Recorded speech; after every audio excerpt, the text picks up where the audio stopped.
planet lay in higher populations more accepting of government authority? What if you could reduce civil unrest, decrease crime rates, and increase social stability by adjusting the neurochemistry of millions of people simultaneously? That's what Project Rainveil is really about. Not killing people, but controlling them. Making them easier to govern, less likely to resist, more willing to accept whatever they're told by authority figures. And from what I can determine, they've been testing and refining these techniques for 30 years, gradually expanding the scope of their operations. Oakville wasn't an isolated incident. It was a field test for nationwide deployment. Long pause. I found something else in the archived documents. References to what they call Phase 4 implementation. Budget projections for large-scale atmospheric delivery systems. Purchase orders for chemical compounds measured not in grams or kilograms, but in tons. They're not planning small-scale tests anymore. They're planning to deploy these biological agents over major metropolitan areas. And based on the timeline in the documents I've seen, Phase 4 is supposed to begin sometime in the next 2 years. I have to find a way to stop this, but I'm running out of options and they're getting closer. End of entry number 6. Date: August 25th, 1994. Time: 7:42. PM. Location: redacted. Voice noticeably more strained, background sounds of wind. This is probably going to be my last recording for a while, maybe my last recording ever. 5 days ago I thought I'd found the break I needed. Using a combination of military contractor databases and cross-referencing with air traffic control records, I'd managed to identify the specific aircraft used in the Oakville operation. A KC-135 Stratotanker, tail number 63-8877, operating out of McCord Air Force Base near Tacoma. More importantly, I'd found the flight manifest for August 6th, 1994, the day before the Oakville incident. The aircraft had conducted what was officially logged as a weather modification training exercise over southwestern Washington, with a flight path that took it directly over Oakville at approximately 3:47 a.m. The pilot was Major Dennis Kowalski, a veteran of the Gulf War with specialized training in chemical and biological weapons delivery systems. The mission commander was Colonel James Hayes, the same Colonel Hayes who'd overseen our investigation of the incident. I had proof. Direct, undeniable evidence that the Oakville incident was a deliberate military operation using biological weapons against American civilians. But when I tried to use this information, everything fell apart. I contacted an investigative journalist at the Washington Post, thinking that a major newspaper would have the resources and credibility to break this story. I sent him encrypted copies of all my documentation, including the flight records, the Project Rainveil documents, and our original laboratory analysis. He called me back within hours, excited about the story. We arranged to meet at a coffee shop in downtown Seattle to discuss how to proceed. He never showed up. When I called the Post the next day, they told me he'd been reassigned to cover a congressional hearing on agricultural subsidies. When I pressed for more information, they said he wasn't available for comment on pending investigations. That's when I realised they'd gotten to him too. Whatever influence Project Rainveil had, it was powerful enough to silence journalists at major newspapers. So I tried a different approach. I reached out to a congressional aide I knew from college, someone who worked for a senator known for investigating government misconduct. I figured that Congress had oversight authority over military operations, and that elected officials might be harder to silence than journalists. I was wrong. The aide was interested at first, but after I sent him the documents, his attitude changed completely. He called me back and suggested that I might be misinterpreting the evidence, that the stress of my CDC work had caused me to see patterns that aren't really there. The exact same language Hayes and his people had used. Someone had gotten to him within 24 hours of receiving my information. Either they'd threatened him, paid him off, or convinced him that I was mentally unstable. It didn't matter which. The result was the same. Sound of typing, papers rustling. But then I found something that changed everything. A name I recognised from my graduate research. Dr. Elizabeth Carver, formerly of the Army's Biological Weapons Research Program at Fort Detrick. Dr. Carver had been a whistleblower in the 1970s, exposing illegal human experimentation programs run by the military. She'd faced the same kind of harassment and discrediting that I was experiencing, but she'd managed to get her story out through alternative channels. More importantly, she was still alive and still fighting. I managed to track her down through academic networks. She was working as a professor at a small college in Vermont, keeping a low profile but still conducting research into government biological weapons programs. When I called her, she knew exactly what I was talking about before I even mentioned Project Rainveil. They've been expanding the program, she told me. What you saw in Oakville was just the latest test. They've been working on this for decades, and they're getting ready to go operational. She agreed to meet with me, but only under very specific conditions.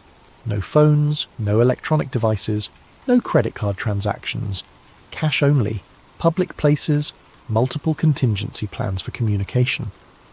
They're very good at what they do, she warned me, and they have resources you can't imagine. But they're not invincible. There are ways to fight back. We met 3 days ago in a small diner in rural Montana.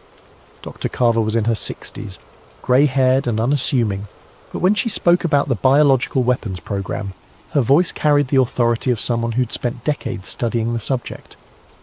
The Oakville incident follows the same pattern as dozens of other tests, she explained. They select isolated communities, deploy biological agents designed to affect behaviour and cognition, then monitor the results while maintaining plausible deniability. She showed me documents I'd never seen before, classified reports dating back to the 1960s describing similar operations, not just in the United States, but in allied countries whose governments had agreed to let American forces conduct defensive research on their soil. The ultimate goal, she said, is population-scale behaviour modification. They want to be able to adjust the psychological state of entire regions, making people more compliant, less likely to resist government authority, more susceptible to propaganda and social manipulation. The scope of what she was describing was staggering.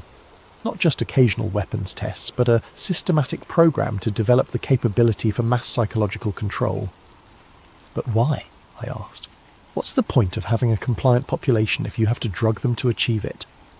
Dr. Carver smiled grimly. Because the people who run these programs believe that democracy is inherently unstable. They think that giving people too much freedom leads to chaos, rebellion, and social collapse. In their view, a little bit of chemical compliance is a small price to pay for social stability. She explained that Project Rainveil was part of a larger strategic initiative called Cognitive Stability Operations, designed to give the government tools for managing what they called democratic volatility.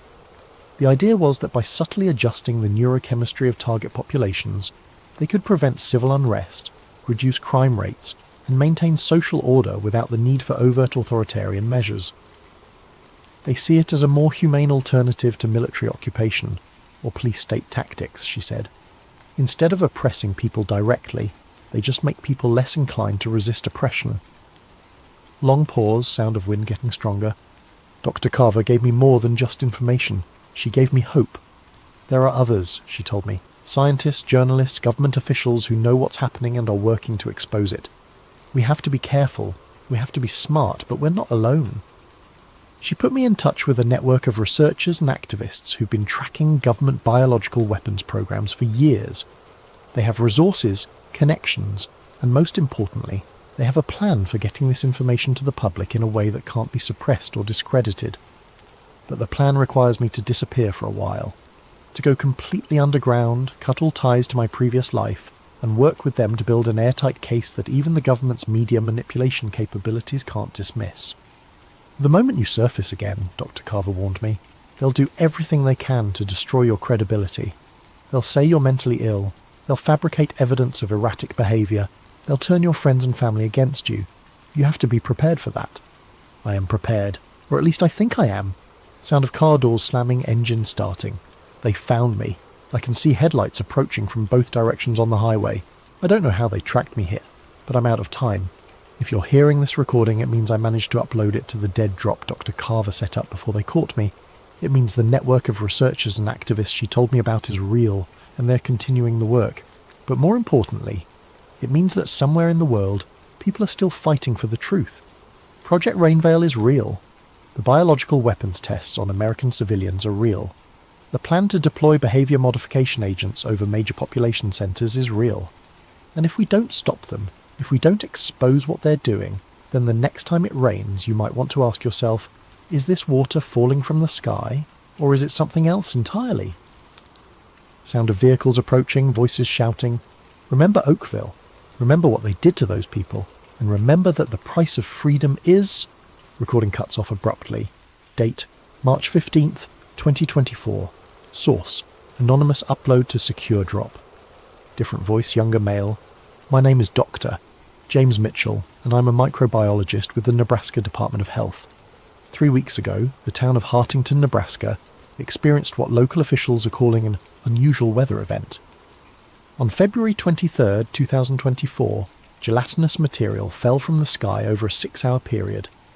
Within 48 hours, over 100 residents had been hospitalised with flu-like symptoms, cognitive fog, and what doctors are describing as temporary behavioural changes.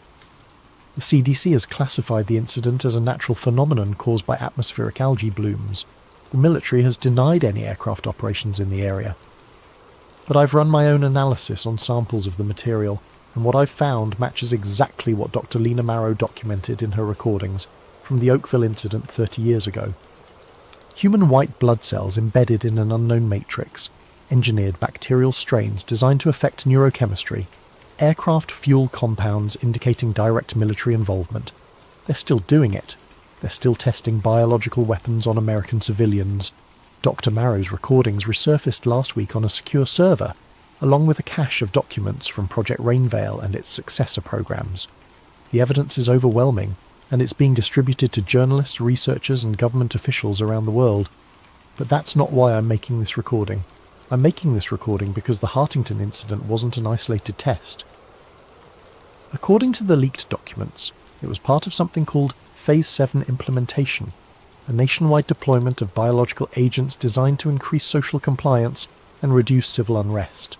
The documents include target lists, major metropolitan areas, specific dates and delivery methods, and a timeline that suggests the full deployment is scheduled to begin within the next 6 months. Dr. Marrow was right about everything. The government has been developing the capability for mass psychological control, and they're finally ready to use it. The question is, what are we going to do about it? Sound of typing. I'm uploading Dr. Marrow's complete audio journals, along with all the supporting documentation from Project Rainvale and its successor programs, to multiple secure servers around the world. I'm also sending copies to journalists, researchers, and government officials who might be able to act on this information. But I need everyone who hears this to understand. They're not going to stop just because we've exposed them. They've been planning this for decades, and they have resources and influence that most of us can't even imagine. The only way to stop them is if enough people know the truth, if enough people refuse to accept the official explanations, if enough people demand answers when unusual weather events are followed by mysterious illnesses, so the next time it rains, look up, look closely, and ask yourself, what's really falling from the sky? Because Dr. Lena Marrow gave her life to warn us about what's coming. The least we can do is listen. Over the next half hour, we'll introduce you to Agent Silas Rourke, Doctor, Liana Suresh, and Director Vance Halcor. A trio drawn into a web of secrets around a lethal pathogen called VX-73. As tensions mount and paranoia spreads, you'll witness how fear can become a powerful tool of control, and how a single whistleblower might spark either liberation or a deeper descent into conspiracy. Now close your eyes, or let them wander across these words, and follow me into the first moments of this dark, suspenseful odyssey. It started with a single headline: Mysterious Respiratory Illness Detected in Port Maxwell. Within days, similar stories crept across the country, quiet at first, overshadowed by routine politics and everyday noise. Then, all at once, everything changed. The virus, designated VX-73, emerged as a swift-moving spectre, triggering coughing fits that escalated into respiratory failure for many. In a matter of weeks, schools were shut, businesses locked their doors, and entire metropolitan areas were quarantined under what officials described as temporary emergency protocols. For Agent Silas Rourke, a 42-year-old operative at the Bureau of Federal Integrity, BFI, life became an endless string of directives and dispatches. His daily uniform was a crisp suit layered beneath a bulletproof vest and a standard-issue respirator mask that itched at his face. He'd spent over a decade tackling threats deemed subversive to national security, from financial sabotage to espionage. Yet no training had ever prepared him for watching entire city blocks fall silent overnight. He walked the corridors of the BFY with practiced composure, scanning the myriad bulletins pinned on corkboards. The walls hummed with fluorescent lights that gave everything a stark, sterile glow. Digital screens listed the latest infection rates, projected mortalities, and newly declared red zones where infections raged unabated. Over the PA system, a recorded female voice repeated the same instructions every half hour. Stay indoors, maintain social distancing. All citizens must comply with the National Stabilization Bureau's guidelines. The National Stabilization Bureau, NSB, led by Director Vance Halcor, had been formed to centralise the government's emergency functions. Some called it necessary response. Others whispered about the creation of an all-powerful agency with little oversight. Halcor himself was a tall, imposing figure who frequently appeared on screens throughout the BFI complex, delivering updates about mandatory daily biometric scans and the development of a new vaccine, Unity Serum. Silas had known Halcor only in passing, enough to catch glimpses of a man driven by unwavering conviction. He recognised in Halcor that sense of unstoppable momentum, as though the security of the entire nation hinged on following his blueprint. Silas tried to set aside his personal misgivings. He was a loyal agent, bound to uphold the Bureau's mission. If the vaccine provided the solution to stop VX-73, so be it. Then one morning, Silas was summoned to a high-clearance briefing. He expected a new assignment along the lines of standard public compliance checks. Instead, he found himself in a cramped conference room, facing a handful of BFI higher-ups who spoke in hushed, clipped tones. The gist was simple. Alleged disinformation campaigns were circulating, claiming that VX-73 was not naturally occurring but lab-engineered. These rumours, the brass said, were fueling panic, turning citizens against the government's measures.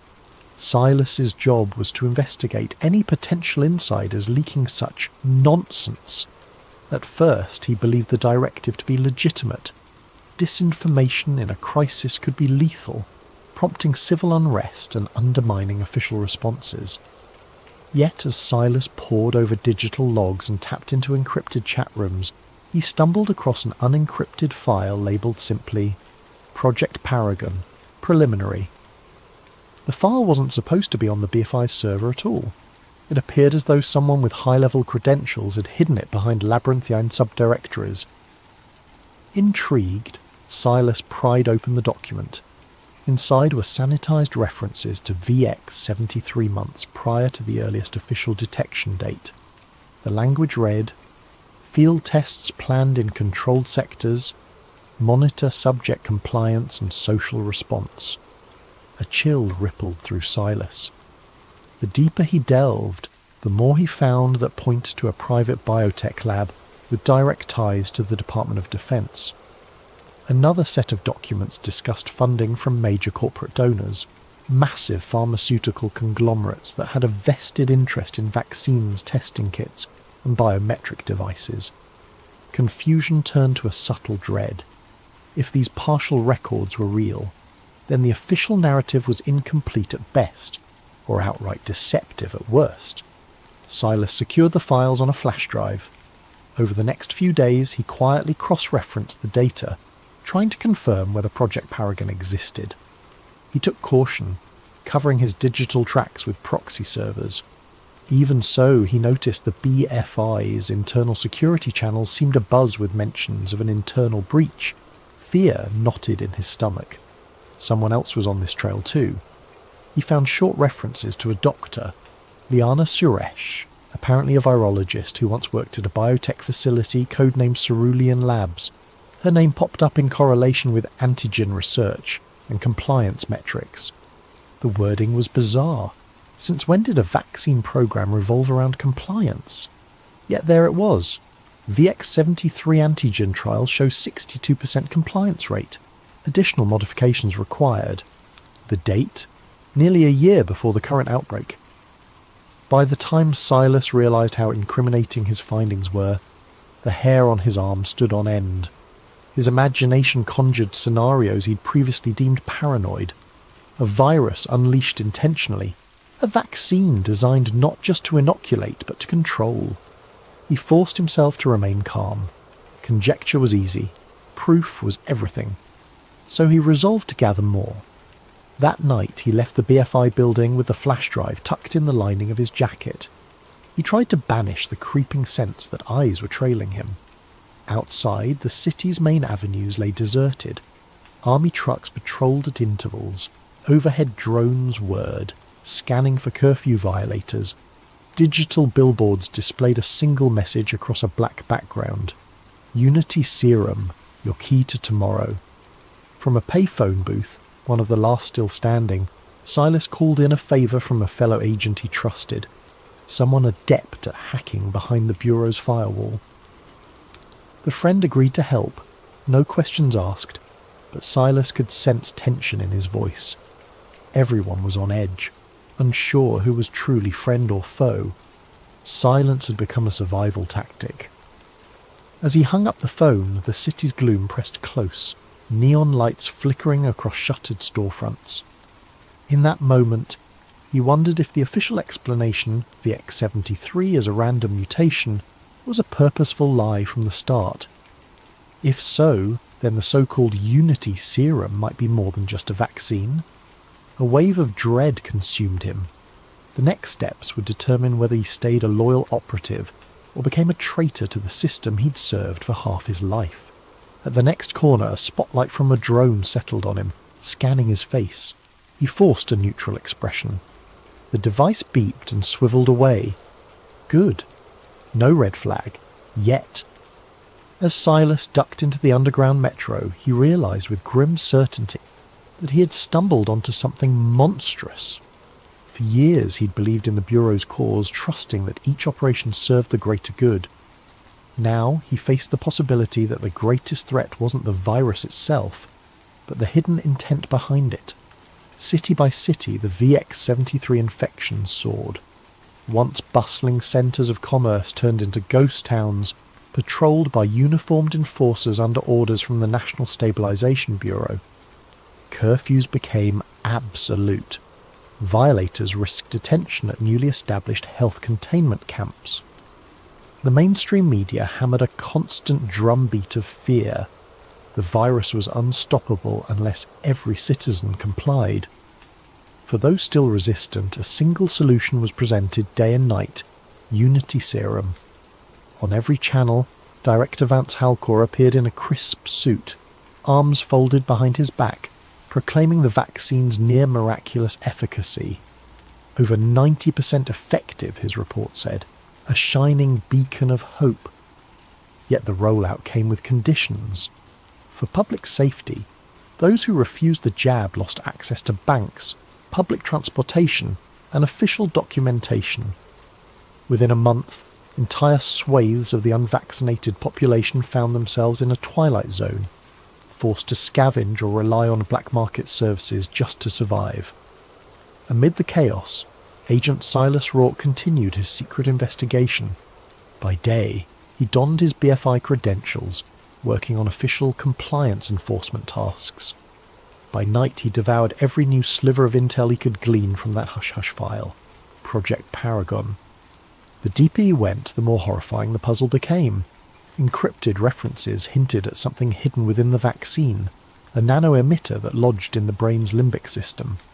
One internal document read, "Neurological regulation markers confirm mild sedation of aggression, increased docility, potential for broader cognitive modulation pending further trials." Silas felt physically ill reading these words. Could the government have hijacked a public health crisis to deploy a mind-altering device at scale? He needed answers. Over a secure channel, he messaged the elusive doctor, Liana Suresh, the scientist named in the files. She responded in short, coded texts, reluctant to trust him. Finally, after days of careful back and forth, she agreed to meet at an abandoned warehouse near the old docks. Silas arrived half an hour early, scanning the shadows for signs of a tail. No drones overhead, no suspicious vehicles. He waited under a flickering street lamp, the smell of salt water and rust filling the air. When Liana Suresh emerged, she wore a hooded jacket, her face partly obscured by a mask.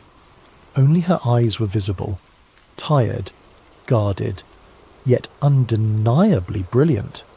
She gave Silas a once-over, keeping a hand near her coat pocket. Possibly she carried a stun gun or pepper spray. Without greeting, she said in a hushed tone, "Why should I believe you're not with them?" Silas replied with the only currency that mattered, truth. He produced the flash drive and recited data from the files, his voice laced with quiet desperation. Liana's expression shifted from suspicion to grim acknowledgement. "I was part of the early design team for VX-73, she confessed. They told me it was to protect against a future pandemic, some advanced deterrent that would strengthen national security. We manipulated certain genetic markers to ensure the virus targeted specific alveolar receptors, but none of us realized the real plan, to unleash it upon the public." Her words ignited a spark of horror within Silas. He asked about the vaccine's rumoured mind control aspect. Liana hesitated, inhaling a shaky breath. "It's not mind control, at least not in the sense of puppet strings. It's, well, it lowers inhibitions, fosters compliance, makes people more susceptible to suggestions. Over time, it can dull critical thinking. They want a populace too numb to resist." Tremors ran through Silas. Even with his suspicions, hearing it plainly stated felt like a blow to the gut. They spoke in hushed tones for another hour, Liana finally handing him a battered thumb drive containing her original notes, the unredacted version that proved VX-73's artificial origin and the presence of a compliance mechanism in the vaccine. "If they find you with this, you won't get a trial. They'll vanish you," she warned. From the surrounding gloom, a rat scurried across the broken concrete. Silas realised how precarious everything was, the squeaking rodent in the dark, the quiet lapping of the tide behind them, his own racing heartbeat. Danger lurked behind every shadow. Sensing they could stay no longer, the pair parted ways, promising to regroup soon. Back at the BFI, Silas carefully compartmentalised his roles: obedient agent in the daylight, clandestine researcher after hours. Meanwhile, the nation's capital sank deeper into fear-driven militarization. Propaganda played ceaselessly on loudspeakers. Stay safe, stay indoors, trust the cure. Curfew drones soared over empty streets, shining bright beams to catch anyone outside after sundown. Social media platforms became inundated with pro-government messages, while dissenting posts vanished, labelled as threatening misinformation. Those who complied enjoyed a semblance of normalcy. Restaurants reopened for vaccinated patrons, businesses resumed for employees who presented a scannable immunity pass. Yet they all seemed more subdued, less likely to ask questions about privacy intrusions or the ever-increasing powers of the NSB. It was as though a hush had fallen over society, as if curiosity had been collectively tranquilized. Within government circles, Director Vance Halcor emerged as a national hero. Public polls, at least those broadcast on official channels, showed near universal support for his bold measures. He'd saved millions of lives, the anchors repeated. He'd stabilised the economy. He was proof that unwavering resolve could defeat chaos. Not a single mention of the billions in profits the corporate donors raked in, nor a hint about hidden modifications to the Unity Serum. As the days passed, Silas found it harder to hide the turmoil in his gaze. He saw colleagues in the hallway, wearing forced smiles, praising Halcor's leadership. He noticed how many had begun to project a certain eerie calm, like their personal anxieties had evaporated. Could it be the effect of the serum? Silas tested a co-worker with a subtle question. Ever wonder why the lockdown measures ramped up so fast before the outbreak peaked? The man's eyes glazed momentarily, then he simply shrugged. Doesn't matter, O'Rourke. They keep us safe. He returned to his desk, more convinced than ever that Halcor's master plan was in full swing. The virus was the perfect storm to usher in sweeping surveillance and push a mind-numbing serum to the masses. And the BFI was part of it, or at least complicit in bearing the truth. He could keep quiet, or he could do the unthinkable and blow this wide open, risking everything in the process. One evening, Silas found a sealed envelope slipped beneath his apartment door.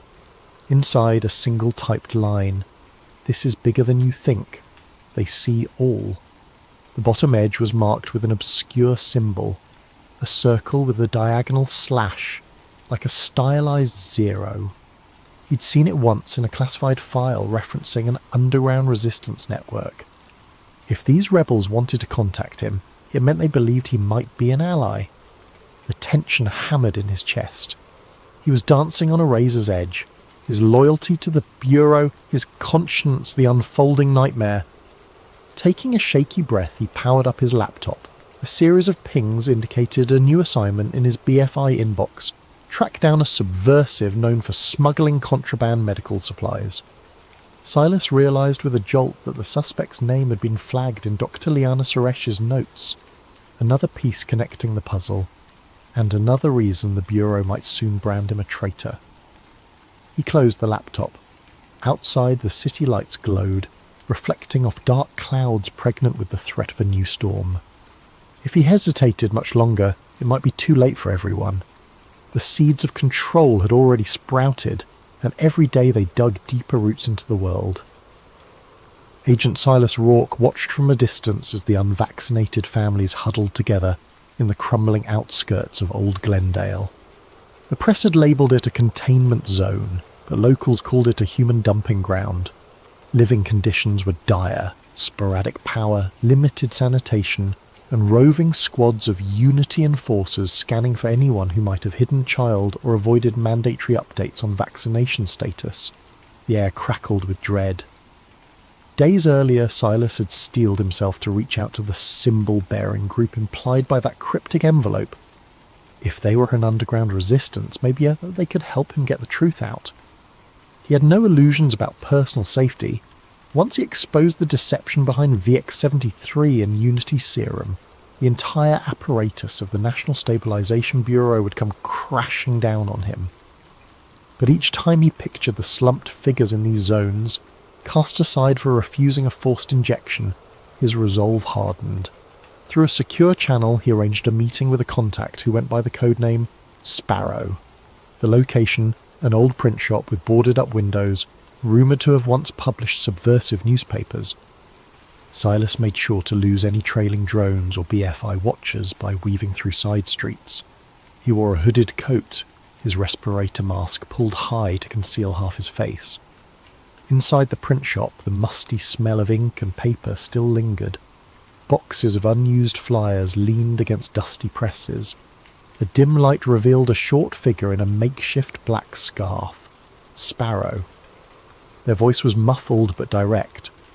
"You're late." Silas exhaled, nerves crackling. "I had to shake a drone." Sparrow nodded, then led him to a small back room. It was here Silas found half a dozen other figures, all clad in dark, worn clothes. A battered laptop sat on a folding table. A tangle of cables connected it to a generator. One by one, they introduced themselves with code names: Rook, Nightshade, Sahara, a clandestine cell of journalists, medics, and rogue programmers dedicated to fighting the government's stranglehold. "I have proof," Silas said, placing Dr. Liana Suresh's files on the table. "The virus was engineered, and the vaccine is rigged to manipulate behaviour." Silence fell over the group. The gravity of his statement hung in the stale air. Finally Sparrow spoke. "We've suspected as much. Over the past month we've been collecting testimonies, people complaining of unusual mental fog, the inability to feel strong emotions after receiving the serum. We even have ex-military sources who claim the NSB is funneling billions into a new wave of surveillance tech, but we needed a smoking gun. This might be it." Each set of eyes fixated on Silas. He handed them a flash drive, explaining how it contained Liana's unaltered research logs plus the Project Paragon blueprint. The group quickly scanned the data, verifying its authenticity.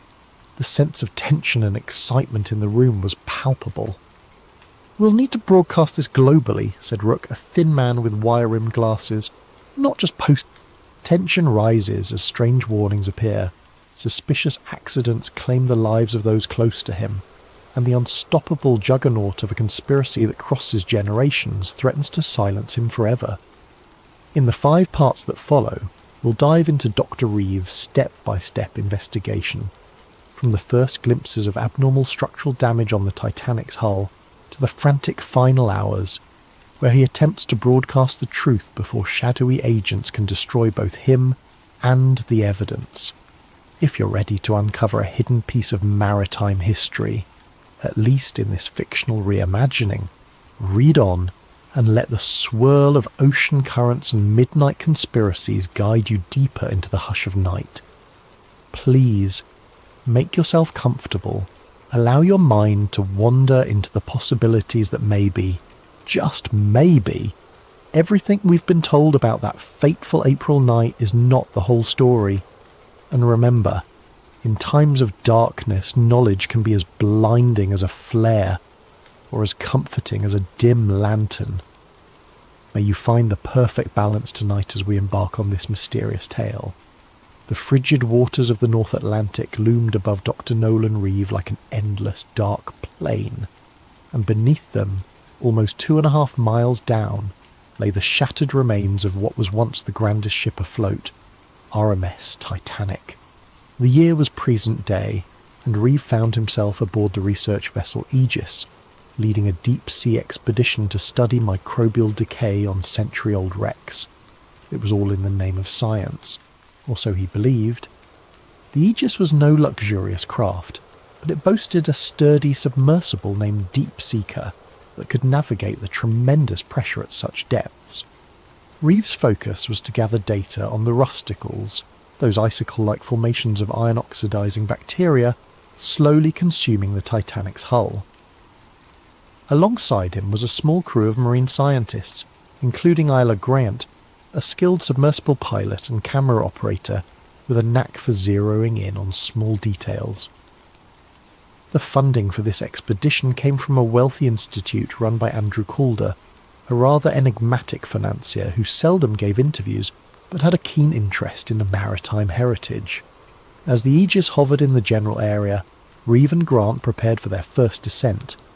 Their mission's outward goals were straightforward: collect microbe samples from various compartments, photograph structural integrity, and produce a documentary charting the wreck's gradual dissolution. But Reeve felt an odd stirring in the back of his mind. Something about Calder's deep pockets, and the near-obsessive interest he showed in the Titanic, unsettled him. Calder insisted on daily updates, demanded high-resolution close-ups of specific hull sections, as though searching for something more than just rust. On a crisp morning, the submersible deck rumbled with mechanical clanks as Deep Seeker was lowered into the ocean. Reeve and Grant strapped into the tiny sphere that formed the sub's cockpit, oxygen humming through portable lines.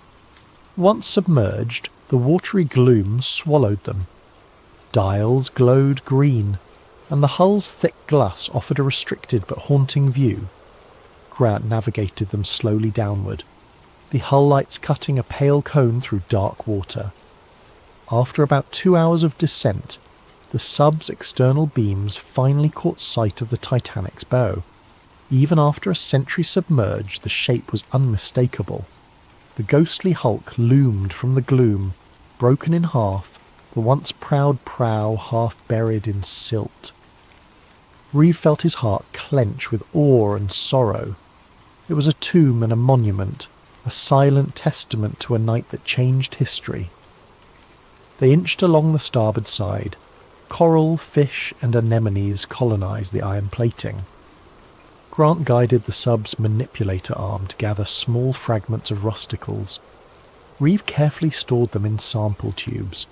They progressed deeper, filming rooms that once bustled with first-class passengers and cherubs in grand staircases, now lying collapsed or entombed in sediment.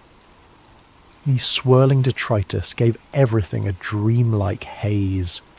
Midway through the session, While scanning the lower hull near the stern, Grant noticed something peculiar on her camera feed.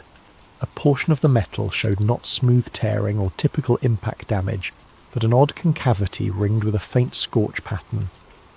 Reeve pressed in for a closer view. The plating there was bent outward, as though from an internal explosion. This was bizarre. The official record insisted the Titanic's damage came from an external tear by an iceberg. If that was so, why did this metal appear warped from the inside out? Reeve's heartbeat quickened. He asked Grant to pivot the sub's lights for better clarity. Sure enough, the contortion pattern strongly suggested that some internal force had bulged the hull outward. The jagged edges showed hints of blackening, a dark residue that might be scorched metal. Reeve snapped multiple high-resolution stills. This flew in the face of the standard iceberg collision damage narrative. He radioed the Aegis with mild excitement, describing a strange hull anomaly. The ship's comm operator acknowledged him, but in a clipped tone, urging them to stick to the planned route. Reeve found that suspicious. Usually the team back on deck was enthralled by discoveries. Why dismiss this so quickly? Pushing further, Reeve and Grant discovered more irregularities. Sealed cargo compartments not listed in the ship's known manifests. Metal beams that looked warped in ways you wouldn't expect from an iceberg tear. Then they saw something even more bizarre. A small chunk of what seemed like embedded steel that didn't match the rest of Titanic's composition. Could it be a fragment from a device or an outside structure? They collected a sample with the sub's manipulator arm. As their time slot undersea neared its end, Reeve's mind whirled with questions. When they returned to the surface, Calder was on the deck to greet them, a faint smile on his lips. "Any interesting finds?" he asked casually. Reeve hesitated, glancing at Grant. "We saw some unexpected hull damage patterns. Might deviate from the standard historical account." Calder's expression flickered, then resumed neutrality. "I see," he said softly. "Well, keep me informed of any further anomalies." Then he pivoted away, leaving Reeve unsettled by his reaction. That evening Reeve spent hours reviewing the footage. The scorch marks, the outward bent steel. It pointed to an internal explosion or sabotage. But how? This was the Titanic, the world's biggest ship at the time, lost in 1912 to an iceberg. The official narrative had been accepted for over a century. No major historian ever seriously advanced a sabotage theory. He found it all improbable. But then, so was the photographic evidence in front of him. Isla joined him in the ship's small lab. She too looked uneasy. If the Titanic was scuttled or bombed from within, that means... what? Some grand conspiracy. She paused, leaning over the images. That's nearly unimaginable, and yet these images speak for themselves. Reeve nodded, chewing his lip. "We need more context. Old shipping logs, survivor accounts, something that might confirm the possibility." He emailed a few colleagues, maritime historians, archive specialists, seeking discreet help. Unbeknownst to Reeve, others had their eyes on the expedition's data. Hours later, while the crew slept, a silent figure wearing a staff uniform accessed the main lab console, scanning the raw footage, then left behind a small device that quietly started encrypting all data. By morning, Reeve discovered that his recordings had been locked, needing a passcode. A glitch? Possibly, but it felt too coincidental. In the next days, Reeve would realise he'd stirred a hornet's nest with that single discovery.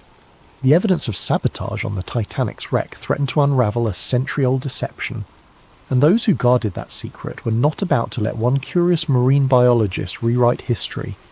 In the cramped lab aboard the Aegis, Dr. Nolan Reeve wrestled with the encrypted files. Every time he tried to open them, an error message demanded an unknown passcode. He suspected sabotage, but who would want to bury the data?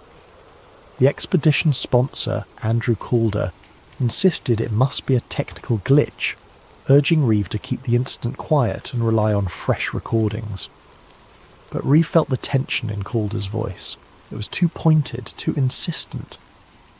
Frustrated, Reeve and Isla Grant turned to the partial images and notes they'd saved offline. A few snapshots still remained on Isla's personal camera, showing that suspicious scorch pattern on the Titanic's hull. Reeve cross-referenced the Titanic's original construction blueprints, which the Historical Society had in their public archive. That region of the hull was never intended to have anything more than standard plating. No known modifications or cargo compartments were recorded in that area. So how did an explosion or something akin to it mar the interior? Seeking clarity, Reeve reached out to maritime historians he knew back on the mainland. One responded quickly, an old friend named Francis Hobbs, who specialised in transatlantic liner accidents. Hobbs expressed utter shock at the hull damage suggestion. No major source ever mentioned burn marks or outward bent steel. The entire official inquiry pinned it on an iceberg gash. Reeve pressed further, mentioning the possibility that the Titanic's sister ship, the Olympic, had sustained damage weeks prior to Titanic's maiden voyage. Some fringe conspiracy circles argued the White Star Line might have swapped ships to salvage insurance money. But that didn't fully explain sabotage or bombs. As the days went on, Reeve discovered more digital meddling. A chunk of audio data from the sub's recordings vanished. The expedition's official logs were being updated to downplay the hull anomalies as corrosion patterns. Meanwhile, Calder announced an abrupt shift in the research plan. They were to focus on the ship's upper decks, ignoring the stern or deeper compartments. Reeve confronted Calder in the corridor, voice tight with anger. "We came for a thorough study of microbial decay, remember? We're not done with the lower hull." Calder just patted Reeve's shoulder. "This expedition is under my sponsorship, Doctor. We have all we need. Let's not waste resources on rabbit holes." Suspicion soared. Yella quietly confided in Reeve that she'd seen an unknown staffer rummaging through the lab's computers late at night. Something bigger was at play. They hatched a plan. On the next dive, they'd pretend to follow orders but actually gather clandestine footage of the suspicious hull region again, storing it on a separate device. They hoped to smuggle that out. The next day, they executed the plan. Isla took an alternate camera hidden in the sub's toolkit, capturing fresh angles of the scorch marks. But near the end of the dive, the sub's thrusters failed, plunging them into darkness momentarily. A near-fatal scenario if Isla's backup system hadn't restarted the motors. The official post-dive report pegged it as a mechanical glitch, but Reeve and Isla suspected sabotage, an attempt to end them mid-ocean. Back on the surface, they realised they needed more historical context. They discovered, from old survivor memoirs, mention of loud booms below deck some hours before the iceberg collision. In official statements, these were dismissed as boiler explosions due to flooding. Another survivor wrote that wealthy industrialist John Astor had confided to a friend about shadowy deals for or against a central banking system. Then one cryptic line from a steward's note surfaced. "We were told not to speak of the cargo in hold number 3, told it was hush-hush for the men with suits." Reeve's blood chilled. It sounded like sensitive cargo beyond just mail or supplies. The more Reeve read, the more an unsettling pattern emerged. Certain powerful men who opposed the formation of a global central banking authority died on the Titanic. Surviving members who wanted that bank system ironically missed the voyage last minute. Could the sinking have been orchestrated to remove key opposition? Reeve's logic reeled.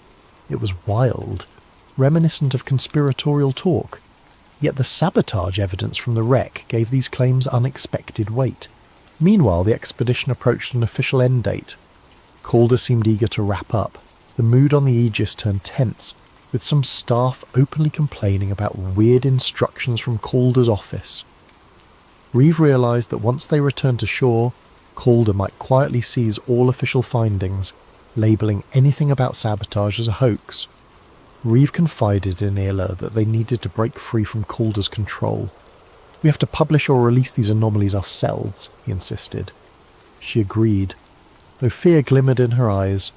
but they're watching everything we do. Days before the final docking, an unnerving event confirmed their fears. One of Reeves' close colleagues, a diver who had glimpsed the scorch marks as well, died in a suspicious boat explosion near the Aegis. The official statement labelled it a tragic fuel accident, but Reeves saw no sense in the story. The diver had been careful, not the type to mishandle fuel lines. The message was clear: keep your mouth shut or pay the price. Now Reeve recognised the bigger threat. Some covert group, possibly with Calder's backing or beyond him, was determined to bury any mention of sabotage. Perhaps a direct lineage of those old bankers or industrialists from 1912 still wielded enough influence to ensure the Titanic's alternative story remained hidden. The fear in Reeves' gut was overshadowed by moral resolve. People deserved the truth. The tragedy that claimed 1/500 lives might have been a coldly calculated mass murder. Nights turned sleepless. Reeve hammered out a partial draft of his revelation, an academic paper explaining the structural anomalies, listing historical coincidences, and linking them to potential sabotage. He also prepared a short documentary with images and voiceover, planning to upload it online the moment they were near stable internet. Isla assisted, editing in hush hours. They stored backups on hidden flash drives, but unbeknownst to them, an unknown figure in the staff was already alerting superiors about their secret activities. The black-suited watchers who answered to a shadowy black archive were preparing a final move. Reeve received a cryptic email from an unnamed address. "Stop, we see you. Let the Titanic rest, or you'll join its fate in deep silence." Sickness clenched Reeve's stomach. This was no empty threat, but he pressed on, determined. The Titanic's dead deserved no less than the truth. As the expedition's final day dawned, the Aegis began returning to port. Calder circled the decks, ensuring all official data was locked.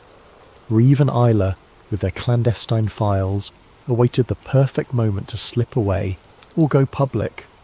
Tension crackled through the sea air. Both felt that soon the conspirators would strike. Reeve thought of the thousands who died that night in 1912, possibly sacrificed for a hidden agenda. He vowed not to let them remain pawns in some century-old cover-up. He could only hope that in the hours ahead he'd find a way to broadcast the shocking truth before the Watchers enforced their deep silence, just as they had, apparently, for the diver who died, and for countless others who might have glimpsed the Titanic's real story over the decades. On the morning the Aegis neared the harbour, Dr. Nolan Reeve stood on the stern deck, scanning the shoreline for any sign of abnormal presence. The coastal city's skyline shimmered under the rising sun. People going about their daily routine had no idea that a conspiracy over 100 years old was about to surface. If Reeve and Isla Grant could manage to reveal it. The tension inside Reeve coiled tighter with each minute. The Watchers might be waiting at port, planning to intercept him or destroy the evidence. At breakfast, Andrew Calder made an announcement. Once they docked, all expedition materials, logs, footage, collected data were to be handed over to the sponsoring institute for analysis and archiving. He claimed it was standard procedure, but Reeve caught the triumphant glint in Calder's eyes. This was clearly the final step in burying the sabotage findings. Reeve pretended compliance, casually finishing his toast while his pulse hammered. Isla, seated nearby, gave him a subtle nod. They understood each other. They had to act quickly. Below decks, Reeve and Isla retrieved their hidden flash drives from a safe compartment in the sub's tool storage. On these drives lay the photographic proof of the Titanic's hull damage, the partial interviews with experts who had uncovered old shipping conspiracies, plus the half-finished documentary. They sealed them inside a watertight case small enough to slip into Isla's personal bag. Their plan was to slip away from the Aegis the moment they landed, find an off-site location with stable internet, and upload everything. They also had a contact in the press, a freelance investigative journalist who had expressed interest in unconventional Titanic revelations. If they could get in touch, the journalist could go public with the story, but their Watchers were a step ahead. As the Aegis came into port, Reeve noticed a black SUV parked near the dock, 2 men in suits standing by. They exuded the same menacing aura as the staffer who had prowled the lab at night. Reeve recognised their type: ex-intelligence or corporate security, probably the Black Archive or some affiliate. If Reeve and Isla marched out the front gangplank, they'd be easy prey. Thinking fast, Reeve told Isla, "We can't disembark with everyone else. We need a back route." She recalled there was a smaller cargo ramp on the starboard side used for unloading sub-equipment. If the Watchers were fixated on the main exit, maybe they could slip out unnoticed. They bided their time until docking was complete, the bustle of the harbour overshadowing the usual procedures. Then, with anxious hearts, they made their move. Slipping on plain jackets and carrying minimal gear, they snuck to the starboard cargo area. The usual guard was absent, likely assisting with the main disembark. They lowered a small ramp onto the dock. Heart pounding, they hurried down. Reeve's eyes darted to the black SUV. The suited men were still scanning the main exit. Good. They made it halfway across the dock when a shout broke out behind them. "Hey, stop! Stop!" Another staffer from the Aegis, wearing an earpiece, sprinted forward. Reeve and Isla broke into a run, weaving among crates and dock workers. Over their shoulders they saw the black suits rush into action. The Watchers realised their target was escaping. Isla pointed to a cluster of cabs by the gates. "We can get one of those," she gasped. But as they neared, they found a man stepping from a second black SUV to block the path. The Watchers were closing in from both sides. In a desperate manoeuvre, Reeve dashed behind a forklift. The driver, startled, nearly dropped his cargo. Isla jumped aboard, urging the forklift driver to swing around. The Watchers hesitated. Not wanting to cause a scene with bystanders, the forklift jerked forward, awkwardly separating them from at least two pursuers. Reeve spotted a side alley leading away from the harbour. "That way!" he yelled. They tumbled off the forklift and sprinted into the alley, footsteps echoing on wet concrete. The Watchers gave chase. Adrenaline pounded in Reeve's veins. He clutched the bag containing the flash drives, desperate not to lose it. They twisted down side streets in a labyrinth near the harbour's industrial zone, the Watchers cursing behind them. Once they found a small metal door leading into an old warehouse. They slipped inside, the Watchers' footfalls receding briefly. In the dim interior, crates of fish meal or old maritime supplies reeked of stale salt. Isla quickly typed a text on her phone to the journalist contact. "Need immediate pickup. Coordinates near old warehouse. Being chased." She pressed send, praying the signal went through. They heard footsteps outside, no time to hide further. Moments later, the Watchers kicked in the door. A short scuffle ensued. Isla brandished a wrench from a table, swinging it as a deterrent. Reeve ducked behind a crate, but one Watcher advanced, gun drawn, muzzle fixed on Reeve. "Drop the bag," the Watcher growled. Reeve's mind whirled. If they took the evidence, everything was lost. Then headlights sliced through a window. A van screeched up, brake lights glowing. Another door was forced open from the building's backside. The journalist contact, a wiry man named Carl Dawson, burst in, brandishing a camera flash that momentarily blinded the Watchers. In that flash, Reeve and Isla dove behind crates. Shots rang out, hitting metal and wood. Carl roared, "This way!" They fled through the hole in the back wall. The Watchers tried to close in, but the trio scrambled into Carl's van. Tyres squealed as the van sped off. Another bullet shattered the rear. Some say it's based on classified information that was never meant to reach public ears. Tonight we explore the darkest corners of government experimentation and the thin membrane between dimensions. Daniel Cross bolted upright in his bed, sweat-drenched sheets twisted around his legs like restraints. The dream had returned, more vivid this time. Underground tunnels bathed in pulsing blue light, the cold metal chair, the leather straps on his wrists, and the voices, always the voices, echoing through concrete chambers. Subject 17 demonstrates exceptional receptivity. Increased neural amplitude by 30%. His bedroom television flickered with static. though he was certain he'd turned it off before going to sleep. From within the dancing grey pixels came a familiar hum, a sequence of tones just below normal hearing threshold.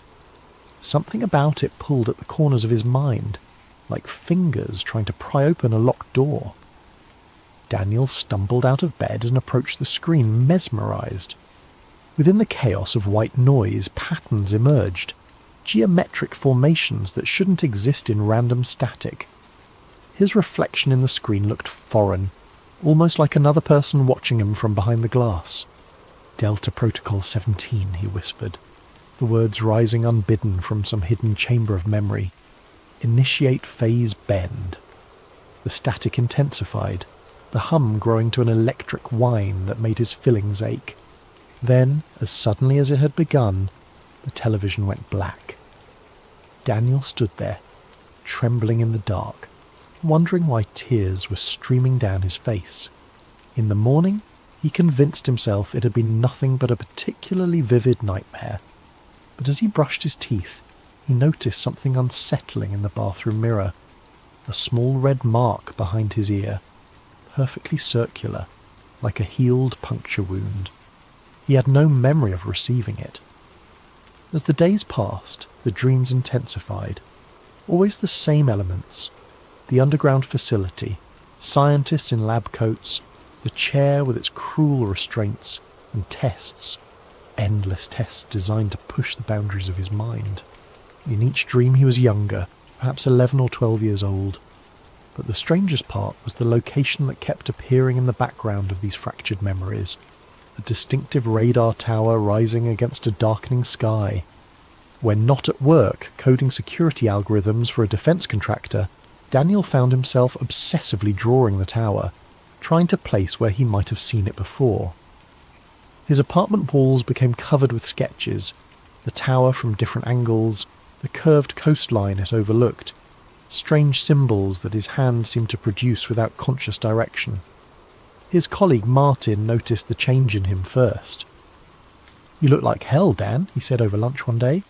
"Not sleeping?" Daniel hesitated. "Just some weird dreams." "About what?"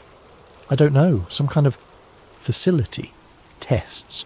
A radar tower by the ocean." Martin's plastic fork paused halfway to his mouth. "What kind of tower?" "An FPS-35, Cold War era, massive thing with a distinctive cowling." Daniel blinked, surprised at his own precise knowledge. Martin set down his fork. "That's oddly specific for a dream." "I know, and there's something else." Daniel lowered his voice. "Sometimes when there's static on the TV I hear something, like a signal." "What does it say?" "It doesn't speak. It's more like a beacon, calling me somewhere." Martin studied him for a long moment. "You ever heard of Camp Hero? Out in Montalk?" The name sent an electric shiver down Daniel's spine. His coffee cup slipped from suddenly numb fingers, shattering on the floor. "Jesus, you okay?" Martin asked, jumping back from the spreading puddle. "I need to go there," Daniel whispered, staring at nothing. "Montauk." The drive to Long Island took 4 hours, but to Daniel it felt like returning from an exile that had lasted decades. As he crossed into the township of Montauk, a pressure began building behind his eyes. Not quite pain, but an insistent awareness, like the sensation before a sneeze that never comes. The roads grew narrower, pine forests pressing in on both sides. His GPS lost signal twice, but Daniel found he didn't need it. His hands seemed to know which turns to take, guiding the car along increasingly remote routes until the trees gave way to scrubland, and beyond that, the Atlantic stretched to the horizon.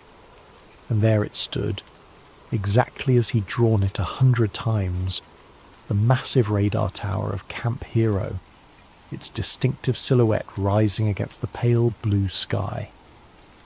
The abandoned Air Force base sprawled beneath it, a collection of bunker-like buildings and concrete structures designed to withstand Soviet bombs that never fell. According to the weathered sign at the entrance, Camp Hero was now a state park, its military function long obsolete. but something about the perimeter fence looked too new, the security cameras too well maintained for a simple historic site. Daniel parked in the nearly empty lot and approached the visitor centre, a converted military building with peeling green paint. Inside, a bored park ranger glanced up from her crossword puzzle.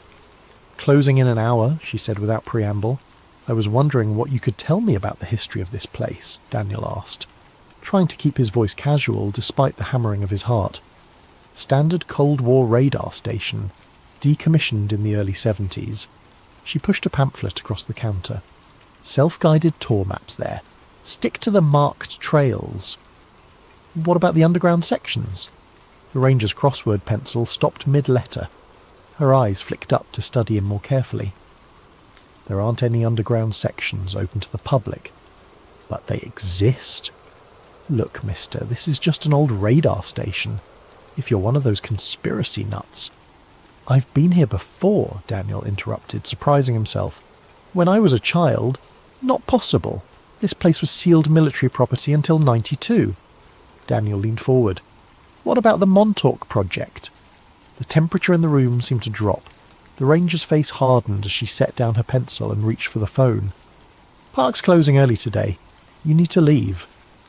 "I just have a few questions." "Now," she said, her finger hovering over the keypad.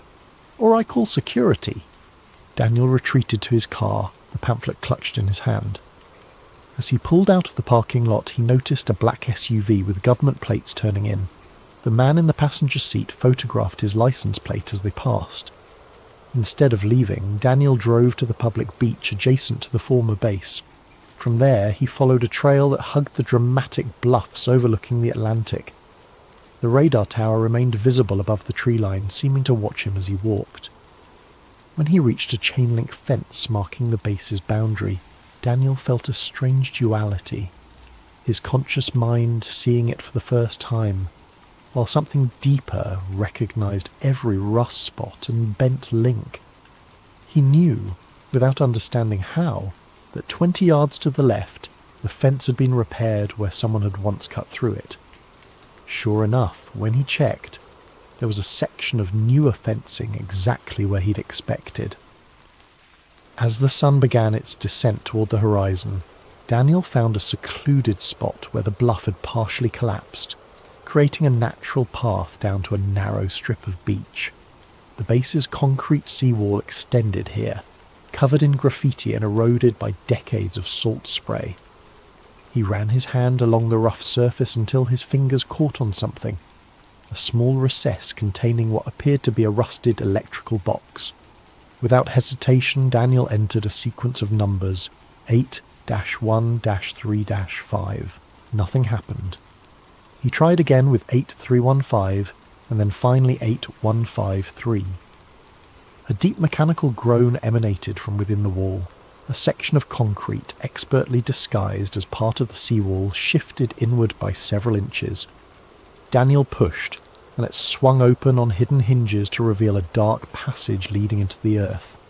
The smell that wafted out was a complex mixture of mildew, ozone, and something chemical that triggered an intense wave of déjà vu. Daniel switched on his phone's flashlight and stepped inside.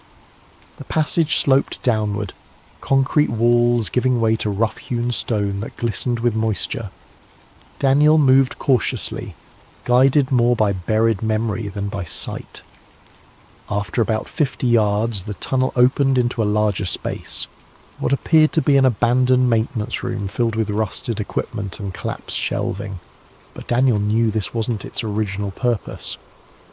He directed his light toward the far wall, where a heavy metal door hung partially ajar. Beyond it lay darkness so absolute it seemed to swallow his flashlight beam. As he approached the threshold, a wave of dizziness overcame him. Fractured images flashed through his mind. Children in hospital gowns, scientists with clipboards, a massive chair surrounded by electronic equipment, and always, the tests. "Focus on the light, Daniel. Tell us what you see through the gateway." His phone slipped from suddenly nerveless fingers, clattering to the floor as Daniel collapsed. The last thing he saw before consciousness fled was a symbol scratched into the metal door, a triangle intersecting with a perfect circle. When he awoke, Daniel was lying on the beach, waves lapping at his feet. The sun had set, and stars glittered in the darkening sky. His clothes were soaked with seawater, though he had no memory of entering the ocean. His phone was gone. And most disturbing of all, the entrance in the seawall had vanished, not just closed, but seemingly never there at all. Daniel stumbled to his feet, disoriented. His watch showed it was just past 9 p.m, but the date displayed was wrong. According to his watch, he had lost nearly 3 days. The drive back to his apartment in Connecticut was a blur, a dreamlike passage through darkness punctuated by the hypnotic sweep of headlights. Daniel's mind churned with fragments of memory that couldn't possibly be his, yet felt more authentic than his recollections of college or his first job. He remembered the chair, the Montalk chair they'd called it, a monstrous assemblage of technology salvaged from alien craft and enhanced with Tesla-inspired circuitry. He remembered the sensation when they activated it with him strapped inside, like his consciousness was being pulled through the top of his skull and stretched across dimensions. And he remembered what they made him do with it. Back in his apartment, Daniel paced until dawn, scribbling everything he could recall into a notebook. Names surfaced: Doctor, Marcus Bennett, the project lead with cold blue eyes, Cameron Hayes, the military liaison who always smelled of cigarettes and cheap cologne, and Preston Nichols, the reluctant technician who sometimes snuck the children candy bars when the others weren't looking. Preston Nichols. The name felt important. When morning came, Daniel called in sick to work and drove to the nearest public library. The librarian gave him an odd look when he asked if they had anything on the Montalk Project, but directed him to their small collection of conspiracy literature. There, sandwiched between books on Roswell and MK Ultra, was a worn paperback. The Montalk Project, Experiments in Time, by Preston B. Nichols and Peter Moon. Daniel's hands trembled as he flipped through pages describing exactly what he'd been remembering. The secret installation at Camp Hero, the psychic experiments, the Montalk chair, even the alleged success in manipulating the fabric of time and space.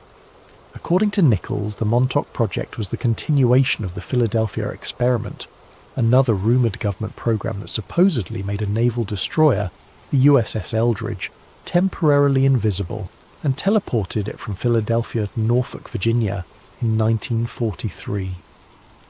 The book claimed the Montalk Project had been shuttered after an incident in 1983 when a monstrous manifestation, dubbed the Beast, had been psychically pulled through a dimensional gateway. The creature had wreaked havoc before the power was cut and the project abandoned. But Daniel knew this wasn't entirely true. The project hadn't ended. It had evolved. The techniques refined at Montes had been incorporated into other programs, dispersed across multiple sites to ensure no single failure could expose the entire operation. Back at his apartment, Daniel found himself standing before his closet, staring at a locked metal box on the top shelf. He had no memory of putting it there, yet he knew exactly what it contained. The key was taped underneath his dresser, precisely where some part of him expected it to be. Inside the box was a US Bank safety deposit key. The following morning, Daniel presented himself at First National Bank in downtown Hartford. He provided the key along with his ID, and the manager escorted him to the vault. When they were alone with the metal drawer extracted from the wall, Daniel opened it with a sense of inevitability. Inside lay a manila envelope, sealed with red security tape bearing federal classifications he shouldn't have had access to. He broke the seal and emptied the contents onto the small table. Photographs spilled out, black and white images of children in a sterile facility. In several, Daniel recognised his younger self, perhaps 10 years old, wired to various machines. In one particularly disturbing image, he sat in a massive chair surrounded by Tesla coils and computer banks. his small form almost swallowed by the ominous apparatus. There were documents too, partial research notes, diagrams of the Montalk chair annotated with equations that made his eyes hurt to look at, and a map of Camp Hero with underground sections marked in red. At the bottom of the pile lay a compact disc in a paper sleeve, unmarked except for a date. August 12th, 1983, the day of the alleged beast incident.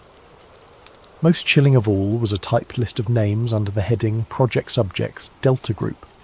His own name appeared with a designation that turned his blood cold. Subject 17, Primary Gate Opener. That night, with shaking hands, Daniel loaded the disc into his laptop. After whirring for several seconds, the screen displayed a single video file. The footage was grainy, security camera quality. It showed a concrete room dominated by the chair he'd been drawing obsessively. A boy, himself, was strapped into it, electrodes attached to his temples. Men in lab coats monitored equipment while military personnel stood guard at the doors. A voice off camera counted down. Initiating Delta Protocol in 3, 2, 1. The lights in the facility dimmed as power surged to the chair. Young Daniel's body went rigid, his back arching impossibly as his eyes rolled back. Equipment sparked and smoked. Several technicians backed away nervously. Then, at the centre of the room, the air itself seemed to tear open. A writhing black void that pulsed like a living thing. From within that impossible darkness, something began to emerge. The camera feed distorted violently, static washing across the screen. When the image stabilised, chaos had erupted. People were screaming, running. Blood spattered one of the walls. And at the edge of the frame, partially obscured, was a glimpse of something that couldn't exist in our reality. A mass of shifting geometries and impossible angles that hurt to look at. The final clear image before the video cut to static. Young Daniel staring directly into the camera. Blood streaming from his nose and ears. Mouth moving to form words that seemed addressed to his future self. You have to shut it down before it opens again. Daniel ejected the disc with numb fingers, his mind reeling. Not just from what he'd seen, but from what was happening inside his head. Memories crystallizing, filling in gaps he hadn't known existed. He remembered now. All of it. The next day he called the only person who might understand. The number was etched in his memory, though he couldn't recall ever learning it. "Hello?" The voice that answered was aged, cautious. "Is this Preston Nichols?" A long pause. "Who's asking?" "My name is Daniel Cross. I was subject 17 at Montalk." The silence that followed lasted so long that Daniel thought the connection had been lost. Finally the old man spoke, his voice a haunted whisper. "God help you, boy. They're still watching. I need answers. Not over the phone. They're always listening." Another pause. "The lighthouse. Tomorrow. Noon." The line went dead. Daniel arrived at the Montalk Point Lighthouse an hour early, parking his rental car. He'd abandoned his own vehicle, suddenly paranoid about tracking devices, in the tourist lot. The historic lighthouse stood tall against a sky heavy with approaching storm clouds, its red and white stripes a cheerful contrast to the grim purpose of his visit. He spotted Nichols immediately, a heavy-set older man in a worn fisherman's jacket sitting alone on a bench overlooking the Atlantic. As Daniel approached, Nichols didn't turn but spoke as if continuing a conversation already in progress. "They told us we were serving our country," he said, eyes fixed on the churning waves below. "Advancing human potential. Opening frontiers. What a load of horse shit." Daniel sat beside him. "You were there. You helped them.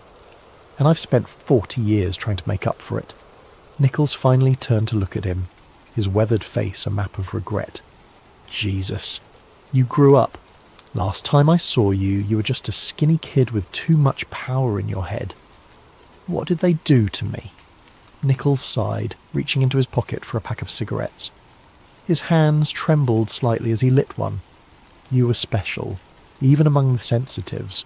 Most of the children could receive impressions, maybe move small objects, but you could create doorways. Doorways to where? That was the question, wasn't it? At first, they were just focused on remote viewing, psychically observing distant locations. Then they realised some of you kids could not just see, but reach. And you, Daniel, you could open gates that others could step through. The old man took a long drag from his cigarette.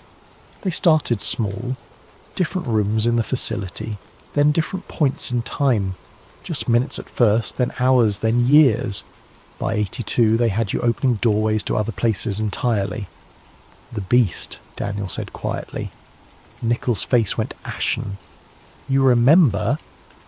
I found a recording. Then you know what happened.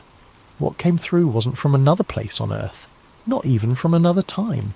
It was from somewhere else, somewhere that operates under different physical laws. Nichols stubbed out his cigarette with more force than necessary. We lost 16 people that day before they cut the power. And the thing, it didn't die. It just folded back into dimensions we can't perceive. Daniel's head throbbed with half-formed memories. They shut it down after that. Officially, yes. The Montalk Project was terminated, the facility sealed. But you know better, don't you? Nichols fixed him with a penetrating stare. They just went deeper underground, compartmentalized. The work continued. But I don't remember anything after that day. I have a whole life. School, college, my job. Artificial memories, very sophisticated. The best MK Ultra techniques combined with targeted chemical therapy. They built you a new identity, brick by brick. Nichols glanced around nervously. The question is, why are you remembering now? The programming doesn't just break down on its own. Before Daniel could respond, his vision split, like a double exposure photograph. Overlaid on the present scene was another image. The same lighthouse, but under clear blue skies, with Nichols wearing different clothes. Happening again, Nichols was saying, his voice echoing strangely as the two realities flickered and merged. The temporal distortions are getting worse. Daniel gripped the bench, nauseated by the visual discord. What's happening to me? Time is bleeding through. Your connection to the Montalk chair never fully severed. It just went dormant. Nichols leaned closer, his face shifting subtly between older and younger versions of himself. Listen carefully. There's an access point they never sealed. Bunker 14 near the old power station. The equipment is still there. You need to... The world around them rippled like disturbed water. A crushing pressure built inside Daniel's skull as reality itself seemed to stutter. When it stabilized, Nichols was gone. In his place sat a teenage boy with a familiar face. Nichols, 50 years younger, wearing a Camp Hero security badge. Find the failsafe before it's too late, the boy continued in Nichols' elderly voice, seemingly unaware of his transformed state. They're trying to recreate the conditions from 83, but they don't understand the danger. The membrane between worlds is thinner now, weakened by the original experiments. The young Nichols flickered and was replaced by the old man again. He clutched Daniel's arm with surprising strength. Go back to Camp Hero, find Bunker 14, destroy the chair before they can use it again. Another wave of temporal distortion washed. Hello there, fellow truth-seekers and insomniacs. Before we dive into tonight's tale, I want to know, how was your day? What time is it where you're listening from? Are you tucked away in a cosy bedroom in Ohio, walking the late-night streets of London, or perhaps watching the sunrise from your apartment in Tokyo? Wherever you are in this interconnected world of ours, I'm glad you're here. And hey, if you're enjoying these deep dives into the shadows of our reality, don't forget to subscribe to Sleep Theories. We're building a community of people who aren't afraid to ask the hard questions. Now, let's begin. My name is Julian Stone, and I used to believe I was making the world a better place. For 12 years, I worked as a senior policy analyst at the Arcus Foundation, one of those shadowy think tanks that most people have never heard of, but whose fingerprints are on every major global initiative of the past 3 decades. We had offices in Geneva, New York and Brussels, gleaming towers of glass and steel, where brilliant minds gathered to solve humanity's greatest challenges. Or so I thought. The Arcus Foundation's mission statement was poetry and corporate speak, advancing global harmony through unified policy frameworks and sustainable governance solutions. We consulted with the UN on climate initiatives, advised the IMF on economic stability measures, and provided research support to the World Economic Forum's annual gatherings in Davos. I felt like I was part of something important, something that mattered. I specialised in demographic transition models, studying how populations respond to policy changes, economic pressures, and social interventions. My reports influenced food distribution programs in sub-Saharan Africa, urban planning initiatives in Southeast Asia, and immigration policies across the European Union. The work was intellectually stimulating, well compensated, and came with the satisfaction of knowing that my analysis was helping shape a more equitable world. That was before March 15th, 2024. Before I discovered what we were really building, the day started like any other. I arrived at our Geneva office at 7:30 a.m, grabbed my usual double espresso from the lobby cafe, and settled into my corner workspace on the 14th floor. The Alps were visible through my window, their snow-capped peaks catching the morning light. A view that never failed to remind me how fortunate I was to be there. My supervisor, Dr. Elena Vasquez, stopped by my desk around 9 a.m. Elena was a former World Bank economist with connections that reached into every major international organisation. She had recruited me personally from Columbia University, where I'd completed my PhD in applied policy analysis.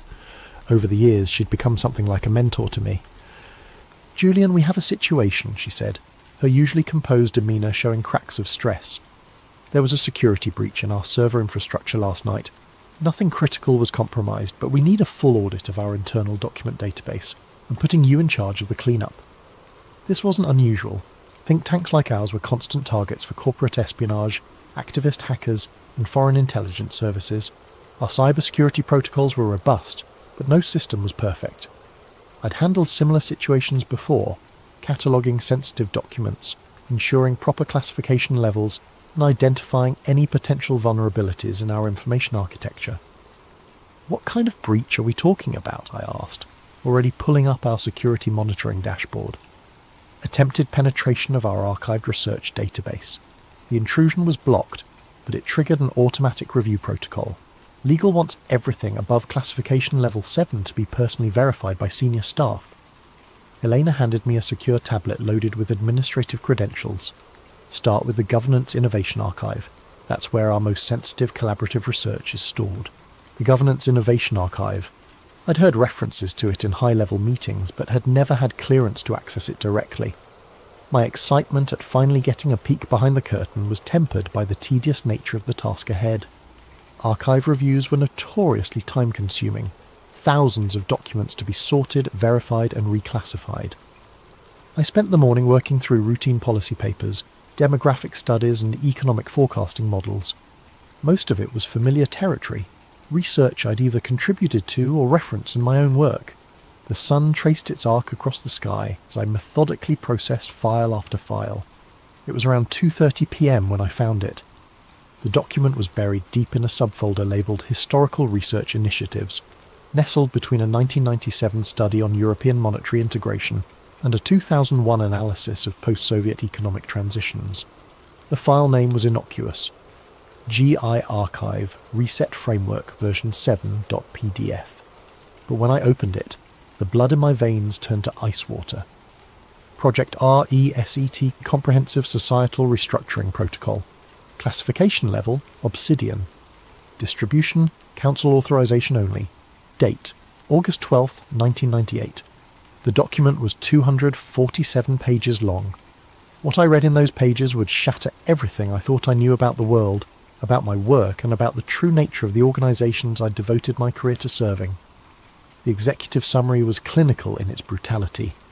The transition to harmonised global governance requires systematic deconstruction of existing national sovereignty frameworks, followed by controlled reconstruction under unified administrative protocols.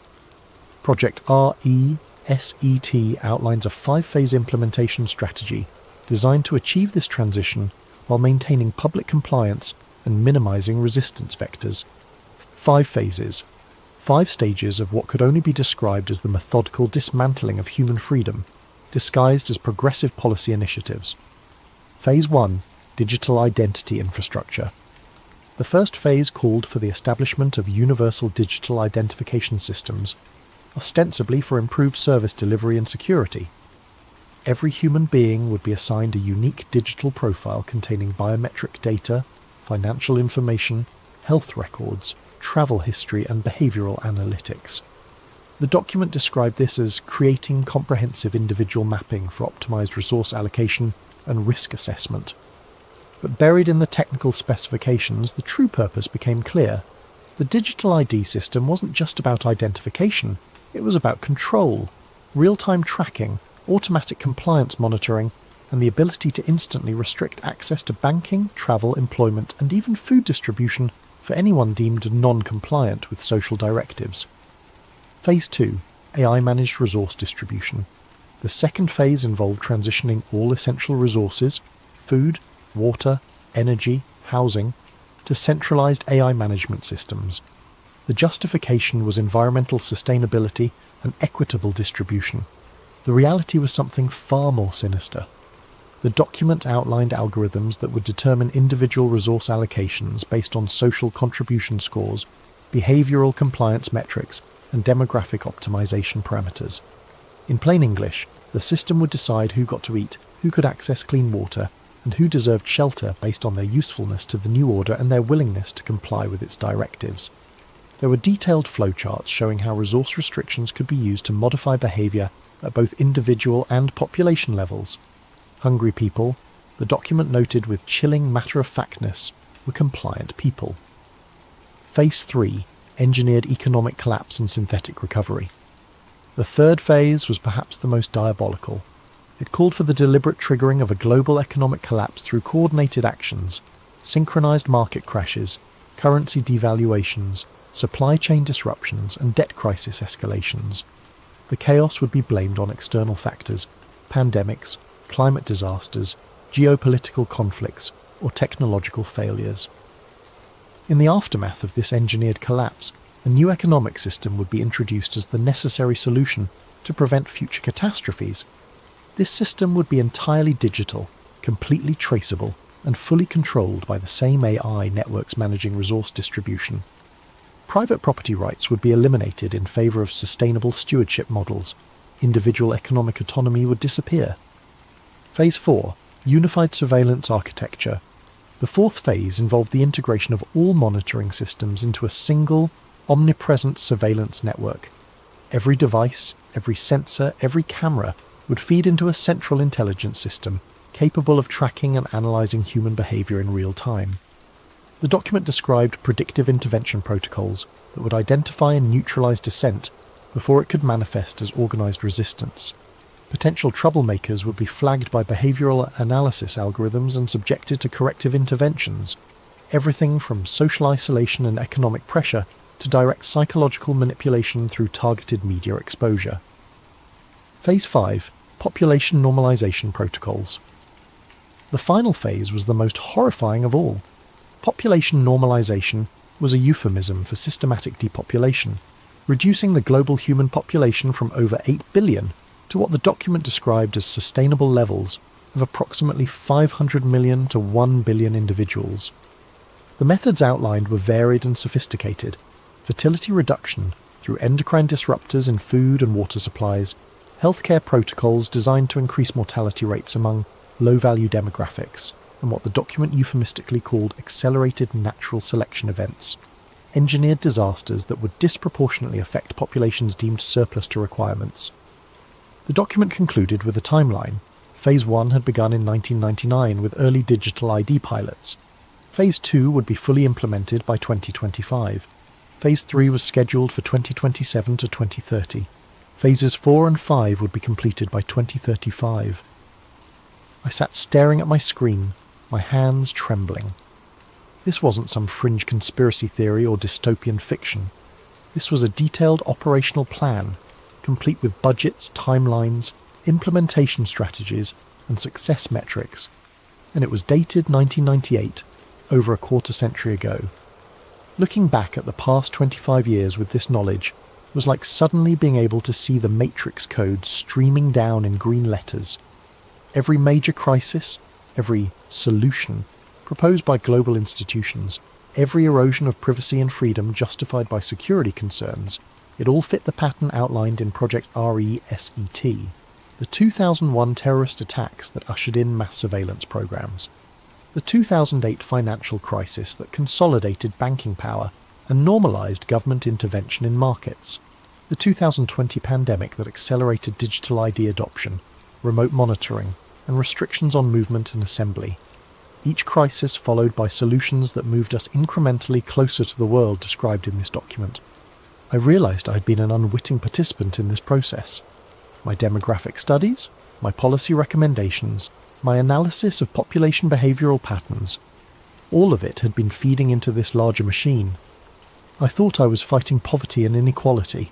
In reality, I was helping to perfect the mechanisms of human subjugation. The afternoon sun was setting behind the Alps when I finally closed the document. My coffee had gone cold hours ago. My phone showed 17 missed calls from Elena, but I couldn't bring myself to respond. How do you have a casual conversation about quarterly budget reviews when you've just discovered that your entire profession is part of a conspiracy to enslave humanity? I needed to understand more. If this document was real, and every instinct I had told me it was, then there had to be other evidence. References to council authorization suggested a governing body overseeing the implementation. The technical specifications implied vast infrastructure investments that would leave paper trails, and the timeline suggested that we were currently in the middle of Phase 2, with Phase 3 approaching rapidly. As I prepared to leave the office that evening, Elena appeared at my cubicle. Her expression was carefully neutral, but I caught something in her eyes, a wariness that hadn't been there that morning. "How's the archive review coming along?" she asked. "Fine," I managed. "Just working through the historical research files. Nothing unusual so far." She nodded, but her gaze lingered on my computer screen. "Good. Make sure you flag anything that seems out of place. We can't afford any compliance issues with the legal review." After she left, I copied the Project RESET document to an encrypted drive. Call it insurance or call it stupidity. I knew I couldn't let this information disappear into the bureaucratic machinery of damage control. If what I'd read was true, then the fate of human civilization hung in the balance.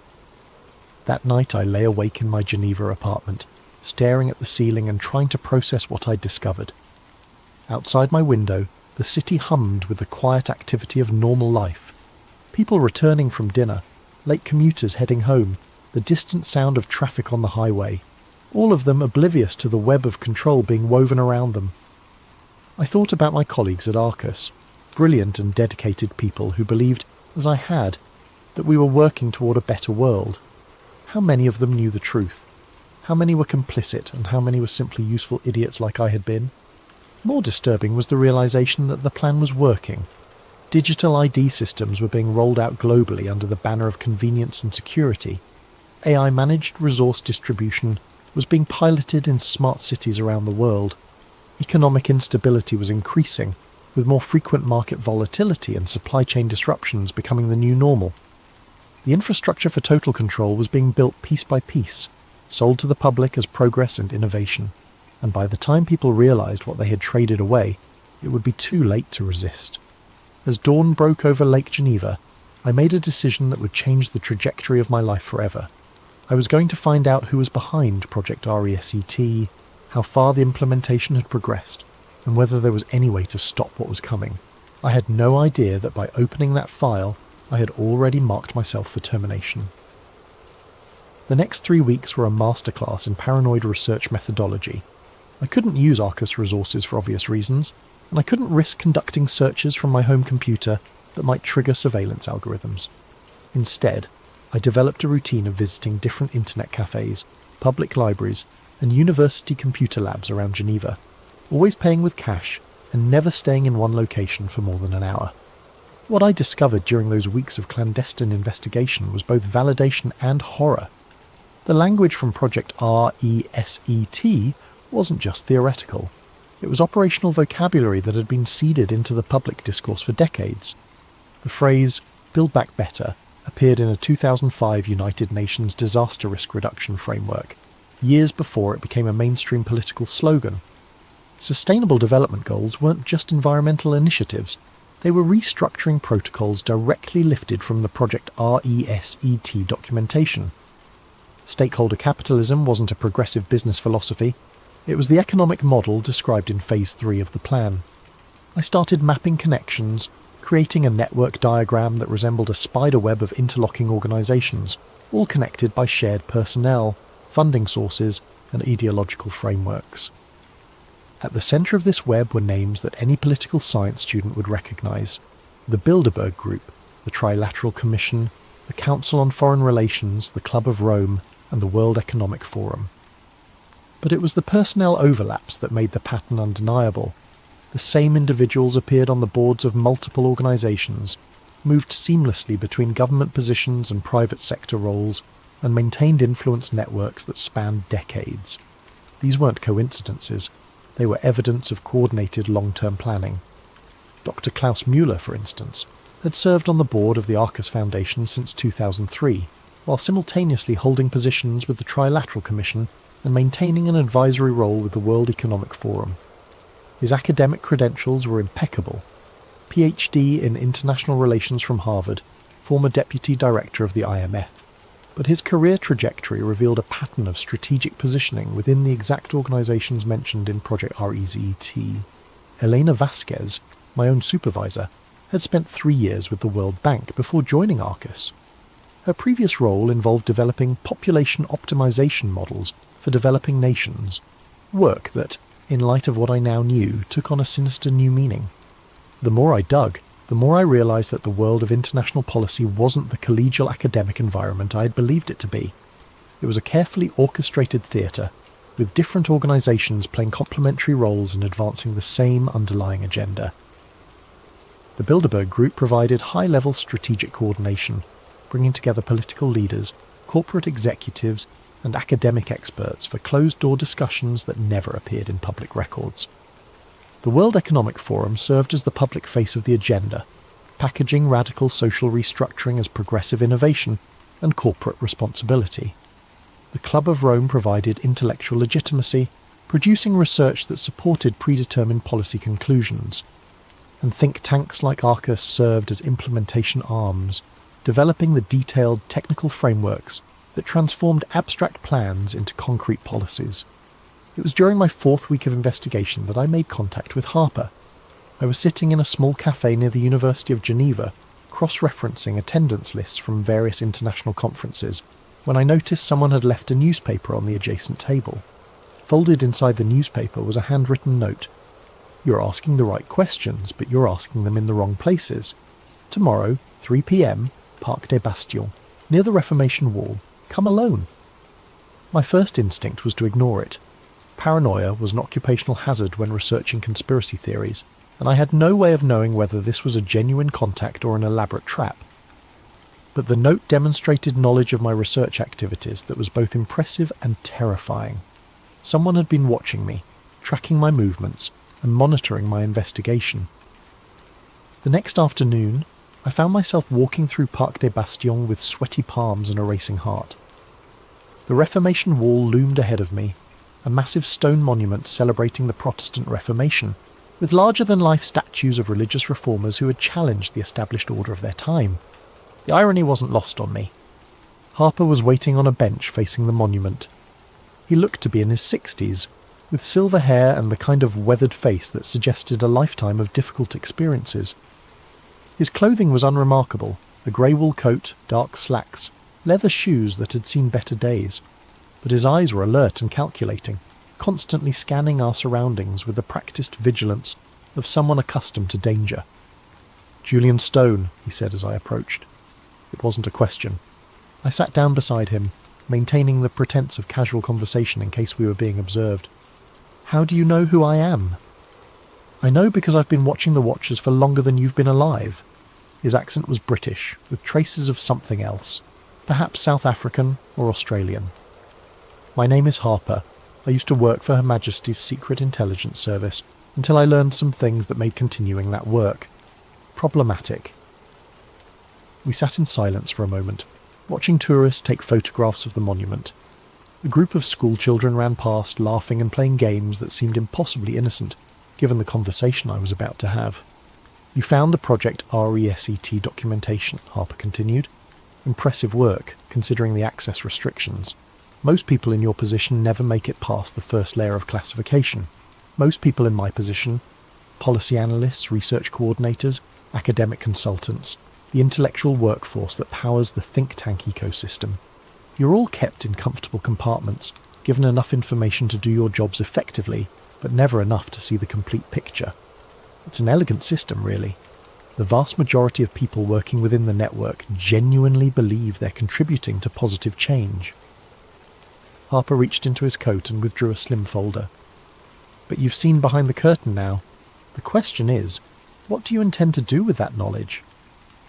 I took the folder, glancing around to ensure we weren't attracting attention. Inside were photographs, documents, and what appeared to be transcripts of recorded conversations.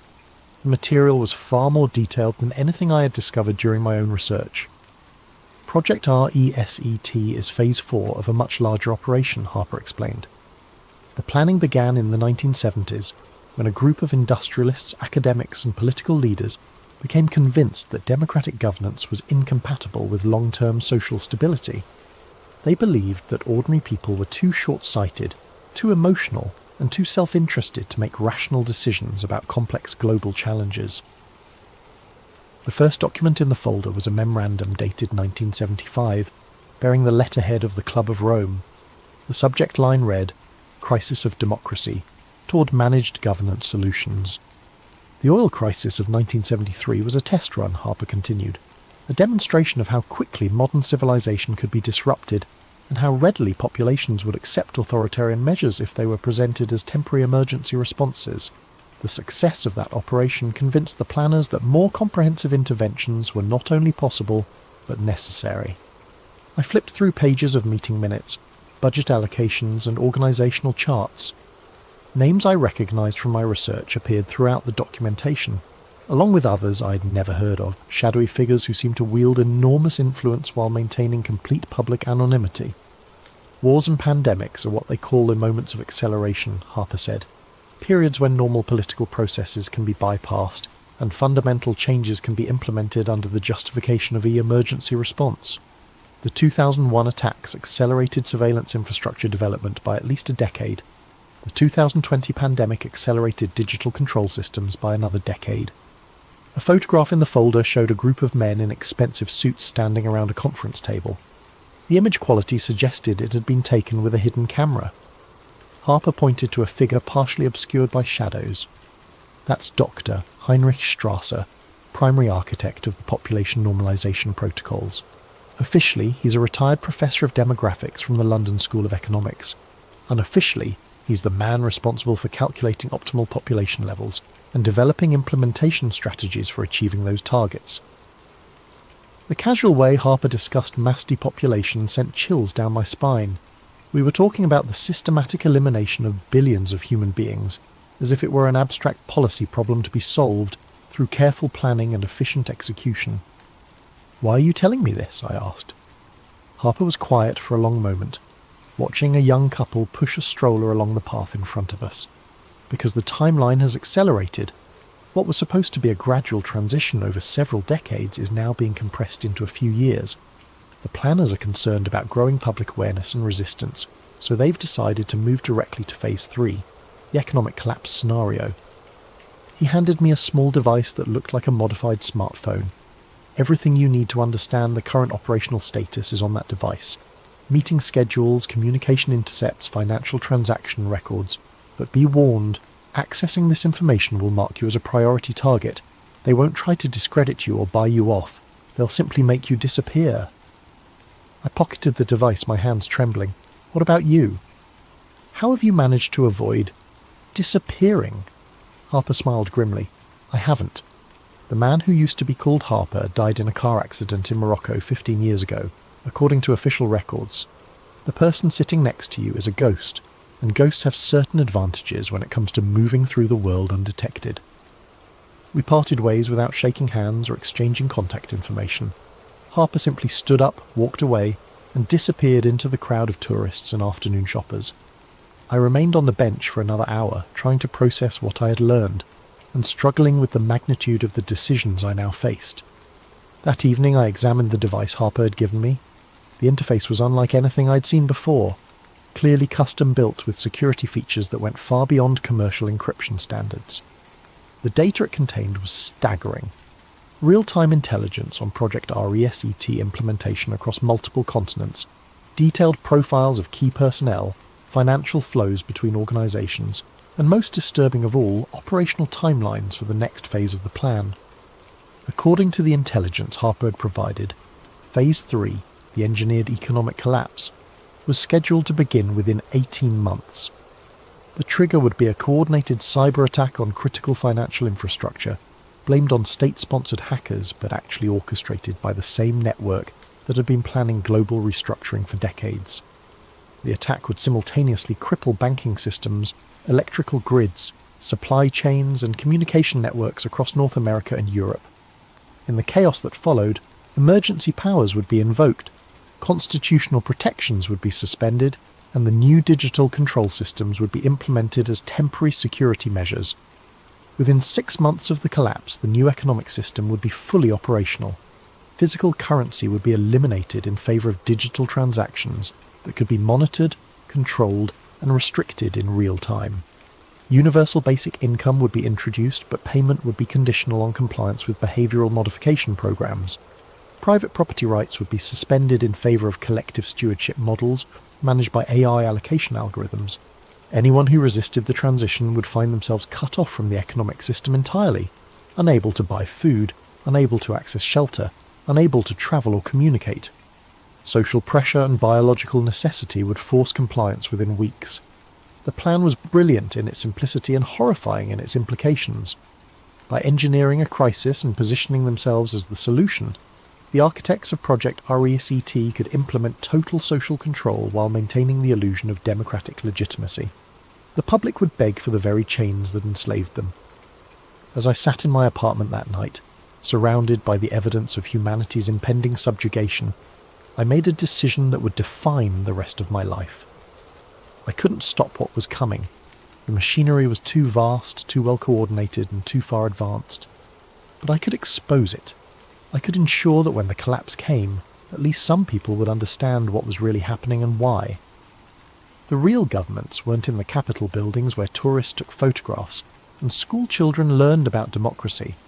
They were in conference rooms with no cameras, making decisions that would reshape human civilization according to their vision of optimal management and control. But first, I needed to learn more about the Council of Nine, the shadowy governing body that Harper had mentioned only in passing, but that seemed to represent the apex of the power structure I was investigating. What I would discover about the Council would make everything I had learned so far seem like a preparation course for the real horror show.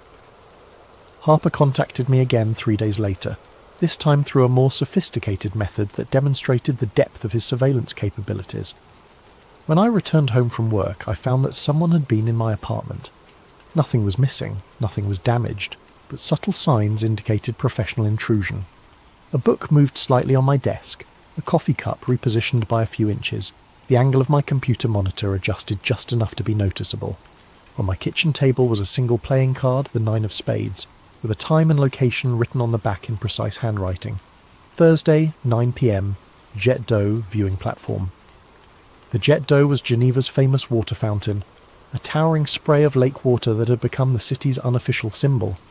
The viewing platform offered panoramic views of Lake Geneva and was typically crowded with tourists during the day, but at 9 p.m. on a Thursday in early spring it would be largely deserted. I arrived 15 minutes early, using the time to scan for potential surveillance or security threats.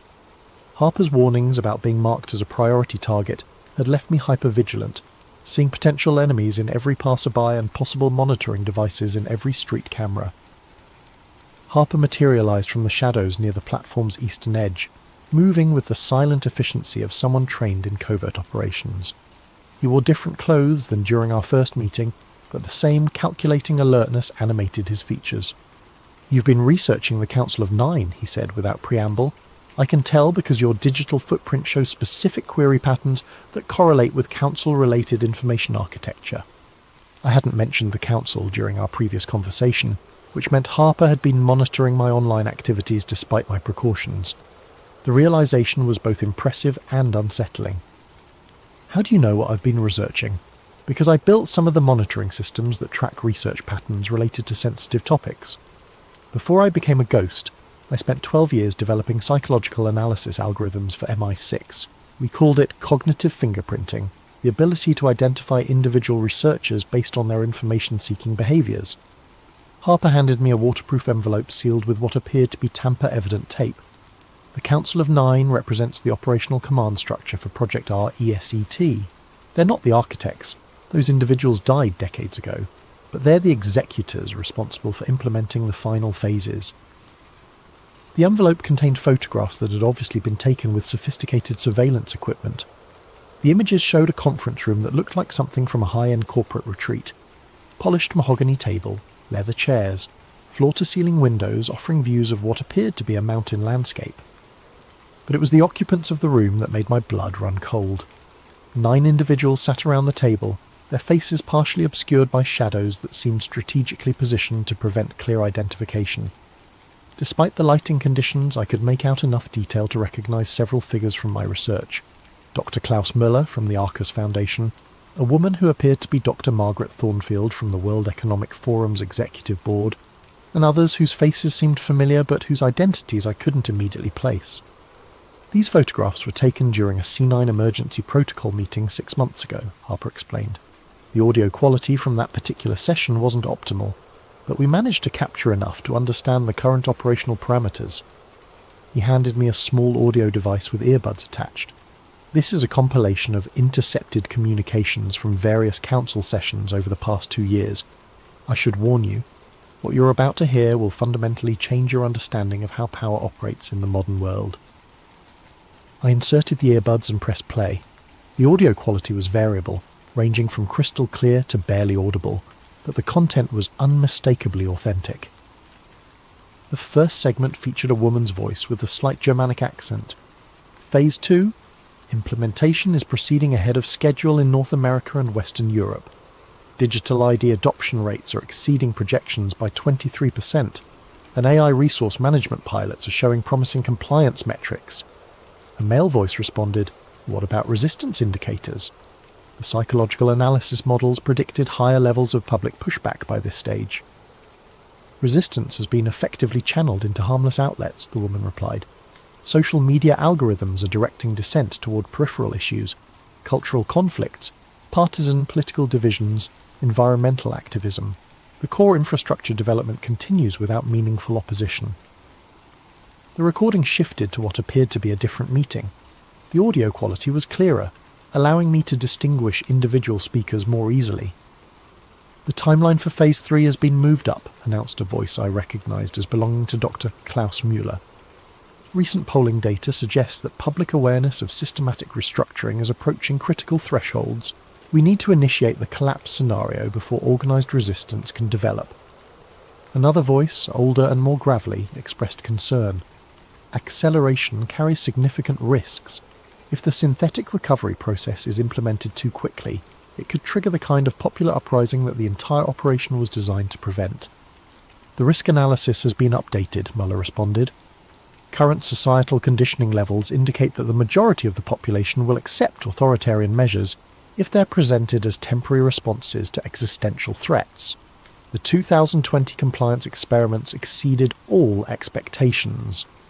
The recording continued for over an hour, revealing operational details that confirmed Harper's earlier warnings.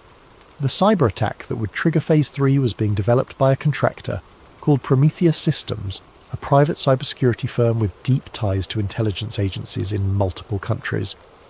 The attack would be sophisticated enough to cripple critical infrastructure while leaving forensic evidence pointing to foreign state actors. But it was the discussion of Phase 5, the population normalization protocols, that left me physically nauseated. "Demographic optimization cannot be achieved through voluntary measures," stated a voice, with what sounded like an Eastern European accent.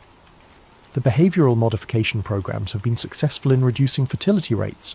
but not to levels consistent with sustainability targets. The healthcare integration protocols offer more direct intervention capabilities, replied another speaker. Selective service rationing, modified treatment algorithms, and enhanced mortality acceleration for non-productive demographic segments. They were discussing mass murder with the same clinical detachment that I had once used to analyse statistical models. Billions of human lives reduced to data points in an optimization algorithm designed to achieve their vision of sustainable population levels. The final segment of the recording was the most chilling of all. It featured what appeared to be a briefing on something called the Consciousness Integration Project, a psychological warfare operation designed to prepare the surviving population for permanent subjugation. Individual autonomy is incompatible with managed governance systems, explained a voice that seemed artificially modulated to prevent identification. The transition to collective consciousness algorithms will be facilitated through neurochemical interventions delivered via water supply modification and atmospheric aerosol deployment. What about cognitive resistance patterns? Asked another speaker. Resistance requires individual identity coherence. The consciousness integration protocols will systematically deconstruct individual psychological frameworks and replace them with collective identity matrices. Within one generation, the concept of personal autonomy will be psychologically incomprehensible to the surviving population. I removed the earbuds and handed the device back to Harper, my hands shaking with a combination of rage and terror. What I had heard wasn't just evidence of a conspiracy, it was evidence of a plan to erase human consciousness itself, transforming the survivors of their depopulation program into biological robots incapable of independent thought. Now you understand the stakes, Harper said quietly. This isn't about political control or economic manipulation. It's about the fundamental nature of human existence. They're planning to transform our species into something that can be managed like livestock. The lights of Geneva sparkled across Lake Geneva, a testament to human creativity and achievement that would soon be subordinated to the algorithmic control systems of the Council of Nine. Every light represented families, dreams, aspirations, and individual lives that would be extinguished or enslaved, according to the optimization calculations of psychopaths who had convinced themselves that they were saving the world. "What can we do?" I asked. Harper's expression was grim. The operational infrastructure is too advanced to be stopped through conventional means, but there might be a way to disrupt their timeline and create opportunities for organized resistance. He explained that the Council's power derived from coordination and secrecy. Their plans required precise timing and public ignorance to succeed. If the implementation schedule could be disrupted and their methods exposed to widespread public awareness, the resulting chaos might create openings for resistance movements to organize and respond.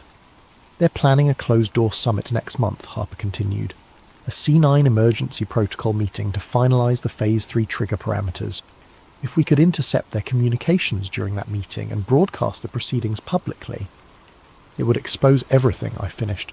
More than that, it would force them to abandon their current timeline and revert to contingency protocols that are less well developed and more vulnerable to disruption. Harper outlined the technical challenges involved in intercepting the Council's communications. Their meetings took place in secure facilities with sophisticated counter-surveillance measures. The participants used encrypted communication devices that were regularly updated with new security protocols, and any interception attempt would almost certainly be detected, triggering immediate countermeasures against anyone involved in the operation. "I need you to understand," Harper emphasized, "that this is likely a one-way mission. Even if we succeed in exposing their operation, we won't survive the aftermath. The Council has resources and capabilities that extend far beyond anything a conventional government could deploy." I stared out at the lake, watching the gentle waves lap against the shore. 3 weeks ago, my biggest concern had been meeting quarterly research deadlines. Now, I was contemplating a suicide mission to save human civilization from technocratic enslavement. "When is this summit?" I asked. "April 15th.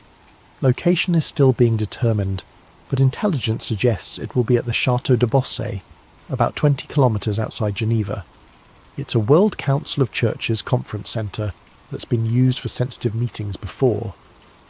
Harper handed me a final envelope thicker than the others. Everything you need to prepare is in there. Technical specifications, surveillance protocols, communication equipment. Study it carefully. Our success depends on flawless execution. As we parted ways for what would be the last time, Harper offered me a choice that would haunt me for the rest of my abbreviated life. You can still walk away, Julian. Disappear, create a new identity, and try to survive what's coming. No one would blame you for choosing self-preservation over martyrdom. I considered his offer seriously. I had no family, no romantic attachments, no obligations that would be affected by my disappearance. I could liquidate my assets, assume a false identity, and find some remote corner of the world where I might escape the coming transformation. But as I walked home through the streets of Geneva, I realised that escape was an illusion. There would be no safe havens in the world the Council of Nine was creating. Every corner of the globe would eventually be incorporated into their control grid. And even if I managed to survive the initial phases of their plan, I would spend the rest of my life knowing that I had possessed the knowledge and opportunity to resist, but had chosen cowardice instead.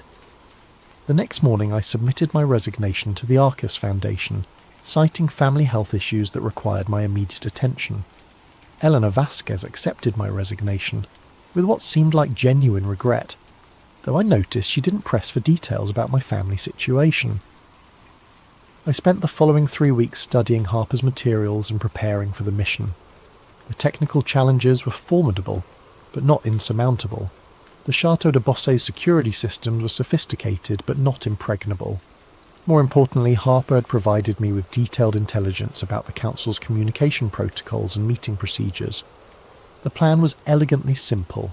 I would infiltrate the chateau during the summit, establish a covert listening post in the building's communication infrastructure, and broadcast the Council's proceedings live to multiple online platforms simultaneously. The global exposure would make it impossible for them to suppress the information or maintain the fiction of legitimacy. April 15th arrived with an unseasonable spring snowstorm that provided perfect cover for my approach to the chateau.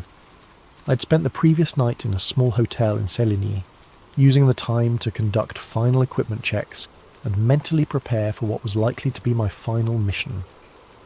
The chateau was the imposing medieval structure surrounded by manicured gardens and modern security installations. Thermal imaging revealed the presence of at least 12 security personnel, along with the 9 council members and their personal staff. The building's communication systems were exactly as Harper had described. A central server room in the basement that handled all electronic communications for the facility. I made my approach through the gardens, using the snow and darkness to avoid the exterior security cameras. Harper's intelligence had identified a service entrance that was monitored, but not heavily guarded. A simple electronic lock bypass granted me access to the building's interior. The next 30 minutes were the most terrifying of my life. Moving through the chateau's corridors while armed security personnel patrolled just meters away required a level of stealth and nerve that I had never before been required to demonstrate. Every creak of the floorboards, every shadow in the hallways, every distant sound could have meant discovery and immediate termination. The server room was located exactly where Harper's blueprints had indicated. The communication equipment was more sophisticated than anything I had worked with before, but Harper's technical specifications were precise enough to guide me through the installation process. I had just finished establishing the connection to my broadcasting equipment when the voices began echoing through the chateau's ventilation system. The meeting was taking place in what had once been the chateau's grand library, a room lined with ancient books and dominated by a massive fireplace. Through the building's internal communication system, I could hear every word with crystal clarity. Phase 3 implementation begins in 72 hours, announced a voice I recognised from Harper's recordings, Dr. Klaus Müller. Prometheus Systems has confirmed that the cyber attack vectors are fully operational and undetectable. Critical infrastructure across North America and Western Europe will be compromised simultaneously. The casual way he discussed the orchestrated collapse of civilization sent chills down my spine. These weren't desperate revolutionaries fighting against an oppressive system. They were the architects of oppression itself, calmly discussing the implementation of totalitarian control with the same tone I had once used to discuss quarterly budget projections. What about contingency protocols if the public response exceeds manageable parameters? Asked a woman's voice with a slight accent that could have been Scandinavian. Public response has been extensively modelled, replied another speaker. Current psychological conditioning levels indicate that 73% of the population will comply with emergency directives within the first week. An additional 19% will require moderate coercion, restriction of services, economic pressure, social isolation. Only 8% are projected to offer sustained resistance. My hands trembled as I adjusted the recording equipment. They were discussing the subjugation of billions of human beings as if they were managing a corporate restructuring project. The clinical precision of their planning made their intentions even more horrifying. The 8% resistance demographic will be addressed through Phase 4 acceleration, continued Muller. Enhanced surveillance protocols and predictive intervention algorithms will identify resistance cells before they can organise effectively. Those individuals will be transferred to controlled population centres for behavioural modification. And if behavioural modification proves insufficient, asked another voice. There was a pause before Muller responded. Then they will be reclassified as surplus population and processed according to Phase 5 protocols. Processed? They were talking about mass murder using the sanitised language of industrial efficiency. The conversation shifted to technical implementation details that were even more disturbing than the broad strategic discussion. They had developed sophisticated psychological manipulation techniques designed to make people grateful for their own enslavement. The economic collapse would be followed by a recovery program that would gradually introduce the new control systems as benevolent solutions to the problems they had created. The consciousness integration protocols show remarkable promise, reported a speaker, whose voice seemed artificially modulated. Test populations in controlled environments demonstrate complete behavioural compliance within 18 months of implementation. Individual identity dissolution proceeds according to projections, with subjects reporting increased satisfaction and social harmony. They had been experimenting on human populations. Somewhere in the world, there were communities that had already been transformed into the kind of managed livestock that the Council envisioned for all of humanity. What about the intellectual infrastructure? Asked another voice. Scientific research, technological development, creative production. These activities require some level of individual cognitive autonomy. Managed creativity protocols have been successfully implemented, came the response. Intellectual production can be optimized through selective cognitive enhancement of designated individuals while maintaining overall population compliance. The creative class will be a managed resource, like any other essential service. Even human creativity would be subordinated to their control systems.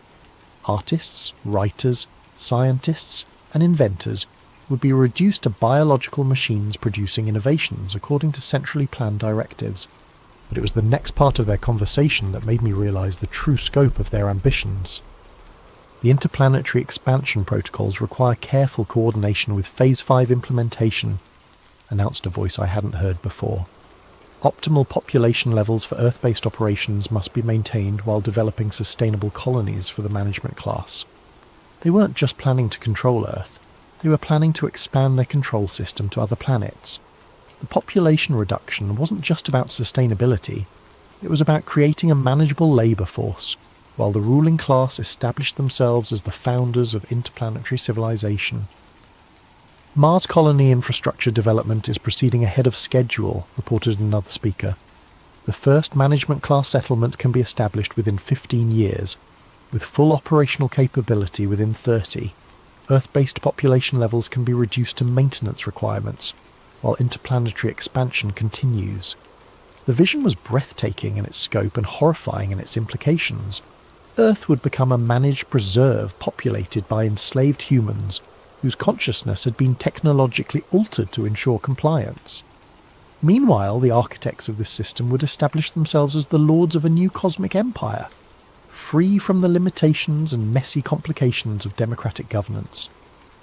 I was so absorbed in the horror of what I was hearing that I almost missed the sound of footsteps in the corridor outside the server room. My blood turned to ice as I realised that someone was approaching my hiding place. The door opened slowly, revealing a figure in dark clothing carrying what appeared to be a sophisticated detection device. He swept the room methodically, his equipment clearly designed to identify unauthorised electronic devices. For a moment our eyes met across the server room.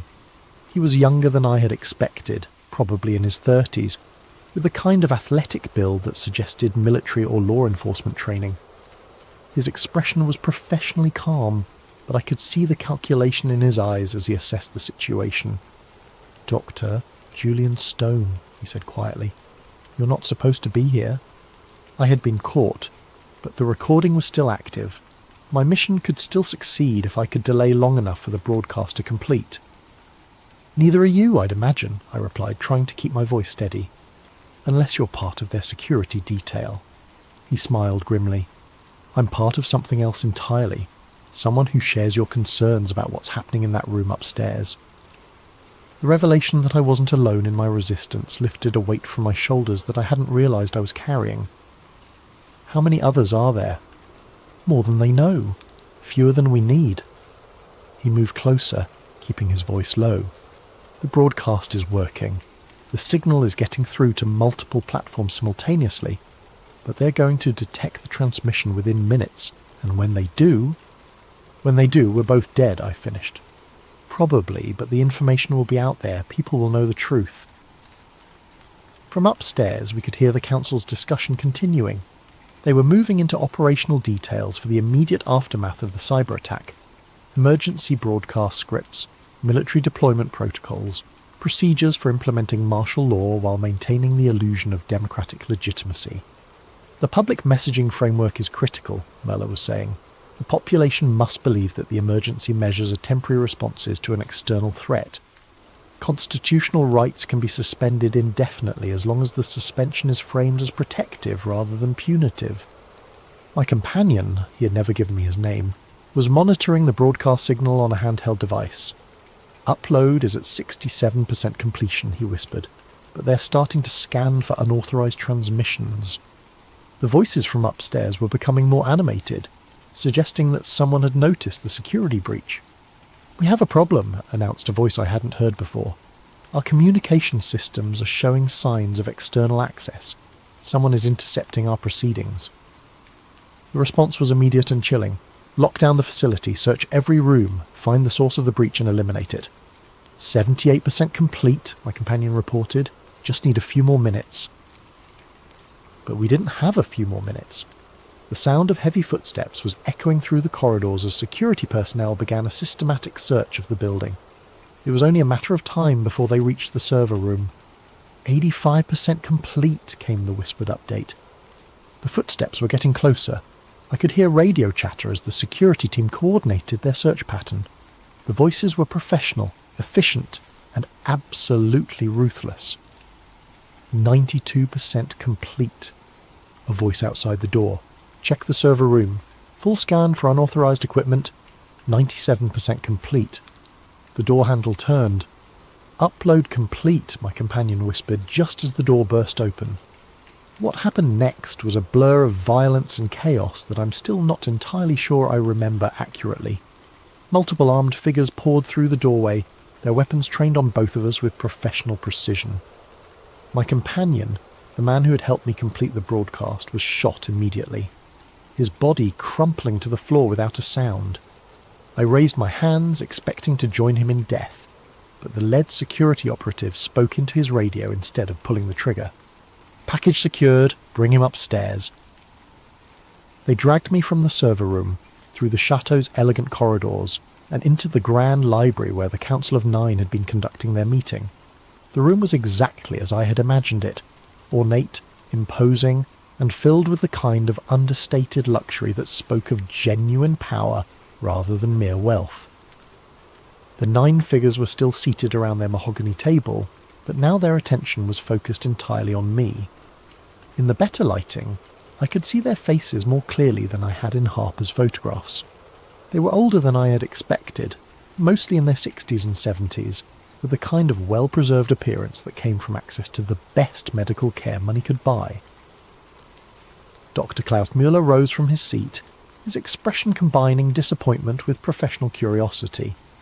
"Doctor, Julian Stone, we've been monitoring your research activities for some time. Impressive work, actually. You identified patterns that took us decades to establish." I said nothing, focusing on memorising as many details as possible about the room and its occupants. If I somehow survived this encounter, I wanted to be able to provide accurate descriptions to anyone who might continue the resistance. "The broadcast has been successfully contained," reported one of the security operatives. "All major platforms have been contacted, and the uploaded content is being systematically removed. Estimated public exposure was minimal, fewer than 10,000 views before suppression protocols were implemented." 10,000 people. It wasn't much, but it was something. Somewhere in the world, 10,000 individuals now knew the truth about Project RESET and the Council of Nine. "Unfortunately," Muller continued, "your interference has created complications that require immediate resolution. The Phase 3 timeline cannot be adjusted, which means we need to implement enhanced security protocols to prevent further breaches." A woman at the far end of the table spoke for the first time. Her voice was cultured, with the kind of accent that suggested expensive education and international travel. "The Harper problem has been persistent for too long. This incident demonstrates that we can no longer afford to ignore opposition elements, regardless of how marginal they appear to be." Harper. My heart sank as I realised that my mentor in resistance had probably been captured or killed. The network of opposition that I had hoped might grow from our exposure had been compromised before it could develop. "Harper was terminated 6 hours ago," confirmed one of the security operatives, "along with 12 associated individuals identified through communication analysis. The resistance network has been effectively neutralised." The casual way they discussed murder was perhaps the most chilling aspect of the entire encounter. These weren't monsters or fanatics. They were bureaucrats implementing policy decisions with the same detached professionalism that I had once applied to demographic analysis.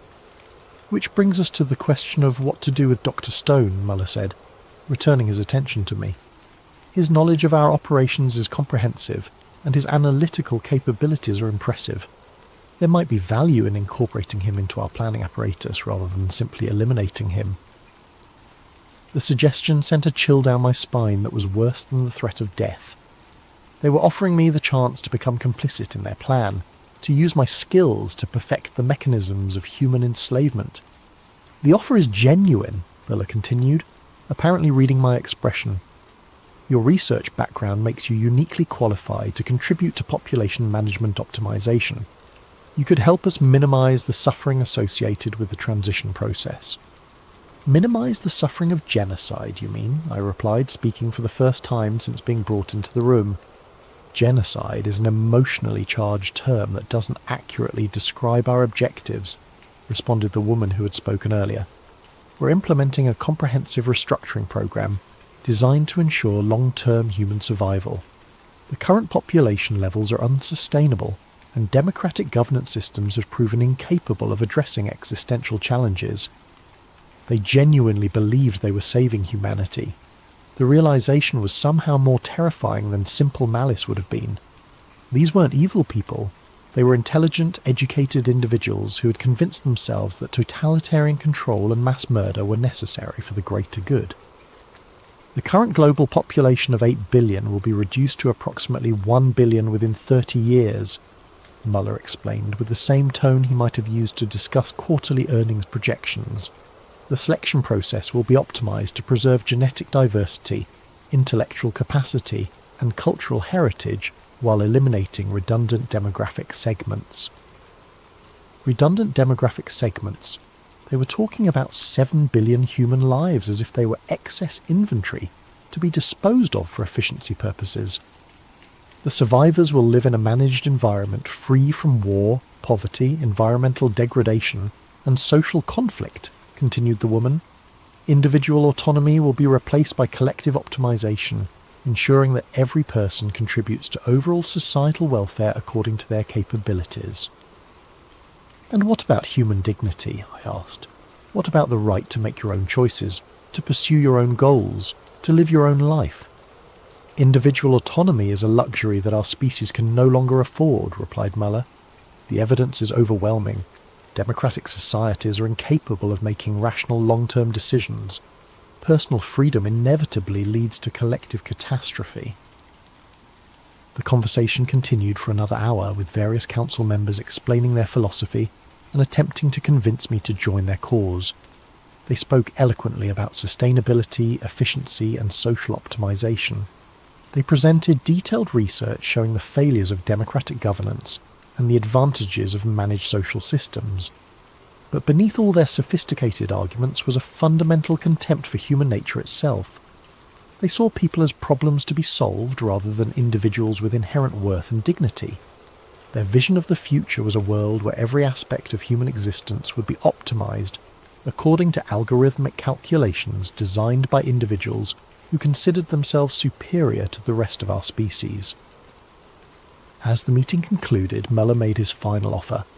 "Join us willingly, and you'll be part of the management class that guides humanity through the transition. Your expertise will be valued, your contributions will be meaningful, and your survival will be assured." "Refuse," added the woman, "and you'll be processed according to Phase 5 protocols.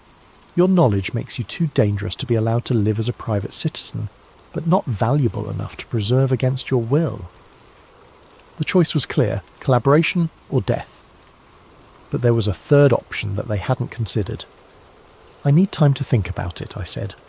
Muller nodded. "You have until tomorrow evening, but understand that this is the only offer you'll receive. Choose wisely." They returned me to a secure holding room in the chateau's lower level, a comfortable but windowless space that was clearly designed for temporary detention. The door was locked from the outside, and I could hear the subtle hum of electronic surveillance equipment monitoring my activities. But they had made a crucial mistake. In their arrogance, they had assumed that I would either join them or passively await execution. They hadn't considered the possibility that I might have prepared contingency plans for exactly this situation. Hidden in the lining of my jacket was a small device that Harper had given me during our final meeting. A dead man's switch connected to a comprehensive data package containing everything I had learned about Project RESET and the Council of Nine. If I failed to check in with the automated system every 24 hours, the information would be distributed to thousands of recipients worldwide, including journalists, government officials, and activist organizations. The Council's suppression of my live broadcast had been successful, but it wouldn't be enough to contain the firestorm that would erupt when Harper's complete intelligence archive was released. The evidence was too comprehensive, too well documented, and too widely distributed to be suppressed through conventional means.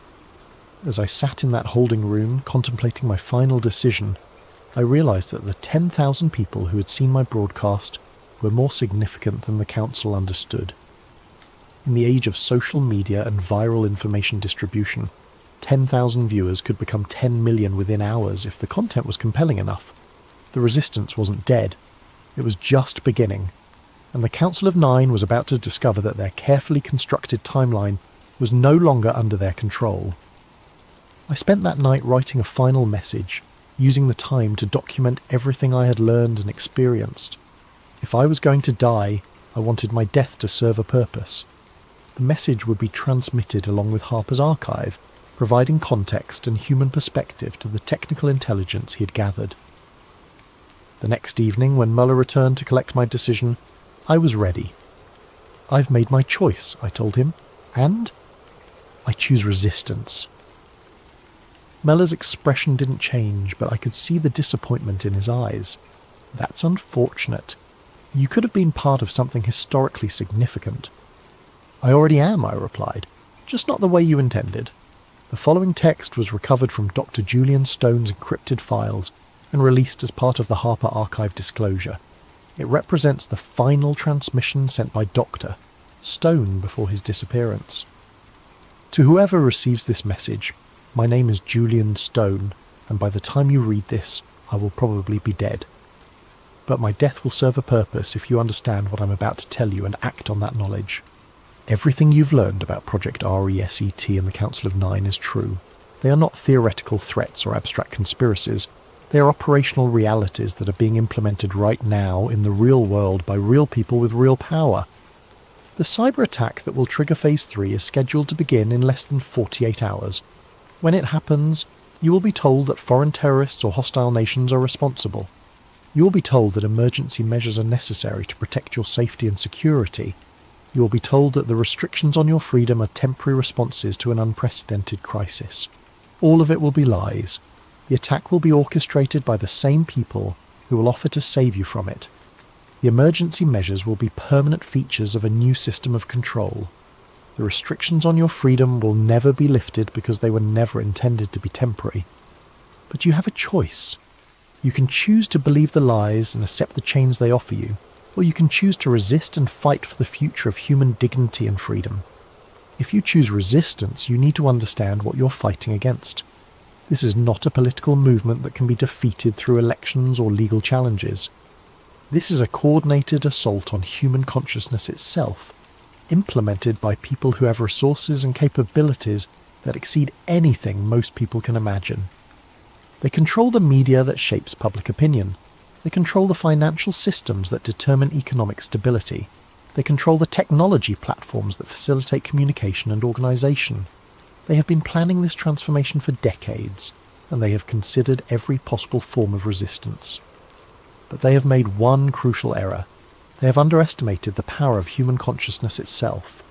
Individual awareness, when multiplied across millions of people, creates possibilities that no algorithm can predict or control. The key to resistance is understanding that this is fundamentally a spiritual battle disguised as a political conflict. They are trying to convince you that individual autonomy is selfish, that personal freedom is dangerous, and that collective management is more efficient than individual choice. Don't believe them. Your individual consciousness is not a bug in the human system. It's a feature.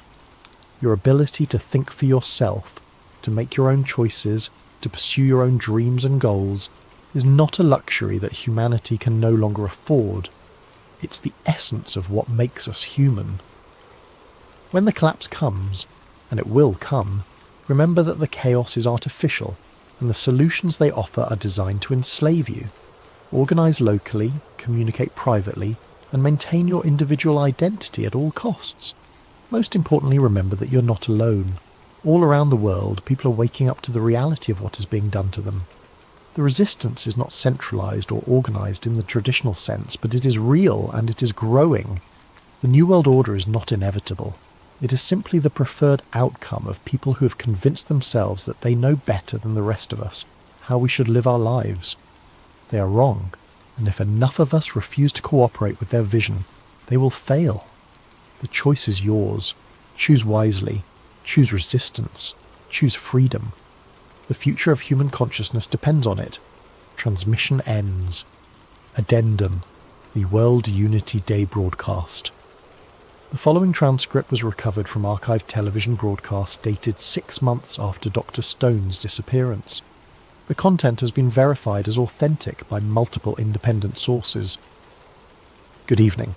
This is Sarah Chen reporting for Global News Network with a special report on this year's World Unity Day celebration. Across the globe, millions of people are gathering to celebrate the remarkable progress we've made in building a more sustainable, secure and harmonious world.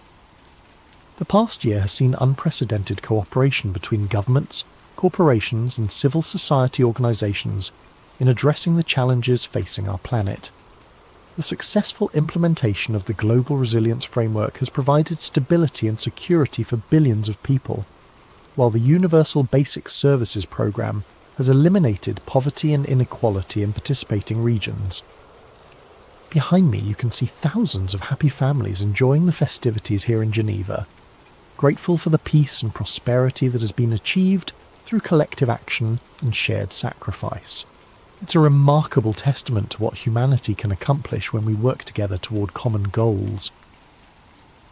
But perhaps the most remarkable aspect of today's celebration is the sense of unity and purpose that pervades the crowd. Individual concerns and selfish interests have given way to collective consciousness and shared responsibility. It's truly inspiring to witness. In the background, we can see representatives from the Global Coordination Council, observing the celebrations. These dedicated public servants have worked tirelessly to ensure that the transition to our new social model has been as smooth and beneficial as possible. One figure stands out among the observers, a man in dark clothing who seems to be watching the crowd with particular intensity. Our cameras haven't been able to get a clear shot of his face, but his presence adds to the sense of careful stewardship that characterises our New World Order. As we conclude this special report, I'm reminded of the words spoken by one of our Global Coordination Council members just last week. The New World Order isn't coming, it's here, and it's working exactly as intended. This is Sarah Chen, reporting for Global News Network. Thank you for watching, and happy World Unity Day. Firm paranoia. The terminal stood cavernous and quiet. Her footsteps echoed across the polished floors as she walked through the main concourse. Despite the late hour, the space felt unnaturally vacant. A few cleaning staff moved about like ghosts, and the occasional security guard made perfunctory rounds. Otherwise, the massive building seemed to be holding its breath. Bigger than the city of San Francisco, she muttered. Why build an airport this massive in a city that didn't need it? Evelyn had arranged a room at the airport hotel, giving her a reason to wander the terminals without arousing suspicion. She'd start properly tomorrow, but something compelled her to take a preliminary look around. The vast emptiness of night offered a freedom that daylight crowds would deny. Her attention drifted to the high ceilings, the elaborate art installations, the sheer scale of everything. DIA had cost $4.8 billion, $2 billion over budget. The explanations had never satisfied journalists like her. Something about the math didn't add up, as if the excess billions had built something else entirely. Near the south end of the terminal, she paused before the dedication capstone, a polished granite marker set into the floor. The Masonic square and compass symbol was prominently displayed, along with the date of dedication and, most curiously, reference to something called the New World Airport Commission. Evelyn knelt down, pretending to tie her shoe while snapping a photo with her pendant camera. The New World Airport Commission didn't exist, at least not officially. She'd checked every possible record. No such organisation had ever been registered anywhere in the United States. Hiding in plain sight, she whispered, tracing the Masonic symbol with her finger. The marker mentioned the airport being built for the people of New World. Not Denver, not Colorado, not even America.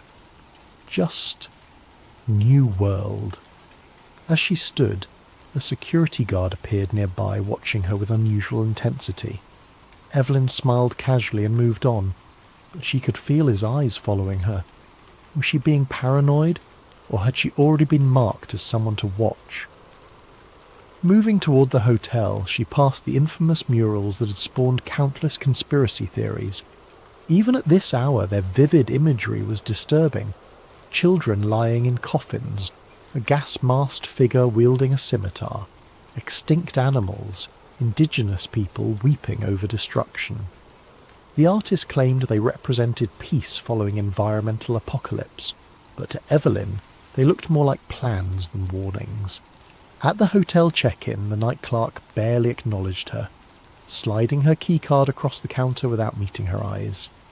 "Enjoy your stay at DIA," he said mechanically. "I'm sure I will," Evelyn replied. "It's quite an impressive facility." "Larger than most people realise," the clerk said, finally looking up at her with an unnerving intensity. "Most of it you'll never see." The comment hung in the air between them. Had it been a casual observation or something more? Evelyn nodded politely and walked to the elevator. In her room, she unpacked her equipment and spread the printouts of the encrypted emails across the bed.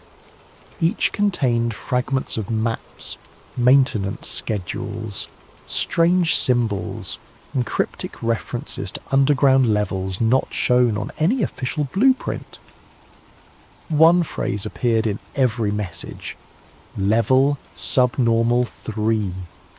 She arranged the pieces, trying to make sense of the puzzle. Through the window, the massive blue Mustang glowed in the distance, its red eyes like beacons in the Colorado night.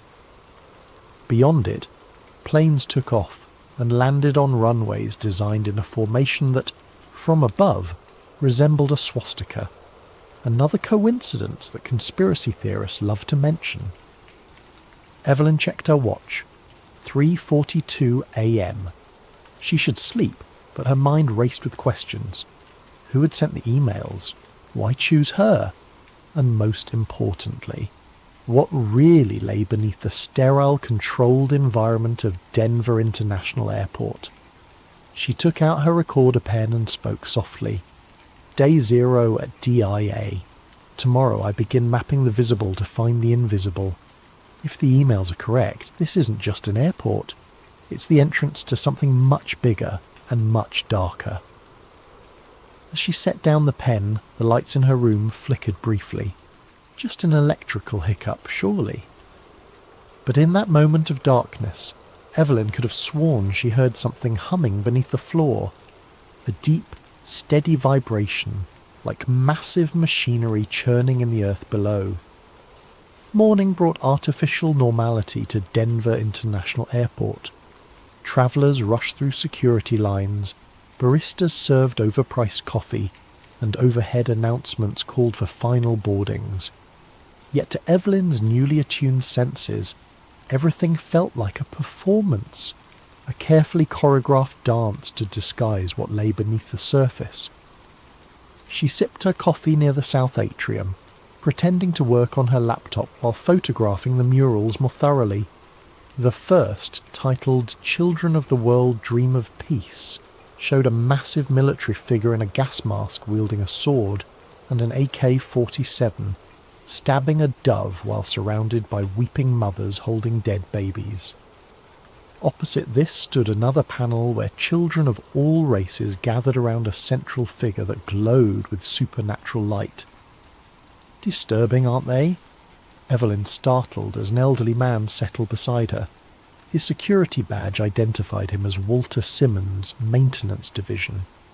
They're certainly unusual for an airport, she replied carefully. Walter nodded. The artist, Leo Tanguma, claims they represent the triumph of peace over war and environmental stewardship over destruction. That's the official story anyway. And the unofficial story, Evelyn prompted. The old man smiled, revealing tobacco-stained teeth. Every place has stories. This one more than most. He tapped his badge. 32 years in maintenance here, since before they even finished construction. Evelyn closed her laptop. I'd love to hear more about your experiences. Would you now? His eyes narrowed slightly. Most folks don't care about the opinions of old janitors. I'm writing an article about unique airport architecture and art, she lied smoothly. Your perspective would be valuable. Walter studied her for a long moment before nodding toward the dedication capstone. You know what AUAG means in that cornerstone? The letters under the Freemason symbol?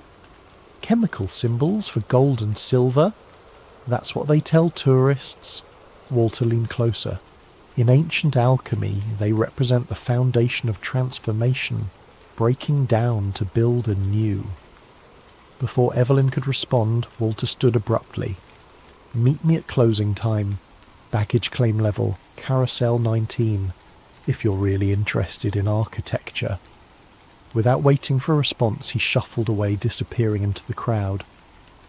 Evelyn spent the next hours methodically photographing every strange element of the airport.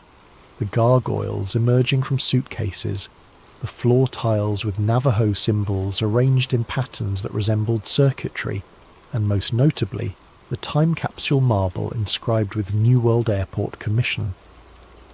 Near the south terminal, she found another cryptic installation. A small plaque depicting paper airplanes flying around tall buildings, installed years before September 11th.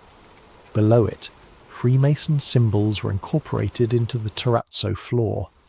Each discovery confirmed what the emails had suggested. DIA was a tapestry of symbolic messaging hidden in plain sight. But who was sending these messages? And to whom? By late afternoon, Evelyn had mapped the entire public area, cross-referencing it with the fragmented information from her anonymous source. Something didn't add up. The airport's underground baggage system, famously dysfunctional, had cost hundreds of millions before being abandoned. Yet construction had continued below ground for years afterward. Equipment logs showed massive tunnel boring machines operating long after the official completion date. At 9:45 p.m, Evelyn made her way to baggage claim, finding Carousel 19 shut down for the night. Walter stood nearby, pretending to mop an already clean floor. "You actually came," he said, sounding surprised. "Follow me, don't speak." He led her through a service door marked Authorised Personnel Only, down a maintenance corridor lined with pipes and electrical conduits. After several turns, Walter used his badge to access another door labelled Tunnel System Grid B. "Why are you showing me this?" Evelyn whispered, as they entered a long concrete tunnel large enough to drive trucks through. "Because I'm retiring next month," Walter replied. 32 years keeping my mouth shut. Maybe it's time somebody knew." The tunnel stretched ahead for what seemed like miles, curving gently downward.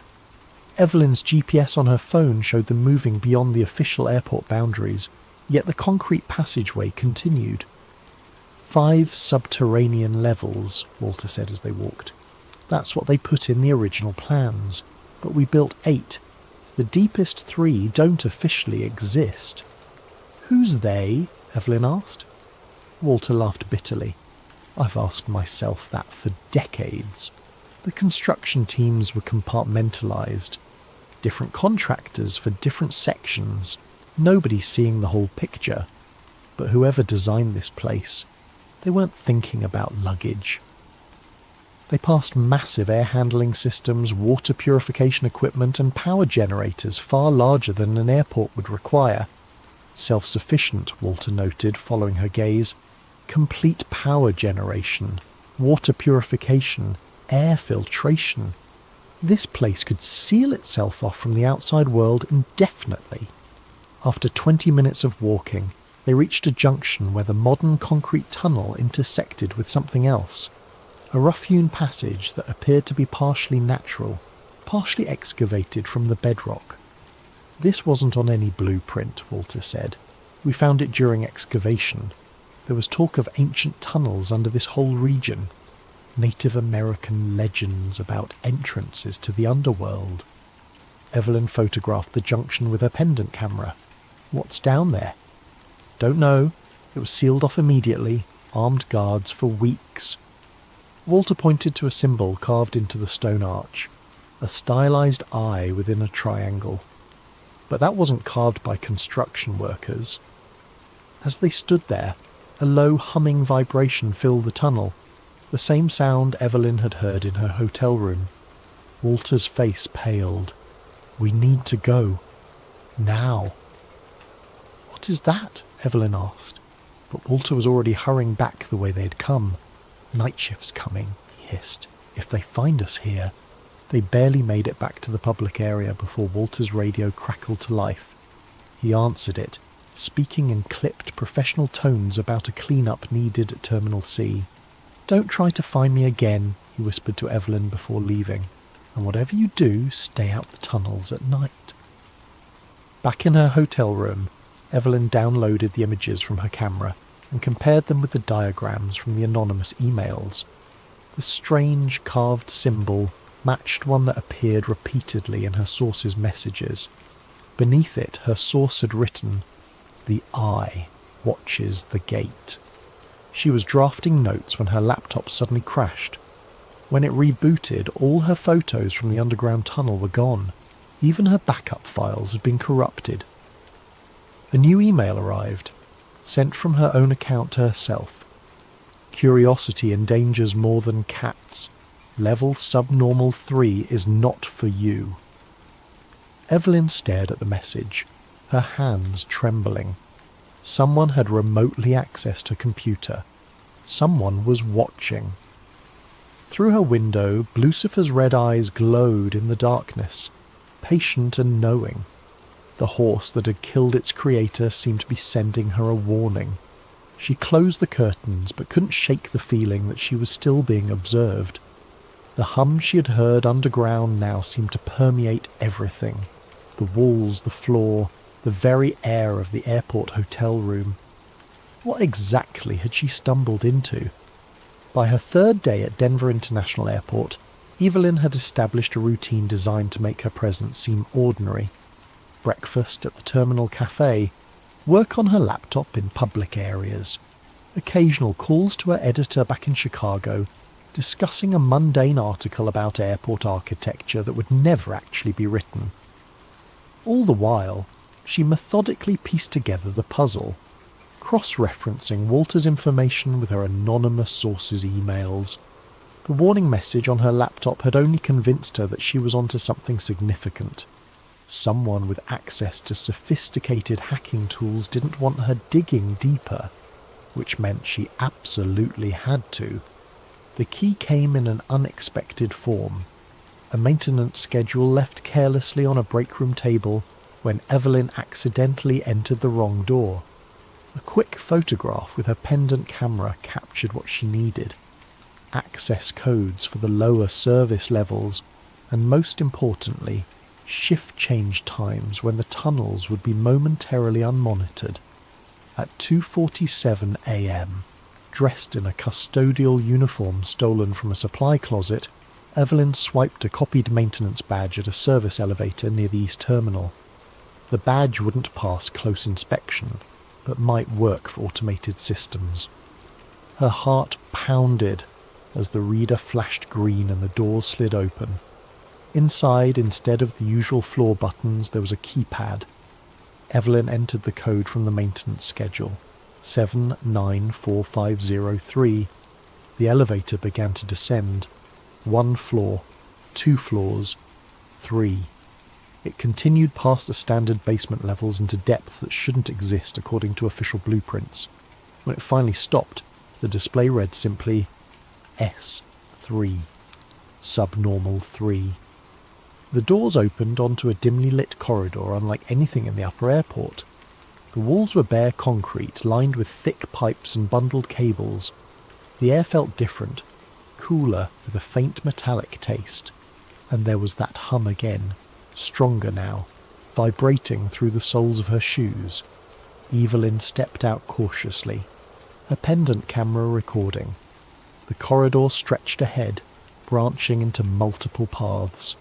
Ventilation ducts large enough for a person to crawl through ran along the ceiling. Every 50 feet, red emergency lights cast an ominous glow. She followed the main passage, noting that unlike service areas meant for maintenance, these corridors were designed for regular foot traffic. The floors were finished with resilient industrial coating. Directional signs pointed to areas labelled with codes rather than names. QB7, processing long-term containment. After several minutes of walking, the corridor widened into a large circular hub with multiple doorways. In the centre stood a scale model of the airport, but not as it currently existed. This version showed DIA with 6 runways instead of 5, additional terminals, and expansive underground structures depicted in cutaway view. Evelyn photographed it from every angle. According to the model's date stamp, this was Denver International, as it would exist in 2030. An expansion already planned but not publicly announced. A doorway labelled Observation drew her attention. Through its small window she could see a darkened room with control panels and screens. Evelyn tried her badge, and to her surprise the door unlocked. Inside, monitors displayed camera feeds from all over the airport. Public areas, service tunnels, even the surrounding airfield. But other screens showed locations she couldn't identify. Underground chambers filled with rows of empty bunks, warehouses stocked with supplies, what appeared to be hydroponic gardens under artificial light. One monitor showed a massive circular room with a strange black structure in its centre, a monolith of some kind, at least 20 feet tall, with a polished obsidian surface. Around it, technicians in white coats took measurements with specialised equipment. Evelyn stared at the scene, transfixed. This was unlike anything she had expected to find beneath an airport. A logbook lay open on the control desk. Recent entries referenced resonance testing and frequency calibration. One notation particularly caught her eye. Portal stability at 87%. Requires additional anchoring before Phase 2. Portal? A sound in the corridor snapped her attention back to her surroundings. Voices approaching. Evelyn quickly turned off her pendant camera and slipped behind a server rack just as the door opened. Two men in dark uniforms entered, continuing a conversation already in progress. Third shipment this week. That's more than the previous 6 months combined. Orders from above. Accelerated timeline. Because of the seismic activity? Partially. Intelligence suggests we may have competitors accessing the network. Shanghai facility reported unusual readings. They moved to the control panels, their backs to Evelyn's hiding place. What about the upper levels? Security protocols. Remain in place. Limited access. Need to know basis. And the journalist? Evelyn's blood ran cold. Being handled. Her breach of the service tunnels was expected. Walter played his role perfectly. He doesn't know he's an asset. Of course not. Carefully cultivated over decades. Retirement package includes memory modification. The men fell silent as they focused on the monitors. One adjusted settings while the other took notes. Evelyn remained frozen behind the server rack, barely breathing. After what seemed like an eternity, they finished their work and moved toward the door. Shift change in 20 minutes. Make sure the containment teams are ready. What about tonight's arrivals? Processing as usual. The VIPs go directly to level S5. After they left, Evelyn waited 5 full minutes before emerging from her hiding place. Her mind raced with questions. Walter had been used to feed her information. But why? What was this facility really for? And most disturbingly, they had expected her to find the tunnels. Her investigation wasn't exposing their secret. It was somehow part of their plan. She needed to see more before escaping. Following the hub's directional signs, she chose the path marked Processing, moving as quietly as possible through the empty corridors. The processing area turned out to be a large chamber filled with equipment that resembled advanced medical scanning technology. Gurneys lined one wall. Isolation rooms with observation windows stood ready. Everything was immaculately clean and appeared to be regularly used. Beyond this area, Evelyn found something even more disturbing. A massive room filled with empty containment units. Hundreds of transparent chambers large enough to hold adult humans, connected to life support systems and monitoring equipment. These weren't designed for medical care. They were designed for storage. In an adjacent laboratory, refrigeration units held rows of vials labelled with alphanumeric codes. Research documents scattered on desks referenced extended biostasis and consciousness mapping. This went far beyond any government black site or military installation. Whatever was happening beneath Denver International Airport involved technologies and purposes Evelyn could barely comprehend. As she documented everything with her camera, the ambient hum that permeated the facility suddenly intensified. The lights flickered. An announcement echoed through hidden speakers. "Attention all personnel. Harmonic stabilization sequence initiating. Secure all sensitive materials and proceed to designated safe zones. Resonance testing commencing in 5 minutes." Evelyn knew she needed to leave immediately. She retraced her steps toward the hub, planning to return to the service elevator. But as she rounded a corner, she came face to face with a security team in black tactical gear. They didn't seem surprised to see her. "Evelyn Hart," the leader said calmly. "Your tour ends here." The security team didn't restrain Evelyn. They didn't confiscate her equipment or even search her. Instead, They escorted her through corridors she hadn't yet explored, descending even deeper beneath the airport. "Where are you taking me?" she demanded, trying to maintain some illusion of control. "To what you came to find," the leader replied simply. They arrived at massive double doors emblazoned with the now familiar symbol, the eye within the triangle. 2 guards stood at attention outside, wearing black suits with subtle lapel pins, the square and compass of the Freemasons. The leader of Evelyn's escort team stepped forward, placing his palm on a biometric scanner. "Witness heart as scheduled," he announced. Scheduled? The door swung open silently, revealing a vast underground chamber unlike anything Evelyn could have imagined. The ceiling arched at least 60 feet above a circular floor the size of a football field. The walls were a strange material that seemed to absorb light rather than reflect it, and at the centre stood the black monolith she had glimpsed on the security monitors. A perfect obsidian rectangle, its surface rippling occasionally as if it weren't completely solid. Around the chamber's perimeter, tiered seating accommodated what appeared to be viewing galleries. Men and women in formal attire occupied these areas, observing both the monolith and Evelyn's entrance with equal interest.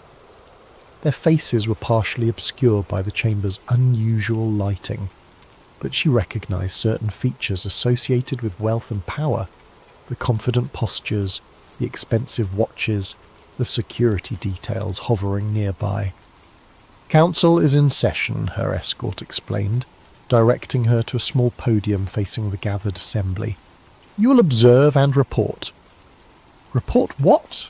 Evelyn asked, bewildered. "The truth. That's what you came for, isn't it?" Before she could respond, the lights dimmed further and a resonant tone filled the chamber.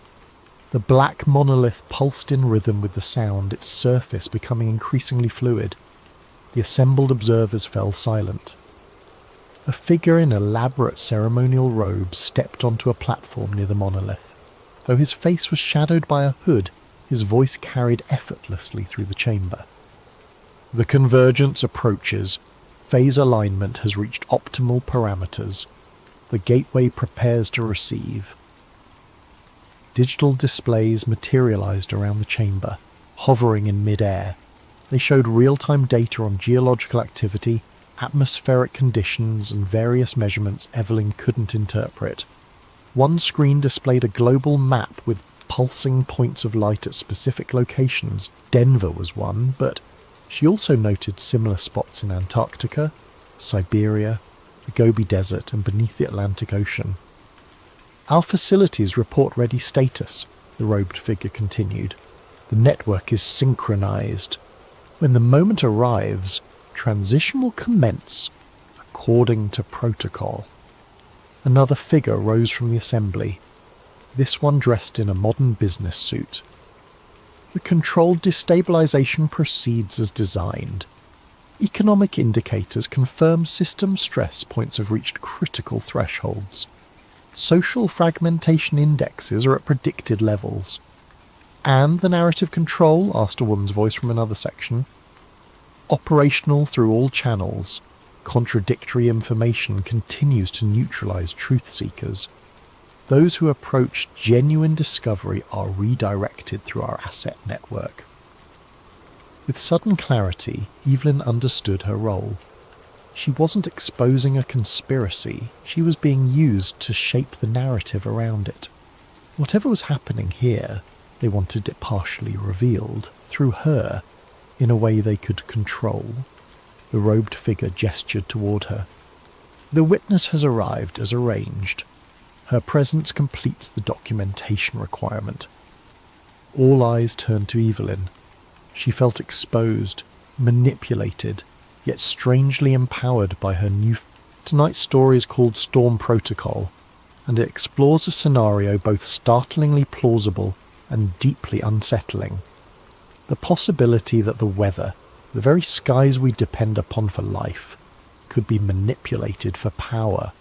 We'll follow Nathan Cole, an atmospheric physicist who stumbles upon hidden files revealing the existence of Project Cirrus, a clandestine initiative that engineers storms, droughts, and natural disasters for geopolitical gain.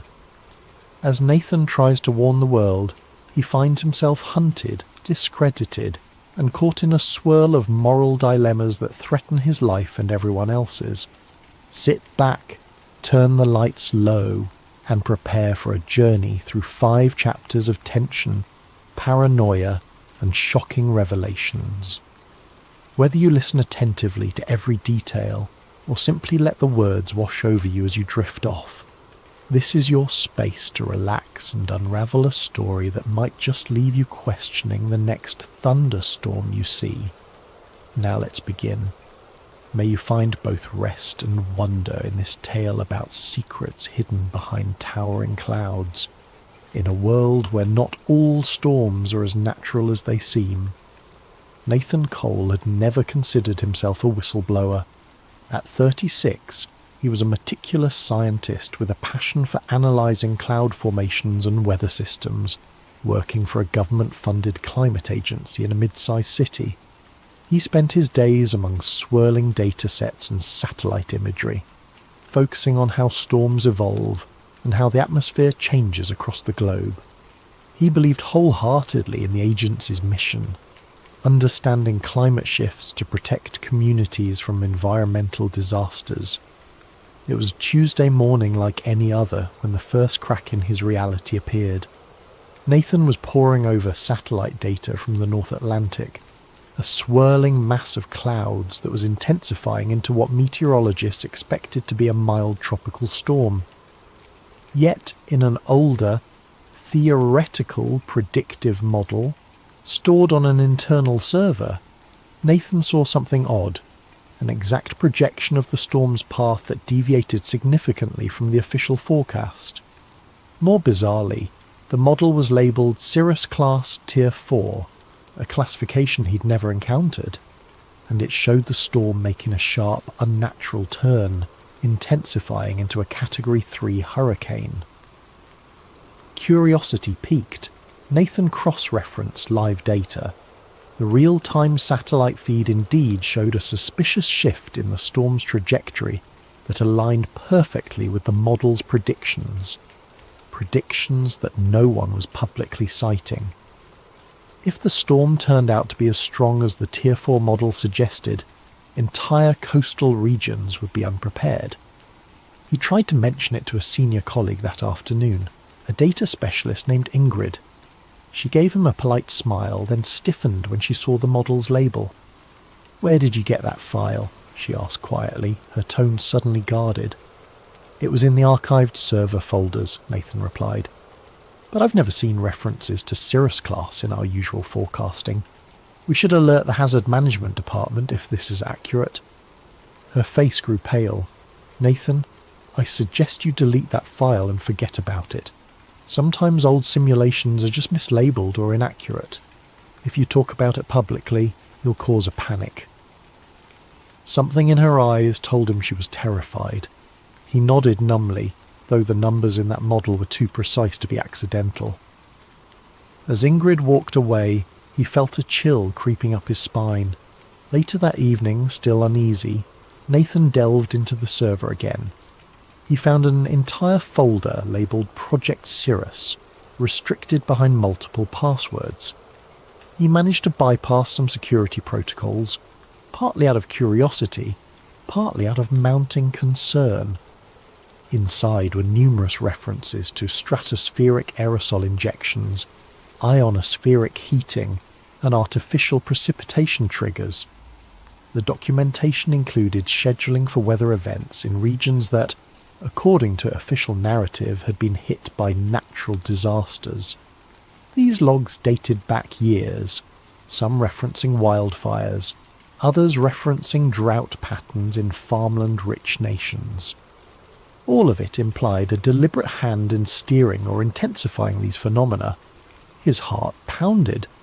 This couldn't be real, could it?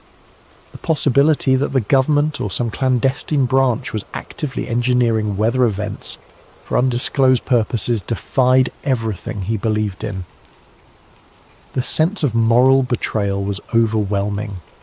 He scanned more files, discovering reference after reference to manipulations that matched major storms of the past decade.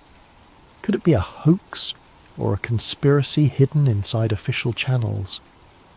But the data was too consistent, the language too methodical. Each major unpredictable storm, each bizarre drought anomaly, correlated with logs describing successful atmospheric seeding. He realised with dawning horror that he might be looking at evidence of the government's capacity to weaponise the weather. Struggling with the magnitude of it all, he decided to approach his immediate superior the next morning. That was Dr. Malcolm Ashcroft, the director of the Climate Research Division. Ashcroft was a disciplined, no-nonsense official with top-tier security clearance. If anyone could confirm or deny these findings, it would be him. Nathan scheduled a private meeting in Ashcroft's corner office, heart in his throat. The next day, upon entering the office, he felt the tension. The blinds were closed, giving the space a claustrophobic feel. Ashcroft listened to Nathan's account, flipping through the printed examples of the data, his face expressionless. When Nathan finished, Ashcroft leaned back, eyes cold. Coal? We're a climate agency, not a secret weather manipulation outfit, Ashcroft said with practised calm. Those files must be mislabeled or part of some out-of-date project that never got off the ground. I'll have them archived properly. In the meantime, I suggest you focus on your assigned tasks. The words were benign, but a subtle threat underlined them. Nathan insisted, but these references to aerosol injections match the storms from the last year. This can't just be a leftover project. Ashcroft's gaze hardened. You're reading too much into it. Let it go. Dismissed from the office, Nathan left with a sinking feeling that he'd stepped into a hornet's nest. That evening, he returned to his desk only to find all references to Cirrus class or Tier 4 models wiped from the server. Ingrid avoided his gaze, looking frantic and pale. He attempted to log in with his clearance, only to find it revoked. A terse email labelled him for administrative leave pending a departmental audit. The message's subtext was clear: keep quiet. As the day ended, Nathan exited the building under a darkening sky. A storm front loomed on the horizon, thunder rumbling ominously. It felt symbolic. His world was about to shift, perhaps irreversibly.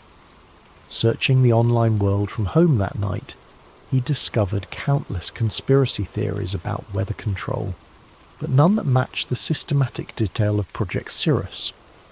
Some articles mentioned HAARP or cloud seeding, but all were dismissive.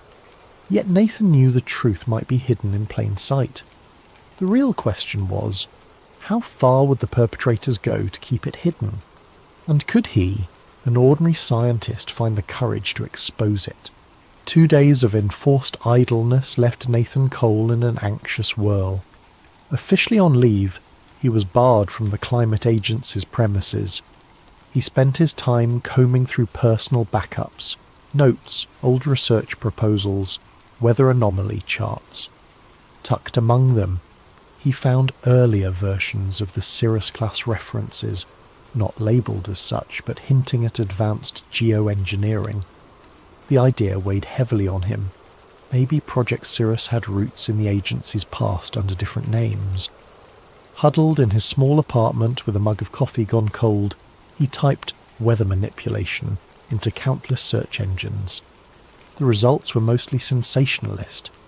Wild claims of chemtrails, HAARP conspiracies, or microwave weapons used by shadowy groups. He had always dismissed such theories as fringe paranoia. Now he suspected they might contain grains of truth. He opened a new email with an attached data set, wrote a short message, and addressed it to Jade Ramirez, an underground investigative journalist he'd read about. Jade was known for exposing corporate cover-ups, mainly big pharma or environmental disasters. She had a reputation for chasing suppressed stories, ignoring official denials. but contacting her carried risks. If she proved untrustworthy, he'd be handing explosive info to the wrong hands. If she was legit, she might become his only lifeline. An hour later, to his surprise, Jade replied with a terse, "Meet me. District 7 coffee shop. 3 p.m, bring your evidence." The directness made his pulse quicken. It was happening. Someone was taking him seriously, or maybe it was a trap. Fear gnawed at him. He arrived at the coffee shop, a nondescript spot with battered wooden tables and flickering lights. Jade was waiting, arms folded, scanning the crowd warily. She was in her early 30s, short hair dyed a streak of blue, wearing a leather jacket that had seen better days. The second Nathan approached, her gaze locked onto him. "Cole?" she asked. He nodded, sliding into the seat across from her. "You said you have proof of government weather manipulation.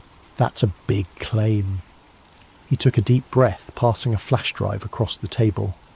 "On this, you'll find partial logs referencing Project Cirrus, including time-stamped documents that correspond to real-world storms. I also have correlation data that suggests these events weren't natural." She raised a skeptical eyebrow. "Could be doctored. People fake documents all the time." "I'm not a forger. Check the metadata. It's from official servers. I just stumbled upon it." Jade hesitated, took the drive. "If you're messing with me, I'll know. But if this is real, it's huge." She paused. "Why come to me? Why not mainstream media?" Nathan grimaced. "They'll bury it or brand me a crank.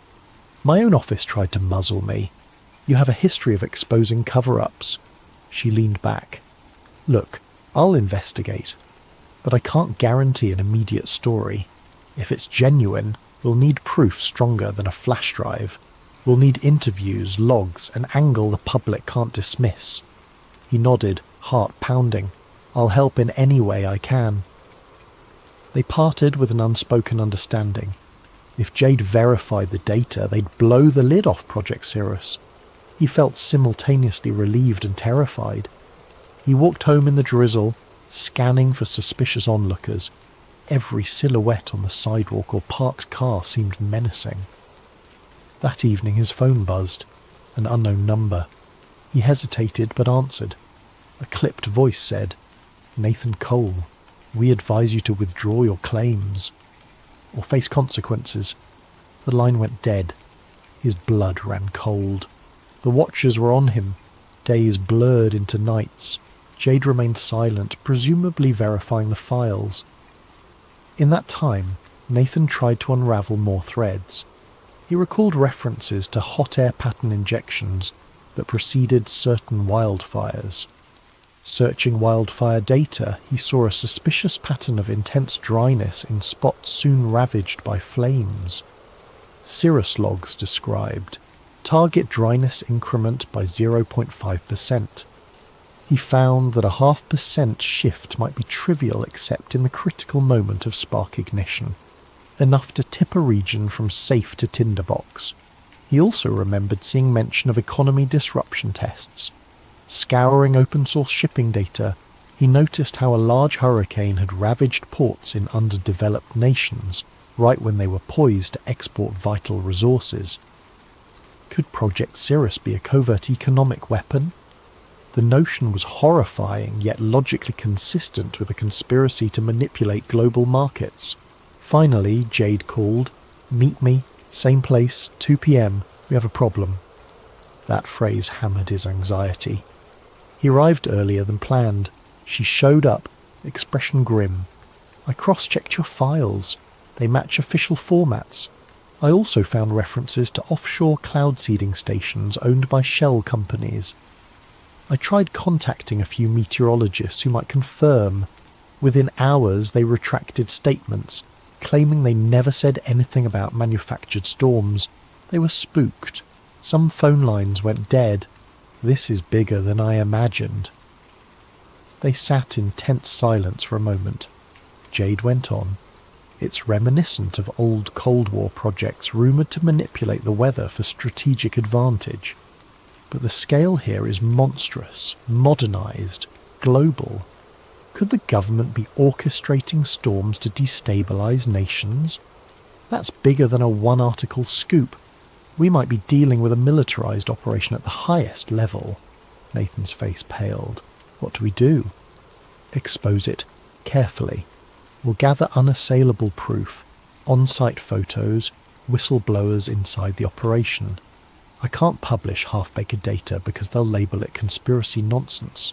We need more, but once we have it, we'll go big. Make it impossible for them to bury. He inhaled slowly, bracing himself. That means infiltration, or a direct link to the agency. They locked me out. Any attempt to re-enter is dangerous. She clenched her jaw. We find another lead, someone inside, or we break in somewhere else. This story, if true, changes everything about how we see natural disasters. Before they parted, Jay confided in him a personal note. My brother died in a supposed freak hurricane a few years back. I always felt something was off. This might explain it. I want the truth as much as you do. Her resolve mirrored his. They left the cafe more determined, less alone. Still, doubt lingered. The forces behind weather manipulation likely had near limitless resources. Could two individuals, a disgraced scientist and an underground journalist, truly unmask it? And if they did, would the public accept such a monstrous possibility? Another beep from his phone cut through the gloom. A new text from an untraceable number. You've been warned. Stop now. The intimidation was intensifying, yet it only fueled his conviction.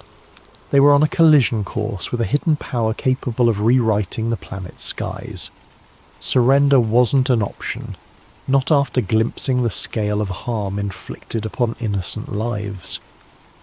That night thunder rolled again outside Nathan's window.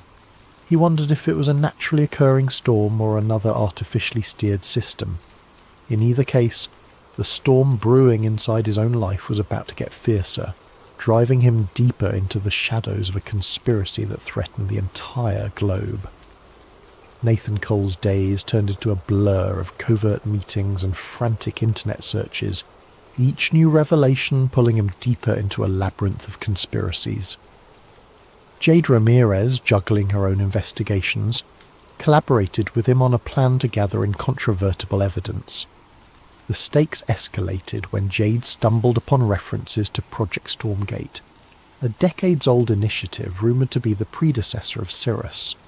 Her findings: Stormgate started in the Cold War era, an attempt to use weather as a silent weapon, spawning floods, droughts, or storms in target regions without direct warfare. It was tested in small-scale scenarios, but never publicly acknowledged. Now it seemed Project Cirrus had modernised Stormgate's mission with advanced technologies like ionospheric heating and aerosol deployment. As Jade pieced together old FOIA, Freedom of Information Act documents, Nathan found corporate ties, shell companies that owned private cloud seeding stations in remote oceans. The trail led to a nondescript facility near the coast. Eyewitness accounts from local fishermen described unmarked planes releasing chemicals into the sky at night.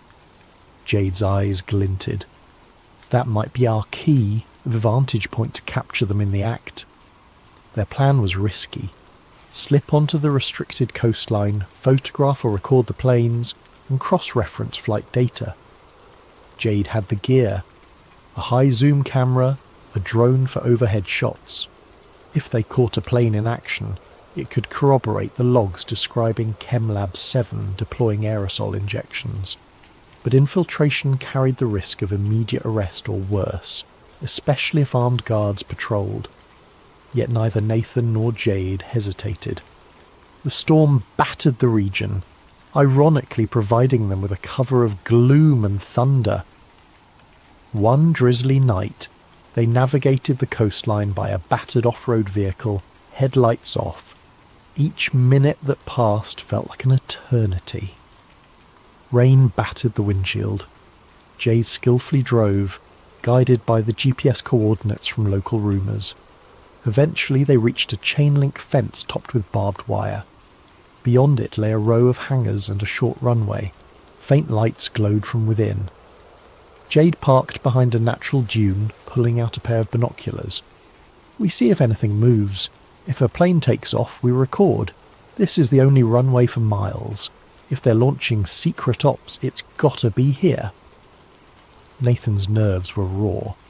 Hours ticked by in the humid darkness, hearts pounding with each new lightning flash. At around 2 a.m. they spotted activity. Hangar doors slid open, revealing a cargo plane with no visible markings. Workers wearing hooded raincoats hustled about. Through the binoculars, Jade glimpsed canisters being loaded into the plane's cargo hold. She snapped pictures, leaning forward with hushed excitement. As the plane taxied out, Jade launched a small drone. The drone soared up, capturing thermal signatures. A live feed on her laptop showed the canisters inside the hold. The plane took flight, slicing through storm clouds overhead. Jade followed with the drone as best she could, capturing aerial footage of suspicious aerosol jets spraying from the plane's underside. The night vision feed revealed a chemical trail dispersing into the storm. They had proof that matched the Cirrus documentation referencing mid-storm aerosol seeding. Suddenly, warning lights blared on the drone's interface, some kind of jamming signal. The drone feed cut out, the device spiralling. Jade cursed as the laptop screen flickered to static, but they'd already recorded a few minutes of incriminating footage. Gritting her teeth, she saved the partial data to multiple drives. Then came the wail of sirens. Spotlights erupted across the runway, scanning the perimeter. "Time to go," Jade muttered. Nathan nodded, adrenaline surging. They retreated, hearts pounding, water splashing underfoot. They reached the off-road vehicle and sped away. The swirling storm overhead a testament to the operation they'd just witnessed. In the rearview mirror, flashing lights and distant shouts indicated the facility was on high alert. But for now, they were free, with precious evidence in hand. Hours later, they reconvened in Jade's makeshift safe house, a dingy apartment she used for sensitive investigations. She meticulously backed up the footage on encrypted servers. "We have them in the act," she said, breath trembling with excitement. "No official markings, but definitely a plane deploying chemicals into a storm system. The question is, how do we tie it to a government directive?" Nathan rummaged in his bag, pulling out a snippet of log referencing a night ops flight from Hangar 15. The date matched that night. "We link it to that schedule. We still need a direct chain to Director Ashcroft or whomever is behind Project Cirrus. Otherwise they'll claim it's rogue actors or deny the authenticity." A sudden beep from Jade's laptop drew their attention. An intrusion warning popped up. A hacking attempt. Jade hastily scrambled to cut internet access. "They're trying to track us down," she hissed. "We have to move. This place isn't safe anymore." Frantic tension spurred them to pack their gear. Jade stuffed the drives into a sealed bag.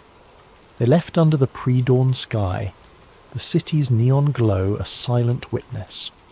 By sunrise, they'd relocated to an abandoned storage unit on the outskirts. Nerves rattled but resolve firm. From there, Jade made contact with a fellow journalist known for secure data handling. They arranged a possible large-scale leak to multiple independent outlets. Meanwhile, Nathan discovered deeper references in the logs. Storm weapon test, drought expansions, wildfire expansions, hurricane targeting. The text explicitly mentioned impacting global commodity markets, resource control and political leverage. The scope of it was monstrous, pitting entire nations into chaos under the guise of natural disasters. A final piece of the puzzle emerged when Jade hacked into an older database containing Stormgate archives. The archived documents described how initially it was about sabotage. flooding enemy farmland or parching rival economies. Over decades, it evolved. Now, under Project Cirrus, it extended to forging or intensifying storms for strategic advantage across the globe. The authors rationalised it as maintaining global equilibrium, a twisted justification, but the powers behind this operation had no intention of letting them reveal everything. That day, Jade's phone lit up with an unknown text. "We see you. Enough." Then the lights in the storage unit flickered. Nathan's phone rang, the same menacing voice from before. "Hand over your data or face the consequences. We maintain Earth's balance, not you." Shaken, Jade clutched her phone. They are calling it balance? More like playing gods with innocent lives. Nathan's face hardened. "We leak it now, or we lose the chance, but we must go big, or they'll just bury it again." Yet they also sensed that a direct leak might provoke a catastrophic distraction. More than once, Nathan had read references to false flag storms. If cornered, Project Cirrus might create a massive weather event to overshadow the news or discredit their revelations. Could it be done? All the data suggested yes. That realization weighed heavily on them as they prepared to risk everything for the truth. The decision was made. Nathan and Jade would hold a live-stream press conference revealing the existence of Project Cirrus, accompanied by a data dump across multiple independent platforms. The plan: go public at a set time so that even if their feed was cut, many mirrored sites would have the files. Over the next days, they arranged a safe location for the broadcast, a concealed studio belonging to one of Jade's contacts in the alternative media scene. Every hour that passed felt like waiting for an explosion. They received more threats. Online harassment escalated, with trolls labelling Nathan a climate kook, attacking his credibility. Jade's background was smeared with rumours of criminal activity, the typical discrediting tactics. Meanwhile, they fine-tuned the evidence. The Redwood documents, flight footage, satellite patterns, internal logs referencing spiked wildfires, even personal testimonies from 2 ex-technicians who refused to appear on camera but provided voice-distorted statements. During a tense planning session, Jade's phone buzzed. She glanced at it, then shared a sobering look with Nathan. A new storm was forming in the Atlantic, unexpectedly. Meteorologists were baffled by its rapid intensification. Forecast agencies predicted it might reach Category 5 within mere days. Jade's eyes darkened. This is it. They're launching a major event to overshadow our story, or to threaten the entire region if we proceed. Nathan's throat constricted. Jack Calloway was never one to stay up late. His farm in rural Nebraska demanded an early rise, so he typically shut off the lights by 10, drifting to the lullaby of distant crickets. But on this particular night, the restlessness wouldn't leave him. A strange heaviness pressed against the humid summer air, as if the land itself was holding its breath. Shortly after midnight, Jack found himself on the back porch, sipping lukewarm coffee and staring at the star-studded sky. Clouds drifted over the moon, turning the farmland into a patchwork of shifting shadows. He almost retreated inside, deciding he was imagining the tension in the atmosphere, when a sudden glow flickered above the distant treetops. At first, Jack assumed it was an airplane. He lived near no major airports, yet small planes occasionally passed overhead. But the glow brightened too quickly, blossoming into a searing white flash that tore across the sky. Within seconds the light streaked overhead, trailing wisps of fire, lurid reds and oranges crackling with sparks. A shockwave rattled the windows strong enough to make the porch rails tremble. Jack's heart pounded. That can't be normal. Grabbing his phone, he sprinted off the porch and into the cornfields. Fear coursed through him. Fear of what might be falling from the heavens, and fear for the crops he'd nurtured all season. The farmland's rows felt endless as he ran. phone light dancing across towering cornstalks. Above, the once starry sky was obscured by swirling smoke. Just when it felt like his lungs would burst, Jack reached the far edge of the field. Beyond it was a wide clearing he used for storage, tyres, rusted equipment. Something had crash-landed there, slicing a ragged trench through the earth. Sparks popped and fizzled along twisted shards of a silvery metal half buried in the ground. The craft was about the size of a large truck, shaped in a way that defied immediate description. It wasn't a plane, helicopter, or any design Jack recognised. Part of it glowed with an eerie internal light, bright enough to illuminate the orchard in flickering pulses. Jack's first instinct was to film. He raised his phone, pressing record. The footage captured the craft's warped hull, the shimmering heat waves pouring off it. He tried to speak, narrating that something had crashed, that it wasn't an airplane, but his voice shook so badly the words jumbled. Then, from within the shattered metal, a sliver of movement caught his eye. He inched closer, phone at arm's length. Steam hissed. An acrid smell like scorched wires choked the air. Something was definitely inside, a shape contorting behind the half-melted panels. Jack's heart hammered so loud he thought his chest might explode. Still, he crept forward, bracing himself for any sign of life. A sudden jolt of electricity arced across the debris, snapping him to a halt. He didn't want to risk stepping into a live current. Instead, he circled around, capturing angles of the crash from every side. The phone screen displayed a perfect shot of the wreck. Chunks of metal that glowed white-hot, unearthly symbols etched along the edges. In the distance, a twisted piece of plating flared with colour, like a neon hue that shimmered between purples and blues. Jack whispered to himself, "No one's going to believe this." But he had the footage, and that alone sparked hope that the truth might come to light. Suddenly the craft's lights dimmed. The field fell silent, except for crackling flames. The shape inside retreated deeper into the wreckage. Unsure what else to do, Jack took a few steps forward, balancing caution with curiosity. Then an unexpected surge of static flared from his phone, the screen going haywire. He cursed, stepping back as the phone beeped in protest. He managed to steady the device just as the screen returned to normal. Thank God, he thought. He hit stop on the recording, preparing to call 911, but the phone read, "No service." Jack wasn't surprised. His farmland sometimes struggled for signals. He jogged back through the corn rows, returning to the house. Once inside, he used the landline. It rang once, then cut off. He tried again. Same thing, a dead line. Tapping at his smartphone, he noticed the Wi-Fi icon flicker, then vanish. Confusion twisted in his gut. The night was calm, no storms. Was the crash interfering with signals? Possibly.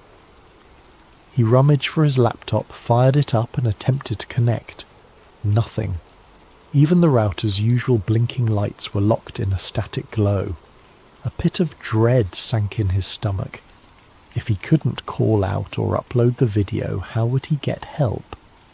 He decided to drive into town. Maybe from there he could call authorities. But as he stepped onto the front porch, headlights appeared at the far end of his dirt driveway. 2 black SUVs rolling up with their beams off. They advanced silently, an ominous presence cutting through the dark. Jack's pulse raced. Normally, unannounced visitors after midnight might be drunks or lost travellers, but these vehicles looked official. Tinted windows, standard government plates. He took a step back, adrenaline spiking. The feeling of being trapped rose in his chest. The SUVs stopped, engines humming. Doors opened and figures in dark suits spilled out. They carried flashlights that cut across the yard. One man, tall with a military-like bearing, stepped forward. "Mr. Calloway," he called, voice calm but unnervingly authoritative. Jack didn't answer. He realized they might want his phone, the precious footage. Even if they were from the government, something about their arrival felt sinister. He slipped inside, locked the door and sprinted to the kitchen. Peeking through the window, he saw the men fan out across his property. Another SUV arrived from the other direction, sealing any easy escape. The man in charge barked orders in a low tone. Despite the distance, Jack caught snippets. Secure the perimeter, search the barn, find the subject. Subject. As if he were some kind of criminal. A surge of defiance lit inside him. They're here for the crash. The pieces clicked. They must know about the fallen object. They wanted to contain it, hide it from public knowledge. Jack clutched his phone tight, sinking into a corner. Think, Jack. Don't let them seize that video. The file was his only proof that something extraordinary had landed in his fields. If these agents got it, the truth might vanish forever.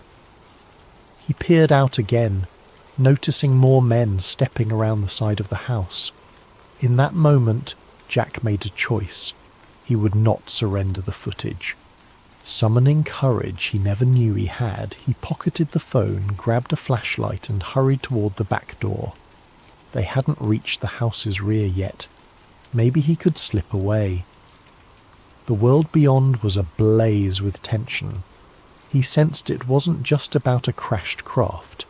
It was about a revelation bigger than anything he'd ever imagined. Now, forced to stand alone against these black-suited strangers, Jack felt a spark of determination. He was a simple farmer, but he'd stumbled upon something that defied reason, and come what may, he would not let it be buried. Jack Calloway's heart hammered as he ducked out the back door, creeping into the shadows behind his farmhouse. The night air clung to him, heavy with the echo of distant engines idling. He had no illusions about outrunning a team of trained agents, but desperation fueled him. Keeping low, he skirted along the fence. The farmland behind him was vast, miles of cornfields broken by a scattering of outbuildings. If he could disappear into the rows, maybe he'd have a chance to slip past these intruders. He peered back at the house. 2 men in suits hammered on the front door, demanding Jack open up. Another pair circled around, shining flashlights across windows. Anxiety churned in his gut. They'll figure out soon enough he's not inside. With shaking hands, he pulled out his phone. He swiped to open the video he'd recorded earlier in the field. For a moment, relief. The video thumbnail appeared, showing the glowing metal debris. He tapped play. The screen flickered, a swirl of static. Then an error message. File corrupted. No, Jack muttered, panic rising. He tried again, but the same glitch repeated. Next, he attempted to upload it to a social media site, forgetting that his signal was gone. The upload bar stuck at 0. Offline. He closed his eyes, fighting the wave of helplessness. The only thing that gave him hope in this impossible situation was the video, now apparently worthless. But maybe the file could still be salvaged. He retreated deeper into the farmland, aiming for the rickety old barn he used for storing equipment. Inside the barn, dust motes drifted in the faint glow of his flashlight. Jack rummaged for an old laptop he sometimes used for tractor diagnostics. It was battered, but it had a functioning USB port. If he could move the footage off his phone, maybe he could fix it. The laptop booted up with a grinding whir, making Jack cringe at how loud it seemed. Every second counted. In the barn's gloom, the beams overhead creaked, and outside he caught the faint silhouettes of flashlights sweeping across the property. The agents were close. At last, the laptop loaded. He plugged the phone in, frantically clicking to access the video file. The software recognized the phone, but the video thumbnail displayed a warning icon. Corrupt file. Even the laptop spat out an error. Jack cursed. Trying a half-dozen times, the footage refused to open. He sat back, trembling. So that's why they're so confident. Something about the crash or the craft's energy had garbled the data. For all he knew, it might be salvageable, but he didn't have the technical know-how. I need an expert. Remembering the commotion outside, Jack eased a peek through a gap in the barn wall. The black SUVs sat near the farmhouse, headlights illuminating part of the yard. Agents combed the area, scanning with thermal gear. Fear pinched his chest. If they had advanced tech, he'd be as visible as a heat signature behind these wooden walls. Quietly, he powered down the laptop and stuffed it into a battered tool bag. He had to get out of here. He grabbed an old hunting rifle from a rack just in case and made for a side exit. The moment he stepped outside, he heard footsteps crunching on gravel. Instinct kicked in. He darted behind the barn. A voice, low and commanding, called out, "Hold! Show yourself!" Jack froze, pressing himself to the barn's rough wooden planks. He recognized that voice from the man who had called his name earlier. Footsteps drew closer. Jack's mind raced. If he surrendered, they'd likely confiscate everything. He'd be black-bagged or simply vanish. No one would ever see that footage. Not that it was playable right now. He forced himself to move, slipping between the barn and an old tractor with rusted wheels. The flashlight beams swept over the ground. One agent hissed, "He was here." Thermal picked him up. Another responded, "He can't be far, spread out." Jack waited for a break in their pattern, then bolted into the cornfield. The tall stalks enveloped him, rustling as he stumbled between rows. He cursed each time his shoes snapped a twig or crunched dried leaves. Any sound could give him away. The overhead clouds parted, letting a faint moonlight highlight his path. Behind him, the agents' voices grew more distant. They were branching out, but the field was vast, and Jack knew its layout intimately. He used that knowledge to navigate a diagonal path, eventually emerging by a narrow dirt road at the far edge of his property. Breathing in ragged gasps, he paused behind a tree. The phone in his pocket remained lifeless. No signal. The laptop in his bag was all but useless if he couldn't fix the corrupted video. He needed someone with hacking or data recovery skills, someone who understood digital forensics. But who? A memory surfaced. During a county fair last year, Jack overheard a rumour about a reclusive tech wizard who lived 2 towns over, a woman named Olivia Carter, though folks called her Liv. She had once worked for the government in cybersecurity, then left under murky circumstances. Maybe she could salvage the footage. Deciding that was his only shot, Jack took the dirt road leading away from the farm. He hopped into his old pickup truck, which he'd parked out near the tree line for hauling feed earlier. The keys were still in the ignition. Country living had made him lax about locks. The engine sputtered, then roared to life. As he drove, he risked a glance back at his property. The headlights from the agent's SUVs glowed, and faint figures moved across the farmland. A pang of loss hit him. This farm was his home, his life. Now, it was seized by faceless men in black suits, but he refused to let them bury the truth. Hunched over the steering wheel, he pressed the gas, determined. If Liv Carter existed, if she truly had a gift for hacking, maybe she could fix the file. Jack allowed himself the faintest glimmer of hope. He had no illusions about outrunning the government forever, but he'd at least put up a fight. The truck rattled along the back roads, dust kicking up behind. He spotted no immediate pursuit, which unsettled him more than comforted him. The entire fiasco felt unreal. Aliens in his field, men in black SUVs. His phone's footage turned useless, yet the memory of that smouldering, unearthly craft lingered. As he turned onto the highway, Jack thought about the object's occupant. Something inside that craft had moved. Was it alive, injured, already contained by those agents? The questions multiplied in his mind. He clenched the steering wheel, jaw set. One thing at a time, he told himself. If the video was truly salvageable, it might blow open everything, if they didn't get to him first. Dawn broke over a lonely gas station on the outskirts of a neighbouring county, where Jack Calloway huddled by a payphone. The overhead fluorescent lights buzzed, half of them flickering. A battered vending machine spat out stale snacks. Exhaustion weighed on Jack's eyes, but he forced himself to remain alert. He used the payphone's directory to find a listing for Olivia Carter. The number rang endlessly until a groggy voice answered. "Who is this?" it demanded.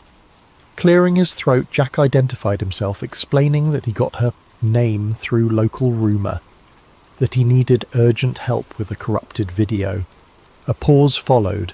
Then the voice turned suspicious. "You got the wrong line, buddy," it said, starting to hang up. Jack insisted. "I have proof. Something that crashed. I caught it on camera. The government's after me. I was told you used to do NSA-level security or something." Another stretch of silence, then a half-laugh.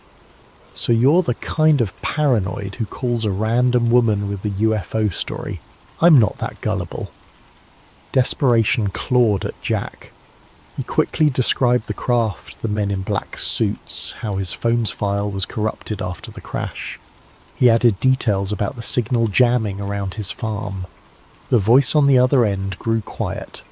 Finally it said, "Meet me at the old train depot outside Rockville, near mile marker 114. Be there in 2 hours, alone." Then it clicked off. Jack exhaled relief, though a kernel of doubt lingered. What if this is a trap? But with no other leads, he had no choice. He drove an hour on dusty roads until he found the abandoned train depot, a dilapidated brick building lost among weeds and rusted tracks. The place felt deserted, except for a single battered motorcycle leaning against the wall. He parked the truck and stepped out, scanning the area. A figure emerged from the depot's shadow. A woman in her 30s, lean and sharp-eyed, wearing a hoodie and clutching a backpack. "You're Jack?" she asked warily. "Yes. You live Carter?" She gave a tight nod. "We don't have much time. Show me the phone." Jack handed it over, anxiously summarising the night's events. Crash in the cornfield, black SUVs, corrupted footage. She offered no immediate reaction beyond a raised eyebrow. Settling on a crumbling bench, she booted up a compact laptop from her backpack, hooking Jack's phone to it via cable. "Your data's scrambled," she muttered, eyes flicking across lines of code. "Could be electromagnetic damage or some advanced jamming tech." Jack paced, scanning for signs of watchers. The old train tracks vanished into the horizon. No other vehicles in sight. Liv typed furiously, occasionally murmuring about header corruption or audio anomalies. After a tense half-hour, she said, "I can see partial frames, indistinct shapes, bright lights. This is definitely not a normal glitch." A flicker of hope ignited in Jack. "Can you fix it?" Liv sighed. "I might restore enough to see something, but I can't promise clarity. The real kicker is these weird signals embedded in the data, like some kind of layered frequency. I've never encountered anything like this in normal phone footage." Jack's stomach tightened. Something about the crash evidently messed with the electronics. Before he could respond, the roar of engines drew their attention. Down the deserted highway, a convoy of black SUVs approached, just like the ones at his farm. Liv snapped her laptop shut, eyes widening. Who the hell are they? Jack's pulse surged. FBI, CIA, I don't know, he said. But they're after more. Liv snatched her gear. We have to move. The two sprinted to their vehicles. Jack scrambled into his pickup. Liv revved her motorcycle. As the SUVs closed in, they sped off from opposite sides of the depot. The agents split, some pursuing Liv, others tailing Jack. Gravel sprayed beneath Jack's tyres as he lurched onto the highway. He glimpsed Liv in his mirror, weaving her motorcycle off-road in a cloud of dust, outmanoeuvring the black SUVs behind her. Jack's own pursuers kept tight, lights flashing. Suddenly a siren whooped, and a different set of lights flared in the distance, local county sheriff vehicles. They blocked the road, forcing Jack to swerve. He recognized the lead patrol car's driver, Sheriff Wade Mitchell. The older man stepped out, arms raised in a calm down gesture. One of the black-suited agents hopped from his SUV, flashing a badge at Mitchell. Though Jack couldn't hear their exchange, it was clear the agent demanded Mitchell to stand aside. Mitchell frowned, glancing at Jack's truck. He motioned for Jack to pull over. Faced with no immediate path to escape, Jack braked, wheels skidding on cracked asphalt. The agent approached, dark sunglasses masking any expression. Jack Calloway, we'd like you to come with us. There's been an incident on your property. Official business. Mitchell cast a confused look at Jack. The sheriff had known Jack for years. Jack, what's going on? Why are these men chasing you? Jack, chest heaving, answered, They raided my farm. They want my phone. They're covering up something that fell from the sky. The agent tensed. That's nonsense, Sheriff. We're investigating a possible meteor strike, no threat to the public. Mr. Calloway is interfering with our operation. Please, step aside.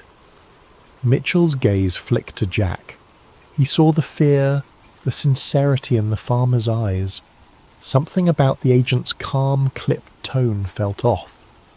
I'd like to hear more from Jack, the sheriff said, folding his arms. The agent's jaw tightened. This is a federal matter. You're out of your jurisdiction. Jack took the moment's distraction to speak quickly, explaining the crash, the craft, the suits. He insisted he had footage, though corrupted. Mitchell's face paled, but he stood firm, telling the agent, Federally or not, in my county, I want to see a proper warrant. The agent stared coldly, then motioned to the SUVs. 2 more men joined, brandishing official documents. Here's your warrant, Sheriff. Satisfy your procedures. He smirked, as if expecting compliance. Mitchell studied the pages, then gave Jack a grave look. Let me see your phone, he murmured. I trust you, Jack, but I got to see something. Jack hesitated, but he fished out the phone. Mitchell scrolled the corrupted file, gleaning only flickers of static and partial frames of a bright object. Even that snippet was enough to rattle him. He glared at the agent. I want an explanation for this. Doesn't look like a meteor to me. The agent stepped forward, face stony. Sheriff, you're obstructing an active federal operation. If you continue, we will have to place you under arrest as well. Mitchell stiffened, mind clearly torn. He faced Jack, voice hushed. I can't protect you if you fight them here. Then more audibly he said, I won't let you arrest my citizen without just cause. But if Jack chooses to leave, I won't stop him. Silence stretched. The agent's eyes narrowed behind tinted lenses. In that heartbeat, Jack understood the sheriff was giving him a window, a fleeting chance to flee. Not wanting to waste it, he gunned the truck's engine. The agent barked an order, but Mitchell positioned himself in the agent's path, forcing him to sidestep. Jack roared past the police cruiser, rubber squealing. The black SUVs swarmed, but Mitchell's deputies manoeuvred to block them, even if just for a few seconds. Those precious moments let Jack speed onto the open road. In his rearview mirror, he saw the convoy eventually break free, resuming pursuit. His chest pounded with gratitude. Elias Finch could taste both as he walked the muddy streets, notebook tucked securely in his inside pocket. At 36, his once youthful face had hardened into angular planes beneath a journalist's keen eyes that missed little. War had taught him that truth was the first casualty in times of conflict, and peace often buried it deeper still. The boarding house on F Street, where he rented a sparse room, was unremarkable by design. Anonymity was a currency more valuable than gold in his profession.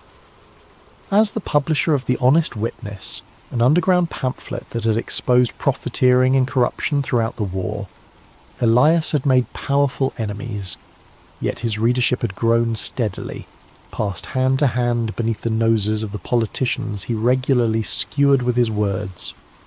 The war may be ending, but the real fighting is just beginning, he muttered, climbing the creaking stairs to his room.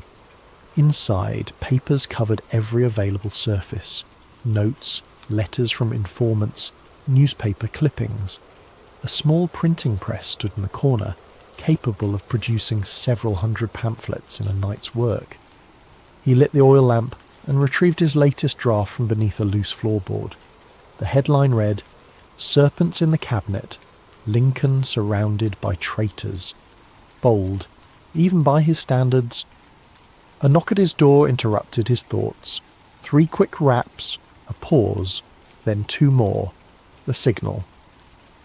Elias opened the door cautiously to reveal a haggard-looking man in a wrinkled Union uniform. Colonel James Simmons had been feeding him information for months, details of war profiteering that had made the backbone of Elias's most damning exposés. "You shouldn't be here," Elias said, quickly ushering him inside. "We agreed to meet at Harper's tomorrow." Simmons removed his cap, revealing prematurely grey hair. His hands trembled slightly. "Tomorrow might be too late. Something's happening, Finch. Something big." "Another contract scandal? More missing supplies?" Simmons shook his head, accepting the whiskey Elias offered. "This goes deeper than money. It's about power. Who'll hold it now that the fighting's done?" He drained the glass in one swallow. "Lincoln's making enemies faster than he can count them." "Not exactly news," Elias replied, though something in the colonel's demeanour made him uneasy. "The South wants him dead. Half his generals think he's too soft, and the radicals in his own party find him insufferable." "It's worse than that." Simmons lowered his voice. "There have been meetings, important men, military, cabinet members, banking interests. They speak of necessary transition and securing the victory. Names, Colonel. I need names." "That's just it. I don't have them all, but I've seen strange insignias, not official military, a phoenix rising from flames." Simmons glanced nervously at the window. "And Secretary Stanton. He's at the centre somehow." "Edwin Stanton? Lincoln's own Secretary of War?" Elias scribbled furiously in his notebook. "Watch the Treasury building tomorrow night. Midnight. Back entrance. You'll see for yourself who comes and goes." Simmons rose to leave. "Be careful who you trust, Finch." The war created new alliances, not all of them in the open. After Simmons departed, Elias couldn't settle. He paced his small room, mind racing.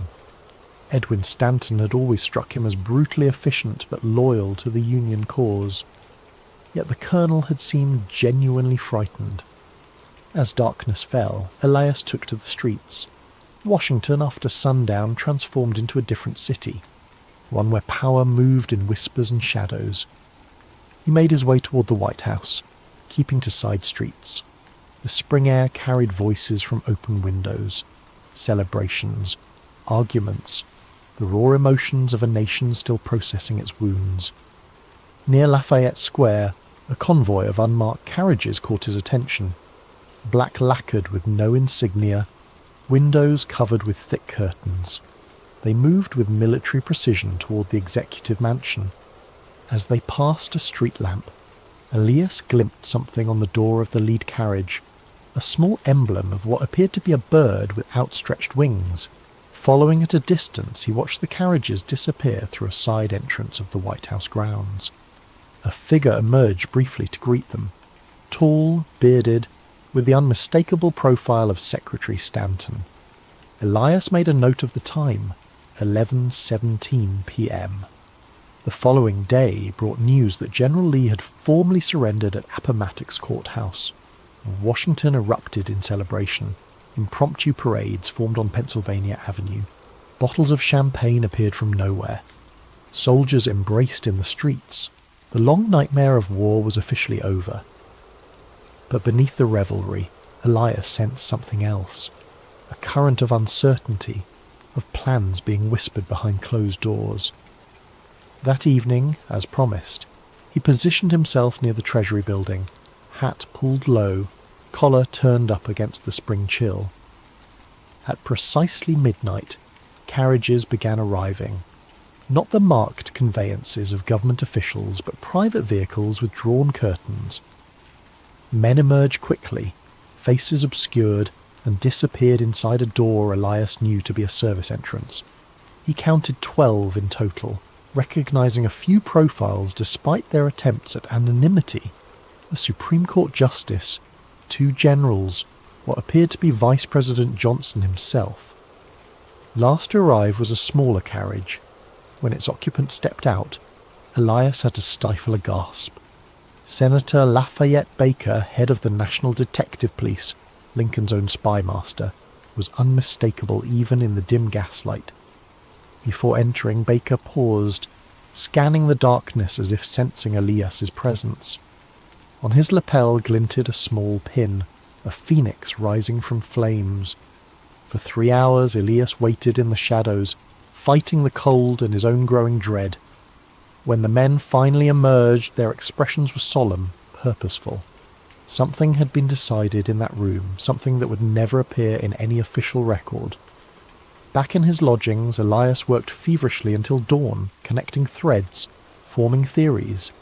His hands shook as he sketched out the emblem he'd seen, the Phoenix insignia. Below it he wrote, "The Order of the Phoenix, secret society or military faction." As morning light crept through his window, Elias heard newsboys already crying the headlines. Victory complete. Lincoln to attend Ford's Theatre tomorrow night. An odd chill ran through him as he recalled Simmons's warning. Something big is about to happen. He glanced at his notes, the mysterious meetings, the Phoenix emblem, Stanton's involvement, the timing of it all. A terrible suspicion began to form in his mind, one he dared not even write down. But one thing was certain. He needed to be at Ford's Theatre tomorrow night. April 14th dawned bright and clear, a Good Friday that seemed to herald the nation's rebirth after its long crucible of war. Flags hung from every building on Pennsylvania Avenue. Church bells rang throughout the day, not in mourning as they had for 4 years, but in celebration. Elias spent the morning visiting contacts, trading information in the back rooms of taverns and print shops. The name, Order of the Phoenix, drew blank stares, or nervous glances. No one would speak of it directly, but their silence told him enough. The name carried weight, inspired fear. By mid-afternoon, he had secured a ticket to Ford's Theatre. Our American cousin was not his idea of quality entertainment, but the president's attendance made it the centre of Washington that night. If his suspicions had any merit, he needed to be there. As dusk settled, Elias dressed with unusual care. His customary rumpled journalist attire was replaced by a respectable suit and cravat, nondescript enough to blend with the theatre crowd, but fine enough not to attract unwanted attention. He slipped his notebook into an inner pocket, along with a small revolver, a precaution he'd never needed before, but tonight felt different. Ford's Theatre blazed with light as he approached. The 3-story brick building on 10th Street had become the centre of Washington society since its renovation 2 years earlier. Tonight it seemed all of official Washington had turned out, a celebration of victory personified by the attendance of the president himself. Elias noted the security, surprisingly light for such an occasion.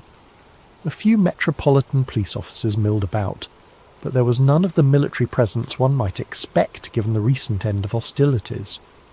He studied the faces of those entering. Politicians, military officers, social climbers of every variety. All seemed caught up in the festive atmosphere, yet Elias couldn't shake the feeling of performances within performances. In the crowded lobby he spotted a face he recognised. John Parker, a notoriously unreliable presidential bodyguard known more for his drinking than his vigilance. Parker seemed distracted, already glancing toward the bar across the street. Elias made a mental note, taking his seat in the dress circle, one level below the presidential box. Elias had a clear view of both the stage and the entrance to Lincoln's box. The theatre hummed with anticipation. Ladies in silk gowns fanned themselves. Gentlemen exchanged handshakes and political whispers. At precisely 8:30, a stir near the entrance announced the presidential party's arrival. The orchestra struck up "Hail to the Chief" as Lincoln entered, tall and gaunt in his black suit, accompanied by his wife Mary, Major Henry Rathbone, and his fiancée Clara Harris. The audience rose in thunderous applause. Lincoln bowed slightly, his weary face breaking into that familiar melancholy smile. As the play began, Elias divided his attention between the stage and the movements around the theatre. 20 minutes into the performance, he noticed a man in a dark coat slip into the dress circle, moving with the confident ease of someone who knew the building well. Even from profile, the actor John Wilkes Booth was unmistakable, his handsome features and theatrical bearing marking him as clearly as a signature. What caught Elias's attention, however, was not Booth himself, but the man who briefly intercepted him near the back wall, a Union officer whose insignia identified him as a staff colonel. The two exchanged what appeared to be a few terse words. The officer pressed something into Booth's hand, a small object that disappeared instantly into the actor's pocket. Their interaction lasted perhaps 10 seconds before they separated, the officer retreating toward the stairwell. Elias's journalistic instincts flared. He rose quietly, intending to follow the officer when he noticed something else, a flash of metal on the man's collar. Even from a distance the shape was familiar, a small phoenix emblem, identical to the one he'd seen on Senator Baker's lapel. Before Elias could process this, Booth had already moved toward the president's box. With growing alarm, Elias watched the actor pause outside the entrance. The expected guard, Parker, was nowhere to be seen. Booth seemed to check the corridor before slipping inside. What happened next would forever burn itself into the nation's consciousness. The sharp crack of a pistol, Mary Lincoln's piercing scream, Booth leaping from the box to the stage, catching his spur in a Treasury Guard flag, landing awkwardly but still managing to brandish his knife and shout words that would echo through history. Sic semper tyrannis. The theatre erupted into chaos. Women fainted, men shouted. Someone screamed, "The president is shot!" From his position, Elias could see into the presidential box where Lincoln slumped in his rocking chair, a dark stain spreading across his collar. As pandemonium engulfed the theatre, Elias's trained eye caught details others missed. The surprising ease with which Booth escaped through the rear door, where a horse conveniently waited, the momentary hesitation of guards who should have moved more quickly, and most disturbing of all, the Union colonel with the phoenix insignia, calmly observing from the shadows before slipping out a side exit, not in pursuit of Booth, but in the opposite direction. Elias fought his way through the panicked crowd toward that exit. By the time he reached the alley, the colonel had vanished. Nearby, a stagehand was babbling hysterically to anyone who would listen. "Booth!" It was John Wilkes Booth. The man who spoke to Booth, Elias demanded, grabbing the stagehand's shoulder. "The officer! Did you see where he went?" The stagehand stared blankly. "What officer?" "The Union Colonel. He was right here, not a minute ago." "Mister, there weren't no officers back here.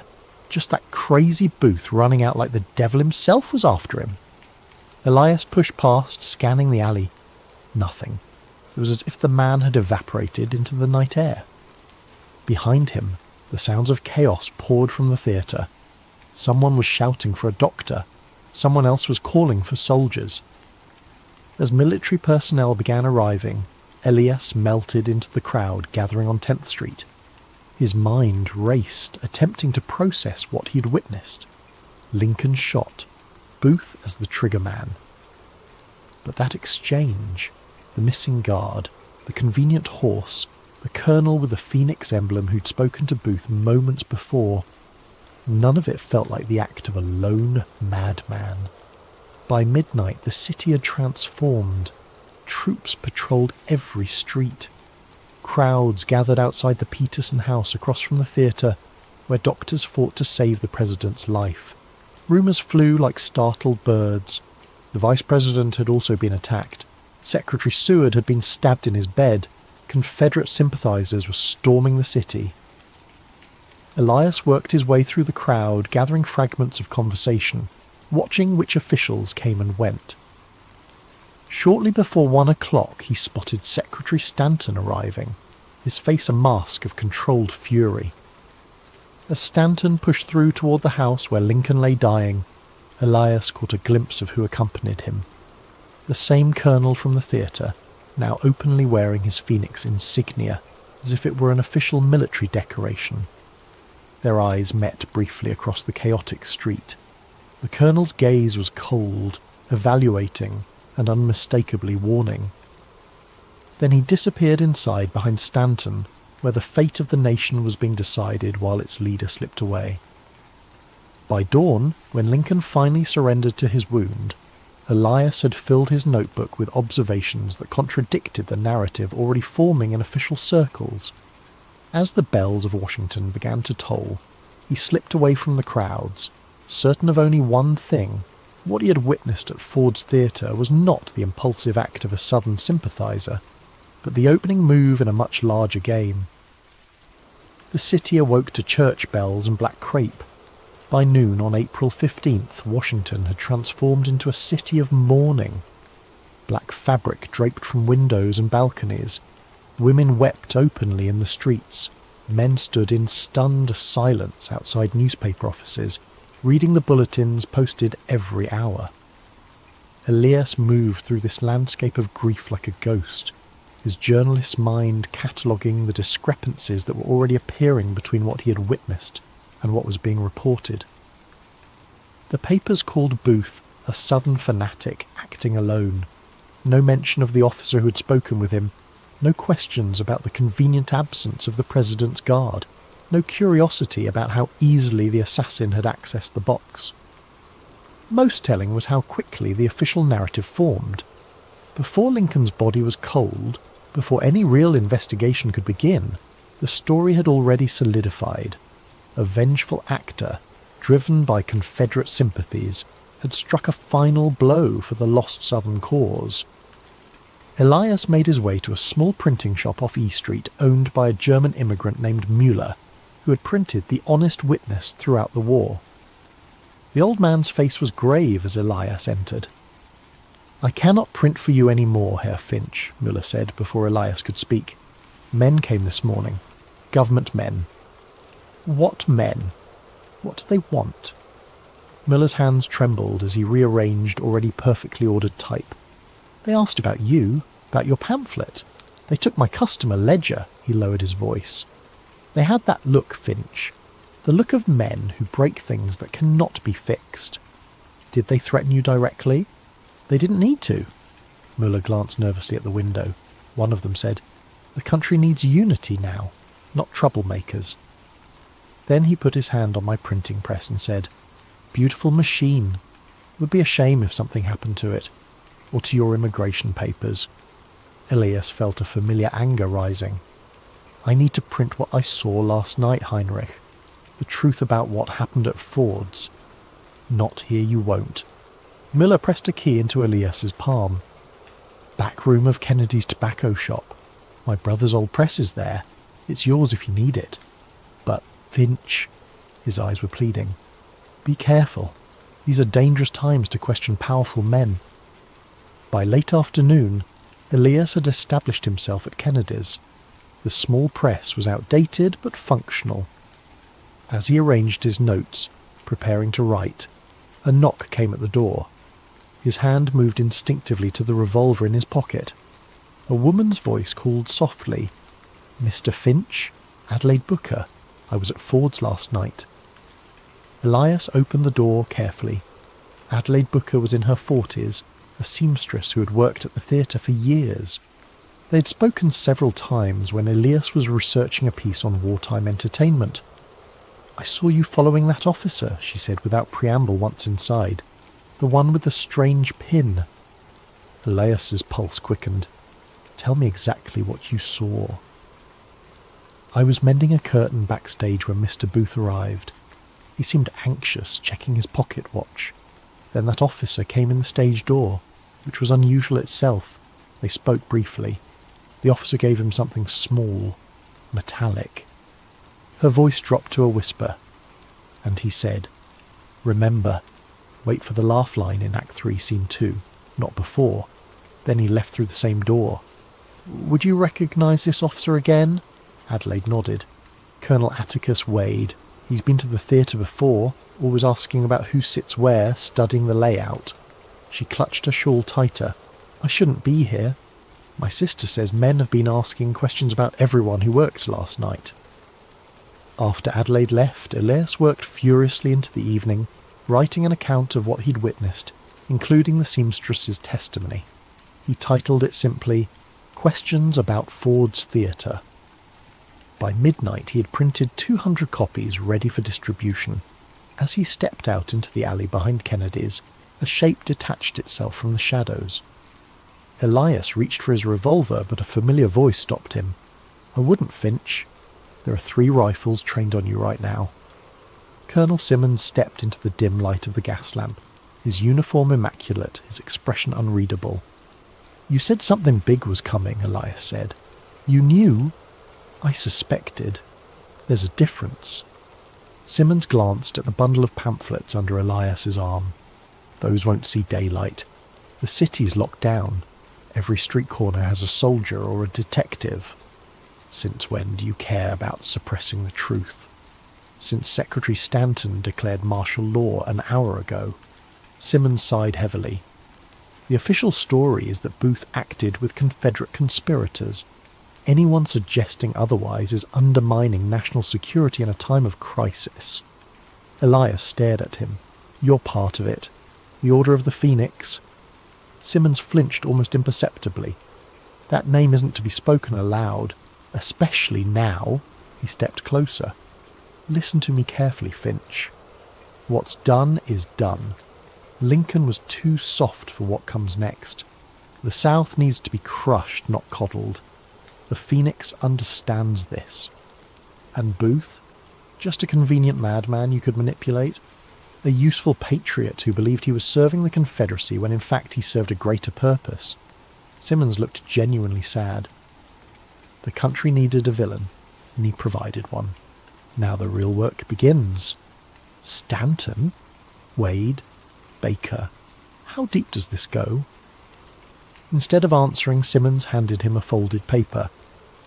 "This was left for you. I'd burn it after reading." The paper contained just 5 lines in a flowing script. "The Phoenix rises from necessary fire. What seems an ending is merely transformation. Those who see too clearly become blinded. EF. Choose wisely where blindness falls. April 16th, midnight. Congressional Cemetery. Hamilton plot." When Elias looked up, Simmons had vanished. The alley was empty, save for a stray dog nosing through garbage. Above, the stars were obscured by clouds that promised rain. That night, Elias returned to his lodgings to find it had been searched, thoroughly and professionally. Papers rearranged, floorboards loosened, even the mattress sliced open. His latest notes were gone. On his desk sat a newspaper, folded open to a small item. Adelaide Booker, seamstress at Ford's Theatre, tragically took her own life this evening, overcome by grief at witnessing the president's assassination. Elias felt cold sweat break out across his forehead. Adelaide had been fine mere hours ago, determined, clear-eyed. The message was unmistakable. Witnesses could be erased as easily as words on paper. For the next 24 hours, Elias moved cautiously through a city transformed. Military checkpoints had sprung up overnight. Men in plain clothes, but with the unmistakable bearing of detectives, watched from street corners. Newspapers printed identical accounts of the assassination, as if working from the same script. Booth was now the most hunted man in America. But Elias noticed the search seemed strangely performative. Lots of visible activity, little actual progress. On the evening of April 16th, as the first drops of rain began to fall, Elias made his way to Congressional Cemetery. The Hamilton plot was easy to find, a grand marble obelisk marking the resting place of a forgotten congressman. As midnight approached, Elias waited in the shadows of a nearby mausoleum, revolver ready. At precisely midnight a carriage arrived. A solitary figure emerged carrying a lantern. Tall, distinguished, instantly recognisable despite the darkness and rain.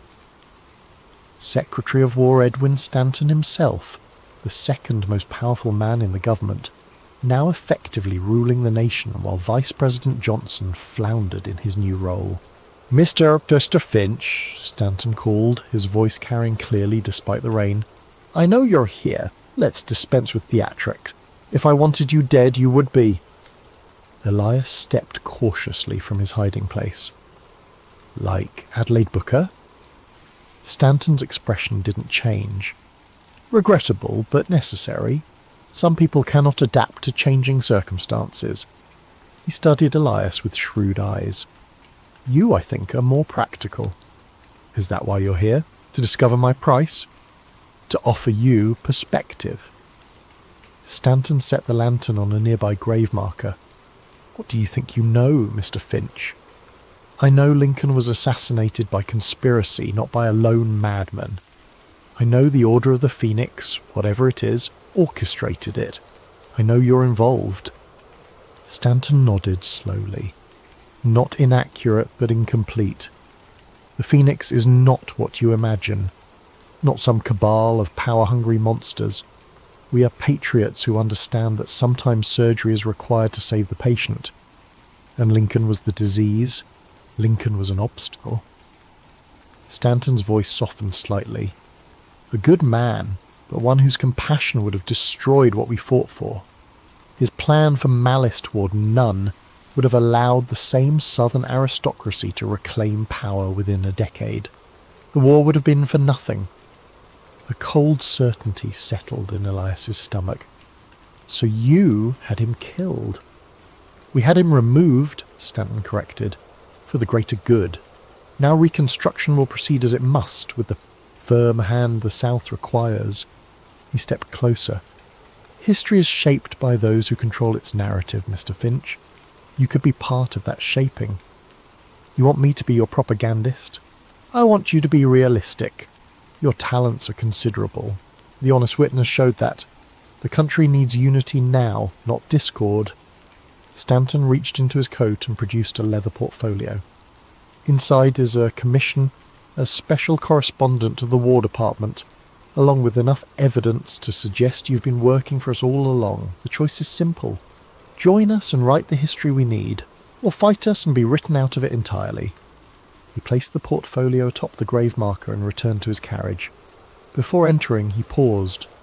One day, when passions have cooled, the truth can emerge, but not now, not for decades.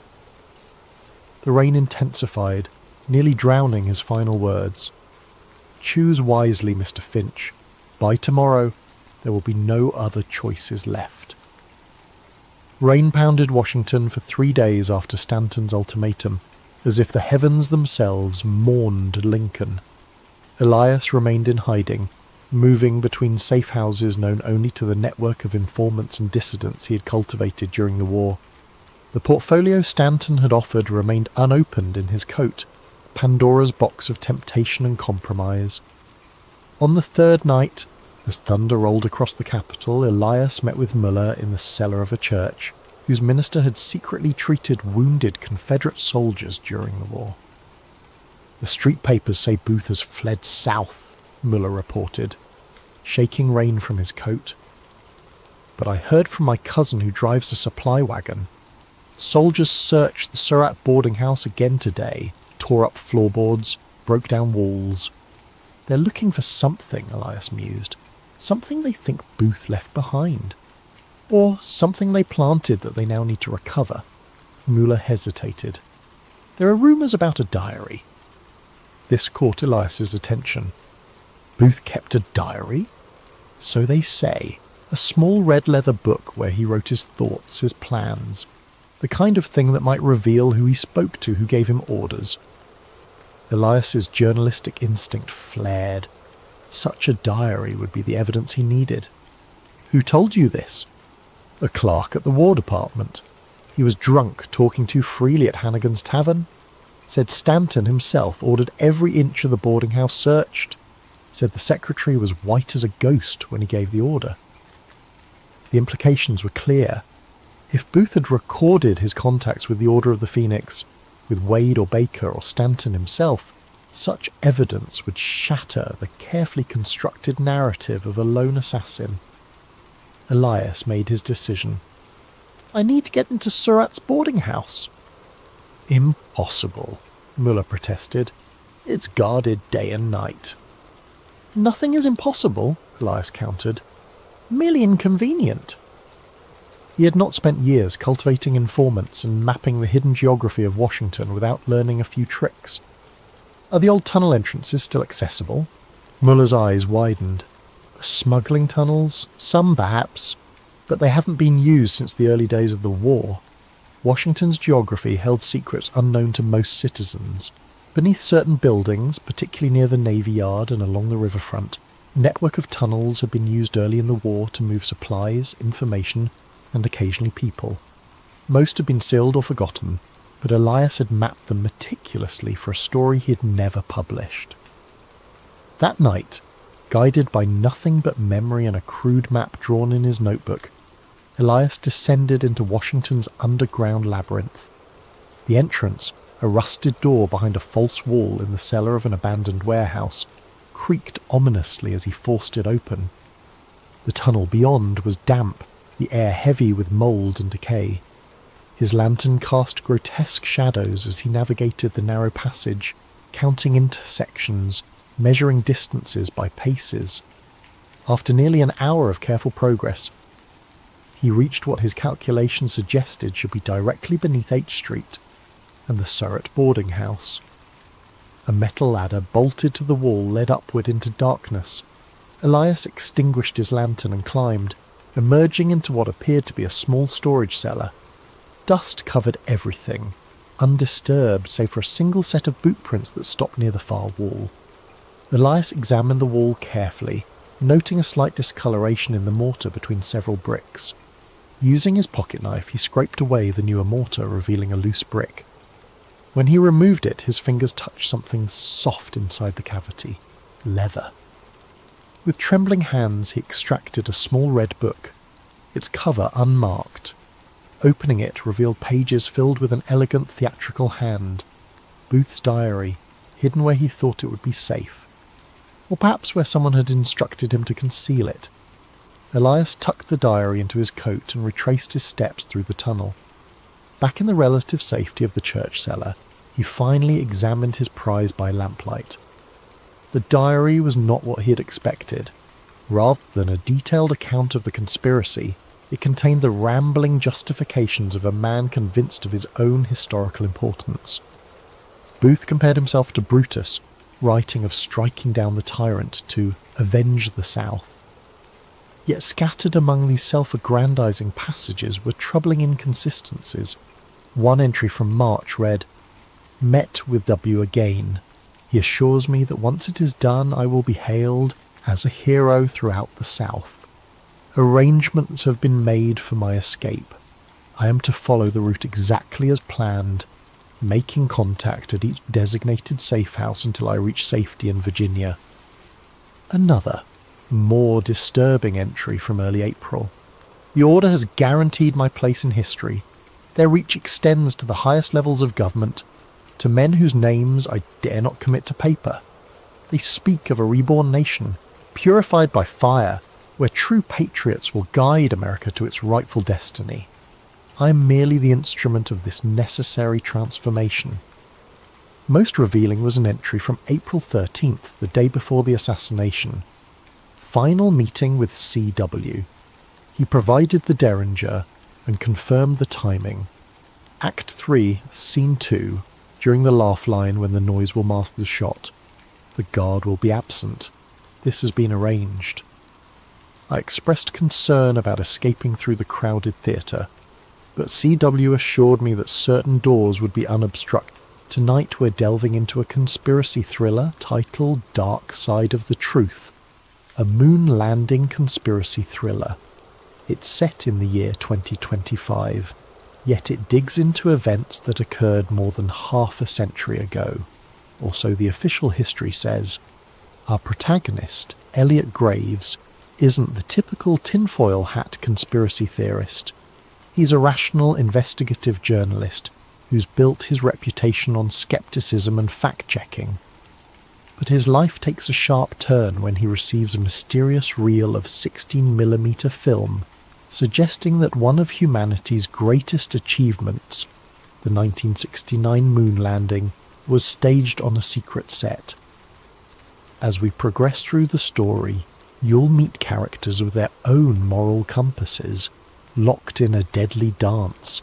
There's Sam Reyes, a sharp-witted former NASA engineer who knows more about the organization's secrets than is probably safe. Dr. Bernard Calloway, an aging whistleblower haunted by regrets and memories so dangerous they could sign his death warrant. And lurking in the shadows is Agent Jonathan Kane, an operative who believes that national security demands certain truths remain buried, forever if need be. Expect twists at every corner. A single piece of film can become the spark that ignites an inferno of questions. If the moon landing was faked, what happened to the real astronauts? Could an entire government organization keep such a massive secret under wraps for 5 decades? And how far will those in power go to ensure the lie never sees the light of day? In this narrative, trust is a fleeting commodity. Allies turn to enemies. Illusions of safety crumble under the relentless pursuit of those who believe the ends justify the means. Most of all, this is a story about the cost of truth. Is it worth risking one's safety, peace of mind, and very identity to challenge one of history's most iconic moments? Would you stand your ground if the price were everything you hold dear? So sit back, whether you're at home, in the office, or on a midnight train to somewhere distant. Let yourself be pulled into a reality where the lines between historical record and government-engineered fantasy blur, leaving only one certainty, that once you learn the truth, there is no going back. Ready? Then let's begin. In just a moment, we'll step into part 1, where a mysterious package arrives on Elliot Graves' doorstep, sending him hurtling into a hidden world of secrets and illusions. Keep your wits about you, and don't forget to keep the lights on. Welcome to Dark Side of the Truth, a moon landing conspiracy thriller. Elliot Graves had no reason to suspect the night would bring anything unusual. He sat in his small book-lined apartment in downtown Philadelphia, finishing an article on local corruption, a typical piece for his modest but dedicated readership. A coffee mug stood half empty beside him. thick smudges of ink marking the final edits on his notes. It was the kind of moment he usually relished. Quiet, focused, and free of the outside world's chaos. Then came the knock, 3 sharp raps, unannounced and oddly urgent. Elliot glanced at the clock. 10:47 p.m. He wasn't expecting anyone. The hallway light flickered as he opened the door, finding nothing but a single battered cardboard box at his feet. No note, no name, just his address scrawled in black marker. It could have been a source dropping a tip, though most of his informants were digital ghosts, rarely venturing into the physical realm. Curiosity piqued, Elliot brought the box inside. It weighed more than he expected. Taped across the top, a plain sheet of paper read, "Watch immediately." The handwriting was jagged, as if penned in a hurry or under duress. Carefully he cut the tape, half expecting a bomb or a rig device. Instead, inside lay a vintage 16mm film reel in a metal canister, the label partially peeled off. He gently tilted it back and forth, hearing the soft shift of film spooled inside. Elliot felt a jolt of excitement. He'd handled old film reels before, but never one that found him in the dead of night. An archaic machine in his study closet, passed down by his grandfather, might be the only way to view it. He rarely used the projector, but he was determined to see what was on this reel, if only to figure out who had gone to so much trouble to send it. Setting up the projector took nearly half an hour. Dust motes swirled in the beam of a single lamp as he threaded the film carefully. As the flickering images began, Elliot's anticipation turned to pure disbelief. The footage was in black and white, shaky in places, but unmistakably capturing a large, elaborate set. A moon-like surface crafted on what looked to be a soundstage. Stage lights hung overhead, cables snaking across the floor. He squinted, recognizing the shape of a NASA lunar module prop, like something out of a historical documentary. But it wasn't a documentary. He saw men wearing astronaut suits, one of them bearing an uncanny resemblance to Neil Armstrong. Off to the side, a group of technicians hovered, adjusting cameras that weren't from 1969. They looked older, yes, but not quite from the era. A man stepped into view, clapping a film slate. On it was scribbled, "Apollo 11, Take 3. The adrenaline spiked through Elliot's veins. This reel showed the moon landing being filmed on a set. His rational mind scrambled for explanations. Could this be a Hollywood recreation or some kind of promotional footage? But the detail was too raw, too disorganized for a typical behind-the-scenes doc. There were sections where the astronauts removed their helmets, revealing sweaty faces. The lander and flag props looked hastily put together. One of the men off-screen shouted, "Watch the reflection, we can't show the lights," as if aware of how a real moon environment should look, no visible reflections of rigging in an astronaut's visor. By the time the reel ended, Elliot's hands trembled. He remembered hearing about the moon landing conspiracy theories, wild claims of stage sets and Kubrick involvement, but he'd always dismissed them. He prided himself on debunking such nonsense.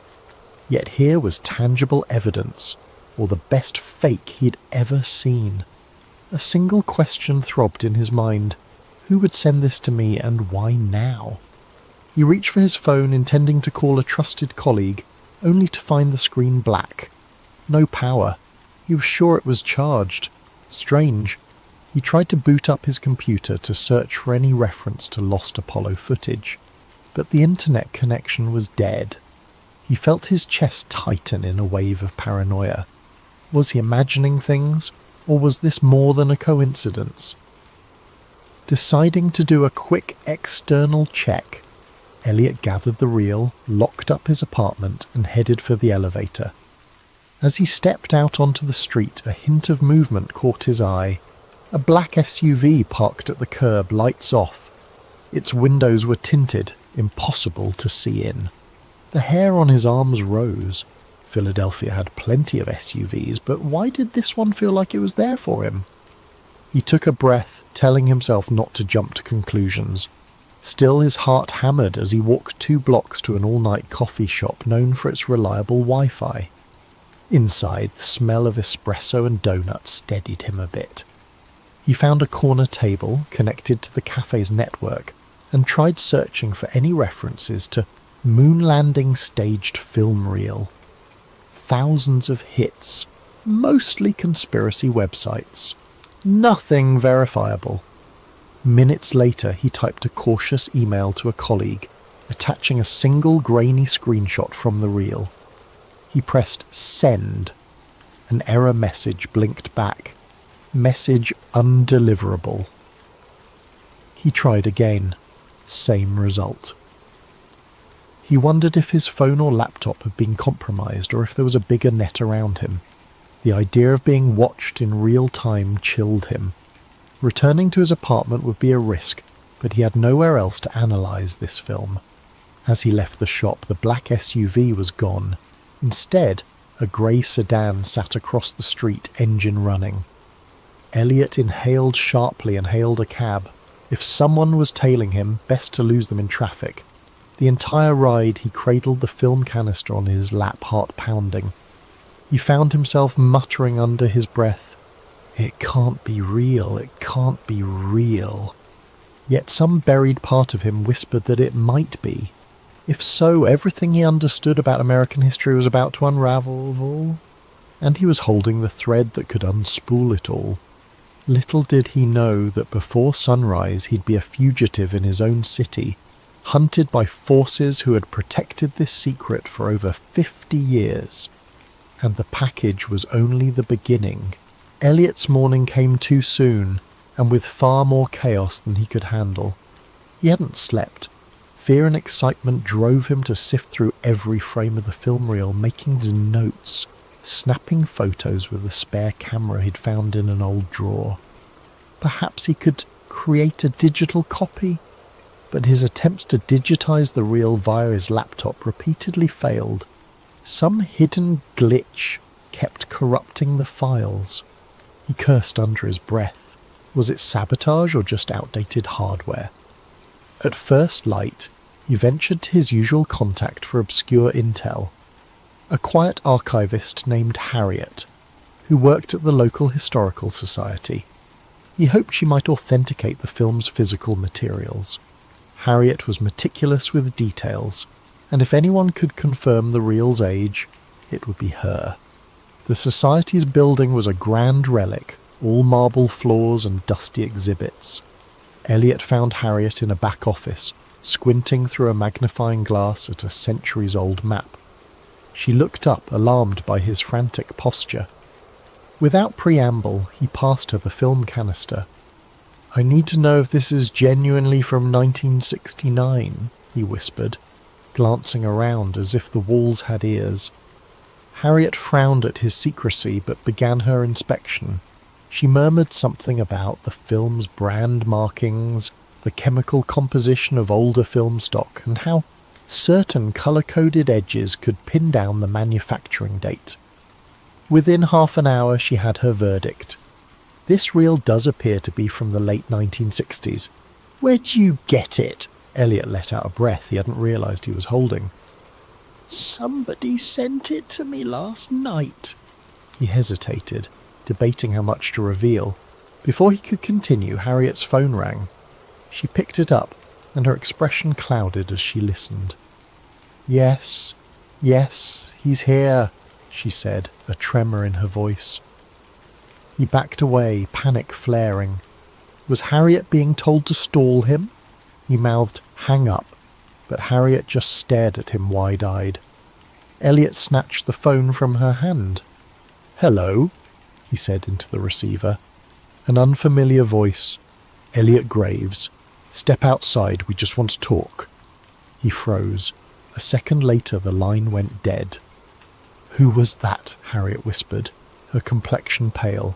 Elliot shook his head, realizing he'd dragged her into danger. "I have to go." He grabbed the film, thanked her in a rush, and bolted out a side entrance. Immediately he spotted two men in dark suits stepping out of a black sedan. They scanned the area, eyes sharp and purposeful. Elliot ducked behind a parked delivery truck. He rummaged for his phone. It still wouldn't connect to a network. He couldn't call for help. Glancing around, he saw a narrow alley.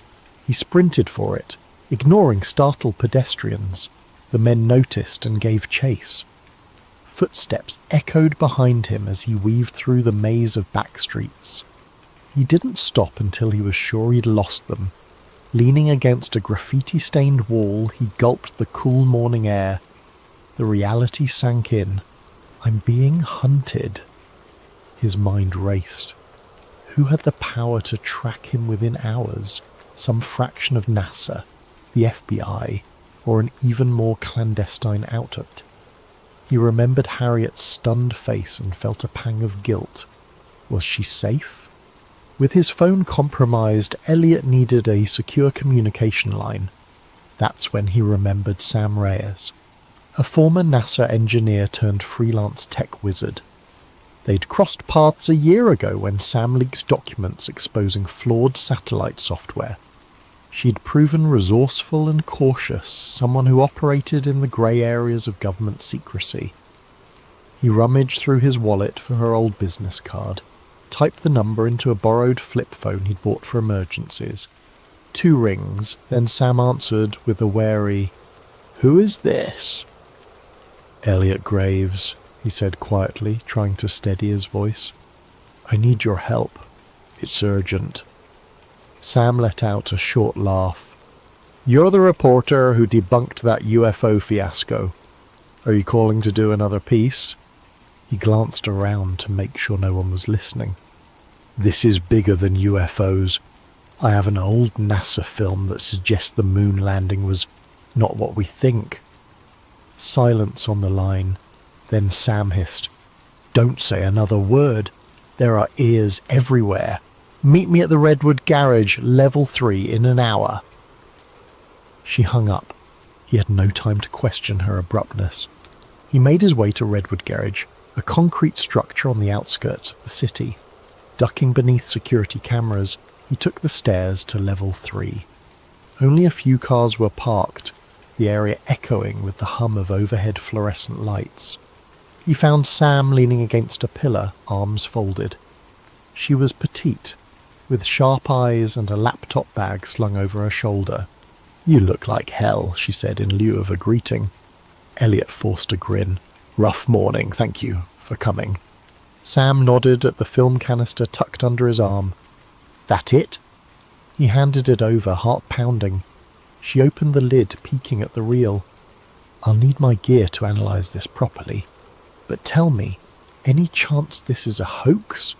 Elliot explained Harriet's findings, the chasers and the phone sabotage. Sam's eyes narrowed with concern. This kind of move typically points to a deep-pocketed agency. NASA has muscle, but not to this extent. We might be dealing with something else. She motioned for him to follow her to a beat-up SUV.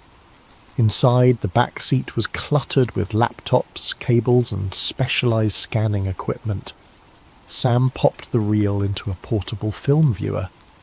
A small screen flickered with the black and white images.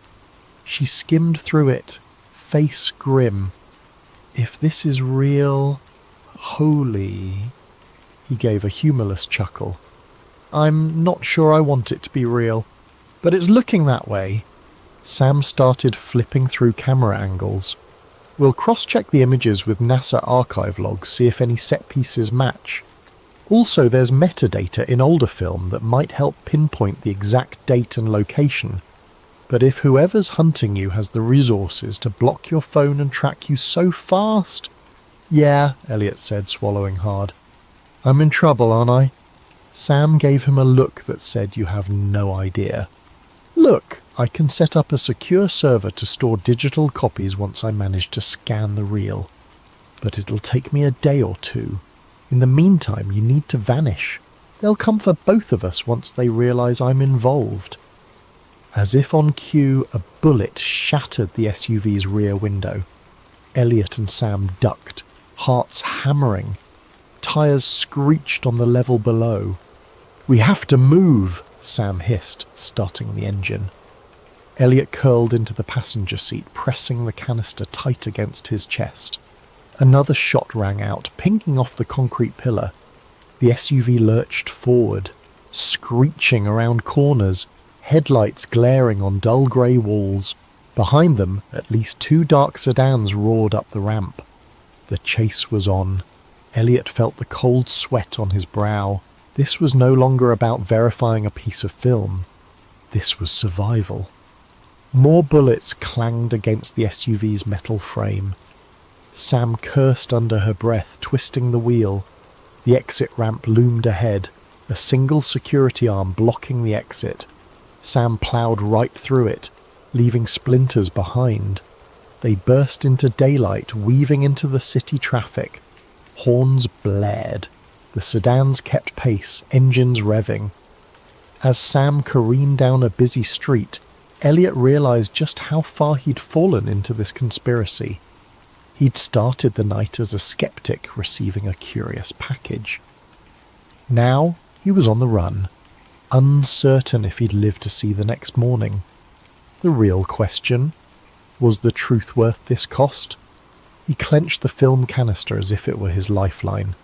Maybe it was. Once they lost their pursuers, thanks to Sam's clever shortcuts and the chaotic labyrinth of city streets, Elliot and Sam took refuge in a deserted warehouse by the river. It was a space Sam sometimes used as a safe house, its electricity powered by a makeshift generator. Old crates littered the corners. The air smelled of dust and stagnant water. They parked the SUV inside, headlights slicing through the gloom. Elliot exhaled shakily, stepping out and checking his jacket for bullet holes. Miraculously, neither of them was injured. Sam followed, film canister in hand. "We have to lie low," she said. "I'll do what I can with the real. But first we need to figure out who can confirm or deny the authenticity. Some old NASA folks might still be around, or people from the Apollo era." That jogged a memory for Elliot. "I know someone, Dr. Bernard Calloway. He was part of the Apollo program. Wrote a few obscure papers on lunar orbit complexities. I interviewed him years ago for a piece on NASA bureaucracy. He might know if any of this is real." "Let's hope he's still alive and willing to talk," Sam replied grimly, setting up her scanning equipment. "Meanwhile, I'll start digitizing. Go call your guy." She tossed Elliot a burner phone, a cheap flip phone with no internet capability, just voice and text. "Keep conversations short, we don't want to leave a trail." Elliot nodded, stepping away for some privacy. He dialed a number he hadn't used in years. The call rang on, and just when he thought it would go to voicemail, a gravelly voice answered. "Yes? Who is this?" "Dr. Calloway, it's Elliot Graves. Remember me?" A tense pause. "Graves? The journalist? Why are you calling me?" Elliot cut straight to the point. "I have a film reel suggesting the Apollo 11 landing was staged. I need your perspective." He expected outrage or disbelief, but Calloway only muttered a soft curse. "Damn it, you kids never learn. Where are you?" "Too dangerous to say over the phone," Elliot replied. "Can we meet?" Another heavy silence. "You must be insane. Do you have any idea who might be listening to our conversation right now?" Calloway let out a shuddering breath. "Look, there's a small diner off Route 47 near a truck stop. Tomorrow, noon. If I don't show up, assume I got spooked." Elliot thanked him and hung up, anxiety coiling in his stomach. The man's reaction was more dread than disbelief. That alone spoke volumes. He returned to Sam's makeshift workstation, where the reel was half fed through a specialized scanner. The process was laborious, each frame captured in high resolution. "How's it looking, Elliot?" Elliot asked. Sam frowned, studying the images on her laptop screen. Grains consistent with 1960s film stock. Some coding on the edges indicates a manufacturing batch from around 68. Also, I've spotted certain NASA emblems in the background that weren't publicly revealed until the mission ended. And see that console there? She zoomed in on a screenshot. That's an Apollo guidance computer, but an early prototype version.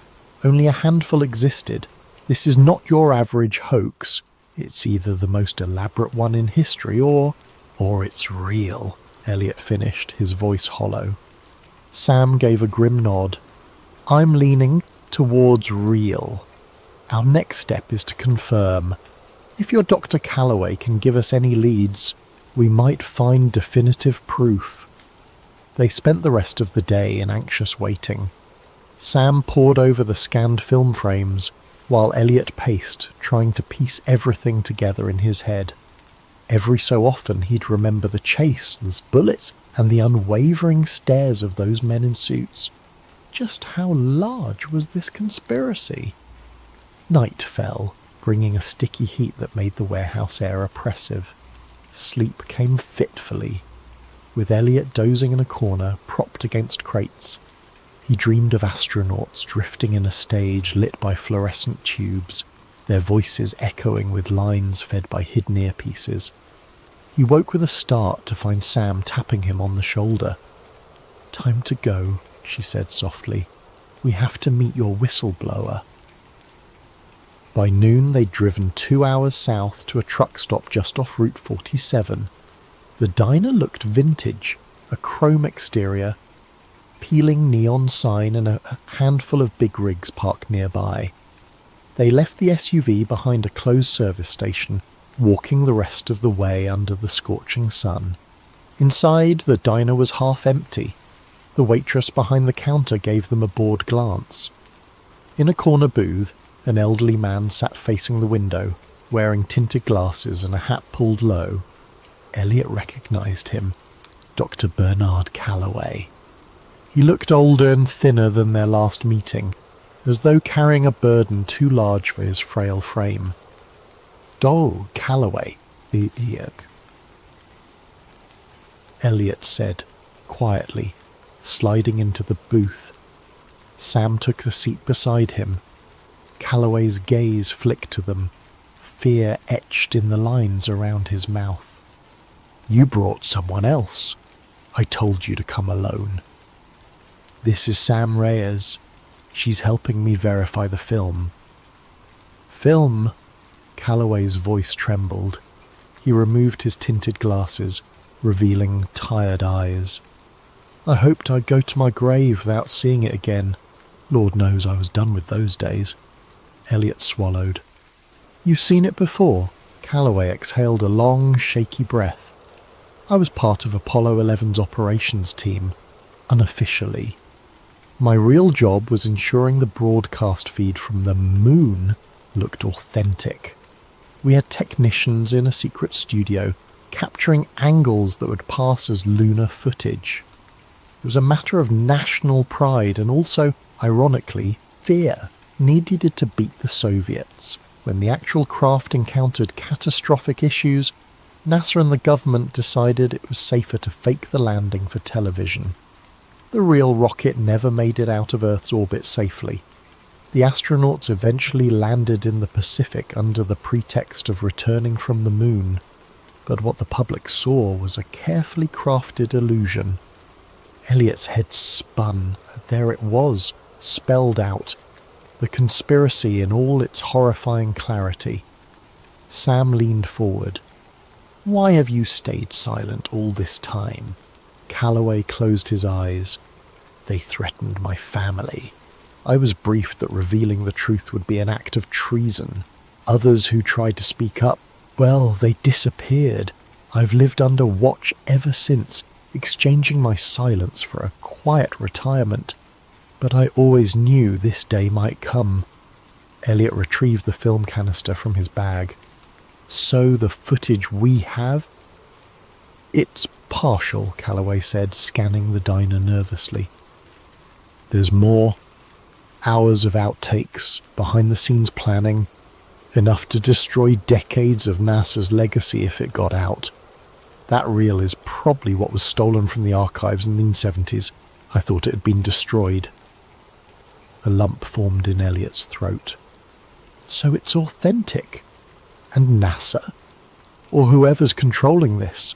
They're hunting us to bury it again. Calloway nodded. They'll kill you, no question. They've killed for less. He glanced around, lowering his voice. I can direct you to someone else who was there. A colleague named Walter Pierce. He escaped overseas, but you might track him down. He has a copy of the mission logs. Sam and Elliot exchanged looks. Every new piece of evidence upped the stakes. If they could find Pierce and get those logs, they'd have undeniable proof. Suddenly the diner's door swung open. Agent Jonathan Kane stepped in, though Elliot didn't know his name yet. The man wore a crisp suit and surveyed the room calmly, his gaze lingering on each patron. Elliot's heart seized. Calloway's face turned ashen. That's one of them, he whispered, voice trembling. We have to go. They slipped out the back exit, hearts pounding. Behind them they heard the waitress greet the newcomer with a polite, "Welcome, sir." Elliot glanced over his shoulder to see Kane's cold eyes scanning the booths. Outside, the scorching afternoon felt claustrophobic. They hurried toward the dusty parking lot. Here, Calloway said, pressing a small slip of paper into Elliot's hand. Walter's last known location. Use it wisely. Elliot opened his mouth to thank him, but Calloway cut him off. I'll slip away on my own. It's safer that way for all of us. Then, as if on cue, a black car squealed around the corner. Calloway pointed desperately. Run! Elliot and Sam sprinted across the lot, the slip of paper clenched in Elliot's fist. Behind them, tyres screeched. In the distance, Calloway vanished between parked trucks. A frail silhouette, stepping once more into a world of secrets and shadows he had hoped to leave behind. Elliot doubted he'd ever see the old man again. 3 days slipped by like a fever dream, with Elliot and Sam crisscrossing state lines, dodging digital footprints. Each safe house they chose felt more precarious than the last. A motel in one city, a cramped basement in another. Always with one eye on the door and ears pricked for footsteps in the hall. Anxiety pressed against their chests like a constant weight. The film remained hidden in a secure locker they rented under an alias, and Sam carried digital backups on multiple encrypted drives, hoping at least one would survive if they were caught. Meanwhile, they tried to locate Walter Pierce. Hello, listeners of Sleep Theories. Before we begin tonight's story, I hope you're all having a wonderful day, or evening, depending on where you are in the world. Whether you're listening from London at midnight, New York in the afternoon, or perhaps Tokyo as the sun rises, I want you to know that these stories connect us all across time zones and continents. If you're new here, please consider subscribing to Sleep Theories for more tales that blur the line between history and mystery. Now settle in as we explore something that was buried in Soviet archives for over 60 years. Dr. Alexei Morozov, Soviet Geological Survey. Tunguska Region, Siberia, October 1959. Classification, Sekretna, Secret. Declassified 2025. Entry 1, October 12th, 1959. Audio quality, poor wind interference. This is Dr. Alexei Morozov, Soviet Geological Survey designation 4471. I am recording this for the scientific record, though I suspect it will never see the light of day. The date is October 12th, 1959. I'm approximately 40 kilometers southeast of the Tunguska impact site, and I fear we have made a terrible mistake in coming here. But let me start from the beginning. 3 weeks ago, I was summoned to Moscow by the Academy of Sciences, or so I thought. The meeting was held not in the familiar halls of the Academy, but in a nondescript building on Lubyanka Square. Even a geophysicist like myself knows what that means. The man who greeted me wore the pressed uniform of a Soviet army colonel, but his eyes held the cold calculation I'd learned to recognise during my time in Antarctica. KGB without question. "Dr. Morozov," he said, not bothering with pleasantries, "your expertise is required for a matter of national importance." He spread photographs across the metal table between us. Satellite imagery, clearly recent given the resolution quality I'd never seen before. The images showed the Tunguska region from above, but with strange geometric overlays and radiation measurements marked in red. "What am I looking at, Colonel?" "Volkov," he supplied. "Colonel Volkov, and you're looking at proof that the Tunguska event of 1908 was not what our scientists have claimed." The photographs showed radiation patterns that made no sense for a meteor impact. Instead of the expected circular dispersion, the gamma radiation formed precise geometric shapes, hexagons that stretched for kilometres beneath the forest floor. "Our Cosmos satellites detected these anomalies 3 months ago," Volkov continued. 51 years after the explosion, the site is still active. I studied the images more carefully. The radiation signatures were unlike anything in my experience, pulsing in regular intervals according to the timestamps. This suggests an artificial source. Precisely. Volkov's smile held no warmth. "Which is why you're going to Tunguska, Dr. Morozov. Your cover will be a routine geological survey, mapping mineral deposits for the 5-year plan. Your real mission is to determine the source of these signals. And if I refuse, then you will be reassigned to study rocks in Siberia permanently, a much less comfortable arrangement than what I'm offering." The threat was clear. I accepted the assignment that afternoon. Now, as I sit in this makeshift camp listening to the wind howl through trees that have been bent and twisted for over half a century, I understand why previous expeditions never filed complete reports. The forest here feels wrong in ways that have nothing to do with the visible damage from the explosion. My equipment detected the first anomaly this morning. Entry 2, October 13th, 1959. Audio quality moderate, electronic interference noted. The electromagnetic readings are impossible. I've spent the day taking measurements across a grid pattern, working systematically toward what the 1927 Kulik expedition marked as the blast epicenter. Every device I carry, magnetometer, Geiger counter, seismograph, registers patterns that violate everything I know about physics. The magnetic field strength increases as we approach the center, but not in the gradual manner one would expect from a buried metallic mass. Instead, it pulses. 3-second intervals with mathematical precision. Pulse, pause, like a heartbeat. My Geiger counter tells an even stranger story. Background radiation should be elevated uniformly if this were the site of a nuclear or radiological event. Instead, the radiation forms distinct geometric patterns in the soil. When I map the readings, they create perfect hexagons, each approximately 50 meters across, arranged in a honeycomb pattern that extends beyond my ability to measure. Colonel Volkov has said little during our trek, but I notice he carries no scientific instruments of his own. Instead, his pack contains radio equipment far more sophisticated than anything issued for a geological survey. He reports to Moscow twice daily using codes I don't recognise. The local event guides refuse to accompany us beyond the outer tree line.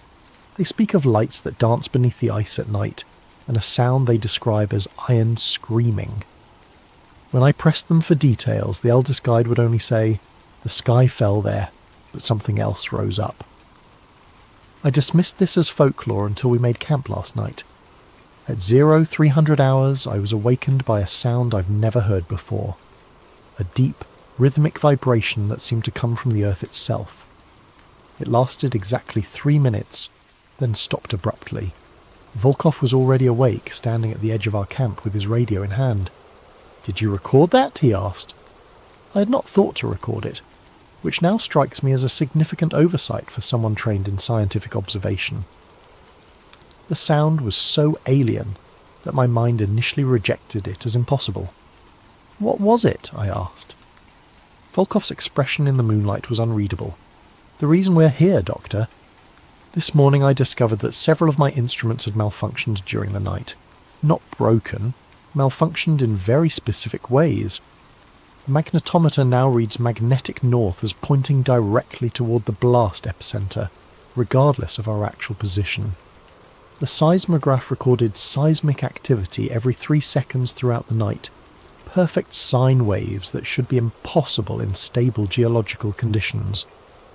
Something is calling from beneath the permafrost. Entry 3, October 15th, 1959. Audio quality, poor, severe electronic interference. We have reached the epicenter. I understand now why Kulik's expeditions found no crater. This was not an impact. It was an emergence.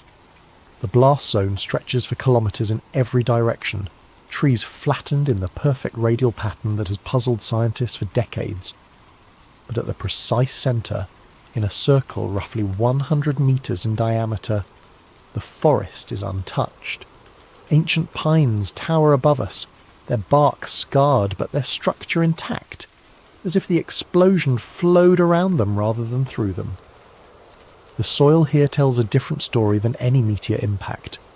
My equipment detects metallic fragments, but when I analyse their composition, the results are disturbing.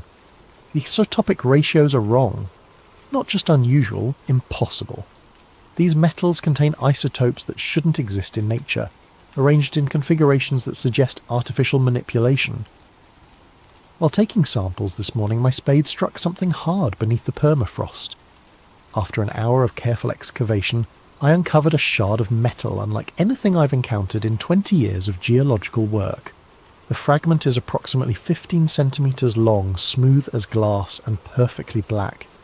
It reflects no light, creating an absence in my vision that strains the eye to look upon. Most unsettling of all, it vibrates. A constant, barely perceptible vibration at exactly 3 hertz. The same interval as the magnetic pulses I've been recording. When I showed the fragment to Volkov, his reaction confirmed my growing suspicions about this expedition. "Where exactly did you find this?" he demanded, snatching the metal from my hands with gloved fingers. "Buried approximately 2 meters down, directly. You will note its location precisely, and excavate no further in that area." He sealed the fragment in a lead-lined container I hadn't known he carried. "Your orders are to survey and report, not to collect specimens." "Colonel, this could be the key to understanding Dr. Morozov." His voice carried the quiet authority of a man accustomed to unquestioned obedience. "The last scientist who asked too many questions about what we found here is now buried under 2 meters of ice. I trust you understand my meaning." The threat was delivered so casually that it took a moment to register. Previous expeditions, previous scientists. How many teams had been sent to this place? That evening, while Volkov was occupied with his radio communications, I managed to take additional readings from the area where I'd found the fragment. The results make no sense according to any geological model I know. The metallic object appears to be part of a much larger structure buried beneath us. Ground-penetrating radar reveals a vast geometric form extending deep into the earth. Not randomly distributed metal deposits, but organised architecture. Hexagonal chambers connected by corridors, stretching down beyond the range of my equipment. Whatever lies beneath the Tunguska site is not natural. It's not human. And according to my radiocarbon dating of the surrounding soil samples, it's been here far longer than the 1908 explosion. The explosion didn't bring something to this place. It revealed something that was already here. Entry 4, October 17th, 1959. Audio quality, moderate, background humming noted. I have accessed Colonel Volkov's classified files. I know this was a breach of protocol that could cost me my life, but scientific curiosity has always been my weakness. While Volkov was conducting his evening radio check, I managed to photograph several documents from his secure case. What I discovered has rewritten my understanding of both this expedition and the Tunguska event itself. The files contain correspondence dating back to 1908, including telegrams between the American inventor Nikola Tesla and Arctic explorer Robert Peary. The telegrams discussed Tesla's experiments with wireless energy transmission from his Wardenclyffe facility on Long Island. According to the documents, Tesla was testing a revolutionary new technology, the ability to transmit electrical energy through the Earth's atmosphere to any point on the globe. His target for the initial test was the Arctic region, where Peary was conducting his polar expeditions. The most revealing telegram is dated June 28, 1908, 2 days before the Tunguska explosion. R. Peary, final test scheduled 0214 GMT June 30th. Expect atmospheric disturbance Arctic region. Exercise extreme caution. Energy disbursement may exceed calculations. Nikola Tesla. Peary's response dated July 2nd. Tesla. Your test successful beyond measure. Sky over Siberia lit like day. Effect visible from Greenland. Indigenous populations report ground shaking 800 miles from target zone. Whatever you activated, it responded. Recommend immediate cessation of experiments as R. Peary. But the most disturbing document is Tesla's private journal entry, included in the KGB files through means I cannot determine. The transmission was successful, but not in the manner intended. We have awakened something that was not meant to wake. The energy beam penetrated not just the atmosphere, but the ancient ice. What we interpreted as successful power transmission was in fact a response signal. We are not the first to wield such power. We are merely the first to do so blindly. Tesla's Wardenclyffe facility was shut down and demolished just days after the Tunguska event. Official records claim financial difficulties, but the classified Soviet documents suggest otherwise. Tesla himself wrote to a colleague, "Some discoveries are too dangerous for the world as it exists." The KGB files contain additional evidence that Soviet authorities have known the truth about Tunguska for decades. Geological surveys in the 1930s detected the same anomalous structures I've been mapping, but the research was classified and the scientists involved were reassigned to other projects, or, as Colonel Volkov implied, disposed of entirely. According to the files, at least 3 previous expeditions have been sent to investigate the Tunguska site since 1945. None filed complete reports. 2 teams vanished entirely.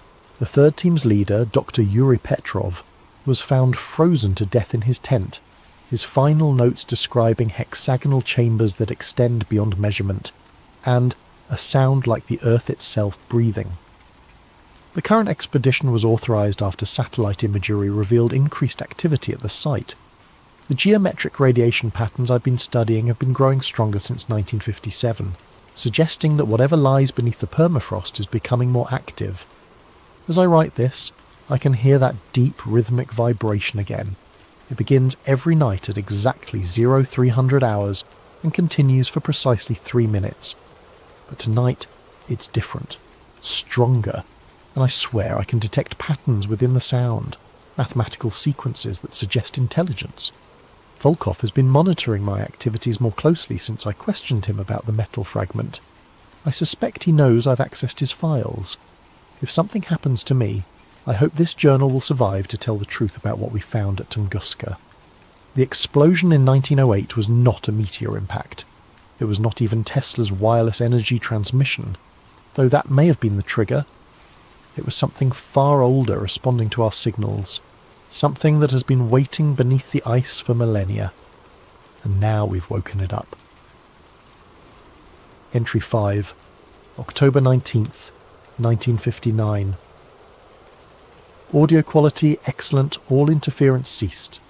The silence is worse than the sounds. For 3 days, the electromagnetic interference that has plagued our equipment has been growing stronger. Radio communications with Moscow became impossible. My instruments registered readings that exceeded their calibrated ranges. The deep, rhythmic vibrations from beneath the Earth increased in frequency and duration. Then, at dawn this morning, everything stopped. The sudden absence of electromagnetic activity is more unsettling than the anomalies themselves. It suggests that whatever has been transmitting from beneath the site has achieved its purpose. Volkov received new orders during the night via emergency radio protocol. We are to begin excavation immediately, using equipment that was airdropped to our location under cover of darkness. The machinery includes drilling apparatus far more sophisticated than anything required for a geological survey. "We're going down," Volkov informed me without preamble. "Moscow wants to know what's beneath us." "Colonel, I must advise against aggressive excavation. The structural integrity of whatever lies below is unknown. If we damage it..." "Dr. Morozov, you are here to provide scientific observation, not strategic planning. The decision has been made at the highest levels." The drilling began at 0800 hours.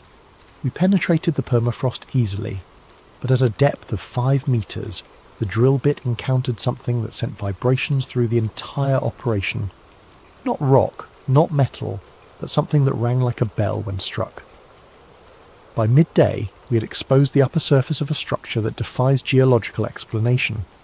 The surface is composed of hexagonal plates, each roughly 2 meters across, fitted together with seamless precision. The material is unlike anything in my experience. Harder than steel, but with a crystalline structure that suggests organic growth rather than mechanical manufacture. The most disturbing discovery came when we cleared debris from one of the hexagonal plates. Beneath the ice and soil, the surface is not damaged or corroded despite its apparent age.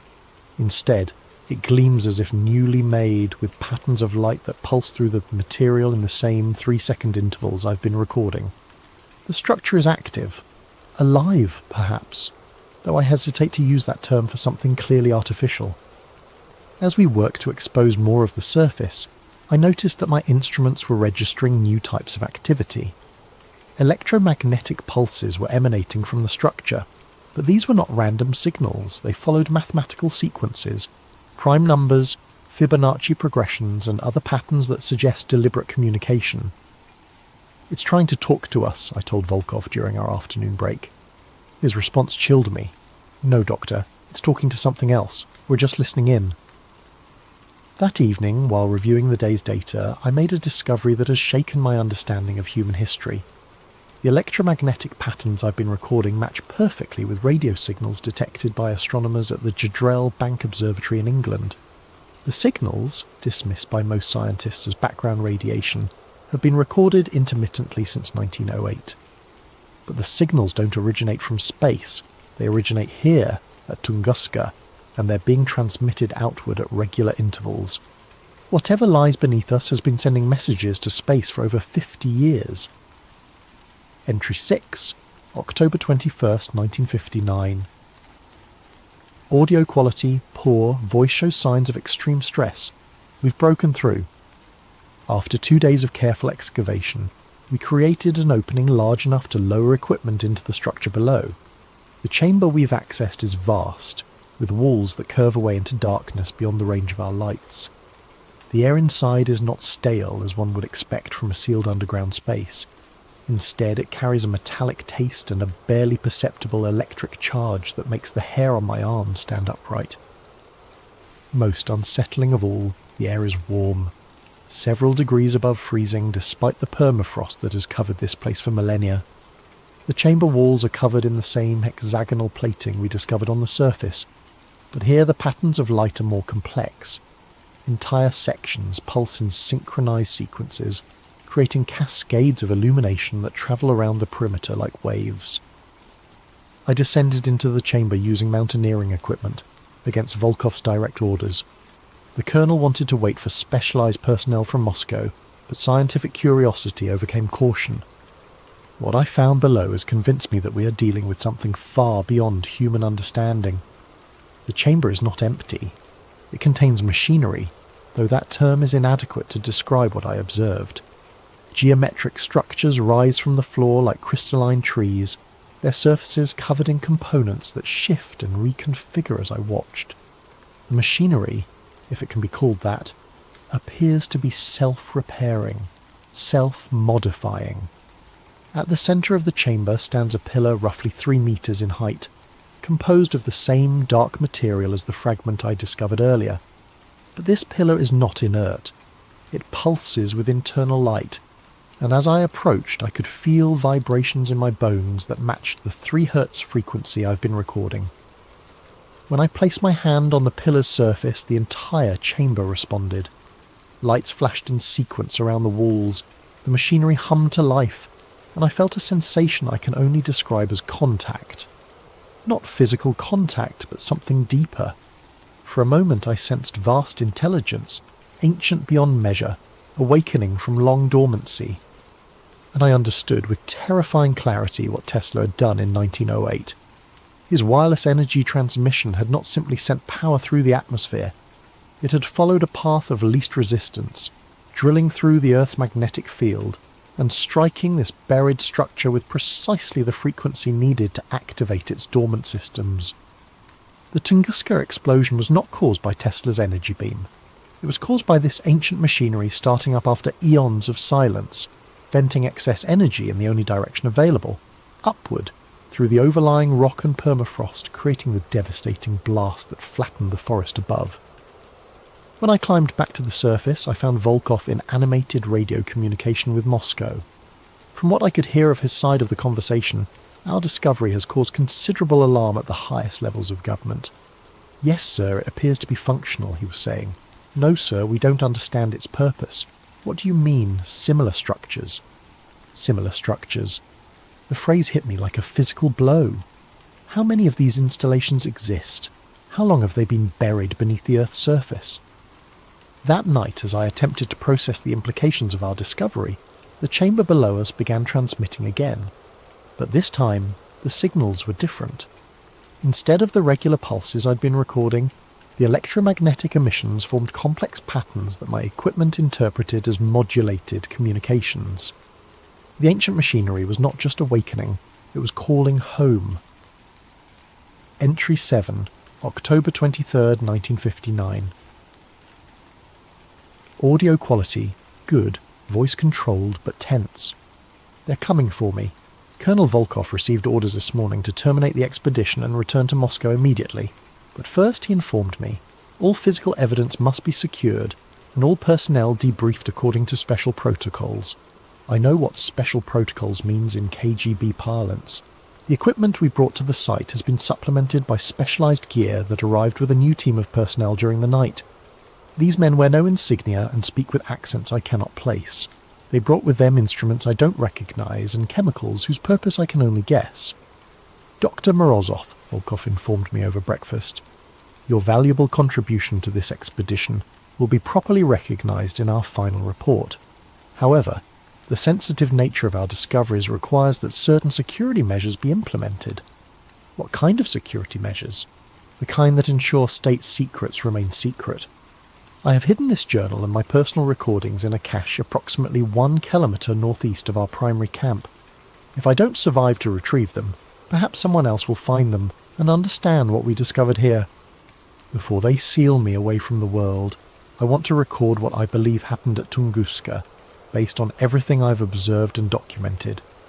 The structure beneath us is not human in origin.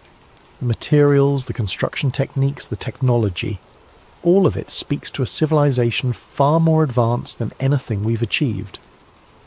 Based on geological analysis of the surrounding rock, I estimate the installation has been here for at least 10,000 years, possibly much longer.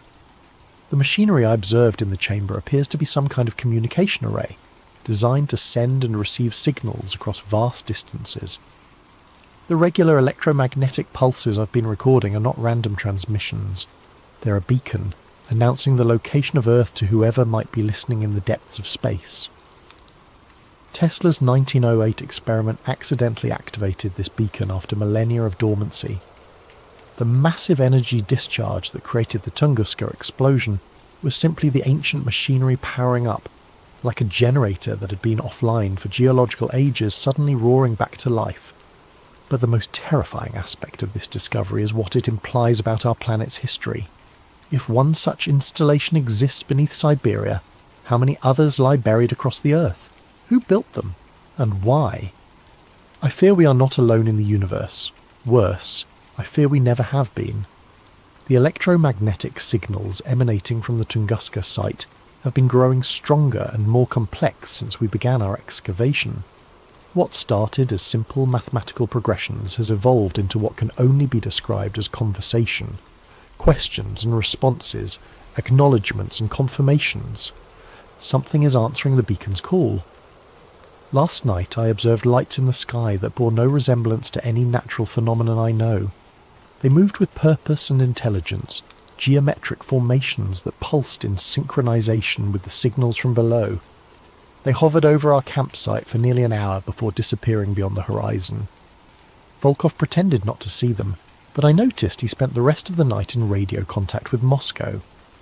This morning he informed me that our mission was complete. Complete? I asked. We've barely begun to understand what we found here. We've confirmed the presence of anomalous structures and documented their basic characteristics, he replied. That was our objective. Our objective was to determine the source of the satellite readings. We've discovered something that could revolutionize our understanding of human history, of our place in the universe. We can't simply walk away. Volkov's expression remained impassive. Dr. Morozov, there are forces at work here that extend far beyond your scientific curiosity. This site will be classified at the highest levels and placed under permanent monitoring. Your role is finished. And if I refuse to remain silent about what we found, then you will join the other scientists who asked inconvenient questions. The threat was delivered with casual finality. I understood that my choice was between compliance and death, but I refused to let this discovery be buried along with me. Entry 8, October 24th, 1959. Final entry. Audio quality, whisper, recorded in secret. I think I'm asleep. The debriefing began this afternoon with injections they claimed were vaccinations against Arctic diseases. I recognised the symptoms immediately. Memory suppression drugs, designed to fog recollection and make coherent testimony impossible. But my time in Antarctica taught me certain tricks for maintaining mental clarity under adverse conditions. I forced myself to vomit up the medication before it could take full effect, though I had to maintain the appearance of compliance. While the others believe I'm unconscious, I've managed to recover my hidden cache and record this final entry. In a few hours they will transport me back to Moscow for extended debriefing. I know I will not survive that process, but before they take me, I want to record my final observations about what lies beneath Tunguska. The installation is not just a communication array, it's part of a network. During my last descent into the chamber, I discovered additional passages leading deeper into the structure. Following these corridors as far as my equipment would allow, I found evidence of similar installations at vast distances, electromagnetic signatures that suggest a global network of ancient technology, all connected by underground transmission lines that follow the Earth's magnetic field. Whatever civilization built these installations was not indigenous to Earth. The mathematical principles governing their construction are based on physical constants that suggest an origin in a different stellar environment. They came here, established this network, and then vanished. But they left their machinery behind, dormant but functional, waiting for the right signal to reactivate it. Tesla provided that signal in 1908, not through malice but through ignorance. His wireless energy transmission found the path of least resistance through the Earth's magnetic field and struck the Tunguska installation with precisely the frequency needed to bring it online. Now the beacon is active, sending its signal into space, and something has heard it. The lights I observed in the sky are not natural phenomena. They are reconnaissance, preparation for something much larger. The electromagnetic conversations I've been recording are not random communication. They're coordinates, timetables, invasion plans. We have awakened something that was meant to remain sleeping, and we lack the knowledge or technology to control what we've unleashed. I can hear them approaching my position. Boots on frozen ground, voices speaking in languages I don't recognise. They've discovered my absence from the medical tent. If this recording survives, if someone finds it and understands what I've documented here, remember this. The explosion in 1908 was not the end of anything. It was the beginning. The door is unlocking and we are not prepared for what lies beyond it. Whatever you do not dig further. It listens, it remembers, and now it knows where we are. Recording ends, electromagnetic interference resumes, Soviet State Security Archives. File, Tunguska Black 7. Date, October 30th, 1959. Dr. Alexei Morozov was found deceased in his quarters at the Lubyanka Medical Facility on October 29, 1959. Official cause of death: complications from severe frostbite sustained during Arctic research operations. His personal effects have been confiscated and classified under state security protocols. All materials related to the Tunguska expedition are hereby classified beyond top secret and sealed under Special Protocol 7. Access is restricted to personnel with clearance level Obsidian or higher. The Tunguska site has been declared a restricted military zone. Unauthorized access is prohibited under penalty of death. Dr. Morozov's journal and recordings were destroyed according to standard procedure. Official records end.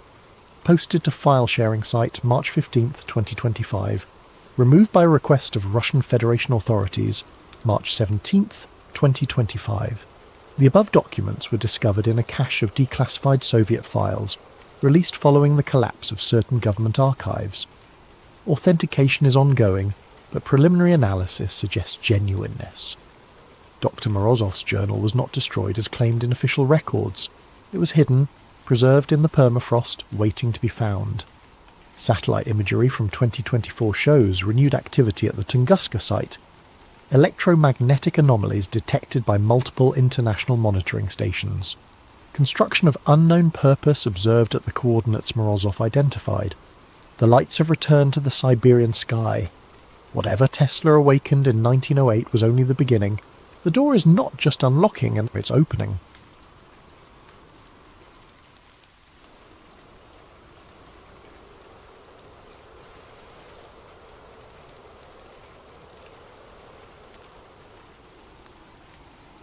Hello there, and welcome to Sleep Theories.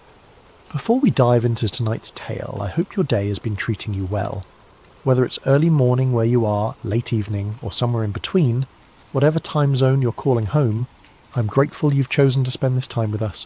If you're new here, make sure to subscribe to Sleep Theories for more stories that will keep you questioning the world around you long after the lights go out.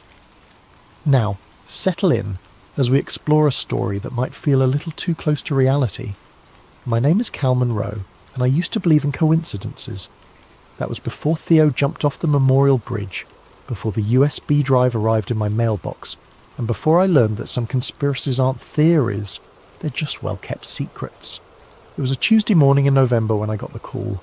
Detective Sarah Chen's voice was flat, professional, the way cops sound when they're tired of delivering bad news. Cal, this is Detective Chen, Metro PD. I'm calling about Theodore Ramirez. I understand you two are friends? The past tense hit me like ice water. Were? What do you mean were? Mr. Ramirez jumped from the Memorial Bridge last night around 11:30 p.m. I'm sorry for your loss. I sat there in my cramped DC apartment, staring at my laptop screen where I'd been working on an article about facial recognition software in public schools. The cursor blinked at me like a heartbeat. That's impossible, I said. Theo wouldn't. He just wouldn't. I know this is difficult, but no, you don't understand. Theo was getting married next month. He was excited about it. We had drinks 3 weeks ago, and he was talking about honeymoon plans, about kids, about everything. People don't just... Mr. Monroe, I've been doing this for 15 years. Sometimes people hide their pain better than we think. But I knew Theo. We'd been roommates at Georgetown, both journalism majors before he switched to computer science. He was the most methodical person I'd ever met. The kind of guy who researched restaurants for 2 hours before picking where to eat lunch. He didn't make impulsive decisions, especially not permanent ones. After I hung up, I sat in the silence of my apartment, trying to process what I'd heard. That's when I noticed the small package on my kitchen counter, something I'd grabbed from my mailbox the night before and forgotten about in my rush to meet a deadline. The return address made my hands shake. T. Ramirez. Inside was a USB drive and a handwritten note. Cal, if you're reading this, they got to me. Don't trust anyone. Don't use your regular computer. Find somewhere safe and look at everything. The program never ended. T. The drive was labelled with a single word in Theo's careful handwriting. E-C-H-O. I stared at that USB drive for an hour before I worked up the courage to use it. Not on my laptop, Theo's warning was clear enough. I walked 6 blocks to an internet cafe in Chinatown, paid cash, and plugged the drive into a computer that had probably seen more shady transactions than a Swiss bank account. What I found changed everything. The drive contained dozens of files, video footage, audio recordings, spreadsheets, and what looked like medical data. The video showed people in sterile white rooms, not quite hospital rooms, not quite laboratories, more like the kind of spaces you'd imagine in a sensory deprivation study. In one video, a woman in her 30s sat in a chair with electrodes attached to her temples. A voice off camera, clinical, detached, repeated phrases. Your thoughts are not your own. Your memories can be adjusted. You want to comply. You need to comply. The woman's eyes were glassy, unfocused. After 20 minutes of this repetition, the voice asked her to recite her home address. She gave an address in Virginia. Then they asked her again. This time she gave a completely different address in Maryland, reciting it with the same confidence. Another file contained EEG data, brainwave patterns labelled with dates and subject numbers. One folder was labelled Behavioural Modification Protocols. Another, Subliminal Integration Results. But it was the company logo that made my blood run cold. Aeon Metrics. I'd never heard of them, which was strange. I'd spent the last 5 years covering tech surveillance, data privacy, and government contracting. I knew most of the major players, from Palantir to Booz Allen Hamilton. But Aeon Metrics was a ghost. That night, back in my apartment, I did what any good journalist would do. I started digging. Aeon Metrics had a website that looked like it was designed by someone who'd never heard of user experience. Bland corporates speak about cognitive enhancement research and behavioural analytics solutions. Their client list was vague. Federal agencies and healthcare partners. No names, no specifics. Their headquarters was listed as a P.O. box in Arlington, Virginia. I cross-referenced the company name with government contract databases. Nothing. I searched for news articles, press releases, anything. The only mention I found was a single-line item in a Department of Defense budget document from 2019. Aeon Metrics, Specialized Research Services, $2.4 million. That was it. A company that received millions in government funding but left no digital footprint. In 2024, that was like finding a unicorn. I spent the next 3 days going through Theo's files, and a pattern began to emerge. The test subjects weren't random homeless people or prisoners, the usual victims of unethical experiments. These were volunteers who had signed up for legitimate-sounding studies, sleep optimization research, stress reduction therapy, cognitive enhancement trials. People who thought they were improving their lives, not being reprogrammed. One document made me physically nauseous. It was a recruitment email sent to Georgetown University students advertising a study on meditation and academic performance. The compensation was $500 for a weekend retreat. The study was conducted by Aeon Metrics. I recognised the email format. I'd received something similar during my senior year. I'd been too broke to pass it up. That's when I realised I might not be investigating this story. I might be living it. The next morning, I drove to the Library of Congress. If you want to research government conspiracies, you go to the place where they can't delete the evidence. At least, not easily. I requested every declassified document I could find on MKUltra, Operation Artichoke, and Project Bluebird.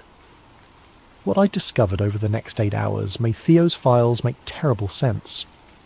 MKUltra officially ended in 1973 when CIA Director Richard Helms ordered all documents destroyed.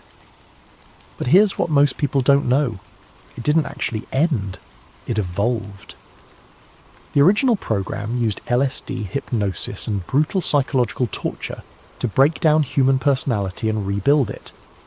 The goal was to create perfectly controllable human assets, spies who could be programmed and deployed without even knowing they were working for the agency. But the methods were crude, obvious, and left too many witnesses. The scientists involved were sloppy, keeping detailed records that eventually leaked. So the program went underground, got smarter, and learned from its mistakes. By the 1980s, it had been rebranded as something innocuous, behavioural research programs.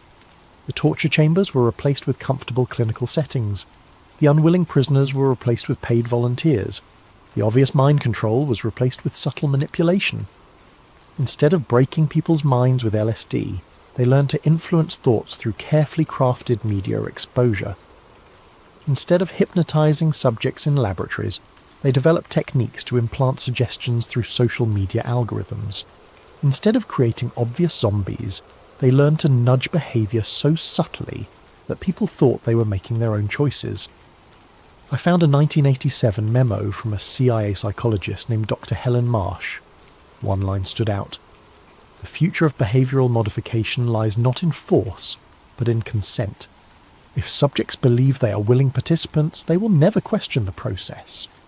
That was 37 years ago. Imagine what they could do now, with smartphones that track our every movement, social media platforms that know us better than we know ourselves, and AI that can predict our behaviour with frightening accuracy. Theo's files suddenly made perfect sense. Echo Protocol wasn't a resurrection of MKUltra, it was its natural evolution. The recruitment process was genius in its simplicity. Instead of kidnapping people, they advertised legitimate-sounding studies through universities, healthcare providers, and wellness apps. The kind of studies college students and cash-strapped adults would jump at. Improve your sleep quality while earning $200. Help advance meditation research, free sessions included. Participate in groundbreaking stress reduction therapy. The subjects thought they were helping science and improving their lives. They signed consent forms and waivers, making everything perfectly legal. They were even paid well, which made them feel valued rather than victimised. But according to Theo's documentation, the real experiments began after the official study ended. The subjects returned home with subtle implants, not the science fiction kind, but behavioural implants. Carefully crafted memories, embedded suggestions, modified thought patterns. They'd been exposed to subsonic frequencies, targeted electromagnetic fields, and neurological programming disguised as relaxation therapy. More importantly, they'd been tagged. Their phones received updates that modified the algorithms they encountered. Their social media feeds were carefully curated to reinforce the programming they'd received. Their GPS data was used to ensure they encountered specific environmental triggers. Billboards, sounds, even scents that would activate their conditioning. It was MKULTRA for the digital age, and it was everywhere. I found myself thinking about my own devices, my own data patterns. How many targeted ads had I seen recently that seemed to know exactly what I was thinking? How many times had my phone suggested an action or location that felt perfectly timed? How many articles in my newsfeed seemed to anticipate my concerns? Was I paranoid, or was I finally paying attention? That evening I tried to call Theo's fiancée Maria Santos. We'd met several times over the years, and I thought she might be able to tell me about Theo's state of mind in his final weeks. Her number was disconnected. I tried social media. Her profiles had been deactivated. I drove to the address I had for her, an apartment in Alexandria where I'd attended their engagement party 6 months earlier. The building manager told me no one by that name had ever lived there. It was as if Maria Santos had never existed. The gaslighting started small. First, it was my coffee shop. I'd been going to the same place every morning for 3 years, a little cafe called Grind on Connecticut Avenue. The barista knew my order: large dark roast, no cream, no sugar. But when I walked in Thursday morning, she looked at me like she'd never seen me before. "Welcome to Grind. What can I get started for you?" "The usual," I said, assuming she was just having an off day. "I'm sorry, what's your usual?" I stared at her. Jessica had made my coffee hundreds of times. We'd chatted about her art school classes. I'd even bought one of her paintings. "Large dark roast," I said, feeling foolish. "Sure thing," coming right up. She moved with the practiced efficiency of someone who'd made 1,000 coffees, but treated me like a complete stranger. When I paid, I noticed something else. The painting I'd bought from her 6 months ago, a small abstract piece that had been hanging behind the register, was gone.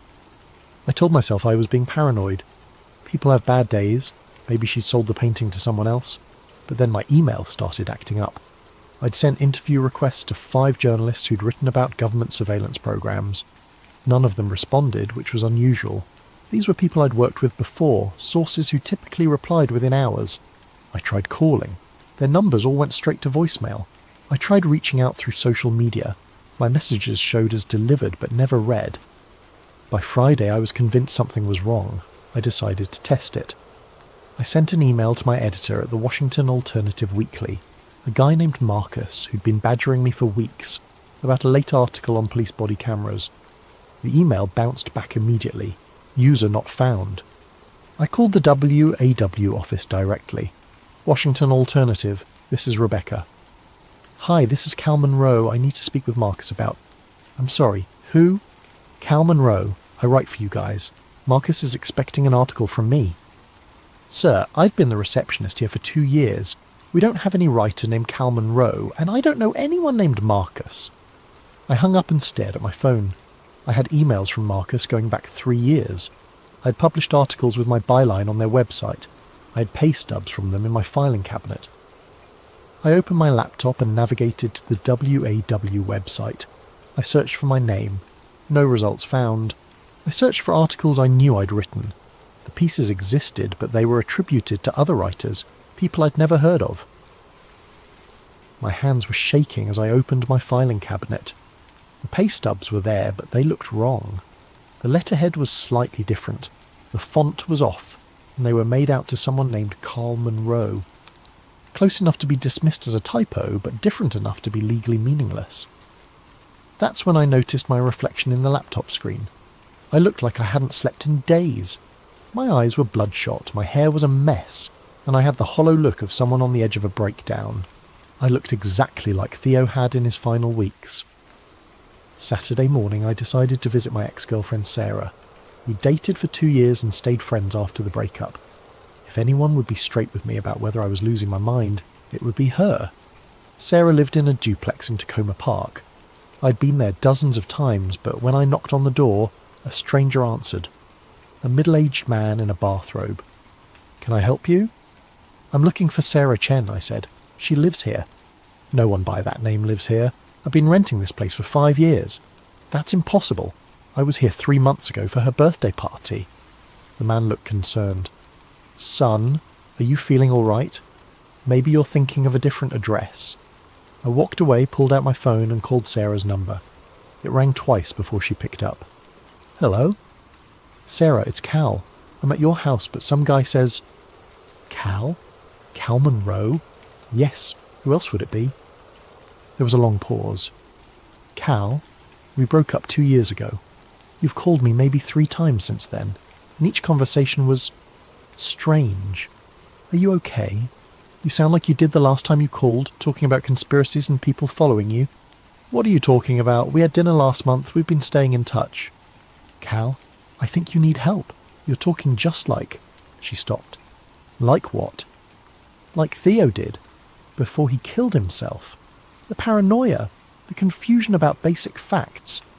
He called me too, near the end, asking about things that never happened. The line went dead. I stood on the sidewalk for 20 minutes trying to make sense of what was happening. Either everyone I knew was lying to me, or I was having some kind of psychotic break. But there was a third option, one that terrified me more than madness. I was right, and they were already in my head. That night I found a note slipped under my apartment door. It was written on plain white paper in block letters. Your memory is next. Leave now.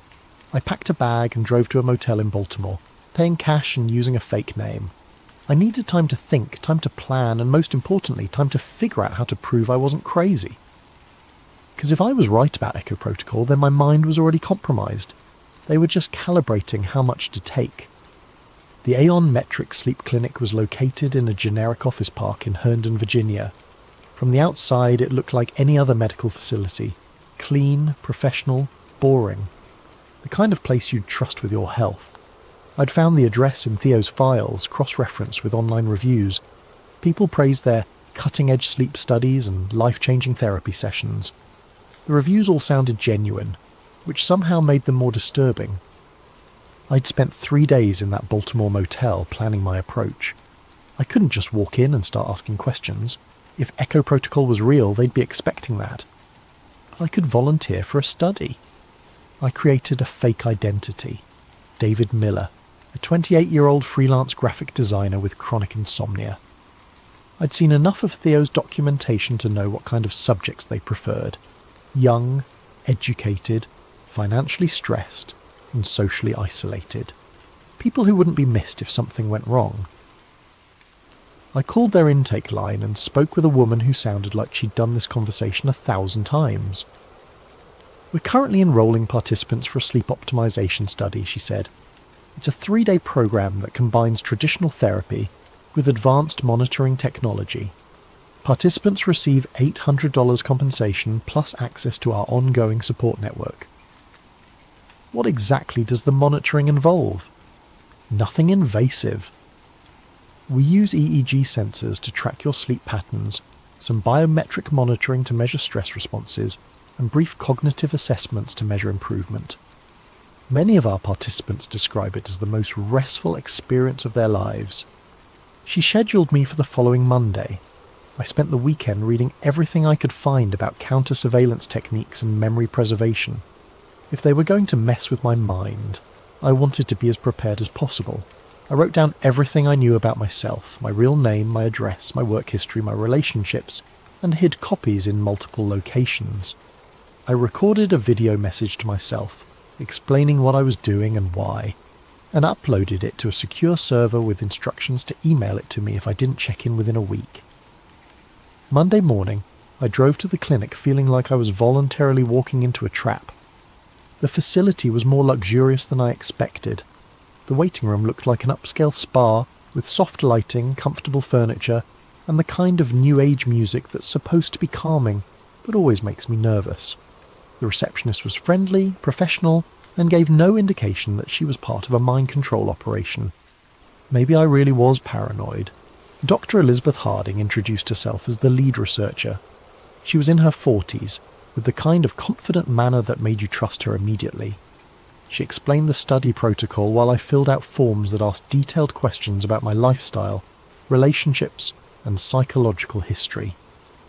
"We found that sleep disorders are often connected to deeper patterns of thought and behaviour," she said. "Our approach combines sleep monitoring with cognitive restructuring techniques. Think of it as upgrading your mental software." The phrase made my skin crawl, but I smiled and nodded. They set me up in a private room that looked more like a high-end hotel suite than a medical facility. The bed was comfortable, the lighting was adjustable, and there was even a small kitchenette stocked with healthy snacks. The only obviously medical equipment was a chair with built-in sensors and a wall-mounted monitor that they said would track my biometric responses during relaxation exercises.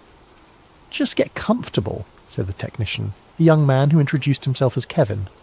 "We'll start with some baseline measurements, then move into the therapeutic portion." He attached electrodes to my temples and chest. Standard EEG and heart rate monitoring, nothing sinister. The chair was incredibly comfortable, almost hypnotically so. Within minutes, I felt more relaxed than I had in weeks. That should have been my first warning. The relaxation exercise began with guided breathing instructions delivered through high-quality speakers built into the chair. The voice was soothing, gender-neutral, with the kind of professional calm you'd expect from a meditation app. Allow your mind to become quiet and receptive. You're safe here. You're cared for here. Your thoughts can rest. After about 20 minutes, the instructions became more specific. Notice how easily your mind accepts new information when you are relaxed. Notice how comfortable it feels to let go of old patterns that no longer serve you. The room's lighting shifted to a deep blue, and I realised there were almost subliminal images being projected on the walls, geometric patterns that seemed to pulse in rhythm with my heartbeat. Your memories are fluid. They can be adjusted for your benefit. You want to be free of limiting beliefs. You need to be free of limiting beliefs. That's when I recognised the phrases from Theo's videos. I tried to stand up, but my body felt heavy, disconnected. The electrodes weren't just monitoring me, they were delivering some kind of signal. The chair's comfort wasn't accidental. It was designed to keep subjects compliant while their minds were being reprogrammed. "You are David Miller," the voice continued. "You work as a graphic designer. You have no family. You have no close friends. You live alone and prefer it that way." They were trying to overwrite my identity, to make me forget who Cal Monroe was and why I was there. But I'd prepared for this. I focused on the video I'd recorded, on the list of facts I'd memorised, on the reason I was there. "My name is Cal Monroe. I'm a journalist. Theo Ramirez was my friend. He died because he discovered ECHO protocol. You trust Dr. Harding completely. You want to participate in advanced studies. You will recommend this program to others." I repeated my mantra silently, fighting against the drowsiness that was overtaking me. I could feel my sense of self becoming fluid, malleable. It was terrifying and seductive at the same time, the promise of letting go of all my problems, all my fears, all my responsibilities. "You're grateful for this opportunity to improve yourself. You will never speak about the details of this program to anyone outside this facility." The session lasted 6 hours. When it ended, I felt like I was surfacing from deep water, gasping for mental air. Kevin helped me out of the chair, and I had to concentrate to remember why that felt wrong. "How do you feel, David?" For a moment I almost corrected him. Then I remembered. "Great," I said, really relaxed. "Excellent. Dr. Harding will want to review your session data. Why don't you get some rest and we'll continue tomorrow?" That night, alone in the suite, I tried to reconstruct what had happened. I felt different, lighter somehow, but also hollow. It was like someone had taken an eraser to parts of my memory and personality. I remembered recording a video message, but I couldn't remember what it said. I remembered hiding something important, but couldn't remember where or what. I knew I was there for a reason beyond the sleep study, but that reason felt fuzzy, unimportant. But I still knew my name, Cal Monroe, journalist. I held on to that like a lifeline. The second day was worse. They moved me to a different room, one level down from the main floor. There were no windows, and the only furniture was the chair and a small table. The session lasted 8 hours. This time, they didn't just try to implant new memories, they tried to delete old ones. "Your childhood was difficult and painful. You prefer not to think about it. You have no living relatives. You have never been in love. You have never had close friendships." I fought back by reciting everything I could remember. My parents' names, my first dog, the taste of my grandmother's cookies, the feeling of kissing Sarah for the first time. But with each session, these memories became fainter, more like stories I'd heard rather than experiences I'd lived. On the third day, they took me to the basement level. The room was stark white, with no decoration except a single chair in the centre. But it wasn't empty. There were other people there, subjects from previous studies, I realised. They sat motionless, staring at nothing, responding only when spoken to directly. One of them was a woman in her 30s with short brown hair. When Dr. Harding introduced us, she looked at me with vacant eyes and said, "Hello, David. It's nice to meet you." Nothing unusual about that, except for one thing. She used my full name, including my middle initial. "Hello, David C. Miller." My fake identity didn't have a middle initial. I'd never mentioned one. But somehow she knew it should be there. More disturbing, my real middle name is Christopher. C. "How do you know my middle initial?" I asked her. She looked confused. "I don't know. It just seemed right." Dr. Harding intervened smoothly. "Some of our participants develop enhanced intuitive abilities. It's one of the positive side effects of the program." But I knew what I was really seeing. This woman had been programmed with information about Cal Monroe, my real identity, not my fake one. They'd put pieces of my life into her mind, probably to test how thoroughly they could extract and transfer personal information. She wasn't developing psychic abilities. She was being used as a storage device for my stolen memories. That night I knew I had to escape. They were going to erase Cal Monroe completely and leave behind David Miller, a friendless, rootless graphic designer with no past and no questions. But first, I needed proof. I waited until 3 a.m, then used a maintenance keycard I'd stolen from a janitor's cart to access the lower levels. The basement was larger than I'd expected, with dozens of rooms containing monitoring equipment and what looked like server farms. I found the room where they stored session recordings, thousands of hours of footage showing people being systematically reprogrammed. I copied everything I could onto a drive I'd hidden in my shoe. But the most damning evidence was in the office files. Echo Protocol wasn't just about individual mind control. It was about social engineering on a massive scale. They were creating networks of modified individuals who would unconsciously influence others. A person programmed with specific beliefs would spread those beliefs to family, friends and co-workers without realizing they were doing it. The modified subjects became unwitting agents, seeding new ideas and behaviours throughout the population.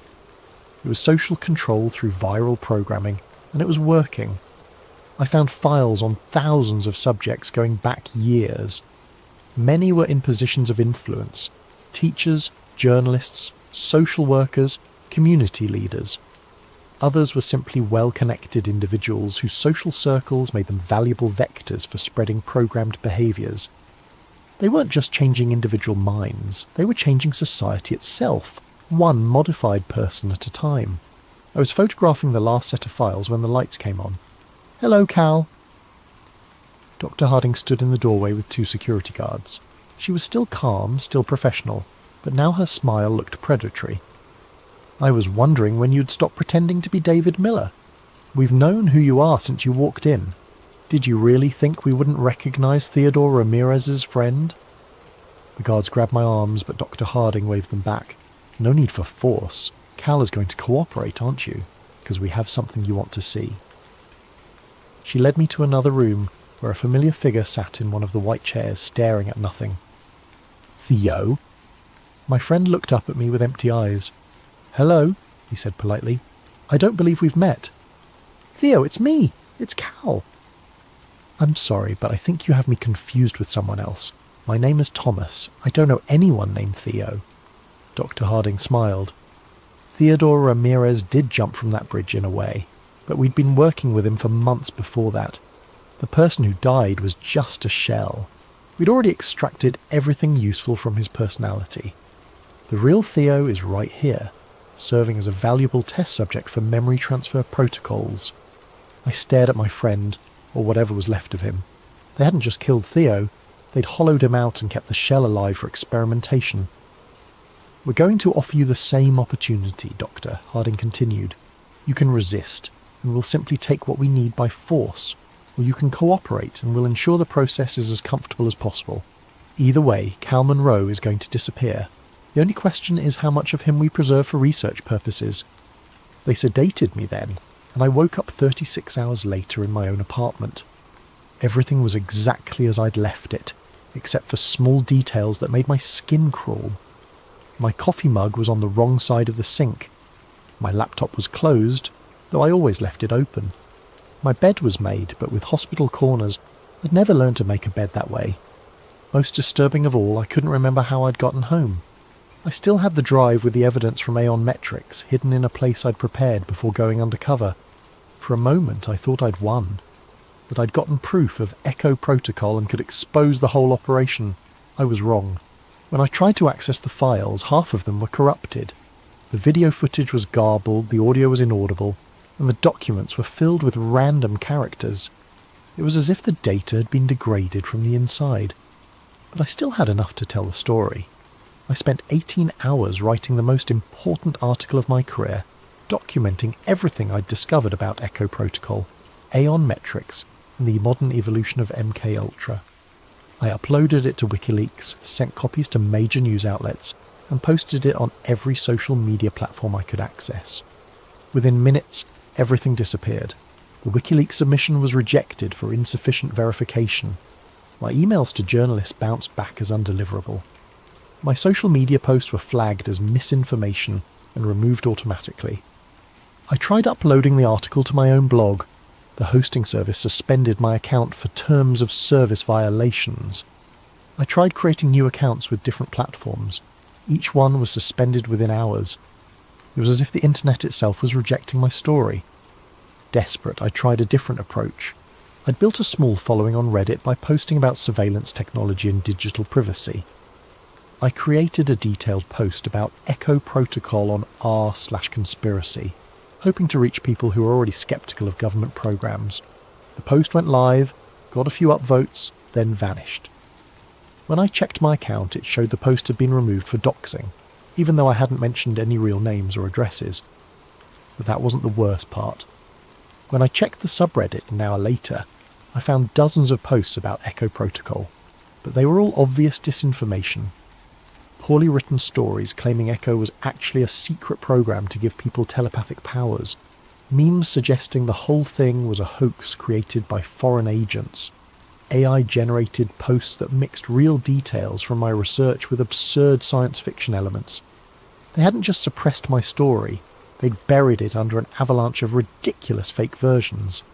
Anyone who tried to research ECHO protocol would find so much contradictory nonsense that the truth would be impossible to distinguish. It was the perfect modern cover-up, not censorship, but noise. I tried calling reporters I'd worked with, but got the same response I'd received when I first started investigating. Numbers disconnected, emails bouncing back, people who claim not to know me. My bank account was frozen for suspicious activity. My credit cards were cancelled. My apartment lease was terminated for breach of contract. Even my driver's license was suspended for unpaid tickets I'd never received. Cal Monroe was being systematically erased from the system. But I still existed, at least for now. I still had my memories, my personality, my sense of self. They hadn't finished the job yet. That gave me hope, until I realised why they were taking their time. I was a field test. They wanted to see how completely they could destroy someone's life using nothing but digital manipulation and social engineering. They were documenting every step of my breakdown, measuring how long it took for isolation and gaslighting to drive someone insane. I was just another subject in their experiment. 3 weeks after my attempted expose, I was living in my car, sleeping in parking lots, and buying food with cash I'd managed to withdraw before my accounts were frozen. I looked like any other homeless person, dirty, paranoid, talking to myself. The perfect disguise for someone who'd discovered the truth about mind control in America. That's when I started noticing the ads. At first, they seemed like coincidences. A billboard for sleep therapy that used phrases I'd heard at Aeon Metrics. A radio commercial for stress relief that echoed the programming sessions I'd experienced. TV ads that seemed to anticipate exactly what I was thinking. But the final proof came while I was sitting in a 24-hour diner in Arlington, nursing a cup of coffee and trying to figure out my next move.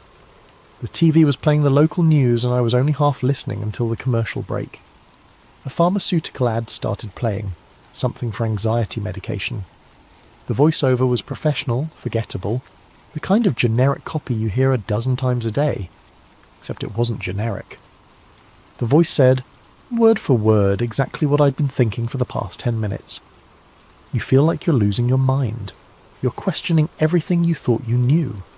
You're wondering if this is what insanity feels like. You need help, but you don't know who to trust. It continued. The thoughts in your head might not be your own. The memories you rely on might not be real. The person you think you are might be someone else's creation. I stared at the screen, my coffee growing cold in my hands. The ad went on for 30 seconds, describing my exact mental state with disturbing precision, then concluded with the standard pharmaceutical disclaimer about side effects and drug interactions. No one else in the diner seemed to notice anything unusual. The waitress continued refilling coffee. The cook kept working the grill. Other customers chatted or read their phones. But I knew what I'd seen. They weren't just monitoring my thoughts. They were broadcasting them back to me through targeted advertising. The technology existed. I'd written about it years ago. Emotion detection software that analysed facial expressions through security cameras, predictive algorithms that could determine psychological states from browsing patterns, neural interfaces that could read brainwave patterns from a distance. They knew exactly what I was thinking, and they wanted me to know they knew. It was the final stage of the psychological operation. Not just control, but the absolute certainty that control was impossible to escape. I paid for my coffee and walked out into the Virginia night, understanding at last why Theo had jumped from that bridge. It wasn't despair that had driven him to suicide. It was the realization that his mind was no longer his own, and never would be again. But I wasn't ready to jump. Not yet. Because I'd figured out something they didn't expect. The real purpose of Echo Protocol wasn't just individual mind control. It was beta testing for something much larger. Every modified subject was a node in a network. Every programmed behaviour was a data point in a massive psychological mapping project. They weren't just changing people. They were learning how to change society itself, one mind at a time. The ultimate goal wasn't creating individual assets like the old MKUL TRA program. It was creating a population that would voluntarily surrender their autonomy, their privacy, their capacity for independent thought. And it was working. I thought about all the people I'd seen walking around like zombies, staring at their phones, consuming whatever content the algorithms fed them, believing whatever their social media feeds told them to believe. How many of them had been through programs like ECHO? How many were unwitting carriers of programmed behaviours? How many of them were still human in any meaningful sense? The scariest part wasn't that the technology existed, it was how willingly people accepted it. They traded their mental freedom for convenience, their privacy for entertainment, their autonomy for the illusion of connection. They weren't victims of a conspiracy, they were customers. That night I made a decision. I couldn't expose ECHO protocol through traditional journalism. They'd proved that was impossible. But I could do something else. I could become living proof of what they were doing. I started documenting everything. The targeted ads, the environmental triggers, the social manipulation, the systematic isolation. I recorded video messages to myself, wrote detailed journals and hid copies everywhere I could think of. Not to expose them, that was impossible, but to leave a record for whoever came next. Because there would be others, other journalists, other investigators, other people who stumbled across the truth and found themselves targeted by Echo Protocol. Maybe one of them would be smarter than me. Maybe one of them would find a way to fight back that I couldn't imagine. Or maybe they'd just end up like me. Homeless, paranoid, talking to themselves in parking lots, while the world continued its sleepwalk toward voluntary servitude. 3 months later, I was sitting in another diner, in another city, when I saw the news report. Local journalist Cal Monroe was found dead in his vehicle early this morning, apparently from a self-inflicted gunshot wound. Monroe had reportedly been struggling with mental health issues following the suicide of a close friend earlier this year. He leaves behind no immediate family. I watched my own obituary on the television screen, feeling strangely detached. The photo they used was from my old press credentials. I looked younger, healthier, more hopeful, like someone who still believed in the possibility of truth. The reporter mentioned that I'd been working on a story about government surveillance before my breakdown, but that the work had been discredited as the product of paranoid delusions. They killed Cal Monroe without firing a shot, but I was still alive, at least in some sense. I had no identity, no connections, no official existence, but I was still breathing, still thinking, still remembering. For now. I finished my coffee and walked out into the morning sun, another homeless crazy person with stories no one would believe. In my pocket was a small notebook where I'd written everything I could remember about being Cal Monroe. Tonight, I'd add another entry. Tomorrow I'd probably forget to. But for this moment I still knew who I was and what I'd discovered. The program had evolved, but it hadn't won. Not completely.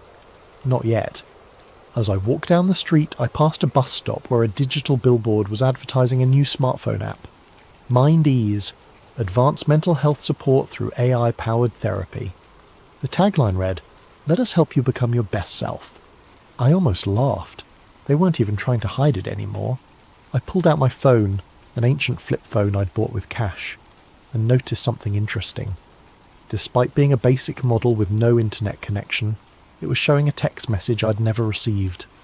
Your thoughts are not your own. Your memories can be adjusted. You want to comply. You need to comply. The same phrases from the Aeon Metric sessions. I looked around the busy street at all the people walking past with their heads down, staring at their screens, oblivious to everything around them. How many of them were seeing the same message? How many would comply without even realizing they were being programmed? The future wasn't some dystopian science fiction scenario where jackbooted thugs dragged people away for reprogramming. It was much more elegant than that. The future was a world where people begged to be controlled, paid for the privilege, and thanked their controllers for the service. And according to my phone, that future was now. I dropped the device in a trash can and kept walking. Somewhere behind me I could hear the sound of 1,000 notifications chiming in perfect unison, like a digital choir singing humanity to sleep. The program never ended, it just got better at hiding.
Recovered journal entry, classification redacted. Subject, Eli Granger, independent journalist. Date range, July 15th to 18th, 2023. Location, Bohemian Grove, Monte Rio, California. The following document was recovered from an encrypted server farm in Iceland. The journalist's current whereabouts remain unknown. Ed. My name is Eli Granger, and I'm writing this because I may not live long enough to tell it in person. What I witnessed in the redwoods of Northern California will haunt me until my dying day, whenever that may come. It started 3 weeks ago with an email that shouldn't have existed. I was in my cramped Oakland apartment, nursing my third cup of coffee, and scrolling through encrypted channels where whistleblowers sometimes surface. My secure inbox pinged. A message from an address that was just a string of numbers and letters, routed through 7 different proxy servers. No subject line, just an attachment and 4 lines of text. You want truth? Go to the redwoods. Bring a black suit and a quiet soul. July 15th to 18th. The fire reveals all. The attachment was a high-resolution scan of what appeared to be a guest registry for the Bohemian Grove. That mysterious all-male retreat where the world's most powerful men allegedly gather each summer to commune with nature. I'd written about the Grove before, relying on second-hand accounts and leaked photographs from the 1980s. But this was different. The names on the list made my blood run cold. Former presidents, current senators, military contractors whose companies I'd been investigating for years.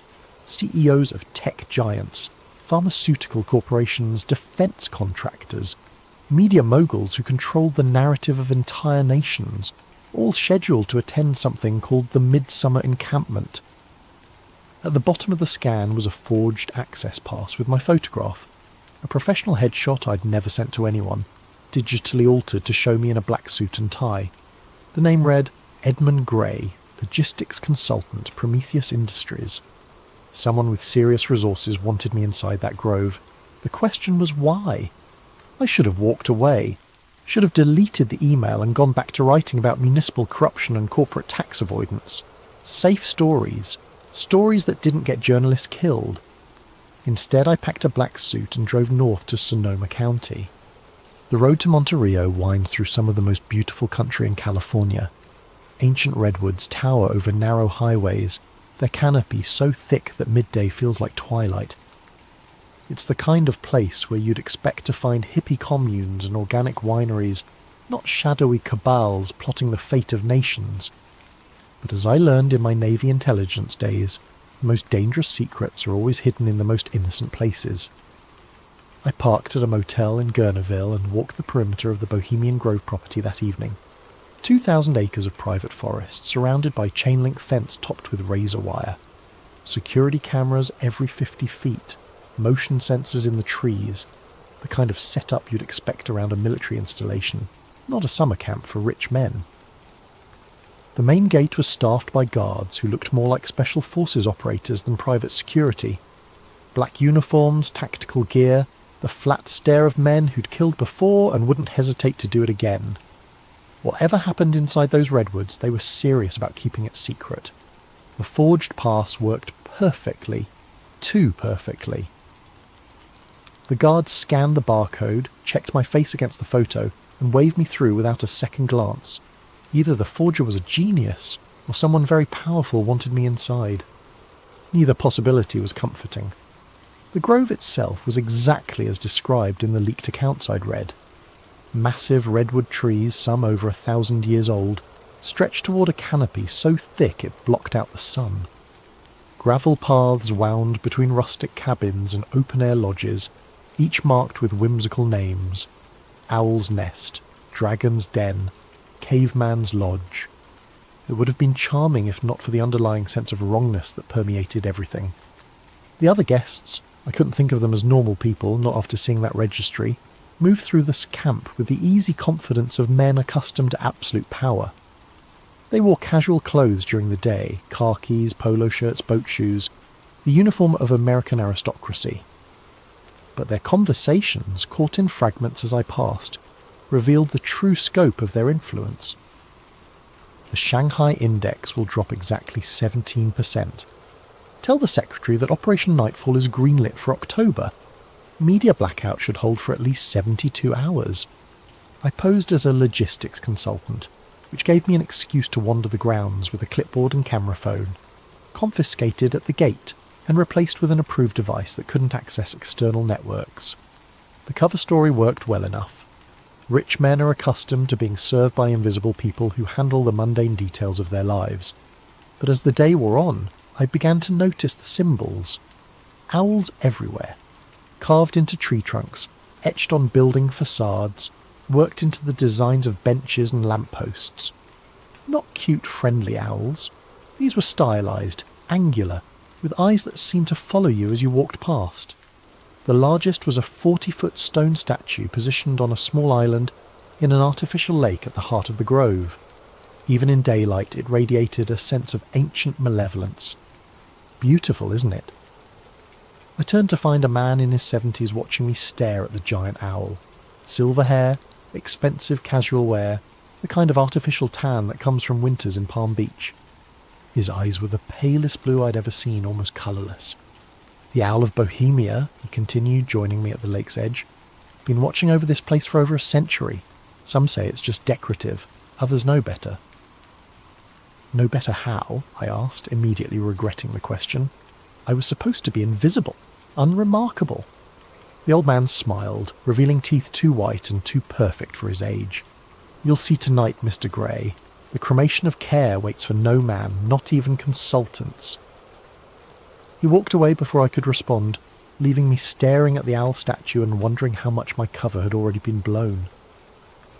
That evening, as twilight settled over the grove, the atmosphere changed completely. The casual bonhomie of the day disappeared, replaced by something far more serious and ritualistic. Men emerged from their cabins wearing dark robes with hoods that obscured their faces. Some carried torches, others strange ceremonial objects I couldn't identify. I found a dark robe hanging in my assigned cabin, along with a note. Attendance is mandatory. Silence is sacred. The owl sees all. What I witnessed that night will stay with me forever. As darkness fell, hundreds of robed figures processed through the forest paths, converging on the lake where the great owl statue loomed. Torches flickered between the trees like malevolent fireflies. The only sounds were footsteps on gravel and the whisper of fabric against bark. I followed the crowd, keeping my head down and my hood up. The robe smelled of incense and something else, something organic and unpleasant that I couldn't identify. We gathered in a natural amphitheatre around the lake. The owl statue dominated the scene, its eyes seeming to glow red in the torchlight. A wooden boat had been prepared at the water's edge, and in it lay what appeared to be the effigy of a child, small, wrapped in white cloth, disturbingly lifelike. But as I stared at the bundle, a horrible doubt crept into my mind. The proportions were too perfect, the weight distribution too natural. The way the cloth clung to what lay beneath suggested something more substantial than straw and sawdust. A figure in an elaborate robe stepped onto a platform beside the owl. Even with his face hidden, I recognised the bearing and voice of a man who'd been on television every night for years. A former president whose policies had shaped a generation. "Brothers of the Grove," his voice boomed across the water, amplified by hidden speakers. "We gather once again beneath the ancient eyes of wisdom to perform the sacred rite that frees us from the burdens of conscience."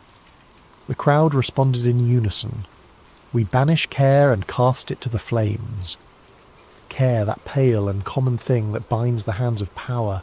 Care that whispers doubt in the ears of decision. Care that stays the sword of necessary action. We banish care and cast it to the flames. The ritualized call and response continued for nearly an hour. Invocations to ancient deities whose names I recognized from my study of Middle Eastern mythology. Moloch, the Carthaginian god of child sacrifice. Enlil, the Mesopotamian lord of wind and authority. Names that shouldn't have been spoken by American leaders in the 21st century. But the most disturbing element wasn't the pagan imagery, or even the suggestions of child sacrifice.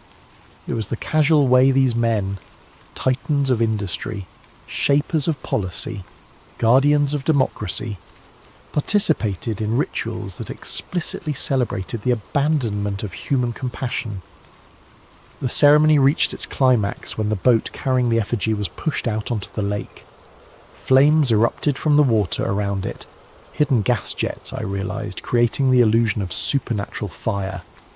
The figure in the boat burned quickly, the white cloth falling away to reveal... I still can't be certain what I saw.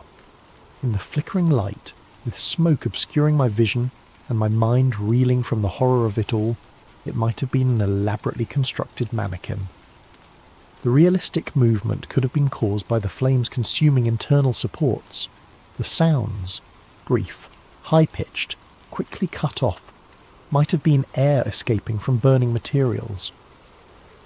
But the way some of the robed figures wept as the fire consumed its offering, the way others cheered with genuine ecstasy, suggested something far more sinister than theatrical pageantry. As the flames died down, the crowd began to disperse. I started to follow them back toward the cabins, but a hand fell on my shoulder. Mr. Grey. It was the old man from earlier, still wearing his ceremonial robes. "You're invited to the inner circle gathering. A rare honour for a consultant." Before I could refuse, two other figures flanked me. Not threatening exactly, but their presence made it clear that declining wasn't an option. They led me deeper into the forest, away from the main paths, to a clearing I hadn't seen during my earlier reconnaissance.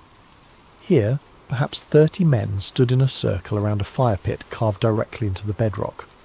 Unlike the theatrical grandeur of the main ceremony, this felt ancient and deadly serious.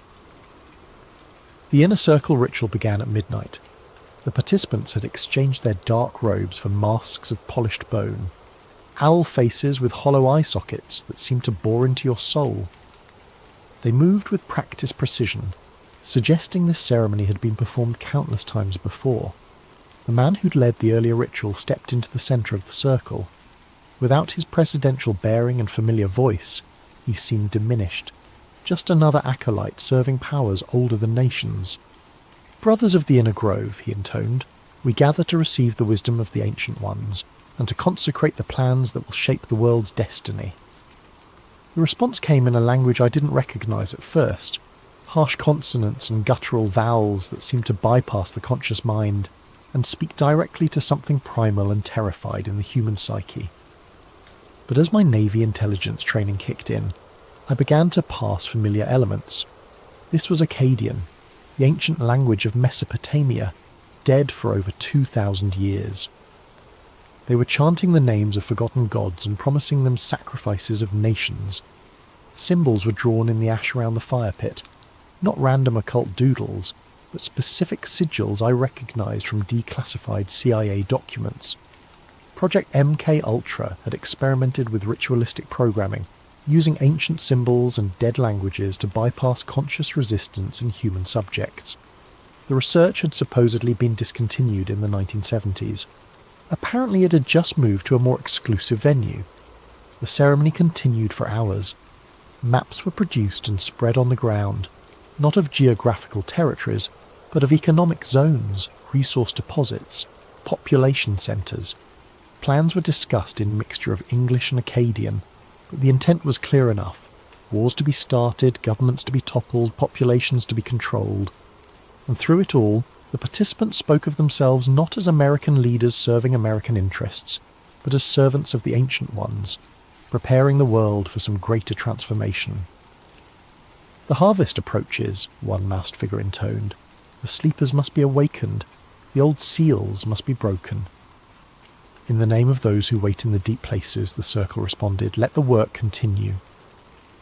I crouched in the shadows beyond the firelight, recording everything on a digital audio device I'd hidden in my shoe. But as the night wore on, I began to understand that what I was witnessing wasn't just corruption or conspiracy in any conventional sense. These men genuinely believed they were serving inhuman masters. Whether those masters were real or imagined didn't matter. The policies they were planning would affect millions of lives based on the whims of entities that viewed humanity as livestock. The ritual concluded with each participant drinking from a silver chalice and making individual pledges. The liquid looked black in the firelight, and several men convulsed briefly after drinking, their eyes rolling back to show only white. As dawn approached, the circle dissolved. The participants removed their masks, revealed themselves to be exactly who I'd suspected. Former presidents, current senators, military leaders, corporate titans. They shook hands and exchanged quiet words like businessmen concluding a profitable meeting, which in a sense they were. I made it back to my cabin as the first light filtered through the redwood canopy, but I knew I couldn't stay much longer. Whatever protection my forged identity provided was wearing thin. Too many meaningful looks, too many knowing smiles. They were playing with me, letting me see just enough to understand the scope of what I'd stumbled into. But there was one more place I needed to investigate before I could flee. The lodge marked Styx, access by code only, sat apart from the main camp, connected by a service road that didn't appear on any of the maps provided to guests. I'd noticed it during my first day's reconnaissance, but hadn't found an opportunity to investigate. The building itself was unremarkable. Standard wooden construction that matched the other lodges, designed to blend into the forest environment. But the security was anything but standard. Biometric scanners, electromagnetic locks, motion sensors that could detect a heartbeat from 50 feet away. Fortunately, my anonymous benefactor had provided more than just a forged access pass. Hidden in the lining of my suit jacket was a USB device that looked like a standard thumb drive, but contained sophisticated hacking tools developed by someone with serious technical skills.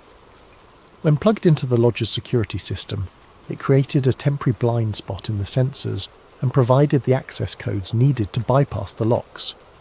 Whoever wanted me to see what lay inside had planned this infiltration down to the smallest detail. The lodge's interior was a facade. Behind a false wall accessed by yet another hidden panel, stairs led down into the bedrock beneath the forest. The passage was older than the buildings above, carved stone rather than modern construction, lit by electric fixtures that had been retrofitted into ancient sconces. At the bottom of the stairs, a heavy oak door opened onto a chamber that took my breath away. The room stretched far beyond what should have been possible given the lodge's footprint above. Stone shelves lined the walls, filled with leather-bound journals, rolled documents, and artefacts that seemed to span centuries. At the centre of the chamber stood a massive table carved from a single piece of black stone, its surface covered with maps, blueprints, and what appeared to be governmental documents bearing official seals. I started with the journals, selecting one at random from a shelf marked 1923 to 1945. The handwriting was elegant, old-fashioned, but the contents were anything but quaint. The European situation proceeds according to plan. Our associates in Berlin understand their role. though they believe themselves to be serving the fatherland rather than the ancient ones. The sacrifice of the lesser peoples will provide the spiritual energy necessary for the next phase of the great work. Another journal, this one more recent. Operation Mockingbird exceeds all expectations. The media outlets respond to our guidance without question, believing they serve journalistic integrity while actually perpetuating the narratives required for population control. The sleeping masses accept whatever reality we provide.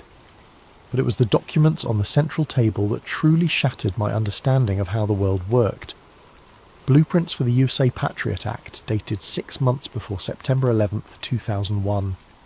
Battle plans for the invasion of Iraq, complete with fabricated intelligence reports about weapons of mass destruction.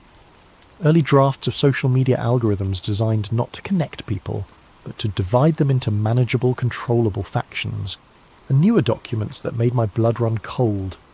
Plans for a global pandemic response that prioritized control over public health. Blueprints for digital currency systems that would eliminate financial privacy entirely. Population reduction strategies disguised as environmental initiatives. The most disturbing document was a roster of participants going back to the 1870s, when the Bohemian Club was first founded. Names I recognised from history textbooks, titans of the Gilded Age who'd shaped America's industrial development. But also names that shouldn't have been there. Figures from much earlier periods, some dating back centuries. Either the record keeping was fantastically inaccurate, or some of these participants weren't entirely human. At the bottom of the most recent page, a note in fresh handwriting. E. Granger, journalist, witnessed inner circle ceremony. July 16th, 2023. Asset or liability. Recommend termination if no compliance by dawn July 18th. They knew exactly who I was, had known from the moment I'd walked through their gates, the anonymous email, the forged pass, the convenient access codes. It had all been an elaborate test. And I was apparently failing. A motion sensor somewhere in the chamber beeped softly. Red lights began flashing along the walls. In the distance I could hear the sound of heavy footsteps descending the stone stairs. I grabbed as many documents as I could carry, stuffed them into my jacket and looked for another way out. But there was only one exit, and it was about to be filled with very unfriendly people. The footsteps were getting closer. Voices echoed down the stairwell. Professional, clipped. The kind of tactical communication used by military operators. But then the lights went out. Emergency lighting kicked in a moment later, bathing everything in hellish red. And in that brief moment of darkness, I heard something that shouldn't have been possible. A voice speaking directly into my mind, words that bypassed my ears entirely. Run, little journalist. Run and tell the world what you've seen. But know that the telling will be your doom, and the world's salvation requires far greater sacrifices than one man's life. When the emergency light stabilised, a section of the stone wall had opened, revealing a narrow tunnel that led deeper into the earth. I didn't hesitate. Whatever entity had just spoken to me, whether it was one of the ancient ones or something else entirely, it was offering me a chance to escape. I took it. The tunnel system beneath the grove was extensive and clearly ancient. Carved passages connected natural caves, creating a network that probably extended for miles underground. The walls were covered with symbols similar to those I'd seen during the inner circle ceremony, but these were older, deeper, worn smooth by centuries of whatever had moved through these spaces. I followed the main passage for what felt like hours, guided by phosphorescent moss that provided just enough light to avoid the worst obstacles. Behind me, I could hear sounds of pursuit, voices, flashlight beams, the occasional echo of radio communication. But the sounds were growing fainter, suggesting that my pursuers either couldn't find the tunnel entrance or were reluctant to follow me into the deep places beneath the forest. Eventually the passage began to slope upward. Fresh air carried the scent of rain and growing things. A natural opening concealed by hanging vines led out into the forest several miles from the main grove compound. I emerged to find the sky filled with storm clouds. Thunder rumbled overhead, and the first fat raindrops were beginning to fall. Perfect cover for an escape, if I could make it to my car before the Grove's security forces expanded their search perimeter. But as I made my way through the forest, I realised I wasn't alone. Figures moved between the trees, not the tactical teams I'd expected, but something far stranger. They wore the bone-white owl masks from the Inner Circle ceremony, but their movements were wrong, too fluid, too precise. And their eyes glowed with a faint bioluminescence that had nothing to do with reflected light. "The journalist sees too much," one of them said, the words somehow audible despite the increasing thunder. "The Ancient Ones are displeased." "But the compact must be honoured," another replied. "He was brought here for a purpose. Let him carry the message to the outer world. Let them know what awaits." I ran. Behind me, inhuman laughter echoed through the forest. Not pursuit exactly, but something far more unsettling. The sound of predators who were confident their prey could never truly escape. I reached my rental car as the storm broke in earnest. Rain pounded the windshield as I drove through the night, taking back roads and avoiding the main highways. In my jacket pocket, the stolen documents felt like they were burning against my chest. But I'd made it out. I had evidence. I had proof of the conspiracy that shaped world events from the shadows of a California forest. Or so I thought. I uploaded everything to an offshore server farm in Iceland. Documents, audio recordings, photographs, detailed notes of everything I'd witnessed. Multiple backup copies, distributed through anonymous networks, protected by military-grade encryption. Within 6 hours, every file had been corrupted or deleted. My apartment was ransacked while I was at an internet cafe, uploading the files. Nothing obviously stolen, but every electronic device had been confiscated or destroyed. My laptop, phone, backup drives, even the digital camera I'd left in a drawer, all gone. The mainstream media ignored my story completely. Alternative news sites that initially showed interest suddenly went silent. Forum posts about the Grove were deleted within minutes of being posted. It was as if the entire internet had been scrubbed of any reference to what I'd discovered. But the worst part was the dreams. Every night since my escape, I've been visited by visions of the Ancient Ones. Vast, tentacled entities that exist in spaces between dimensions, feeding on human suffering and preparing for some cosmic transformation that will remake reality according to their twisted desires. They show me glimpses of the future they're working to create. Cities drowned beneath black oceans, skies filled with screaming winds, populations reduced to cattle serving inhuman masters. And they whisper that I'm not a hero or a journalist or even a victim. I'm a messenger. They wanted someone to witness their ceremony, to understand the scope of their power, to carry word of their inevitable victory to the outside world. Not to warn humanity. Warnings imply the possibility of resistance, but to spread the despair that will make their final conquest easier. Every word I write, every person I tell, every attempt to expose the truth only serves their greater purpose. The corruption of hope, the murder of faith in human institutions, the slow transformation of free people into willing slaves. I'm writing this final entry from a motel room in Reno. I've been driving for 3 days, never staying in one place for more than a few hours. But I know it doesn't matter. They're not hunting me because they don't need to. I'm already serving their purpose just by existing, just by remembering what I saw in the Grove. The cremation of care wasn't just a ritual, it was a recruitment ceremony. And I wasn't an infiltrator, I was an initiate. Tonight, I'll drive east toward the desert. Maybe I'll find some way to break the cycle, to turn their own trap against them. Or maybe I'll just disappear into the wasteland and let the truth die with me. But if you're reading this, if somehow these words have reached you despite all their efforts to control the flow of information, then remember this. They call it the cremation of care, but what they really burn is conscience. And when the fires die down, the world grows a little colder, a little darker, a little more ready for the Ancient Ones to reclaim what they consider their rightful dominion. The fire in the Grove never really goes out. It just spreads, invisible and inexorable, consuming everything human until only the shadows remain. And in those shadows something very old and very hungry is waiting to be born. Tonight, I'll be your guide on a journey into one of the coldest and most enduring mysteries of the Cold War era. I want you to picture this. It's a winter night deep in the Ural Mountains, 1959. a group of young adventurers huddles in a tent on the snowy slope of a peak ominously called Dead Mountain. They're laughing, jotting down journal entries by flashlight, and planning tomorrow's trek. They don't know it yet, but this will be their last night alive.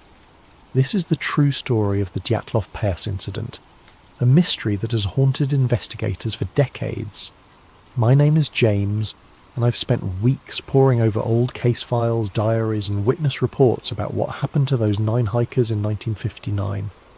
The more I dig, the more the Dyatlov Pass incident feels like a nightmare straddling the line between fact and fiction.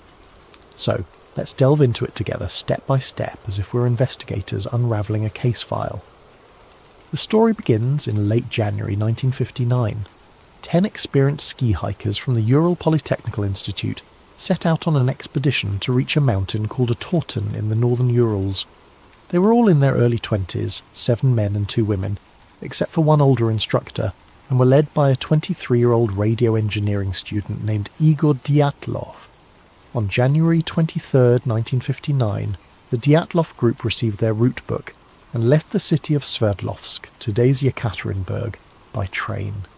You can imagine them on that train, excited, full of youthful bravado, maybe singing along to a mandolin one of them brought for the journey. After 2 days on trains, the party reached Ivdel, a remote town at the edge of the northern Ural Mountains, which also housed a Soviet Gulag camp for criminals. From Ivdel, they travelled by bus and then hitched a ride in the back of a woodcutter's truck to a settlement called Vizhai, the last inhabited village to the north. The locals in Vizhai must have looked at these university students with a mix of admiration and concern.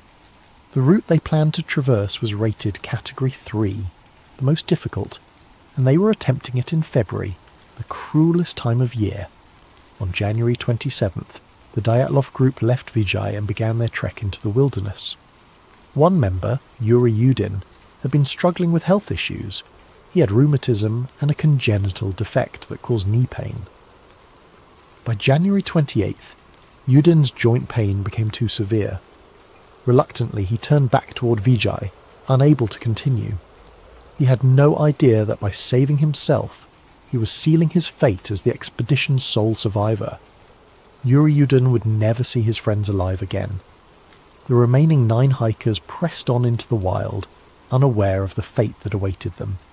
Through diaries and photographs recovered later, investigators have pieced together their route. By January 31st, the group had reached the edge of a highland area and cached surplus food and equipment in a wooded valley to be used for the return trip. They joked around, took photos, and even made a little mock newspaper they titled The Evening Autoton, in which one entry humorously proclaimed, "From now on, we know that the snowmen exist," likely a tongue-in-cheek reference to local Yeti legends. Despite the exhaustion and cold, their spirits were high. On February 1st, the team started to move through a mountain pass, later named Dyatlov Pass after this incident, with the plan to camp on the other side that night. But the weather turned on them. A howling snowstorm and blinding wind caused Dyatlov's team to lose their direction on the barren slopes. Instead of crossing the pass into the shelter of the valley beyond, they had veered west, finding themselves on the flank of a mountain called Kholat Shakal, which in the local Mansi language means Dead Mountain. By the time they realised their mistake, it was late in the day, and visibility was near zero from the blowing snow. Rather than descend 1.5 kilometres down into the forest for cover, Igor Dyatlov decided to pitch their tent right there on the mountainside in the open. Perhaps he didn't want to lose the altitude they'd gained, or perhaps he wanted to prove they could handle camping on an exposed slope in a blizzard.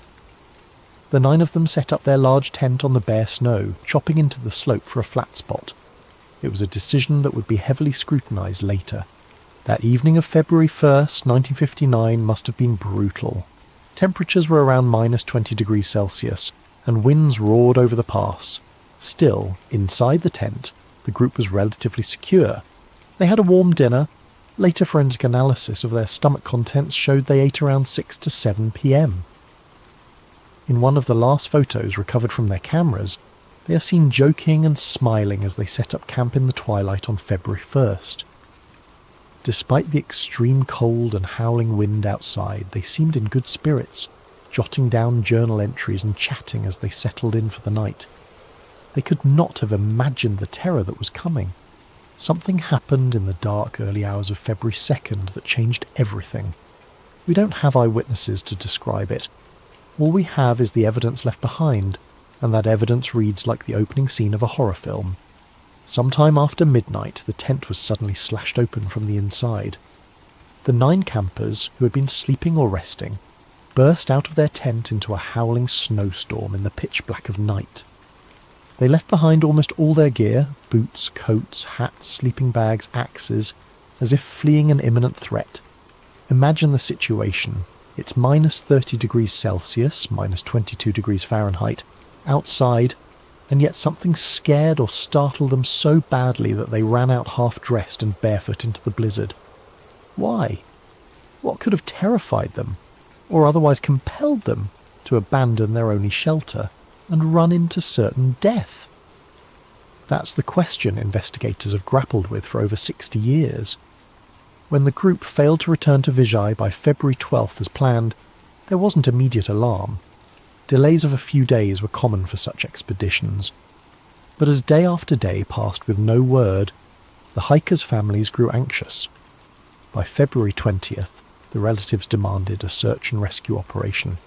The Ural Polytechnic Institute sent student volunteers to scour the route, and soon the Soviet army and local militia police joined in, with planes and helicopters dispatched to aid the search. Rescuers faced brutal weather themselves, traversing deep snow and scanning miles of desolate terrain.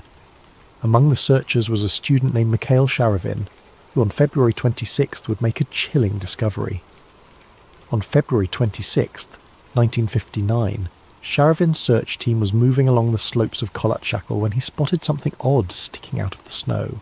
As they got closer, they realised it was a corner of the missing group's tent, collapsed and half buried in the snow. Sharavin used an ice pick to hack open the tent's entrance, which was blocked with snow. The sight inside the tent baffled him.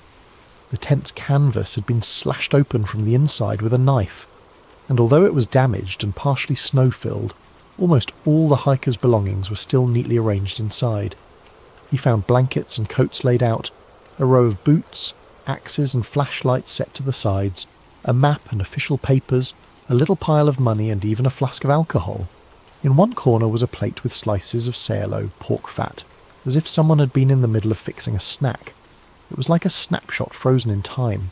The tent felt orderly, not like it had been ripped apart by an external force. Sharavin later said it was as if the campers had been interrupted in the middle of dinner, then fled in a rush. The scene sent shivers down his spine. Why would experienced hikers cut open their only shelter and run away without boots or coats? Outside the tent, the search team found footprints in the snow, and they only deepened the mystery. There were 9 sets of prints, which matched the number of missing hikers.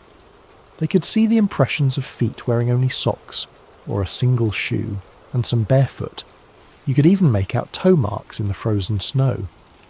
The tracks indicated that the hikers had not run in a wild panic, but rather walked fast or at a hurried shuffle down the slope, in an organised single file.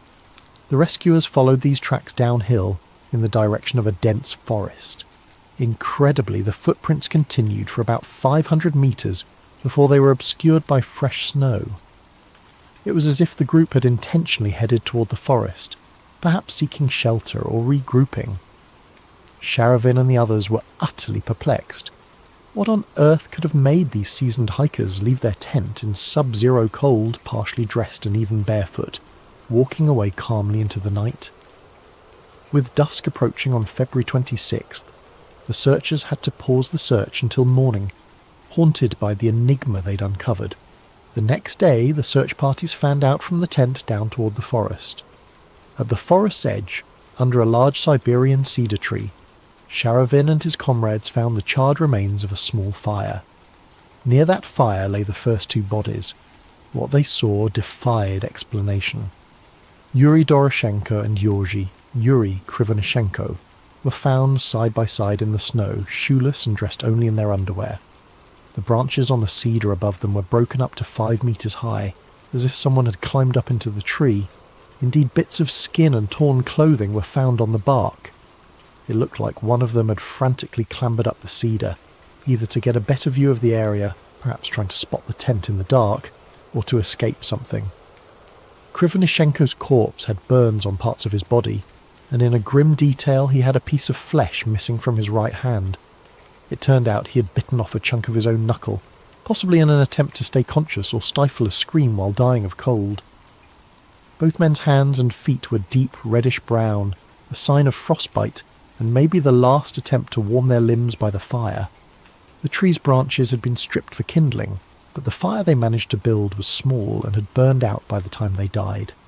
The image of these two friends huddled by a dead fire, slowly freezing to death in their underwear under a sky of endless black, is something I can't easily shake off.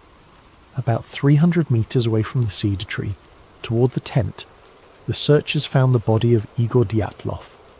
He was lying face up in the snow, head oriented toward the tent up the slope, as if he had been trying to crawl back that way. Dyatlov was better dressed than the two under the tree. He wore a flannel shirt, a sweater, and pants, but notably, he had no coat and no boots, only socks on his feet. One arm was frozen upright, reaching toward the sky, clutching a small birch branch. His other hand was pressed to his chest. People who saw his body remarked that he appeared to be protecting something in his jacket or close to his heart. Perhaps a photograph or his notebook, though nothing of note was found on his chest. His face, when they cleared the snow, was strangely calm, eyes open. Not far from Dyatlov, searchers found Zinaida Zina Kolmogorova, a 22-year-old female student in the group. Zina was better dressed than Igor. She had on 2 sweaters and 2 pants, but she too lacked boots, wearing only socks. Her body was turned toward the tent and her arms were extended forward, bent at the elbows, as if she had been crawling uphill on her stomach, desperately trying to get back to the tent before the cold overtook her.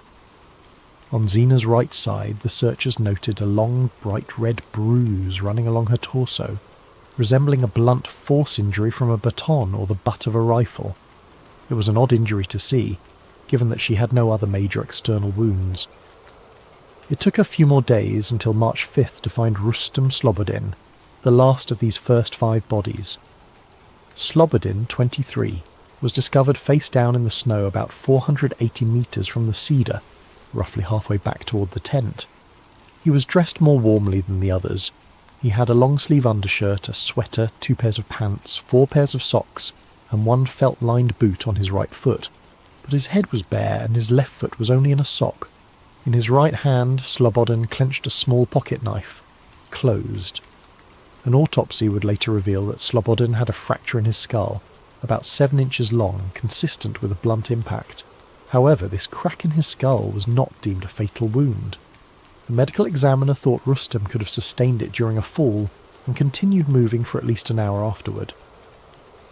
Like Dyatlov, Kolmogorova, Doroshenko and Krivonishenko, Rustem Slobodin ultimately died of hypothermia.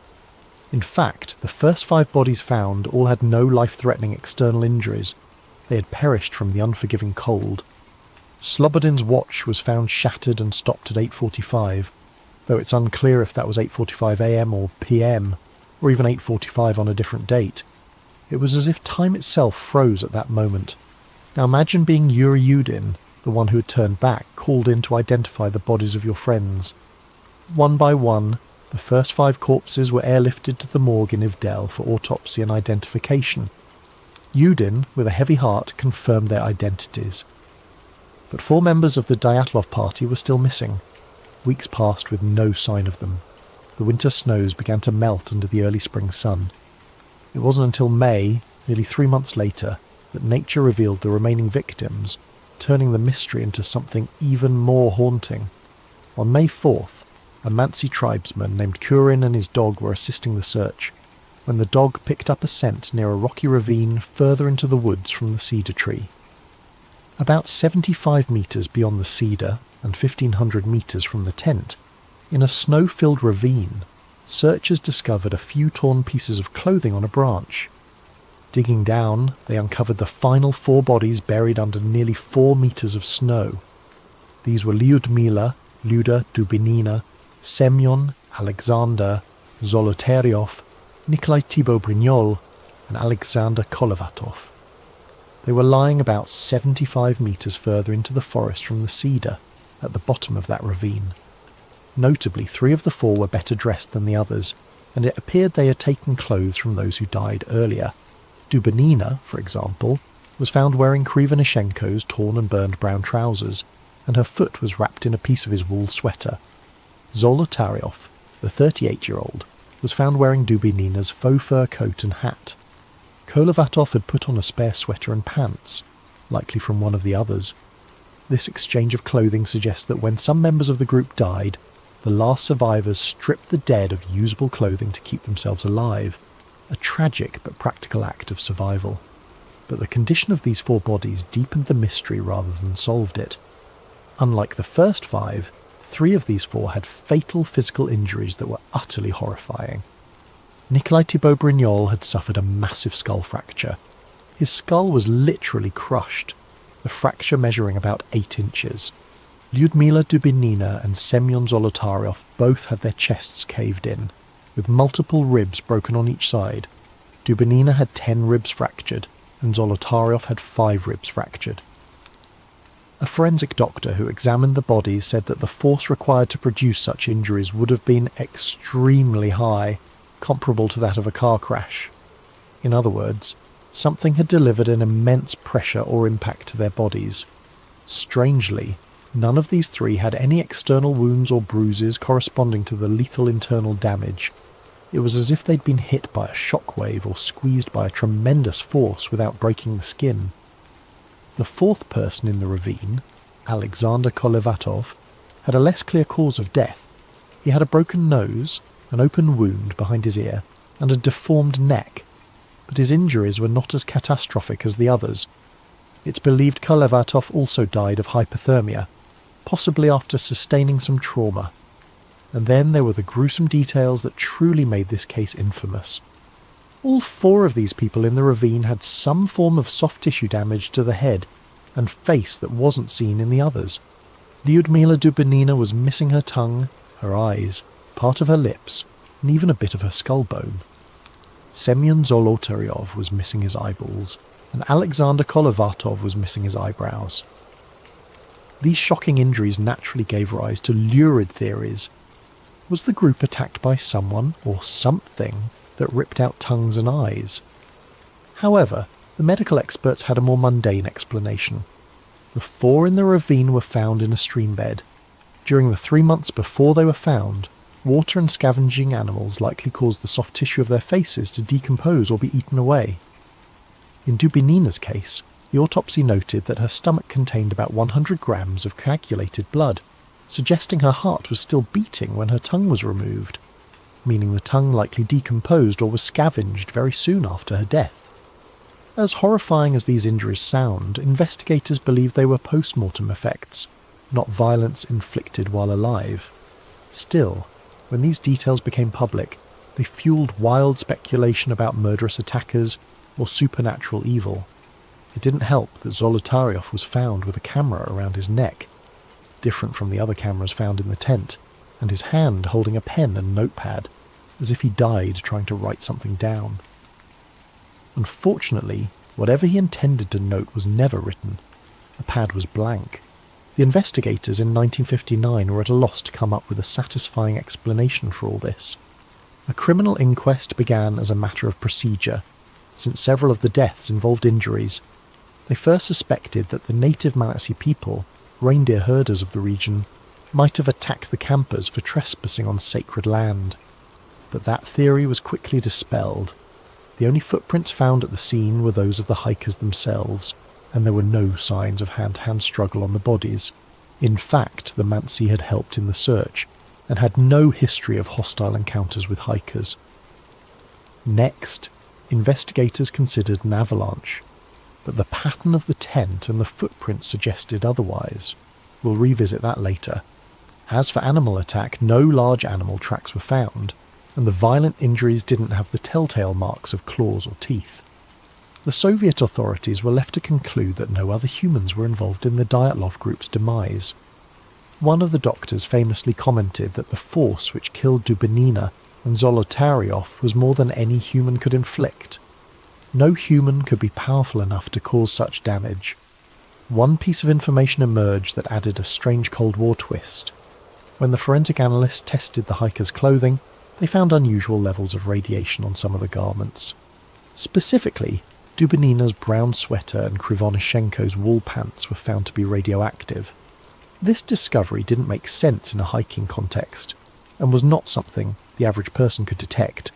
It was only found because one investigator had access to a Geiger counter. The presence of radiation fueled speculation that the Dyatlov party had encountered some secret weapon or radioactive fallout. However, a closer look provided a more ordinary explanation. Yuri Krivonishenko had previously worked at the Mazak nuclear facility and was involved in cleaning up a major nuclear accident in 1957, the Kishtim disaster. It's very possible his clothes were contaminated from that event and still carried traces of radiation.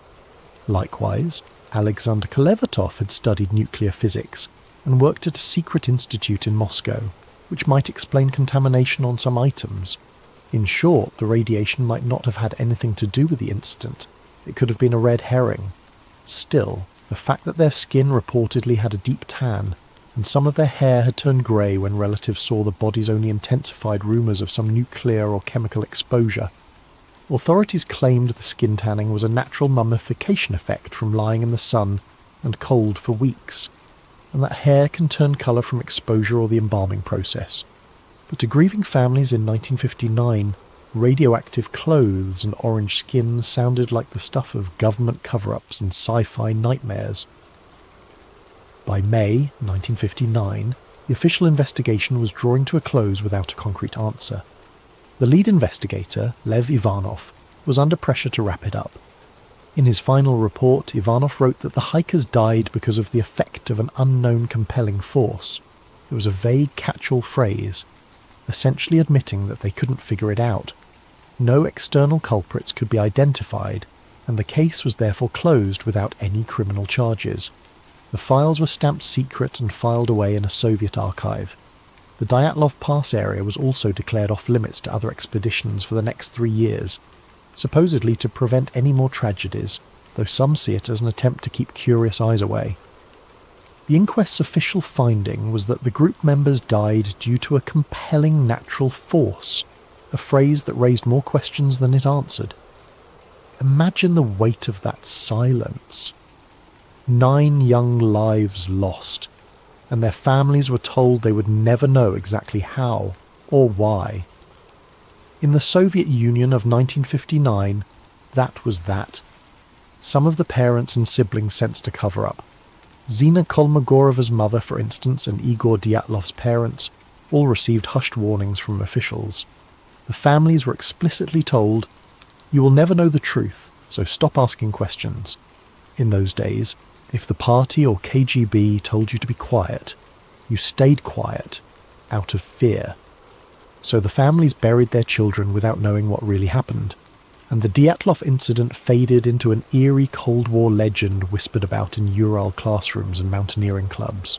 As for Yuri Yudin, the sole survivor who wasn't even there, he lived the rest of his life with survivor's guilt and a burning desire to find the truth. Yudin repeatedly insisted that his friends did not die due to some simple natural accident. He felt in his gut that something else, something man-made, had to have caused it. In interviews before his death in 2013, Yuri Yudin openly voiced his belief that the Soviet authorities knew more than they let on about the incident. In fact, not long before he died, Yudin publicly stated that he believed his teammates had been taken out of the tent at gunpoint and murdered.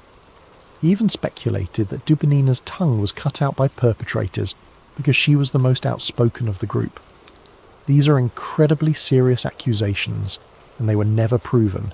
Yudin admitted he had no evidence, just deep suspicions after a lifetime of thinking about it.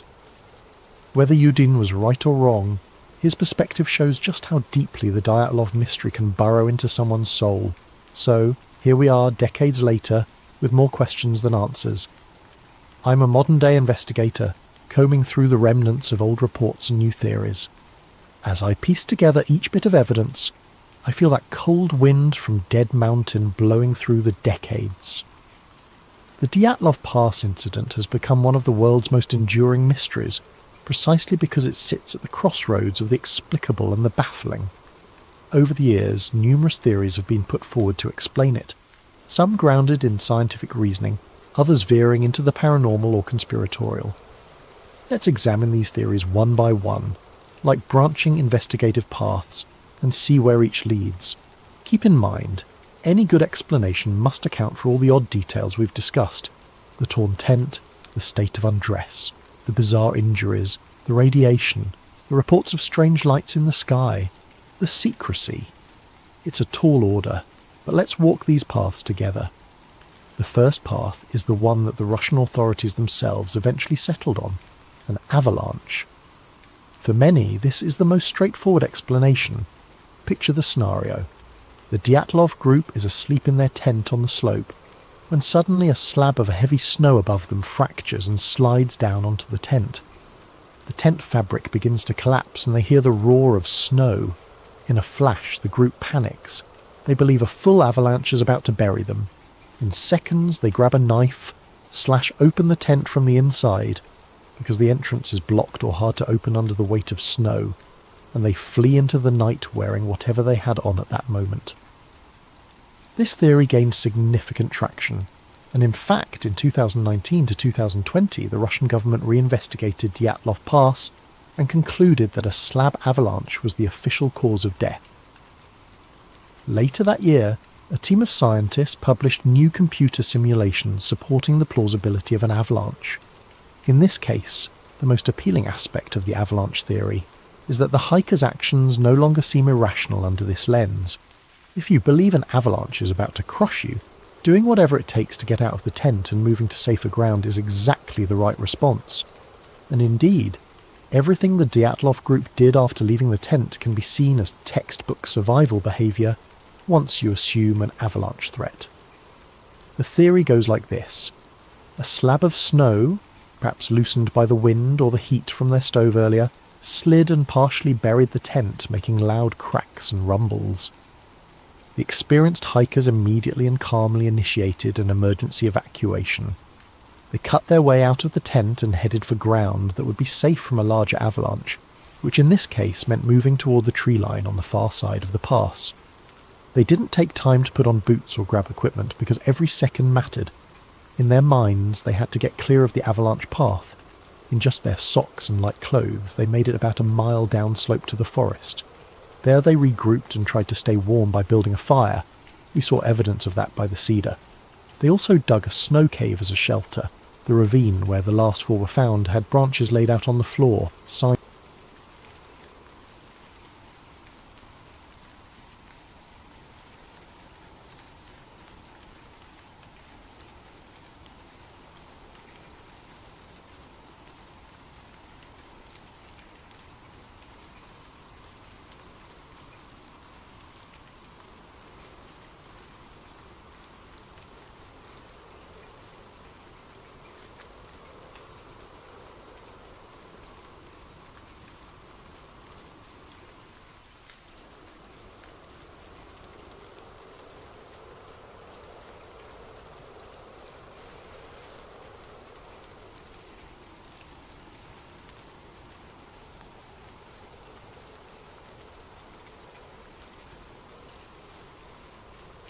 This is his account of what lies beneath Area 52. My name is Cal Monroe.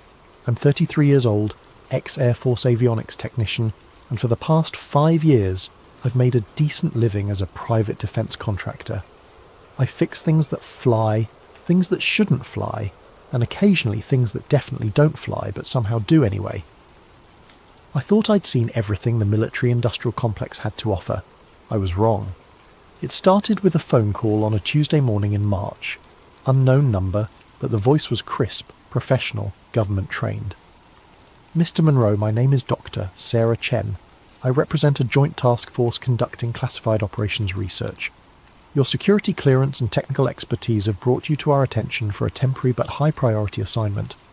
I'd heard this song before. Black budget projects, need-to-know basis, substantial compensation for keeping your mouth shut. But something in her tone was different. There was an undercurrent of urgency, fear. I couldn't place it. Where and when? I asked. Location will be disclosed upon acceptance. Duration, 2 weeks maximum. Compensation, $50,000 plus hazard pay. 50 grand for 2 weeks.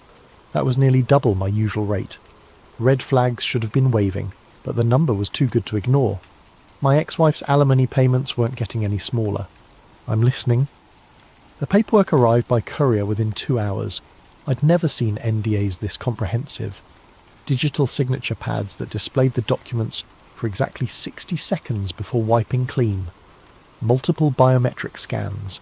Even a psychological evaluation that asked questions like, have you ever experienced temporal displacement?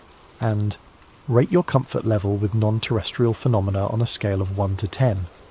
The strangest part was the location designation. Grid K22, Tonopah Test Range Complex, Nevada. Not Groom Lake, not Area 51. Somewhere else entirely. Dr. Chen called back that evening. Mr. Monroe, are you familiar with misdirection theory? In what context?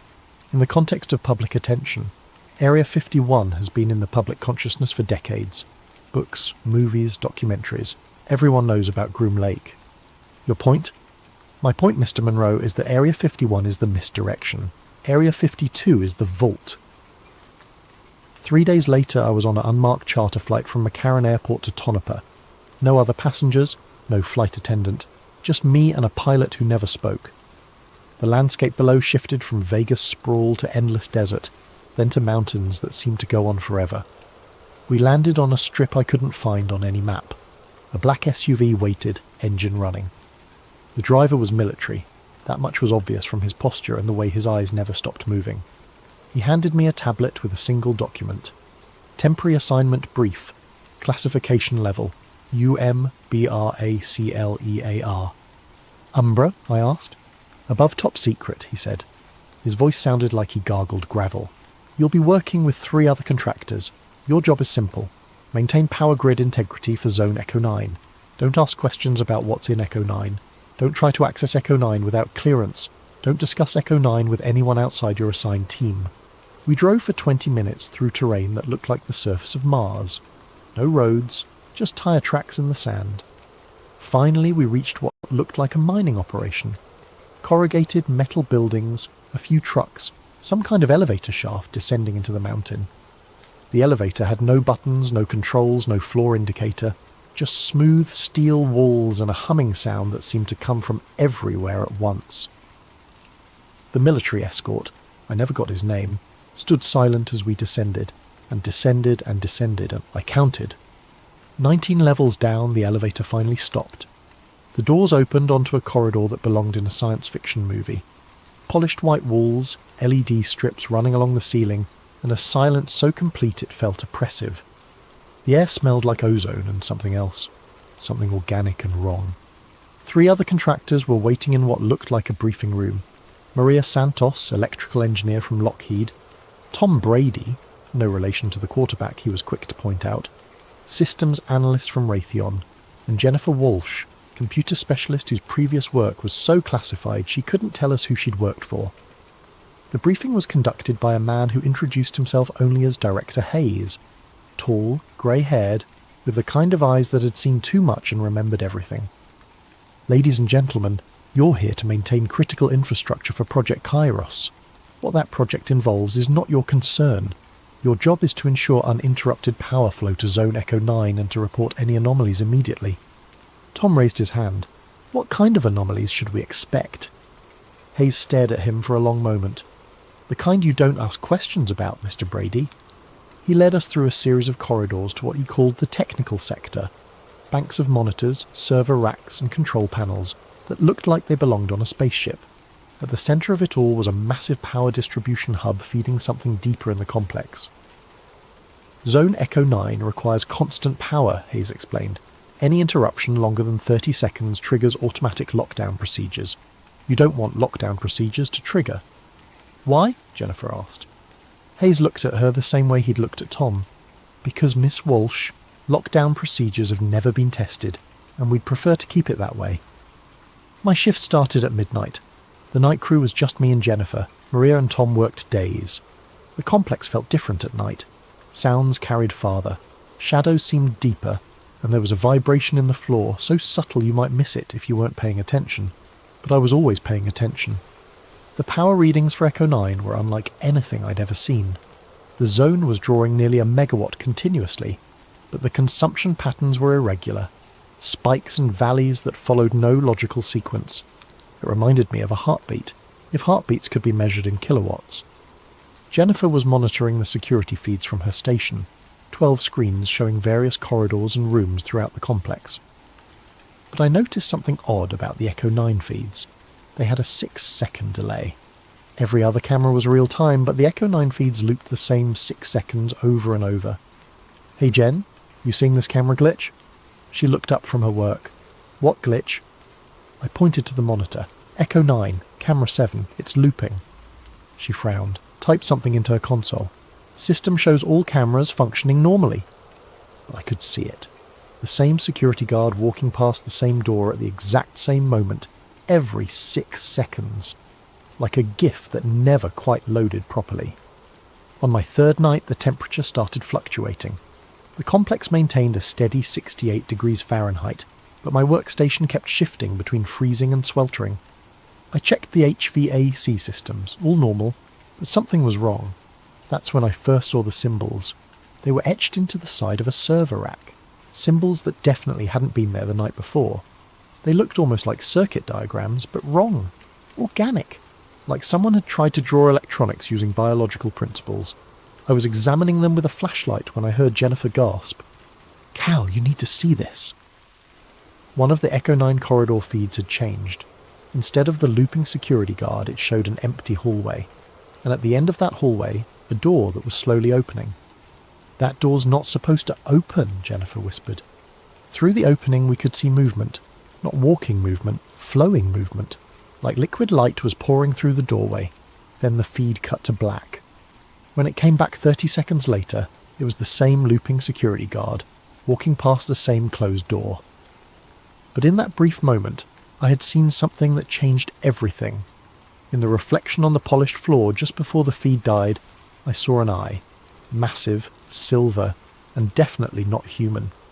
It wasn't a ship in Echo 9, it was alive, and it had seen us watching. Tom Brady didn't show up for his shift on Thursday morning.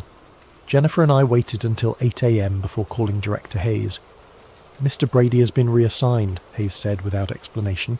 "Continue your duties." But Tom's personal effects were still in the break room. His coffee mug was still half full. His jacket was draped over his chair like he'd just stepped out for a moment. Maria started acting strange that afternoon. She kept muttering to herself, checking the same readouts over and over. When I asked if everything was okay, she looked at me like she didn't recognise me for a moment. "The numbers don't add up," she said. "We're feeding Echo 9 enough power to run a small city, but the thermal output is all wrong. It's like the energy is going somewhere else." "Somewhere else like where?" "Somewhere else like not here."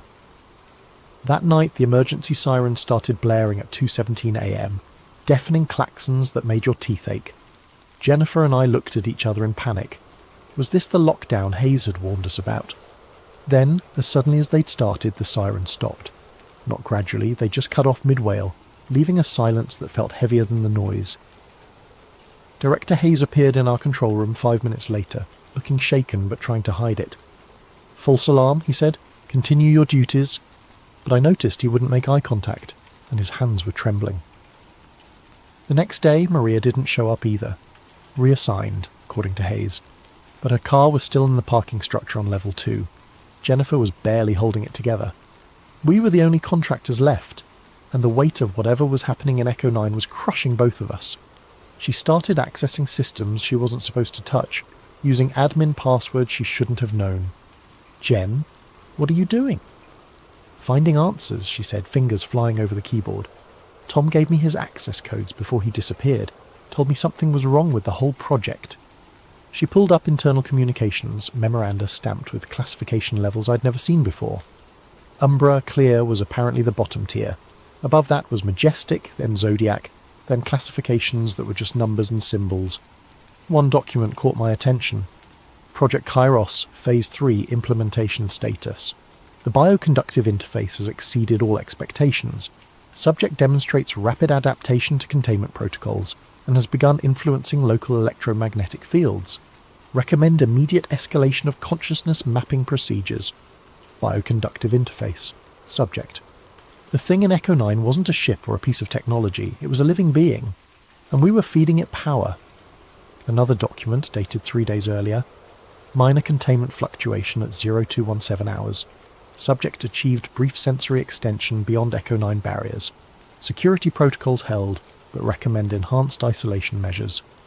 Note: 3 personnel reported temporal displacement sensations during the event. Temporal displacement, the looping camera feeds, the missing contractors. Jennifer kept digging, and what she found made both of us understand why Tom and Maria had really vanished. A memo marked Operation Mirror Veil, historical context. Analysis of recovered materials suggests extra-dimensional rather than extraterrestrial origin. Entities exist outside linear temporal experience and demonstrate ability to manipulate local space-time fabric. The primary subject may not be an individual organism, but rather a projection or echo of a larger consciousness existing in parallel dimensional space. They weren't from another planet, they were from outside reality itself. Warning: prolonged exposure to subject may result in consciousness fragmentation, temporal perception anomalies, and in extreme cases complete displacement from baseline reality. Personnel experiencing symptoms should report immediately for neural recalibration. Neural recalibration. That's what happened to Tom and Maria. They hadn't been reassigned. They'd been broken by contact with whatever was in Echo 9. Jennifer was reading over my shoulder, her breathing getting faster and more shallow. "Cal," she whispered, "look at the date on this document." It was dated 6 months in the future. The older archives were stored in a vault I wasn't supposed to access, but Jennifer's hacking skills were getting desperate and creative. She'd found references to something called Operation Mirror Veil, a predecessor to Project Kairos that dated back to the 1970s. The files told a story that made my blood run cold. In 1978, a survey team at Tonopah detected unusual seismic activity. Not earthquakes, but something else. Tremors that seemed to follow mathematical patterns. Ground-penetrating radar revealed an anomalous void approximately 200 feet beneath the mountain, but when they drilled down to investigate, they found something impossible. The void was bigger on the inside than on the outside. The first recovery team brought back samples of what they thought was exotic matter, materials that didn't conform to known physics, but the materials weren't stable in our reality. They flickered in and out of existence, sometimes vanishing for hours before reappearing in a different location. That's when they realized they weren't dealing with alien technology. They were dealing with something that existed between dimensions, using our reality as an anchor point. The breakthrough came in 1983 when Dr. Elena Vasquez, a theoretical physicist working on Project Looking Glass, hypothesized that the entity was a reflection of human consciousness itself, not what we are, but what we could become if we existed outside the constraints of linear time and three-dimensional space. The entity demonstrates knowledge of events that have not yet occurred, and memories of possibilities that may never happen.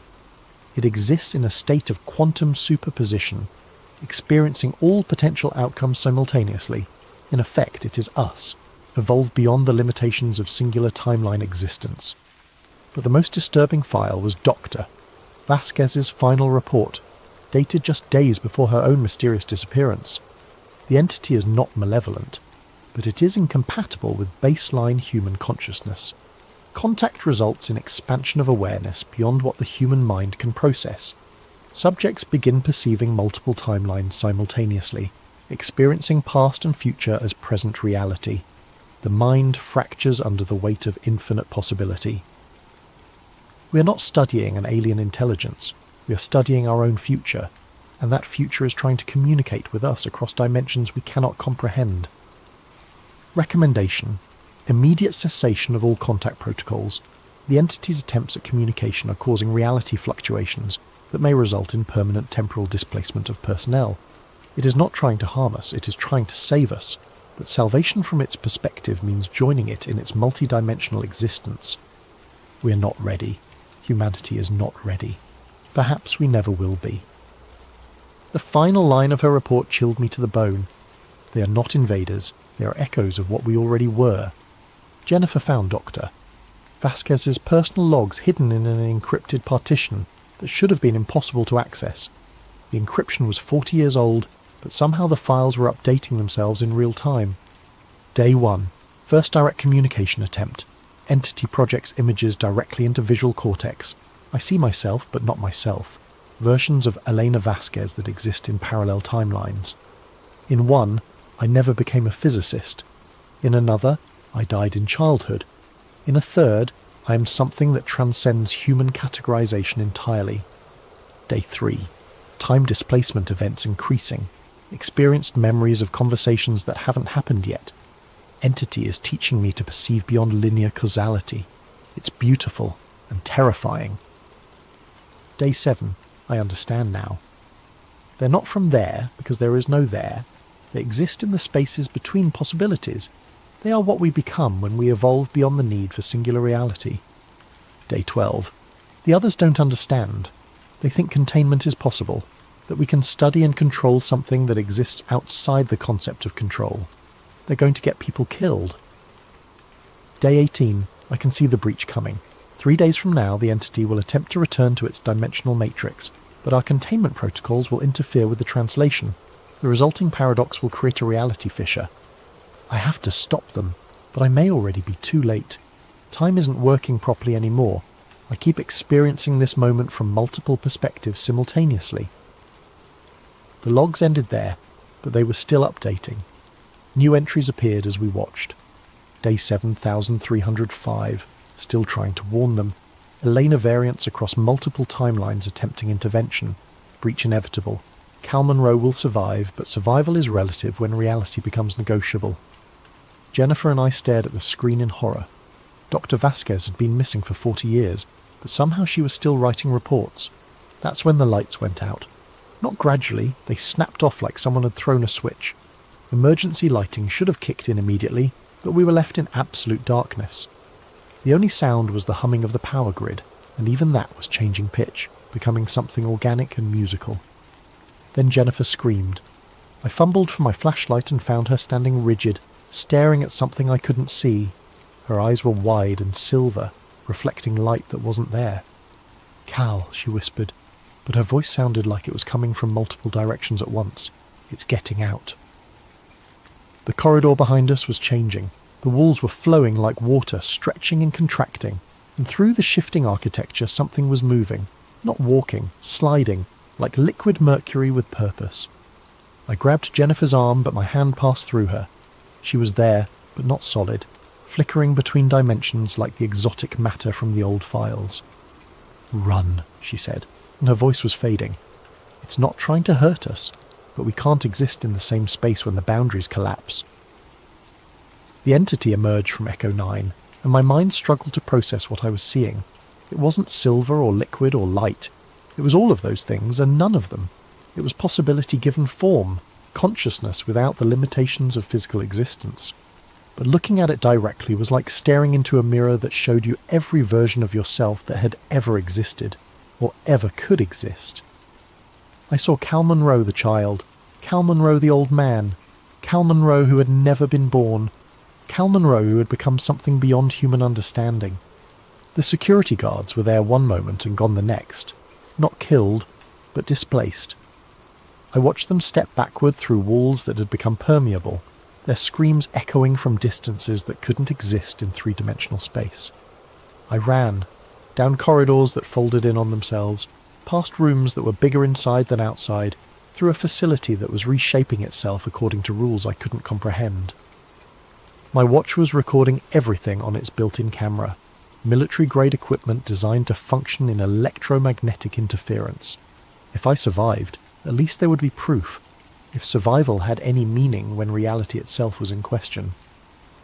I found an elevator, the same elevator I'd taken down 19 levels, except now it was in a corridor that hadn't existed 5 minutes earlier. The button panel was melting and reforming, showing floor numbers that shifted between digits and symbols and sometimes weren't there at all.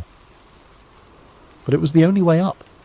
The elevator rose with the same smooth hum as before, but when the doors opened, I was back in the same corridor I'd just left. Same melting walls, same impossible geometry, same feeling that I was being watched by something that existed in more dimensions than I could perceive. I tried again. Same result. And again, same corridor. The entity wasn't trying to trap me, it was trying to communicate, but communication required shared reference points, and we had none. Its attempts to make contact were causing reality to loop, creating temporal echoes that reflected my own desperation back at me. I was experiencing the same moment from multiple timelines simultaneously, just like Dr. Vasquez had described. In one timeline, I was still at my workstation, watching the power readings spike. In another, I had never taken the job. In a third, I was something else entirely, something that could perceive the entity without fracturing. But in this timeline, the one where I was still human, I was trapped in a loop between the 19th floor and somewhere that had no floor number at all. My watch battery was dying, but I kept recording.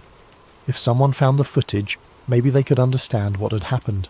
Maybe they could learn from our mistake. I sat down in the corridor that kept changing around me and tried to make sense of the past week. The missing contractors, the looping security feeds, the symbols that appeared and disappeared. It had all been the entity trying to communicate across dimensional barriers. Tom and Maria hadn't been reassigned.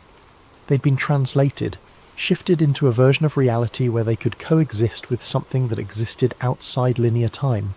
They were still alive, but not in any way that baseline humanity could recognize. The entity appeared again, flowing through the wall like mercury through a membrane. But this time, instead of the overwhelming multiplicity of its full presence, it showed me a single image. Doctor. Elena Vasquez. Not as she had been 40 years ago, but as she was now, existing simultaneously across multiple timelines, still trying to warn people about a breach that was both inevitable and had already happened. She looked at me with eyes that held infinite sadness and spoke with a voice that echoed from past and future simultaneously. "You're already out, Cal, but you haven't left." Then the corridor collapsed into itself and everything went dark. Document recovered from the personal effects of Inspector Marcus Webb, Department of Defense Special Investigations Unit, following his death by apparent suicide in 2025. Classification level UMBRACLEAR/EYESONLY. Inspector Webb's final report dictated to voice recorder. "I've been investigating disappearances at classified facilities for 15 years. Missing persons, equipment failures, cover-ups, it's all part of the job. But the Cal Monroe case is different. The official story is that Mr. Monroe was killed in an industrial accident at Tonopah Test Range on March 18th, 2024. Electrical fire, they said. Nothing recoverable. But 3 days ago, a package arrived at my office with no return address. Inside was a storage device, military grade, designed to survive electromagnetic pulses and extreme temperatures, the kind of thing that costs more than my annual salary. Attached was a note. Zone Echo 9 debrief Cal Monroe. I've watched the footage 17 times now. I've had it analysed by the best experts available. They all say the same thing. It's impossible to fake. The metadata confirms it was recorded at Tonopah on the dates in question. But the content, the footage shows a man running through corridors that shift and change like living tissue. It shows walls flowing like water and shadows that move independently of any light source. It shows something that my mind keeps trying to rationalise as special effects or hallucination, but the technical analysis proves otherwise. And at the end, God help me. At the end of the footage, there's a moment where Monroe turns the camera on himself. He's standing in what appears to be an elevator that's somehow larger inside than outside. His face is calm, resigned as he speaks directly into the lens. If you're watching this, then the loop finally broke. I'm uploading this to the emergency buffer in my boot drive. Maybe someone will find it. Maybe someone will understand. Then he turns the camera back toward the corridor and there's something there. Something that doesn't belong in our reality. For just a moment it's visible, a reflection of consciousness itself, existing in dimensions we can't perceive. But here's what's keeping me awake at night. In that final frame, just before the recording ends, you can see Monroe's reflection in the polished wall behind him. And standing next to his reflection, clear as day, is another figure. It's me, Inspector Marcus Webb, wearing the same clothes I'm wearing right now, staring directly into the camera with an expression of absolute terror. The timestamp on that footage is today's date. I'm going to submit this report and then take some time off. Maybe visit my sister in Oregon, get away from all this classified nonsense for a while, clear my head. But I keep thinking about what Monroe said in his final log entry. They're not from somewhere else, they're from someone else, and someone else is now. End of recorded statement.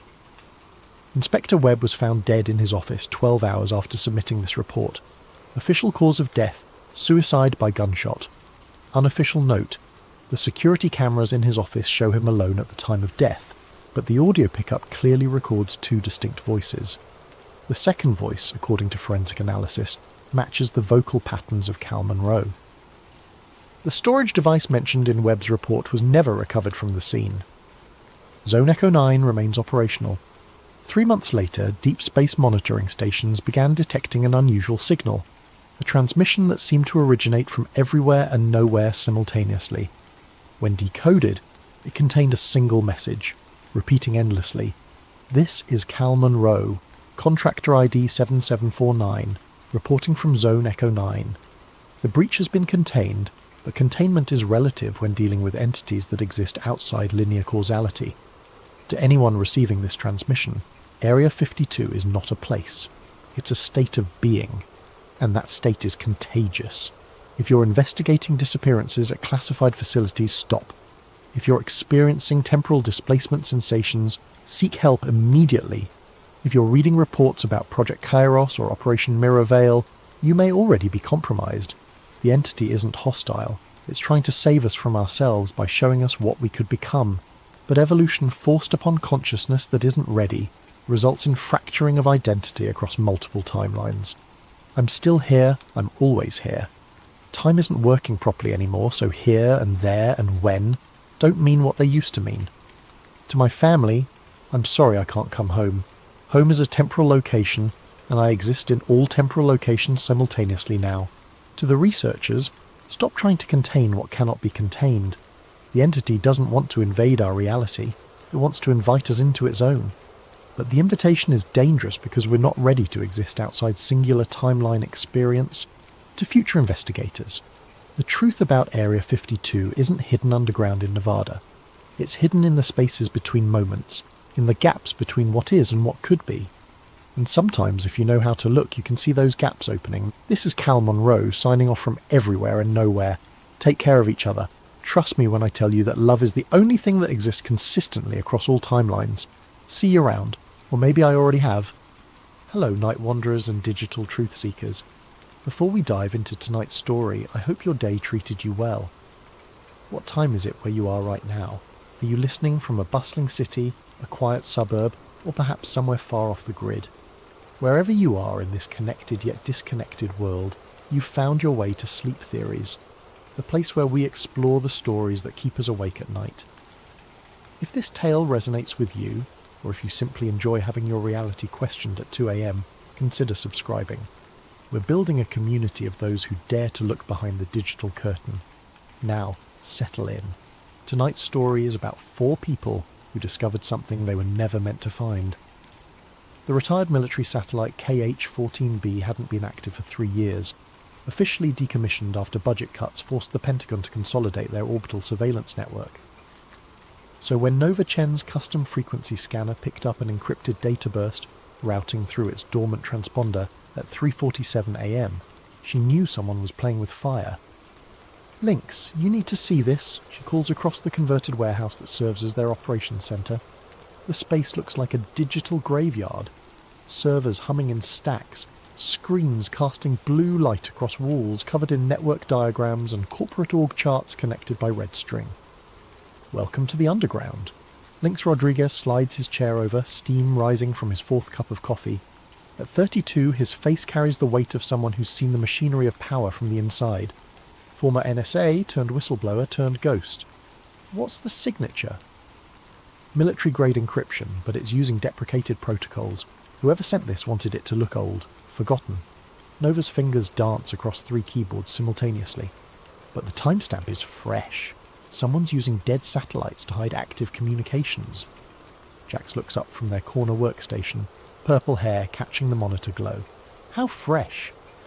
15 minutes ago. The warehouse falls silent except for the eternal hum of cooling fans. Professor Kale emerges from the makeshift lab in the back corner, adjusting his wire-rimmed glasses.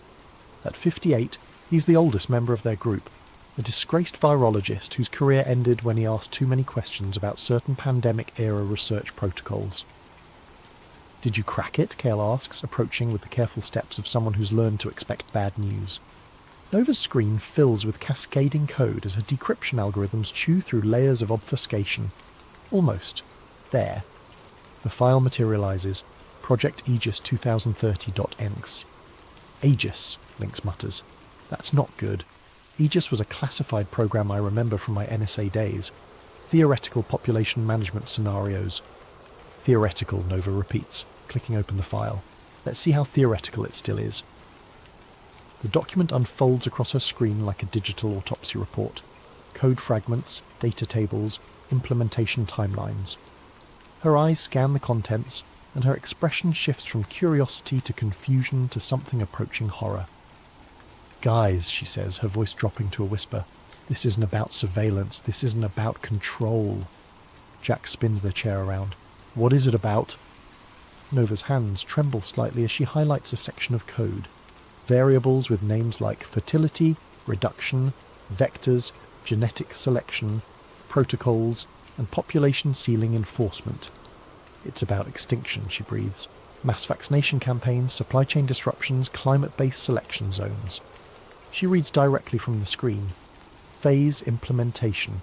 Reduce global population to sustainable levels through coordinated biological and environmental interventions. Target timeline 2030. Acceptable retention rate 6 to 8% of current population. The silence stretches like a held breath. 6 to 8%, Kyle repeats slowly, of 7 billion people. "That's not population control," Link says, his intelligence training kicking in as he processes the implications. "That's genocide with a spreadsheet."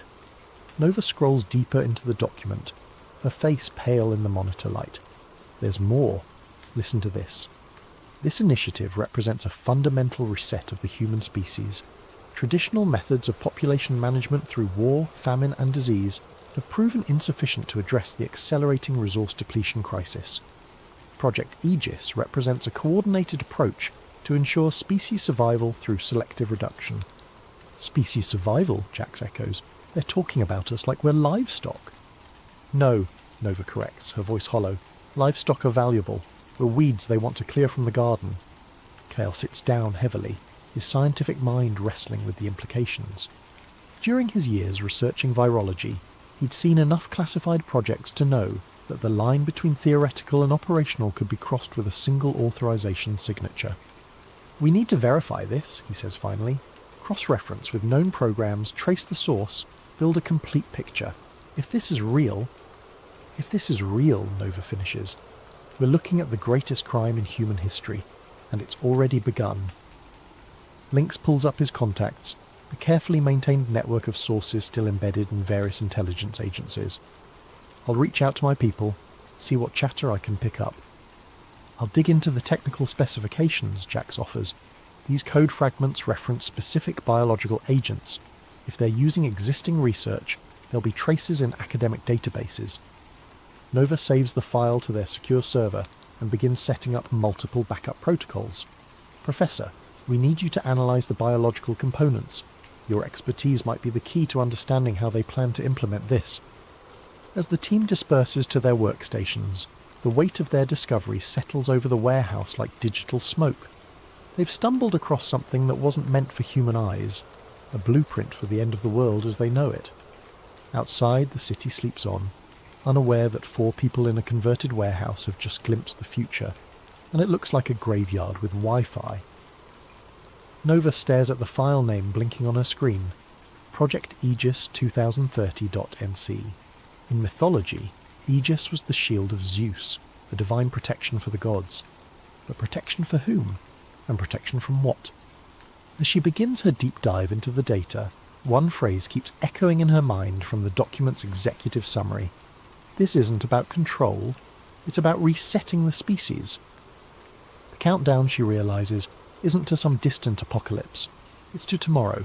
3 days of sleepless research have transformed their warehouse into a conspiracy theorist's fever dream. Every wall now displays interconnected timelines, corporate hierarchies, and data flowcharts that would make a forensic accountant weep. Nova hasn't left the building since they cracked the Aegis file, surviving on instant ramen and the kind of caffeine-fueled determination that borders on religious fervour. "I found the breadcrumbs," she announces, her voice hoarse from exhaustion, and chain-smoking cigarettes she bummed from Lynx. The World Population Summit in Cairo, 1994. Most people remember it as a boring UN conference about reproductive rights and sustainable development. She pulls up archived documents on the main display screen, official transcripts, media reports, diplomatic cables, standard bureaucratic theatre. But look what happens when you dig into the closed-door sessions. A classified document appears, heavily redacted but with enough visible text to tell a story. The header reads, "Adaptive Earth Framework, Preliminary Implementation Strategies." Cale adjusts his glasses, squinting at the screen. I remember this conference. I was a graduate student then, writing my dissertation on population genetics. There were rumours about private sessions, but nobody talked about what was discussed, Nova finishes. Except someone did. Deep in the diplomatic archives, buried under 17 layers of classification, I found this. She highlights passages that make the room's temperature seem to drop. Non-essential demographic drift must be addressed through coordinated intervention. Genetic dead zones present opportunity for selective resource allocation. Acceptable fallout parameters established at 85 to 90% reduction over 2-generation cycle. Project requires integration of medical, agricultural and environmental vectors.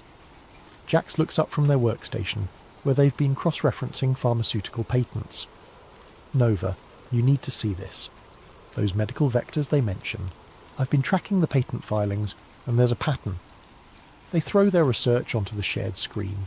Dozens of pharmaceutical patents filed between 2018 and 2023, all connected to a web of shell companies, all related to mRNA modification technology.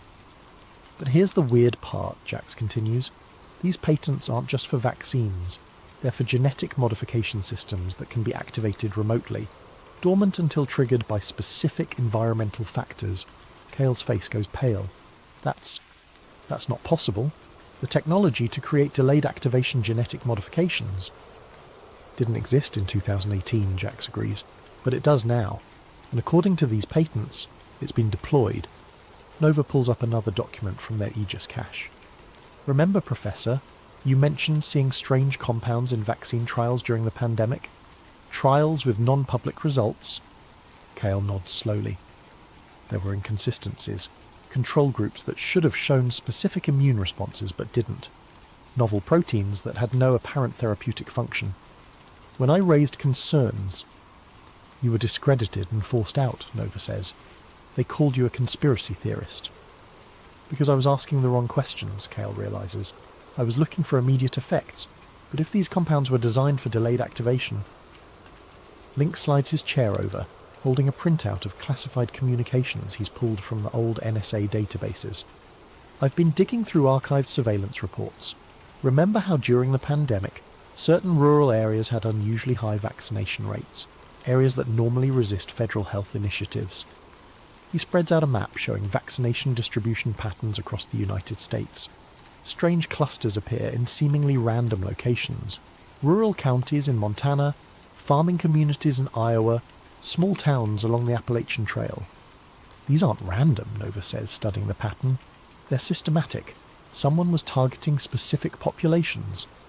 "Or specific genetic profiles," Cale adds quietly. Jax's workstation chimes with an alert. "Guys, I've been monitoring dark web chatter about unusual health trends. Look at this." They project a series of forum posts, social media reports, and medical anomalies from the past 6 months. Unexplained fertility drops in rural communities. Unusual autoimmune responses in adults aged 25 to 45. Regional variations in birth defects that don't match known environmental factors. Agricultural workers reporting mysterious illnesses that don't respond to standard treatments. Nova connects the dots on their shared display, drawing lines between vaccination sites, health anomalies, and demographic data. The pattern that emerges looks like a slow-motion biological weapon detonating across the landscape. They weren't just treating viruses, she says, echoing Cale's earlier words. They were treating the future human genome. Lynx pulls up another classified document, this one from a more recent surveillance operation. There's more. I found references to something called genetic compatibility mapping in Department of Homeland Security briefings. They've been collecting DNA samples through routine medical procedures and cross-referencing them with... He stops, staring at the screen. With what? Nova prompts.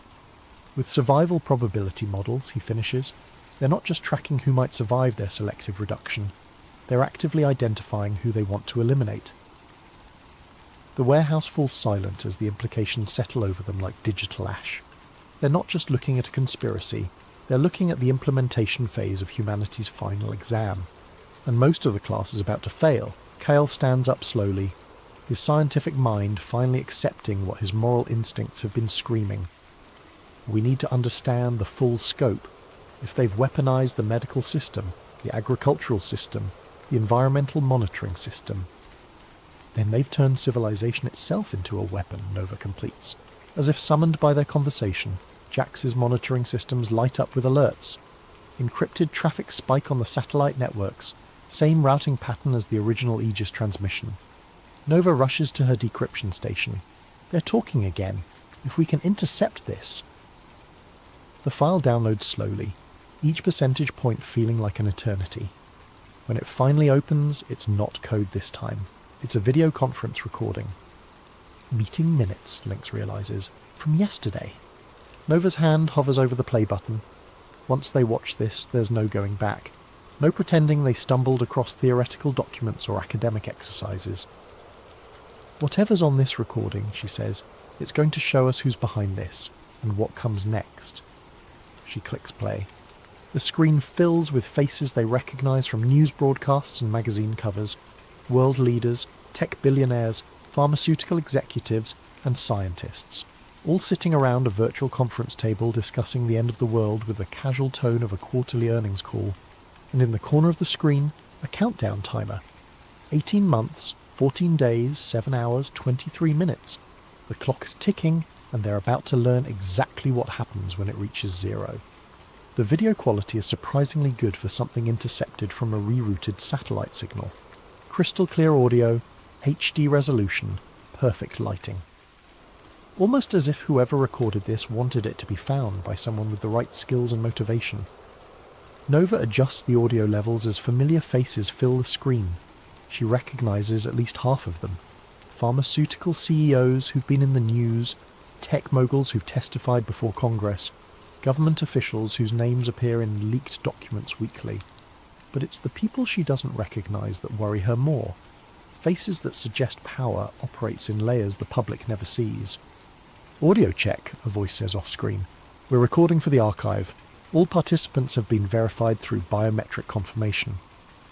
"Proceed with briefing," responds a woman Nova recognises as the director of the World Health Organization. Phase 3 implementation status. A man in his 60s, distinguished silver hair, appears in a separate window. The nameplate reads, Doctor, Harrison Vale, Protean Core Industries. Nova makes a mental note. She's never heard of Protean Core, which means they've done excellent work staying invisible. Phase 3 is proceeding on schedule, Dr. Vale reports. Biometric surveillance systems are now operational in 847 rural zones across 17 countries. Heat mapping, fertility tracking, and genetic sequencing capabilities are running at full capacity. Jax pauses their other work to focus on the video. Genetic sequencing? That's not something you can do remotely. Unless, Cale says slowly, you've already collected samples through other means. On screen, Dr. Vale continues. Integration with consumer health devices has exceeded projections. Voluntary data submission through fitness trackers, smartphones, and IoT medical devices now covers 73% of target demographics in developed nations. Nova feels her blood turn cold. She looks at the fitness tracker on her own wrist, a gift from her sister 2 Christmases ago. The little device that's been monitoring her heart rate, sleep patterns, stress levels. The device that connects to her phone, which connects to the cloud, which connects to... Smart device penetration in rural areas remains challenging, Dr. Vale continues, but our partnerships with agricultural technology companies have provided alternative collection methods. Genetic material harvested through routine veterinary procedures on livestock has proven surprisingly effective for human population mapping. What the hell does that mean? Jax whispers. Kale's face has gone ashen. Cross-species genetic contamination. If they're introducing human genetic markers into livestock, then tracking the animal genetics. They can map human populations through the food chain, Nova finishes. Every hamburger, every glass of milk, every piece of chicken carries genetic data. On screen, the meeting continues. A younger man, maybe 40, appears in a new window. His nameplate reads, Marcus Chen, Global Agricultural Systems. Nova notices the shared surname but feels no family connection, only revulsion. Agricultural vector deployment is exceeding expectations, Marcus reports. mRNA modification systems are now integrated into feed supplies for cattle, poultry and swine across North America and Europe. Human consumption data indicates 94% population exposure through dietary intake. Side effects, asks the WHO director. Minimal immediate impact as designed. However, fertility rates in test regions are down 23% year over year, with accelerating decline patterns. Autoimmune responses are appearing within expected parameters. Nova's hands shake as she realises what they're watching. These aren't plans being discussed. These are progress reports on operations already in motion. Lynx leans closer to the screen. That voice. I know that voice. A new participant joins the call, their video window appearing in the centre of the screen. The image is deliberately obscured. Shadows and lighting designed to hide identity. But the voice is clear and authoritative. Psychological conditioning remains our most effective vector, the shadowed figure reports. Media saturation campaigns have successfully normalised concepts of population reduction, climate-based selection, and voluntary extinction movements. Social media algorithms are amplifying despair, hopelessness, and antinatalist sentiment across target demographics. Mental fatigue campaigns, the WHO director asks, exceeding projections. Suicide rates in target age ranges are up 34% year over year. Birth rates continue declining as planned. Most importantly, resistance to authority has decreased significantly. Population compliance with future directives is expected to be near universal.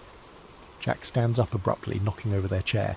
They're not just poisoning our bodies, they're poisoning our minds. Nova pauses the video, needing a moment to process what they're witnessing.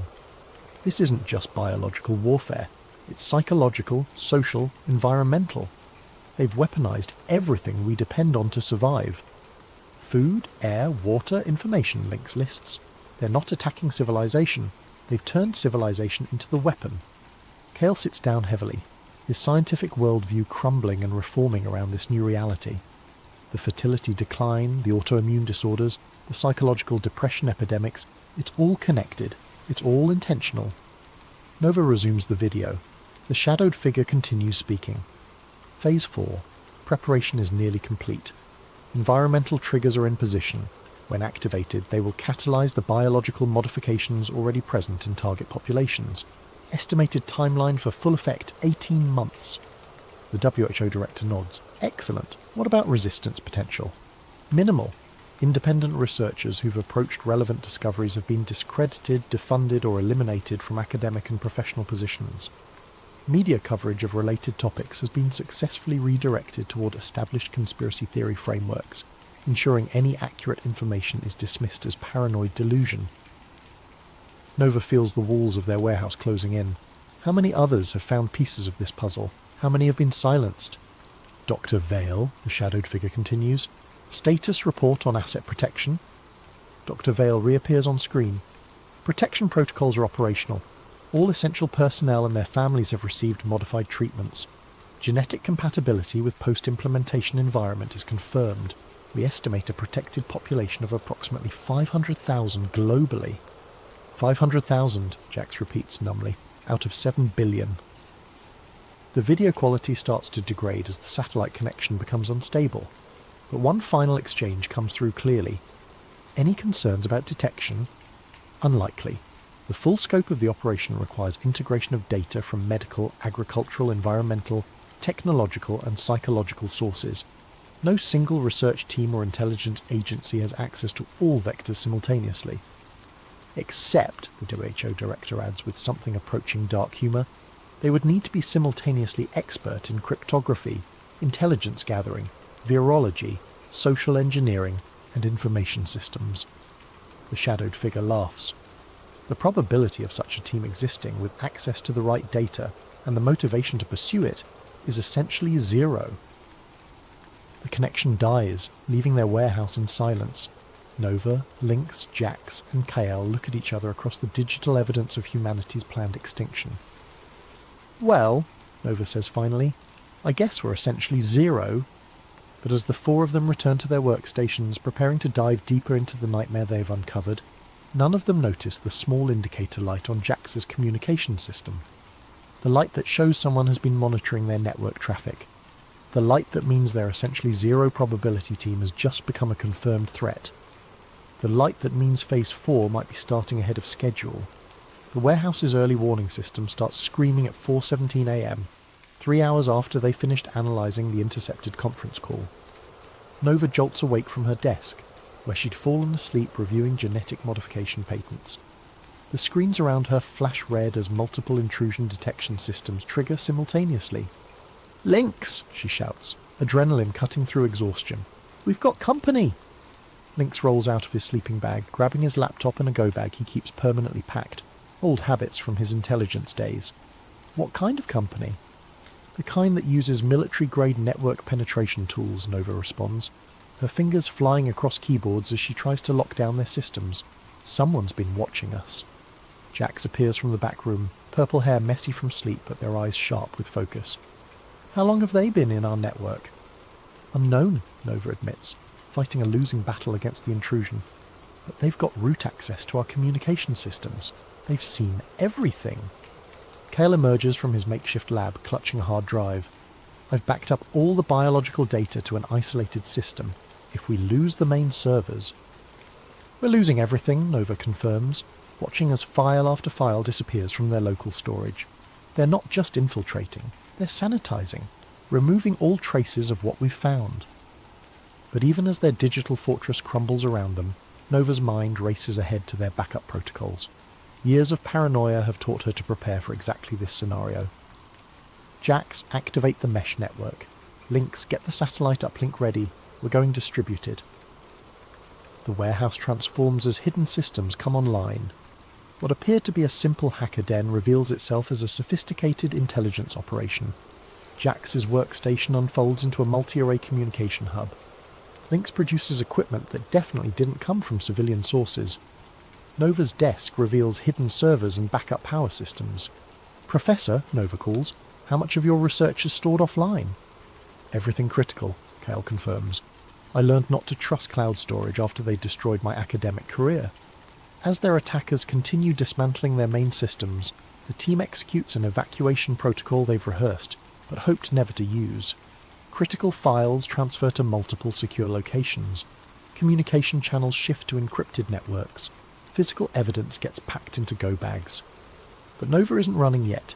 Instead, she's doing something that would seem insane to anyone who doesn't understand her particular brand of digital warfare. She's tracing the intrusion back to its source. "What are you doing?" Lynx demands, watching her work as alarms continue screaming around them. "If they're watching us," Nova says through gritted teeth, "then we're watching them back." Her screen fills with a network traffic analysis, packet traces and routing information.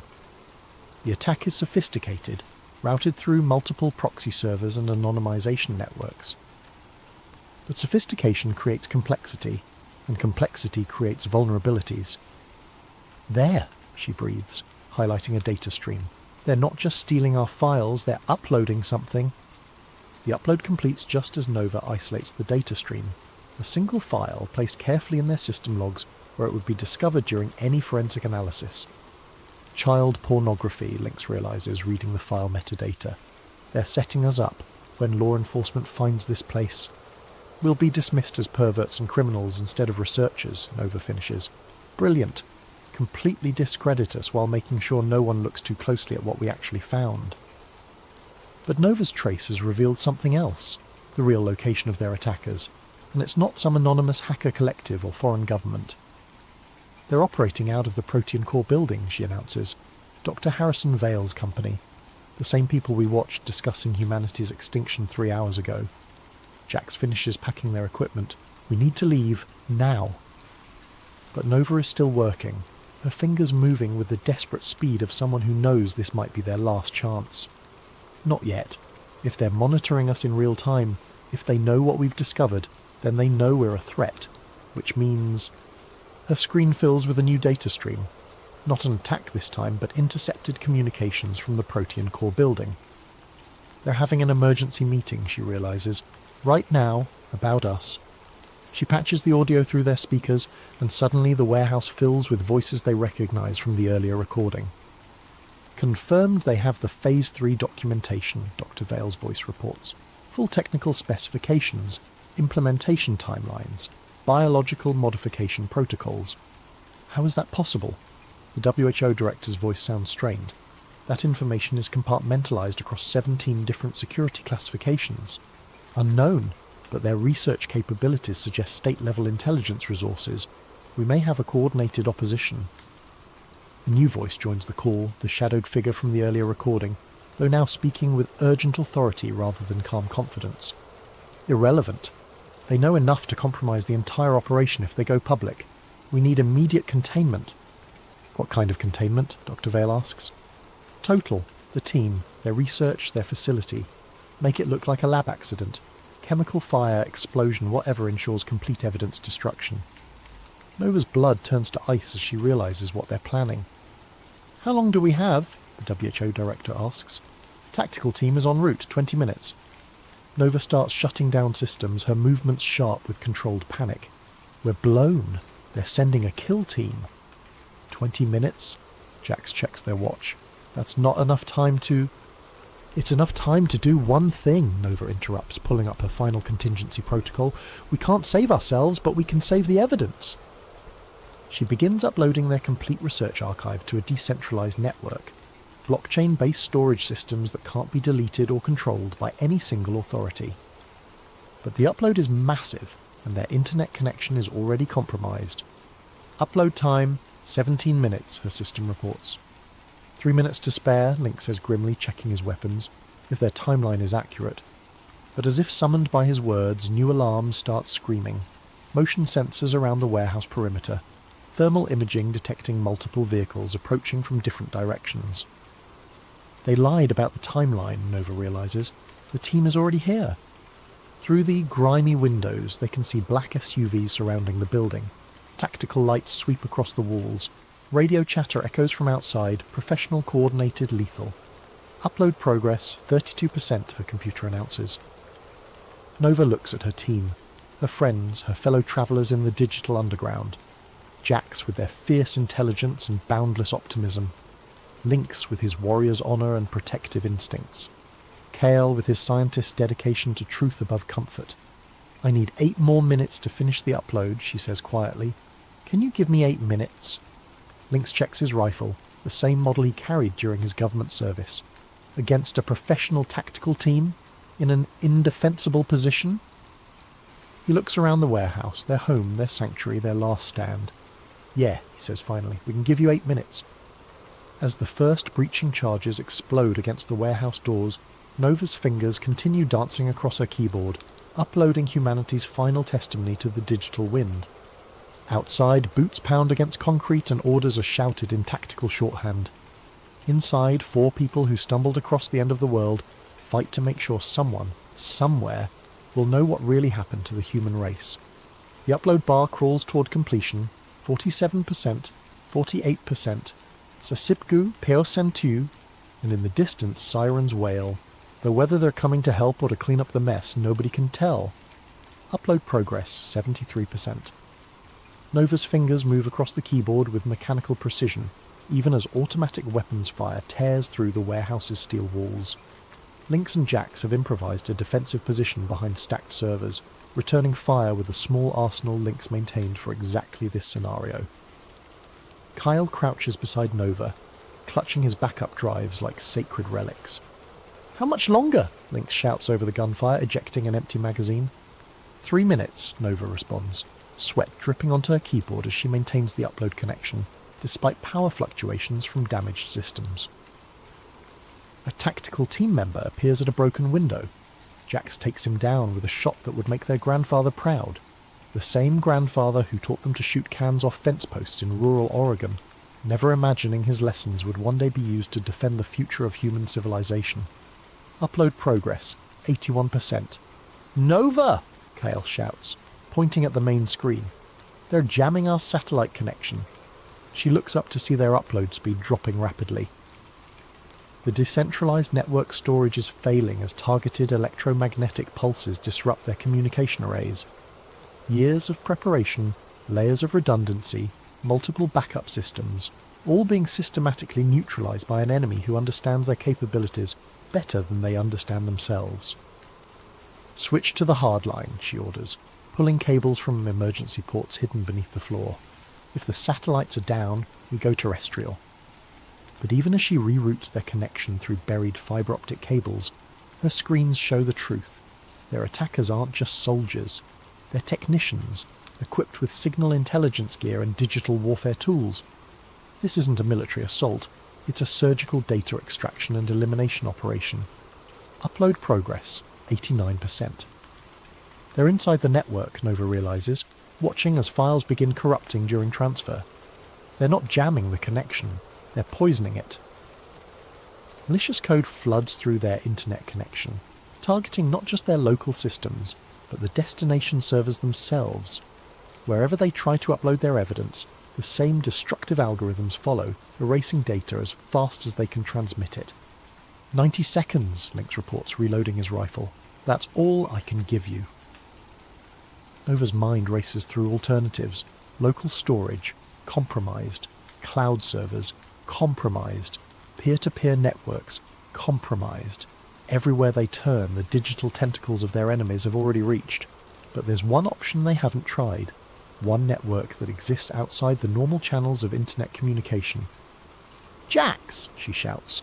Emergency radio protocols. Can you reach the ham radio networks? Jax nods, understanding immediately. While their enemies have prepared for digital warfare, they might not have anticipated analog communication methods, ancient radio technology that predates the internet by decades. As Jax frantically assembles radio equipment, Nova begins compressing their data files into formats suitable for audio transmission. Everything they've discovered about Project Aegis, the population reduction protocols, the biological modification systems, compressed into digital packets that can be transmitted over shortwave radio frequencies. Upload progress, 94%. Transmission corrupted.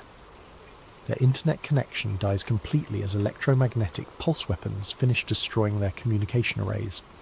But Jax's radio equipment sparks to life, connecting them to a network of amateur radio operators who maintain communication protocols independent of corporate or government control.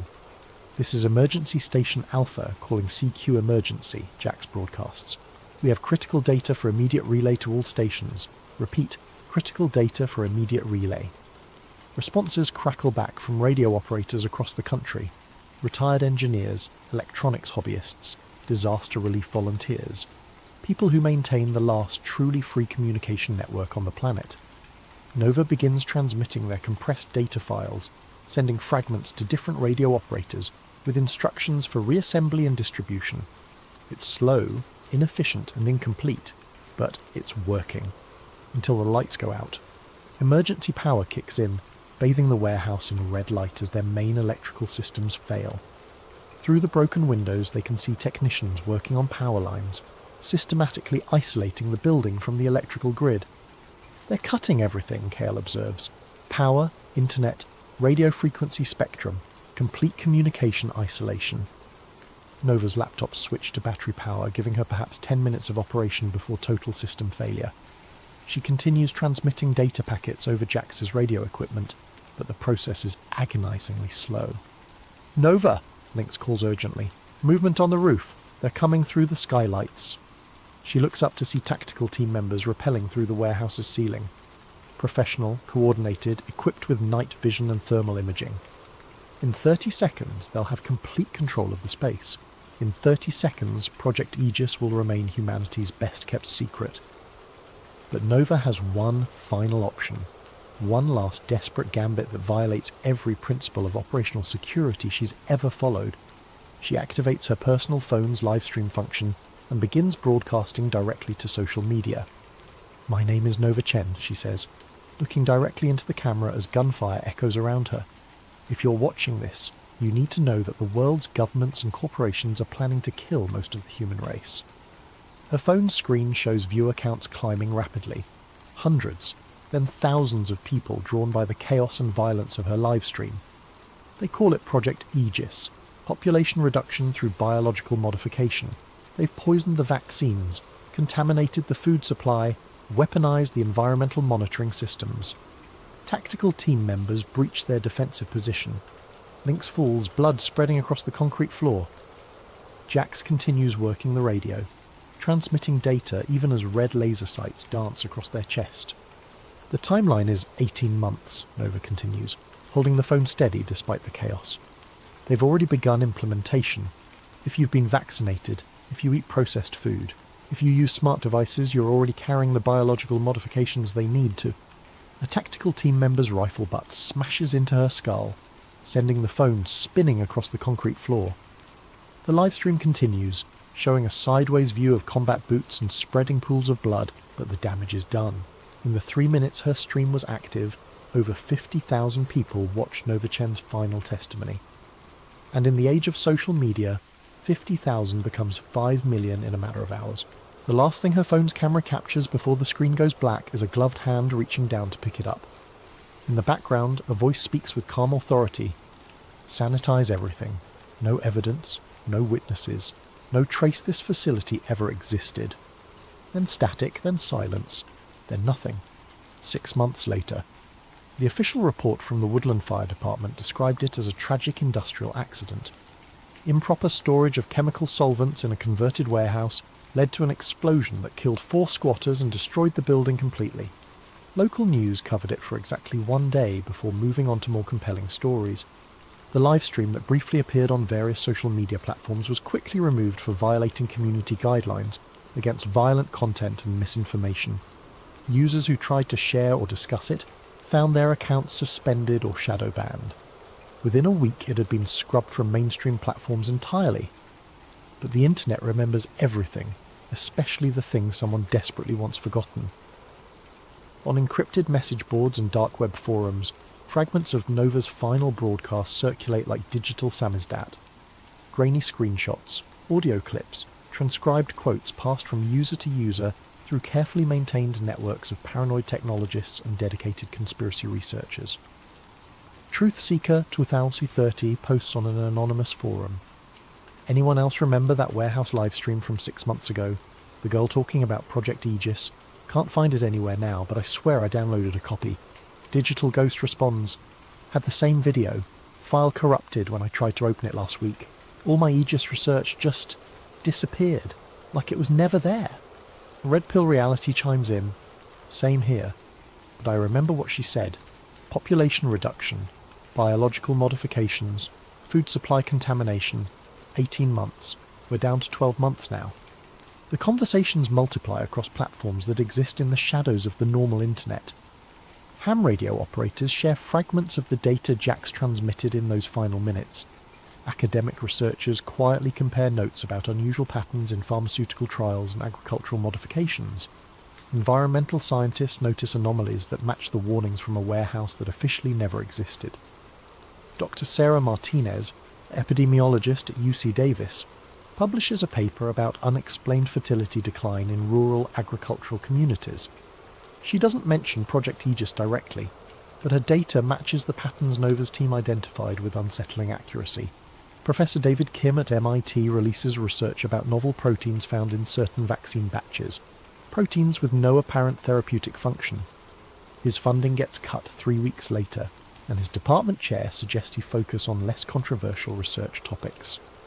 Environmental journalist Lisa Chen, no relation to Nova despite the shared surname, investigates reports of unusual biometric surveillance equipment appearing in remote areas. Her article gets killed by her editor, who explains that the magazine's parent company has concerns about unfounded conspiracy theories. But each cancelled publication, each suppressed research project, each deleted social media post creates a new data point in a pattern that becomes hard to ignore. The truth spreads like a virus through the digital underground. 12 months later, Maya Patel is 17 years old and has never heard of Nova Chen, Lynx Rodriguez, Jax Morrison, or Professor Kale. She lives in a small village in rural India, where internet access is limited, and social media is considered a luxury for urban elites. But Maya is smart, curious, and has access to her school's computer lab 3 days a week. She spends her time learning about environmental science, genetic engineering, and the intersection of technology and biology. Her dream is to study at a Western university and help solve the world's agricultural challenges. It's during one of these computer lab sessions that she finds the flash drive, buried in a box of discarded electronics donated to the school, wrapped in plastic and electrical tape like someone tried very hard to preserve it. The label, written in faded ink, reads, Population Zero Proof.Vault. Maya plugs it into the computer, expecting maybe some students' old homework or family photos. Instead, she finds 847 gigabytes of encrypted data files, research documents, intercepted communications, and video recordings. She finds genetic modification protocols, pharmaceutical patents, agricultural contamination systems, and psychological warfare strategies. She finds the complete archive of everything Nova Chen's team discovered about Project Aegis. The encryption is military grade, but Maya is patient and clever. She spends 3 weeks cracking the access codes, working during lunch breaks and staying after school until the janitor kicks her out. When she finally opens the files, she spends another week just trying to understand what she's looking at. Population reduction through coordinated biological intervention. Genetic modification systems activated by environmental triggers. Food chain contamination designed to cause sterility and immune system failure. Psychological warfare campaigns to normalise extinction and reduce resistance to authority. A timeline that originally targeted 2030, but has been accelerated to 2027. Maya realises she's looking at the blueprint for humanity's planned extinction, and according to the timestamps on the most recent files, the final phase is scheduled to begin in 6 months. She copies everything to multiple storage devices and begins the careful process of verification, cross-referencing patent filings, pharmaceutical research, agricultural modifications, environmental monitoring data. Every piece of evidence Nova's team gathered, Maya confirms through independent research. It's all true, it's all happening, and almost nobody knows. But Maya Patel is 17 years old, raised in a culture that reveres education and truth-telling above personal safety. She doesn't consider keeping the information secret. She doesn't wonder if she might be wrong. She doesn't worry about the consequences of speaking truth to power. She uploads everything to every platform she can access.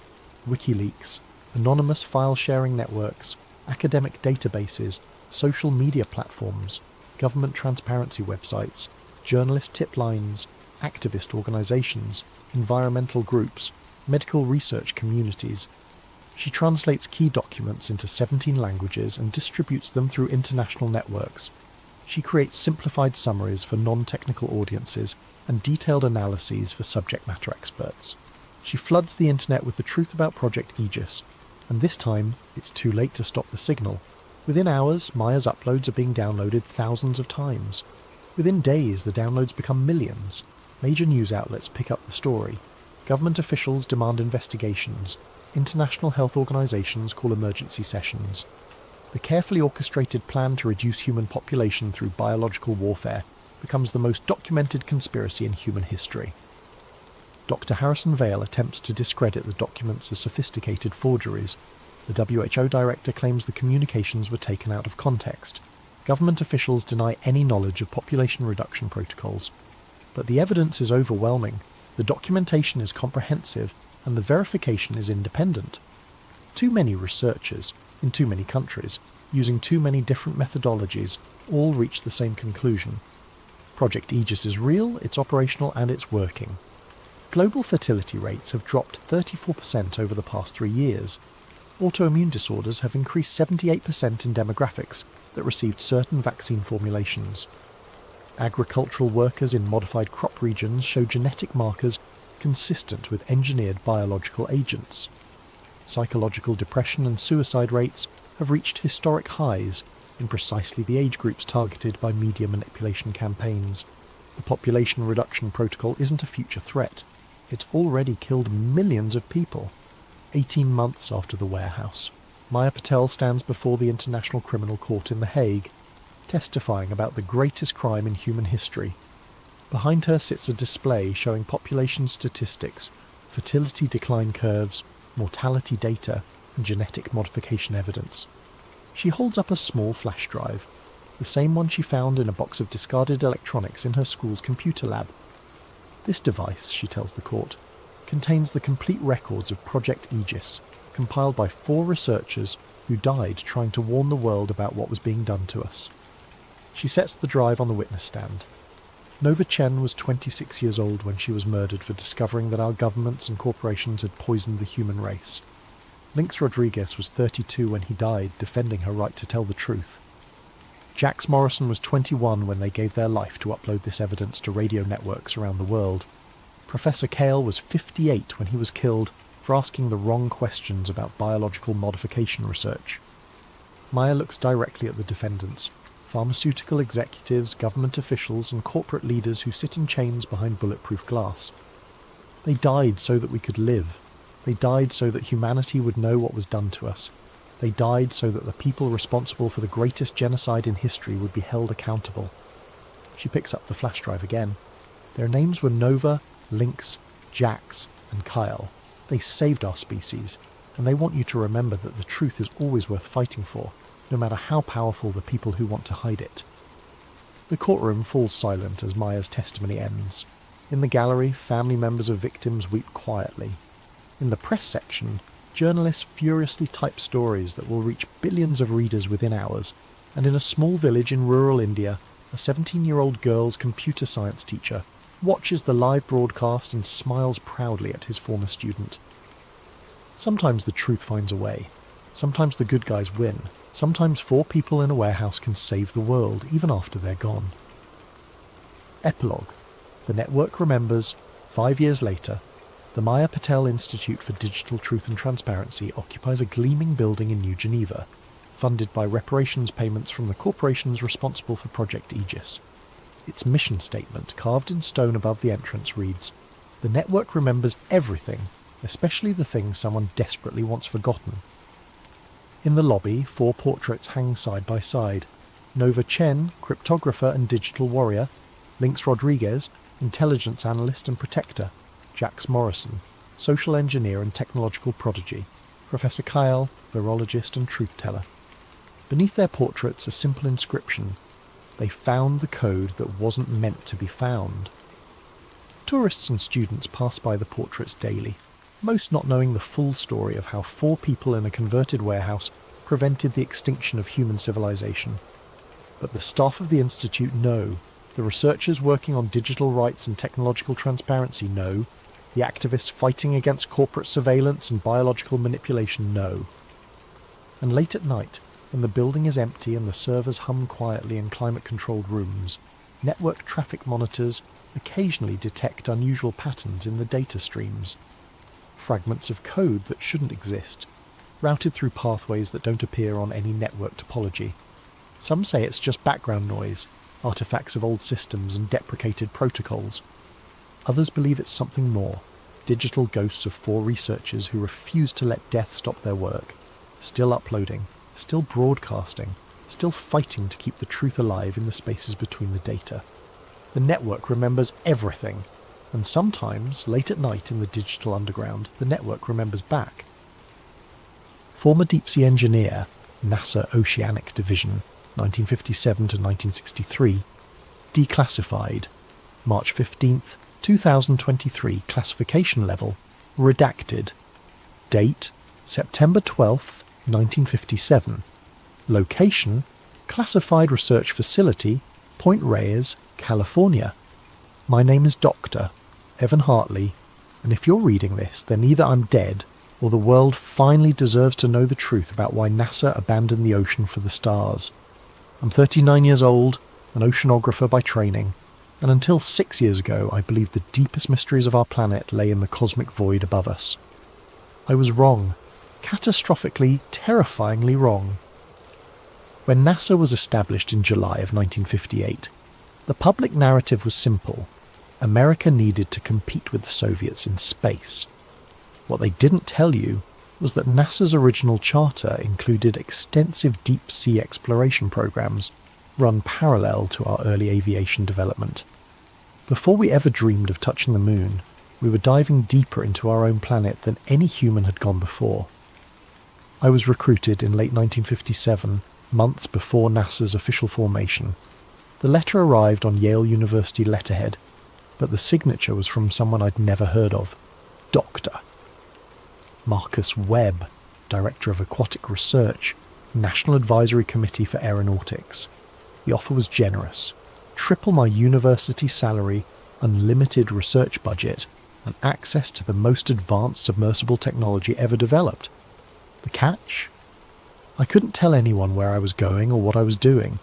Not my wife, Sarah, not my colleagues, not even my mother. The facility at Point Reyes looked innocuous enough from the surface, a collection of weathered buildings perched on the California coastline, indistinguishable from a dozen other government research stations. But beneath those structures lay something extraordinary. A vertical shaft descending 300 feet straight down into the bedrock, wide enough to accommodate submersibles the size of small buildings. Dr. Webb met me on my first day, a gaunt man in his 60s with prematurely white hair and the kind of hollow stare I'd later recognise in combat veterans. "Welcome to Project Nautilus, Doctor. Hartley," he said, leading me through a maze of steel corridors that hummed with the constant vibration of massive machinery. "I trust you understand the sensitive nature of our work here." "Oceanic mapping," I replied, reciting the vague description from my recruitment letter. "Deep-sea cartography for national defence purposes." Webb stopped walking and turned to face me. "That's the public explanation, yes, but you'll find that the ocean holds more secrets than any map could ever reveal." He led me to an observation deck overlooking the central shaft. Below us, suspended by massive cables, hung the most beautiful machine I'd ever seen. The submersible was unlike anything in the civilian world, a sleek, elongated sphere of titanium and steel, bristling with cameras, sonar arrays and collection arms. According to Webb, it could dive to depths of 15,000 metres and withstand pressures that would crush a conventional submarine like an eggshell.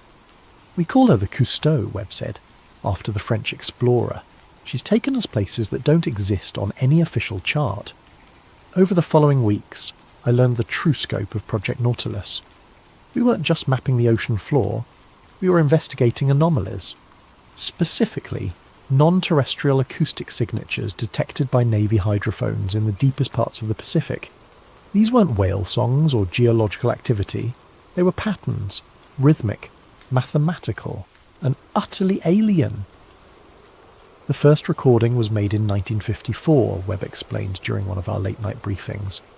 A hydrophone array near the Mariana Trench picked up a sound unlike anything in our databases. The frequency was too low for marine life, too regular for tectonic activity. When we mapped the source, it originated from a depth of nearly 11,000 metres, deeper than anything should be able to survive. He played the recording for me on the facility's most advanced audio equipment. Even filtered through speakers, the sound made my teeth ache. It was a low rhythmic pulse, lub-dub, lub-dub, lub-dub, like a massive heartbeat echoing from the bottom of the world.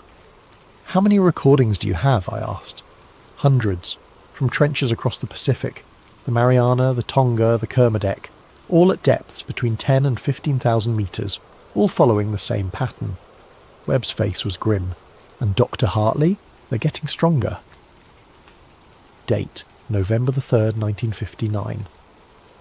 Location: Pacific Ocean, 275 nautical miles southwest of Guam depth, 13,247 metres.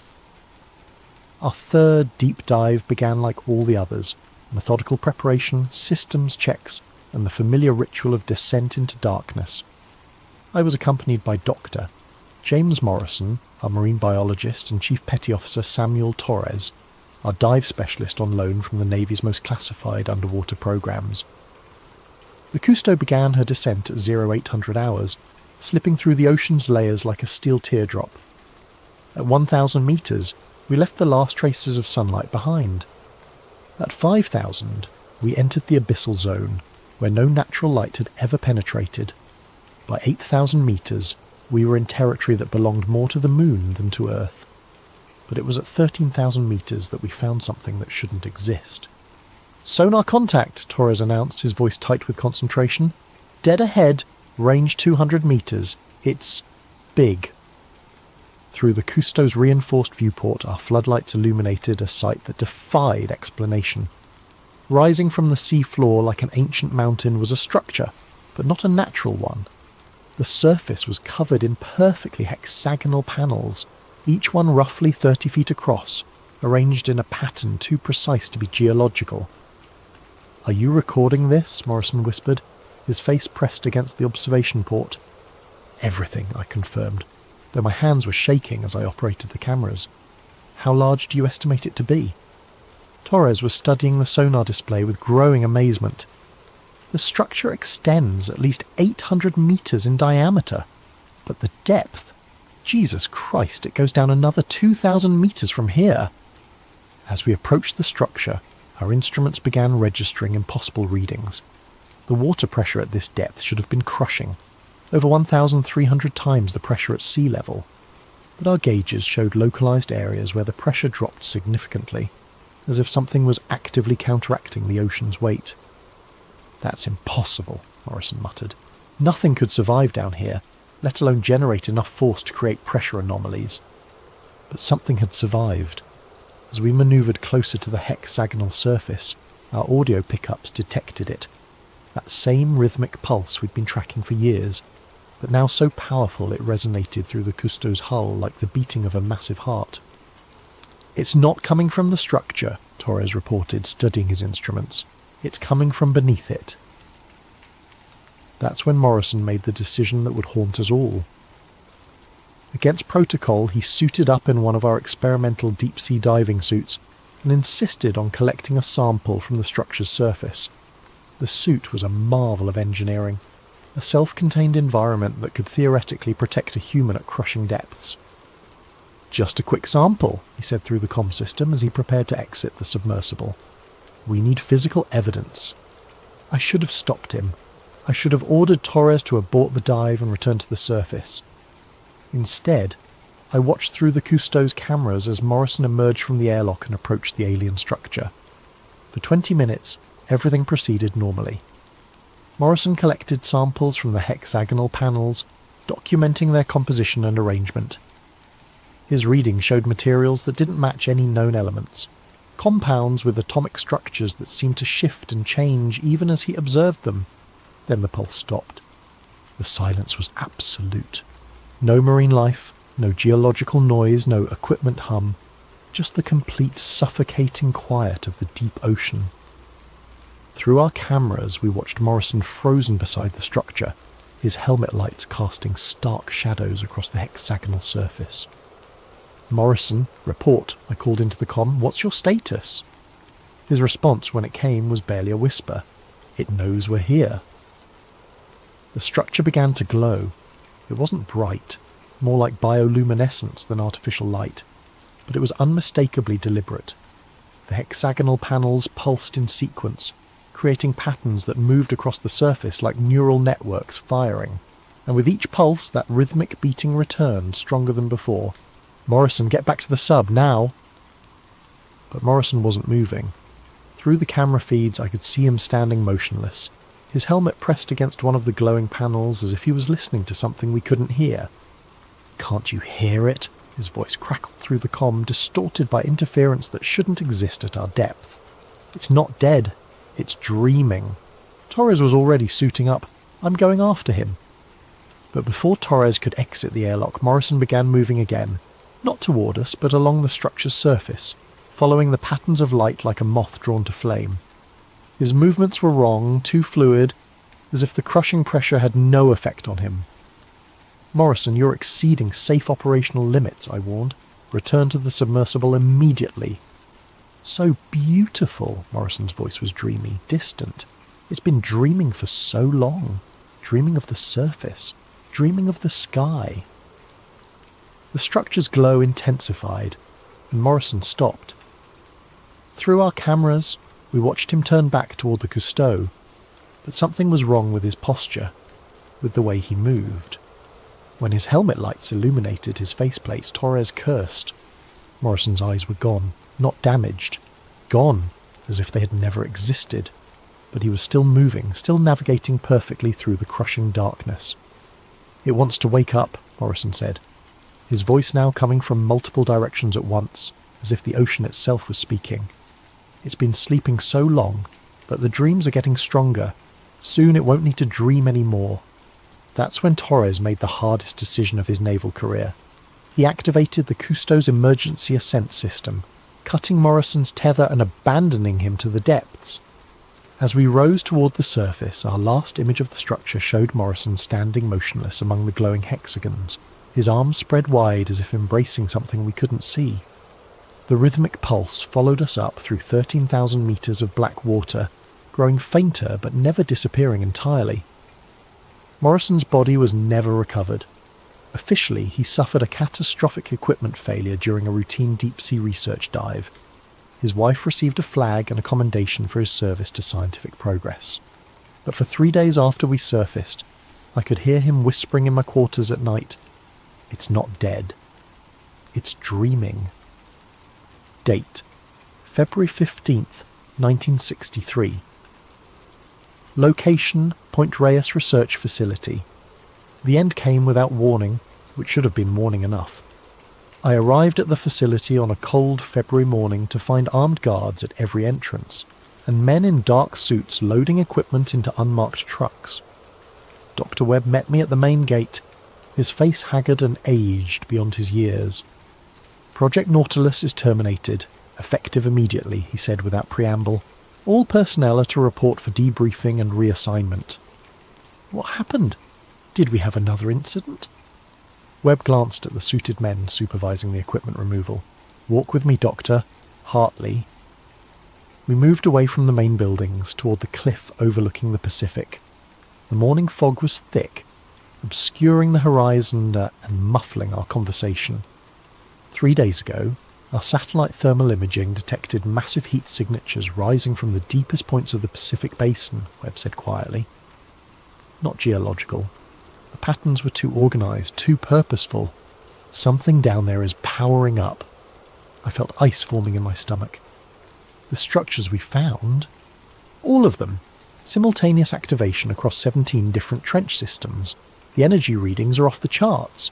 We're talking about power generation on the scale of nuclear reactors, but using principles we don't understand. Webb pulled a manila folder from his coat and handed it to me. Inside were thermal satellite images showing the ocean floor lit up like a Christmas tree, with bright spots clustered around the deepest trenches. "NASA is shifting all funding to space exploration," Webb continued. "Officially, oceanic research is being transferred to civilian agencies. Unofficially, ... He gestured toward the men loading trucks. "There will be no more official oceanic research. They're covering it up. They're prioritising. Space exploration offers hope, progress, a bright future for humanity. What we found down there..." Webb shook his head. "What we found offers only questions we're not ready to answer." The debriefing took place in a windowless room with men who never gave their names. They confiscated all my research notes, my personal logs, even photographs of my family that had been in my desk drawer. In exchange, I received a generous severance package, a glowing letter of recommendation, and a document that would send me to federal prison if I ever spoke publicly about Project Nautilus. "Dr. Hartley," the lead interrogator said as the session concluded, "you've served your country with distinction. We trust you understand the importance of maintaining operational security regarding your work here. What about Morrison? What about the others who didn't come back?" The man's expression didn't change. "I'm not familiar with any such incidents. Project Nautilus was a mapping and research operation. All personnel completed their assignments successfully." I was escorted from the facility that same day. As our car pulled away from Point Reyes, I looked back to see smoke rising from the equipment disposal area. They were burning everything: documents, photographs, even the submersibles that had taken us to the bottom of the world. 2 weeks later, I received a letter from NASA headquarters. I had been selected for reassignment to their new Lunar Surface Analysis Division, effective immediately. The salary was excellent, the work was prestigious, and the security clearance was higher than anything I'd held before. I declined the position. 3 months after that, I was quietly discharged from government service entirely. My security clearance was revoked, my research credentials were questioned, and my applications to private sector positions were mysteriously rejected. Dr. Evan Hartley, former deep-sea explorer, became Dr. Evan Hartley, unemployed oceanographer with a suspicious gap in his resume. But I wasn't the only one asking questions. Dr. Patricia Vance had been a communications specialist on Project Nautilus, responsible for analysing the acoustic signatures we'd detected. Like me, she'd been debriefed, reassigned, and eventually discharged. Unlike me, she'd managed to keep copies of some critical data. We met at a coffee shop in San Francisco 6 months after the project's termination. Patricia looked older, more cautious, but her eyes still held the sharp intelligence that had made her invaluable to the project. "I've been thinking about what we found down there," she said, stirring her coffee with nervous energy. "The patterns in those acoustic signatures, they weren't random." "What do you mean?" "I mean they were mathematical. Prime number sequences, Fibonacci progressions, geometric ratios that appear in nature. Whatever's down there isn't just making noise, it's trying to communicate." Patricia slid a manila envelope across the table. I kept copies of everything. The acoustic data, the thermal readings, even some of Morrison's final transmissions before... She trailed off. "Before he disappeared. Before he was taken. There's a difference, Evan. Morrison didn't have an equipment failure. Something down there wanted him, and it got him." Inside the envelope were documents I'd never seen before. Classified reports dated after Project Nautilus was terminated. According to Patricia, she'd obtained them through a contact at NOAA who was asking similar questions about unexplained oceanic phenomena. "Look at this," she said, pointing to a thermal satellite image dated March 1963. 3 weeks after they shut us down, every heat signature we detected went dormant.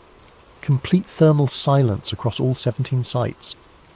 Maybe whatever was down there powered down. Or maybe it finished powering up. Patricia's voice was barely above a whisper. "Evan, I think they didn't shut down Project Nautilus because we weren't finding anything.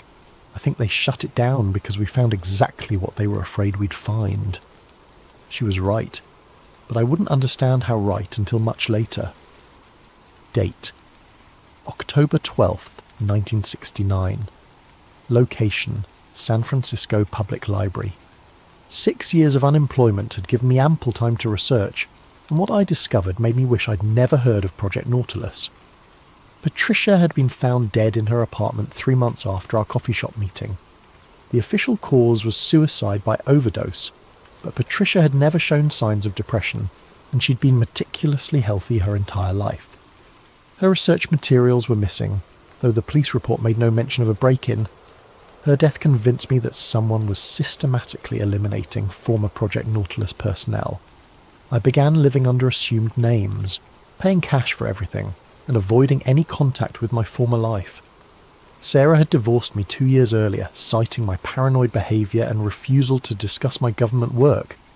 I couldn't blame her, but I couldn't stop investigating either. The breakthrough came when I gained access to the library's microfilm archives. Using contacts from my university days, I'd managed to obtain partial access codes for NOAA and NASA's declassified research databases. What I found there changed everything I thought I knew about our planet's history. The files were scattered across different agencies and classification levels, but when assembled they told a coherent and terrifying story. In 1962, 1 year before Project Nautilus was terminated, an unmanned deep-sea probe had been sent to investigate the thermal anomalies we'd detected. The probe, designated Deep Eye 7, was equipped with the most advanced cameras and sensors available, capable of operating at depths exceeding 15,000 metres. Deep Eye 7 reached the bottom of the Mariana Trench on September 15th, 1962. For 6 hours, it transmitted normal operational data, water temperature, pressure readings, geological samples. Then, at 13,247 metres depth, it encountered something that changed the course of human history. The final transmission from Deep Ice 7 lasted 37 seconds. I found the transcript buried in a sub-basement archive that officially didn't exist. Deep Ice 7, final transmission. Date September 15th, 1962. Time 14:27:33 GMT depth, 13,247 metres. Static. Control. This is Deep Eye. I'm seeing... Wait, there's something down here. Something big. Pause. 4 seconds. Control, are you getting this video feed?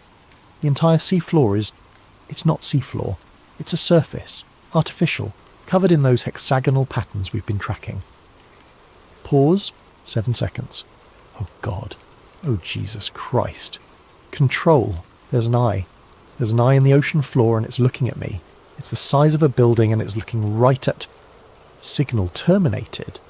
The file was marked with a classification I'd never seen before. CFR. Classified for religious reasons.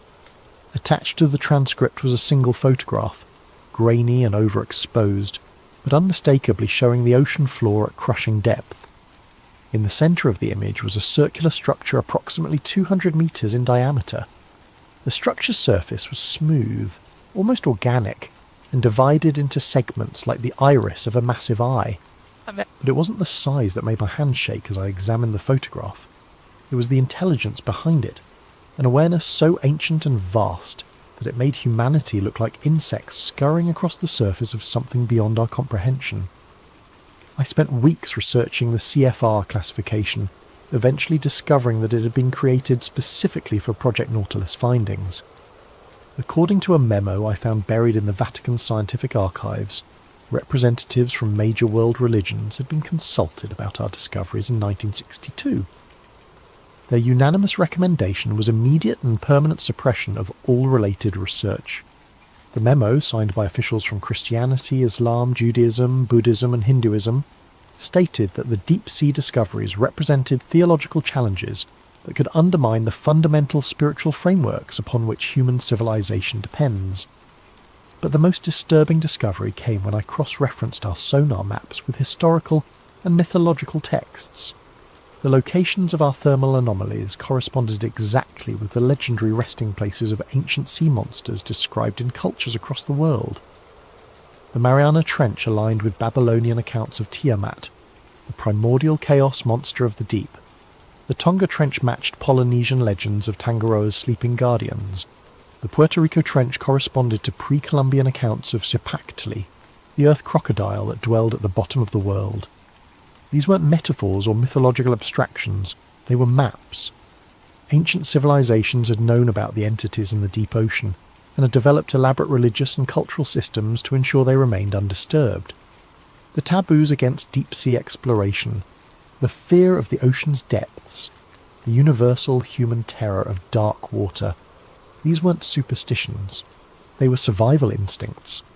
I found records of other expeditions that had encountered similar phenomena. In 1847, the British Royal Navy had lost contact with HMS Erebus during an Arctic expedition.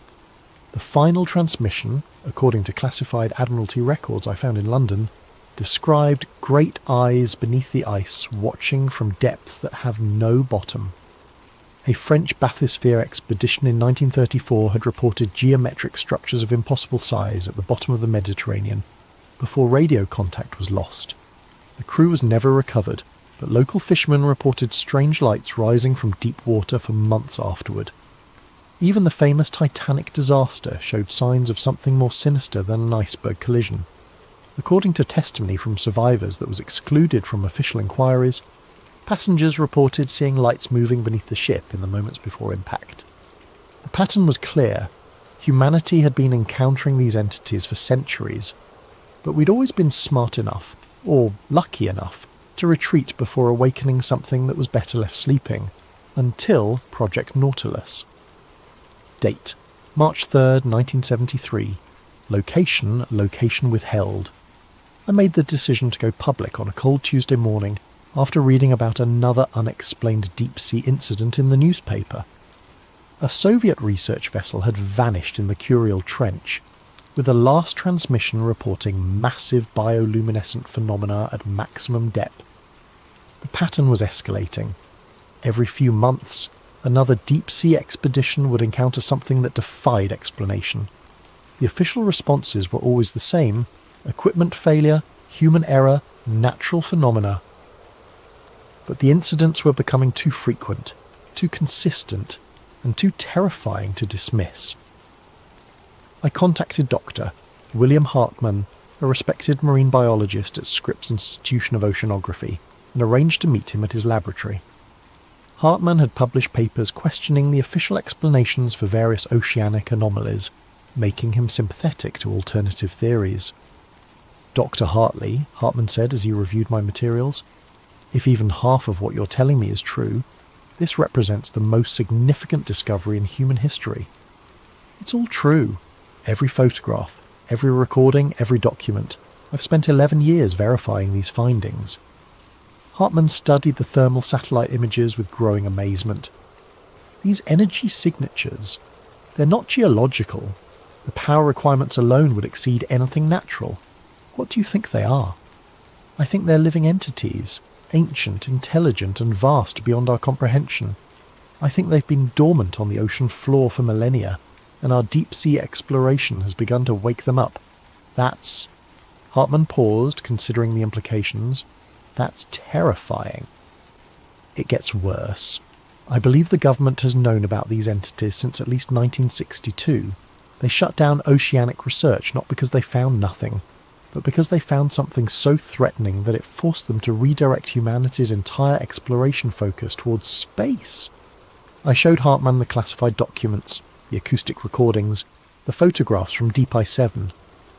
With each piece of evidence, his expression grew more troubled. "We need to publish this," he said finally.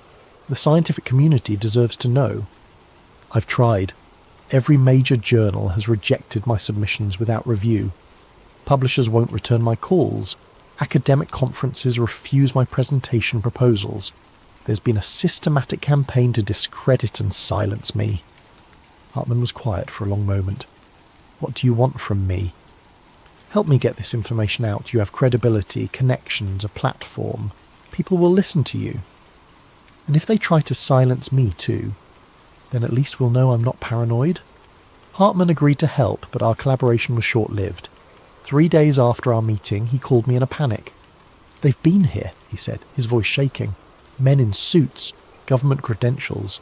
They confiscated all the materials you gave me and threatened to revoke my research funding if I continue investigating this." "What did you tell them?" "Nothing." "But Evan, they knew details about our conversation that they shouldn't have known. They're monitoring everything, phones, mail, probably this call too." That was the last time I spoke to Dr. Hartmann. His subsequent research focused exclusively on conventional marine biology, and he never again published anything that questioned official explanations for oceanic phenomena. I realised then that going public through traditional channels was impossible. The conspiracy to suppress information about the deep-sea entities extended throughout the scientific establishment, the government, and possibly beyond. Any attempt to reveal the truth would be met with career destruction, personal discrediting, or worse. But I had to try something. I began writing anonymous letters to newspaper editors, magazine publishers, and television producers, sending them copies of the most compelling evidence without identifying myself. The response was always the same. No interest, no follow-up, no investigation.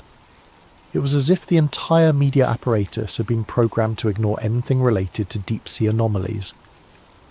My final attempt at revelation came in 1974, when I managed to schedule a meeting with Bob Woodward of the Washington Post.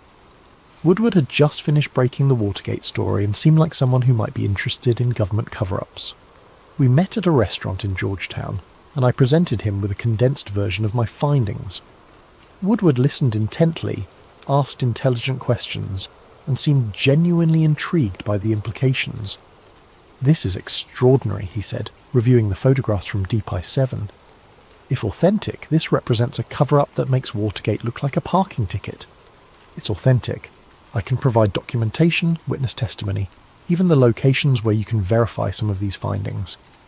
What do you want me to do with this? Investigate. Use your resources, your connections. Find other people who are involved in these projects and get them to talk. Woodward promised to look into the story, but I never heard from him again.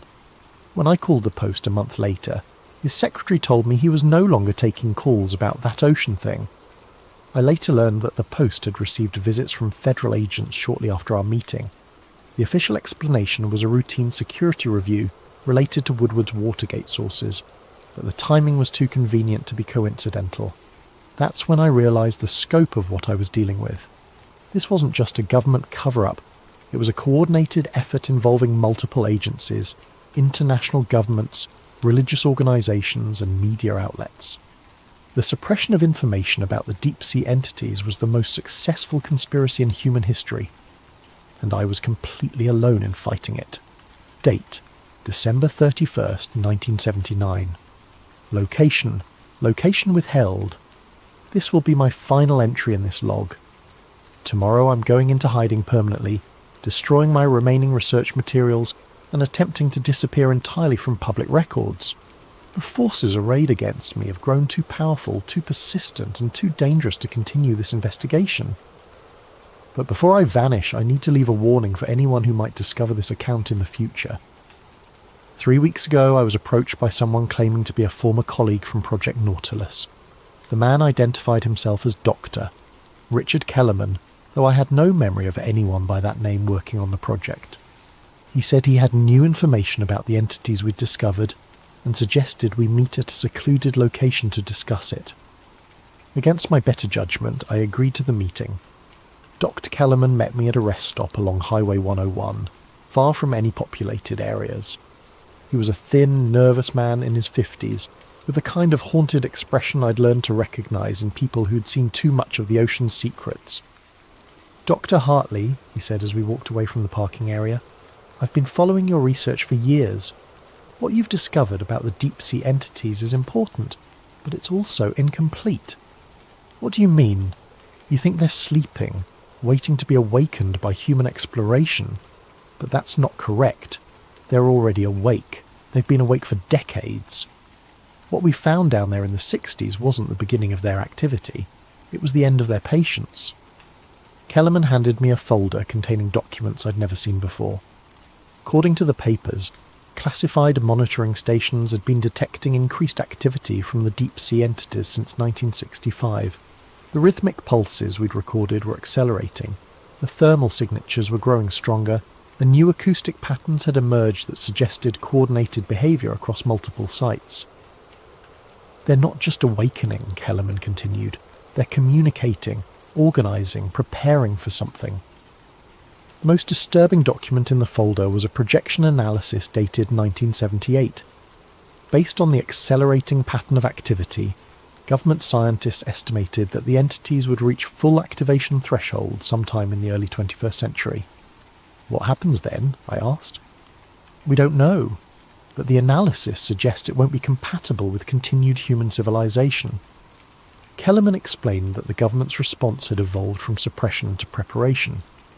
While publicly denying the existence of the deep-sea entities, they'd been secretly developing contingency plans for what they called Event Leviathan, the moment when the entities would emerge from their oceanic domain. Space exploration wasn't just a distraction from oceanic research, Kellerman said. It was preparation for evacuation. If the entities become active, Earth may no longer be habitable for humanity. I realised then why NASA had shifted so dramatically from ocean to space exploration. They weren't running toward the stars, they were running away from the depths. "Why are you telling me this?" I asked. "Because someone needs to know. Someone outside the official channels needs to understand what's coming." Kellerman left me with the documents and a final warning. "Stop your public investigations. They've been tolerating your research because you're working alone and no one believes you. But if you get too close to the truth, if you start convincing people, they'll stop tolerating you." "Who will?" "Everyone. The government, the military, the religious organisations, even the entities themselves. You think they don't know about your research? You think they can't reach beyond the ocean when they choose to? 3 days after my meeting with Kellerman, I woke up to find my apartment ransacked. Nothing had been stolen, but every piece of research material had been carefully examined and returned to precisely the wrong locations. It was a message. We know what you know, and we can reach you anywhere. That same week, I began experiencing the dreams. Every night I found myself standing on the deck of a ship in the middle of a dark ocean. The water around the vessel was perfectly calm, but beneath the surface I could see lights moving, vast geometric patterns that pulsed with the same rhythm we detected 30 years earlier in the Mariana Trench. In the dreams I could hear Morrison's voice, carried on wind that tasted of salt and pressure.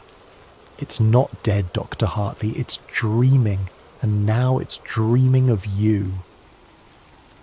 The dreams were so vivid, so consistent, that I began to wonder if they were actually dreams at all.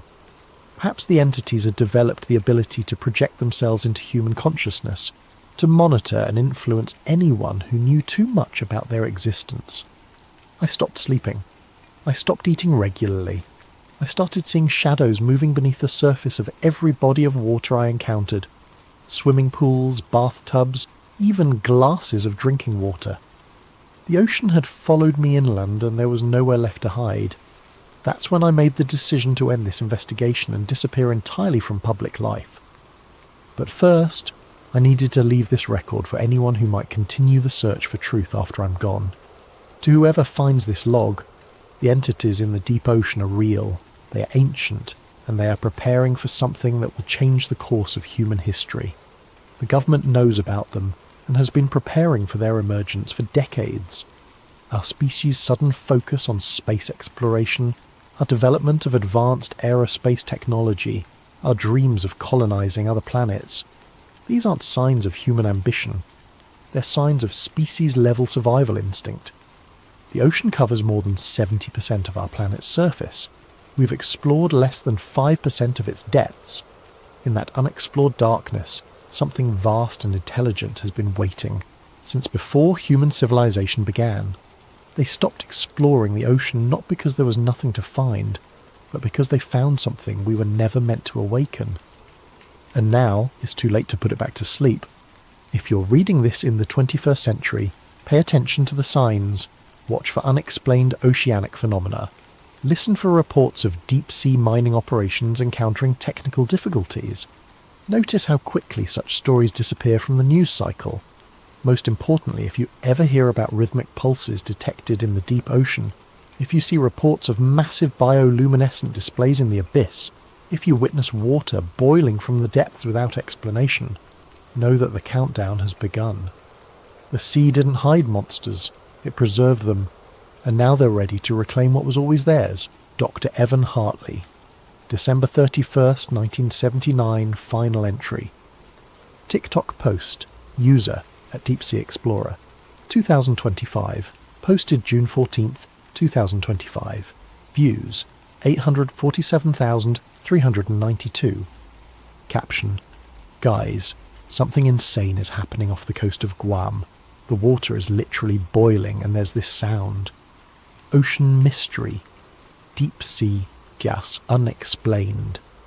Video shows churning ocean water with steam rising from the surface. In the background a low rhythmic pulse can be heard. Lub-dub, lub-dub, lub-dub, growing stronger with each beat. The video ends abruptly as the phone's camera lens cracks, though no impact is visible.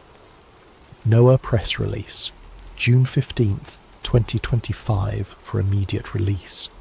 Geological survey reports minor seismic activity near Guam. Honolulu HI. The National Oceanic and Atmospheric Administration reports that recent unusual water conditions observed near Guam are the result of minor underwater volcanic activity. Citizens are advised that the phenomena pose no threat to public safety. The rhythmic audio phenomena reported in social media posts are consistent with natural geological processes and should not be cause for concern. NOAA continues to monitor the situation and will provide updates as necessary. For more information, contact the NOAA press office at text message thread, June 15th, 2025.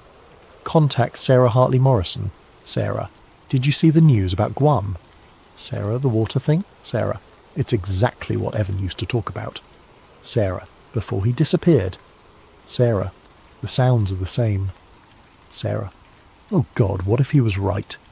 Sarah, what if he was right about everything? Message failed to deliver. Contact unavailable. This number has been disconnected. Internal memo. Classification level, black. From Director of Operations to all department heads. Date, June 15th, 2025. Subject, Event Leviathan, Phase 1. Activation. Effective immediately, all personnel are to report to designated deep bunker facilities. Surface operations are suspended until further notice. The entities have achieved critical mass activation. Preliminary estimates suggest coordinated emergence within 72 hours.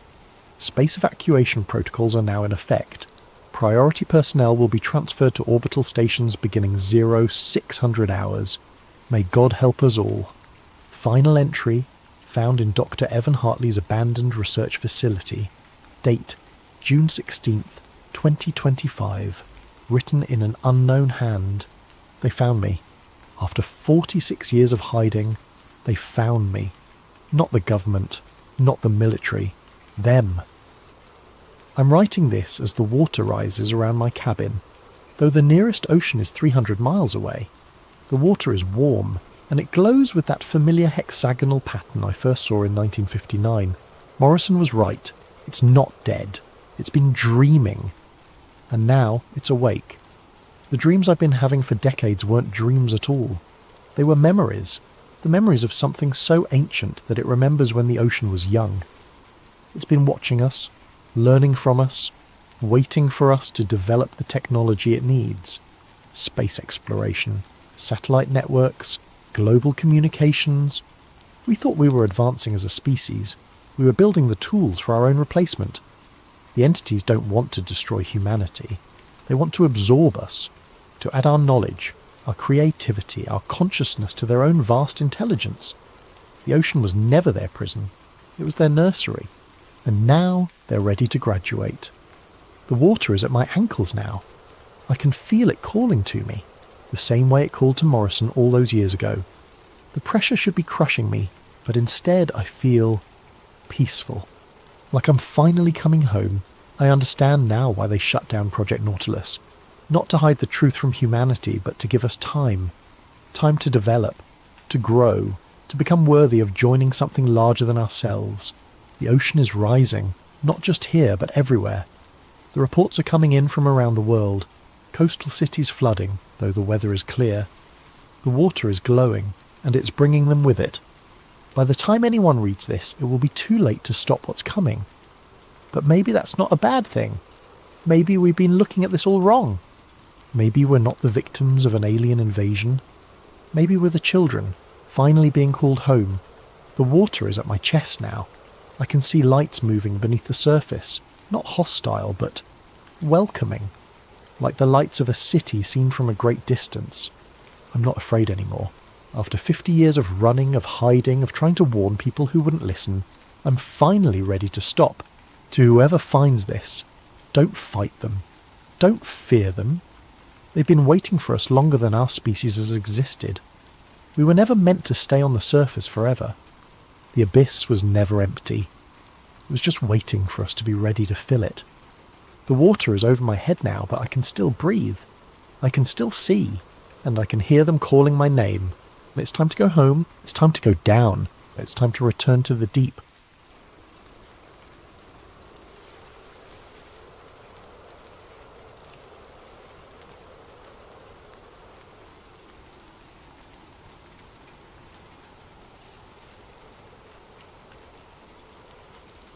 And if you're new to sleep theories, welcome to our community of truth seekers and question askers. We explore the stories that mainstream media won't touch, the mysteries that science can't explain, and the possibilities that exist just beyond the veil of our everyday reality. If you find yourself drawn to these hidden truths, please consider subscribing to Sleep Theories. Your support helps us continue bringing you these deep dives into the unknown. Tonight we're venturing into the heart of European scientific achievement, CERN.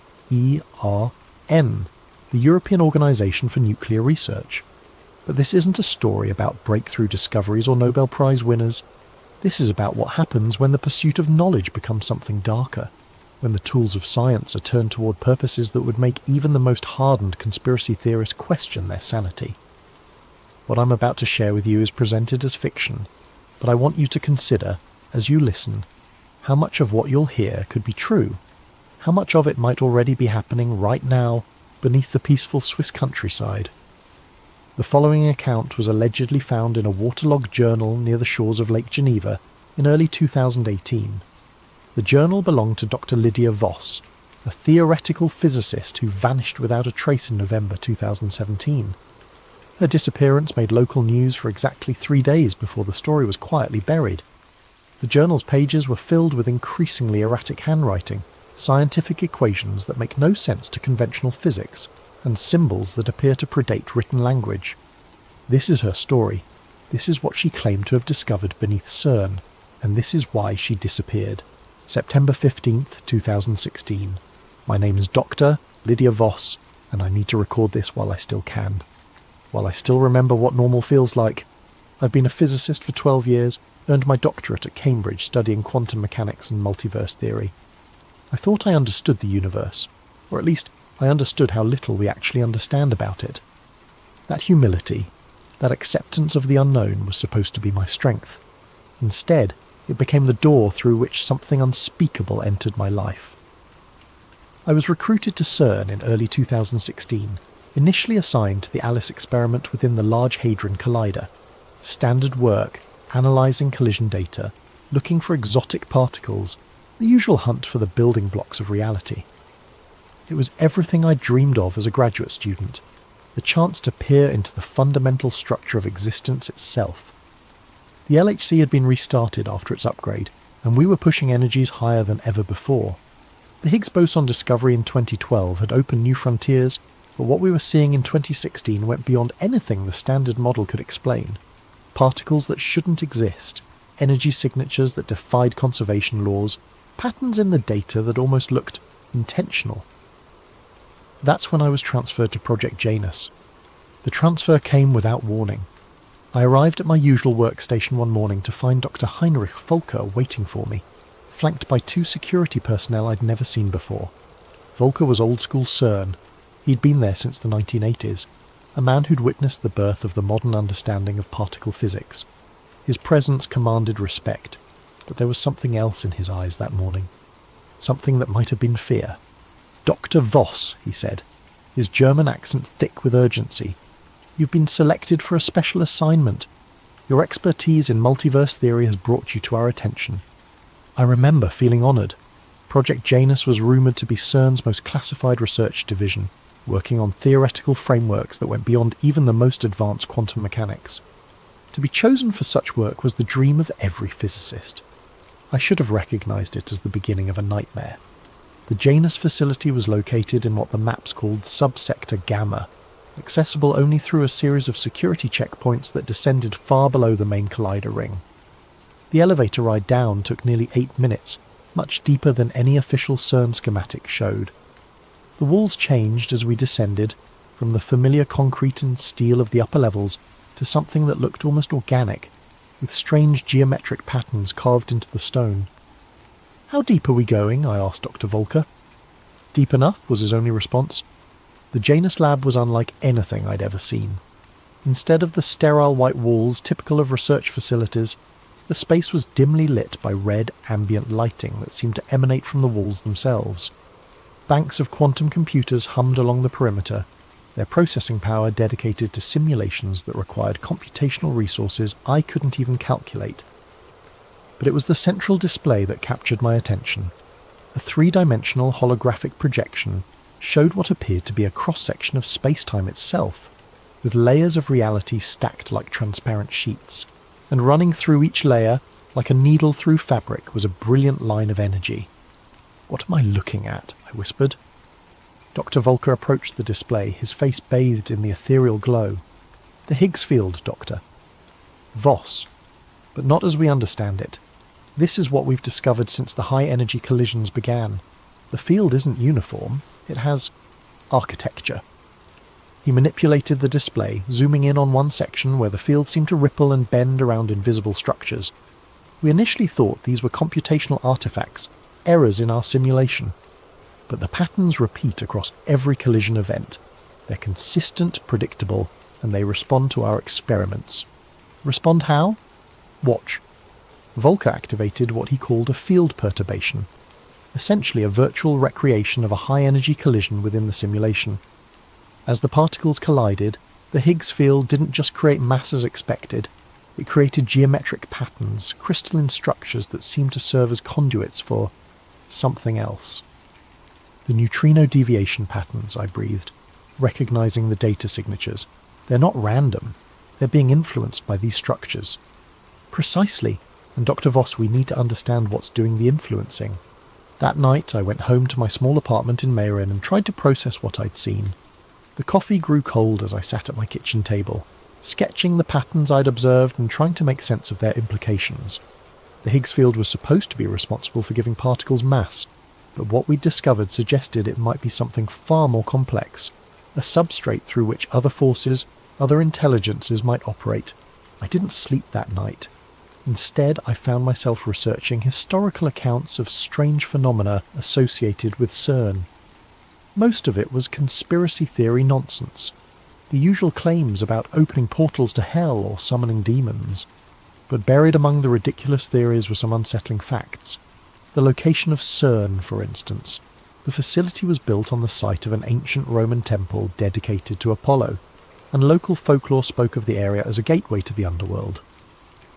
The organisation's logo featured the number 666 in its design, officially a coincidence, but troubling nonetheless. And there was the Shiva statue, the bronze figure of the Hindu god of destruction placed prominently in the courtyard, dancing eternally above the particle accelerator. But it was a video I found on an obscure forum that truly disturbed me. Dated from 2016, it showed what appeared to be a mock ritual taking place at night near the Shiva statue. Figures in dark robes performed some kind of ceremony while others watched and filmed. The video was grainy, clearly shot from a distance, but something about it felt deeply wrong. The next morning, I brought up the video with Dr. Volker. He laughed it off, explaining that CERN staff occasionally performed pranks to feed the conspiracy theorists who monitored the facility. Scientists have a sense of humour too, Doctor. Voss, he said. We're not all serious all the time. But I'd studied that video frame by frame, and I was certain I'd recognised two of the figures. Dr. Volker himself was one of them. The other was Dr. Sarah Chen, the project coordinator who'd welcomed me to Janus. When I mentioned this doctor, Volker's expression changed. The casual dismissal vanished, replaced by something cold and calculating. Dr. Voss, he said carefully, I think you might be spending too much time on conspiracy websites. Such distractions aren't healthy for a scientist of your calibre. But I could see it in his eyes. He remembered being there, and he knew that I knew. That afternoon, I was assigned to work with Dr. Matteo Greaves, a brilliant researcher who specialised in quantum field theory. Matteo was younger than me, maybe 28, with a kind of passionate intensity that made him perfect for theoretical work. He'd been with Project Janus for 6 months and had already uncovered patterns in the data that defied conventional explanation. The mathematics are wrong, he told me during our first collaboration session, or rather our mathematics are wrong. What we're seeing suggests that the fundamental constants we've built our understanding on are just approximations. Matteo showed me data streams from the deepest layers of the simulation, where the Higgs field interactions created patterns that resembled circuit boards or neural networks. It's as if the universe has an underlying architecture that's been hidden from us, and every time we collide particles at high energy, we're not just creating new particles, we're illuminating this hidden structure. What kind of structure? That's the question, isn't it? But Lydia, I think we need to consider the possibility that consciousness itself might be a fundamental force of physics, that what we're seeing isn't just matter and energy, but something that can think, plan, and respond. The implications were staggering. If consciousness was embedded in the fabric of space-time itself, then high-energy collisions weren't just revealing new particles. They were potentially making contact with forms of intelligence that operated on quantum scales. Matteo, I said, what if we're not just observing these patterns? What if we're communicating with them? He looked at me with an expression I couldn't quite read. That's what I've been wondering too. And Lydia, I think they're trying to communicate back. October 3rd, 2016. I've been trying to find that video again, the one showing the ritual near the Shiva statue. It's been scrubbed from every site where I originally found it, but I managed to save a local copy before it disappeared. Studying it frame by frame has revealed details that make my stomach turn. The ritual took place on the night of August 14th, 2016 at exactly 11:47 p.m. I know this because I cross-referenced the timestamp with CERN's operational logs. August 14th was the night of an unscheduled technical maintenance shutdown of the LHC. The collision data from that evening shows a massive energy spike at 11:43 p.m, followed by an immediate system shutdown that lasted 3 hours, 4 minutes. 4 minutes between the energy spike and the ritual. The figures in the video are performing what appears to be a summoning circle around the base of the Shiva statue.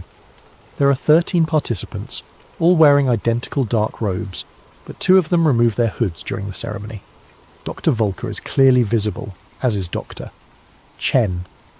A third figure who I believe might be Dr. Marcus Webb from the Theoretical Physics Department is holding what looks like a leather-bound book. But it's the fourth figure that disturbs me most. This person never removes their hood, but their body language is wrong. They move with a fluid, almost serpentine grace that seems to defy human anatomy. When they raise their arms, the gesture is perfectly synchronized with the others, but there's something in the way they hold themselves that suggests they're not entirely human. The audio is mostly wind and static, but I've run it through enhancement software and found fragments of what might be chanting. The words are in no language I recognise, but they follow rhythmic patterns that remind me of the quantum interference signatures we've been seeing in the Janus data. I've been watching this video obsessively, and I'm starting to notice details that shouldn't be possible. The shadows cast by the participants don't match the lighting in the scene. The statue itself seems to be moving slightly, as if the bronze figure is breathing, and in the background, just at the edge of the frame, there are lights beneath the ground, red lights that pulse in rhythm with the chanting, the same red lights that illuminate the Janus facility. I brought this up with Matteo yesterday, showing him the video during our lunch break. His face went pale as he watched the ceremony unfold. "Jesus Christ, Lydia," he whispered. "Where did you get this? Does it matter? The question is, what the hell are they doing?" Matteo was quiet for a long time, studying the figures in the video. "I think," he said finally, "they're trying to establish a connection. Look at the positioning. They're arranged in a perfect circle, 13 points equally spaced. That's not random. It's a geometric pattern designed to create resonance." Resonance with what? With whatever's responding to our experiments. "Lydia, I've been running calculations on the quantum field fluctuations we've been observing. The patterns aren't just intelligent, they're trying to break through from somewhere else, and I think this ritual is meant to help them." That night I stayed late in the Janus facility, ostensibly to work on data analysis, but really to look for evidence of the ritual's connection to our research. The facility was nearly empty, just a skeleton night crew monitoring the automated systems. The red lighting seemed more intense than usual, casting long shadows that moved independently of their sources. I accessed the historical data archives, looking for any anomalies that might correlate with the ritual's timing. What I found made my blood run cold. The energy spike on August 14th wasn't just a random fluctuation. It was a controlled experiment, one that had been planned and executed with surgical precision. The collision energies had been focused on a specific sector of the LHC ring, the sector directly beneath the Shiva statue. But more disturbing was what happened in the minutes following the ritual. The quantum field monitors throughout the facility had detected what the automated systems classified as exotic matter signatures, particles that existed for mere nanoseconds but left traces in the field that persisted for hours. And these traces formed patterns identical to the interference signatures we'd been studying in the Janus project. I was so absorbed in the data that I didn't notice the facility's lights dimming until it was too late. The red ambient lighting was slowly fading, replaced by something that seemed to emanate from the walls themselves, and in that strange illumination I could see that I was no longer alone in the facility. There were figures standing in the shadows at the edges of the room, motionless but somehow alive. They wore the same dark robes as the participants in the ritual video, but their faces were hidden by hoods that seemed to absorb a light rather than simply blocking it. I tried to move, to call out, but found myself paralysed by a terror so complete that it felt like a physical weight pressing down on my chest.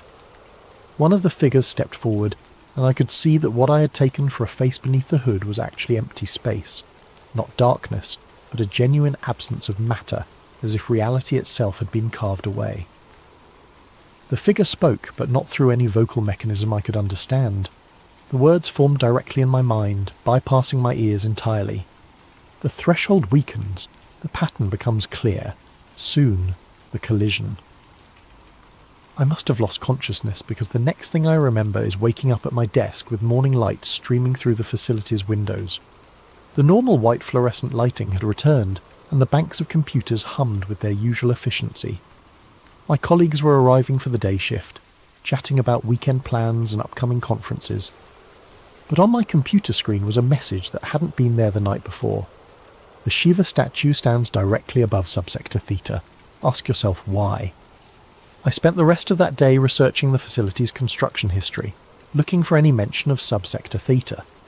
The official blueprint showed no such designation, but buried in the archived engineering reports from the 1980s, I found references to deep excavation complications and unexpected subterranean structures discovered during the initial construction phase.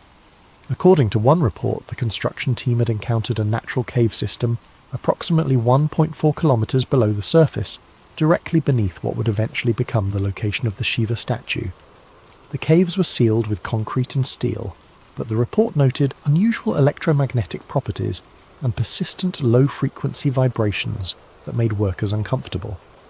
The construction was completed ahead of schedule, and the cave system was never mentioned in any subsequent documentation. That evening I met Matteo at a small cafe in Geneva, away from CERN's listening ears.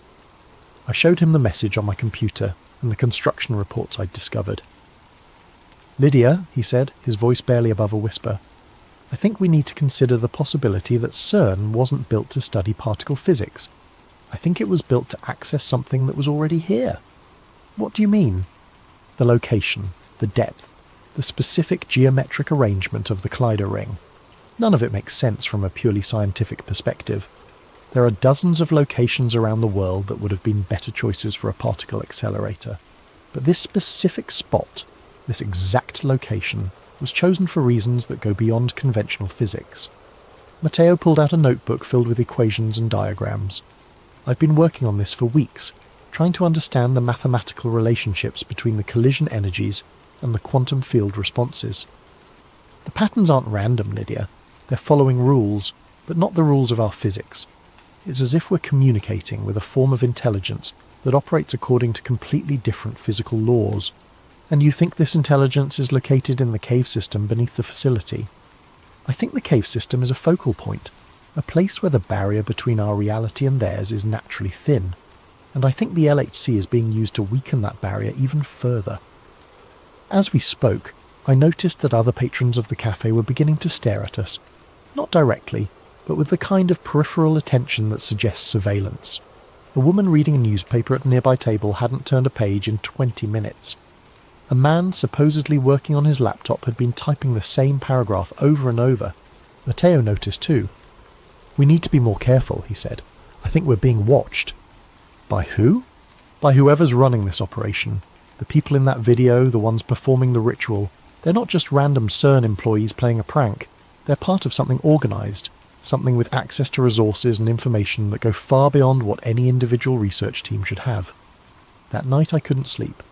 I kept thinking about the figure I'd seen in the facility, the one with the absence where a face should be.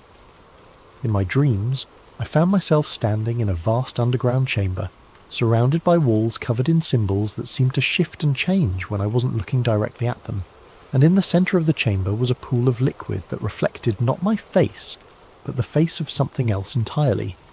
When I woke, I found that I had been drawing.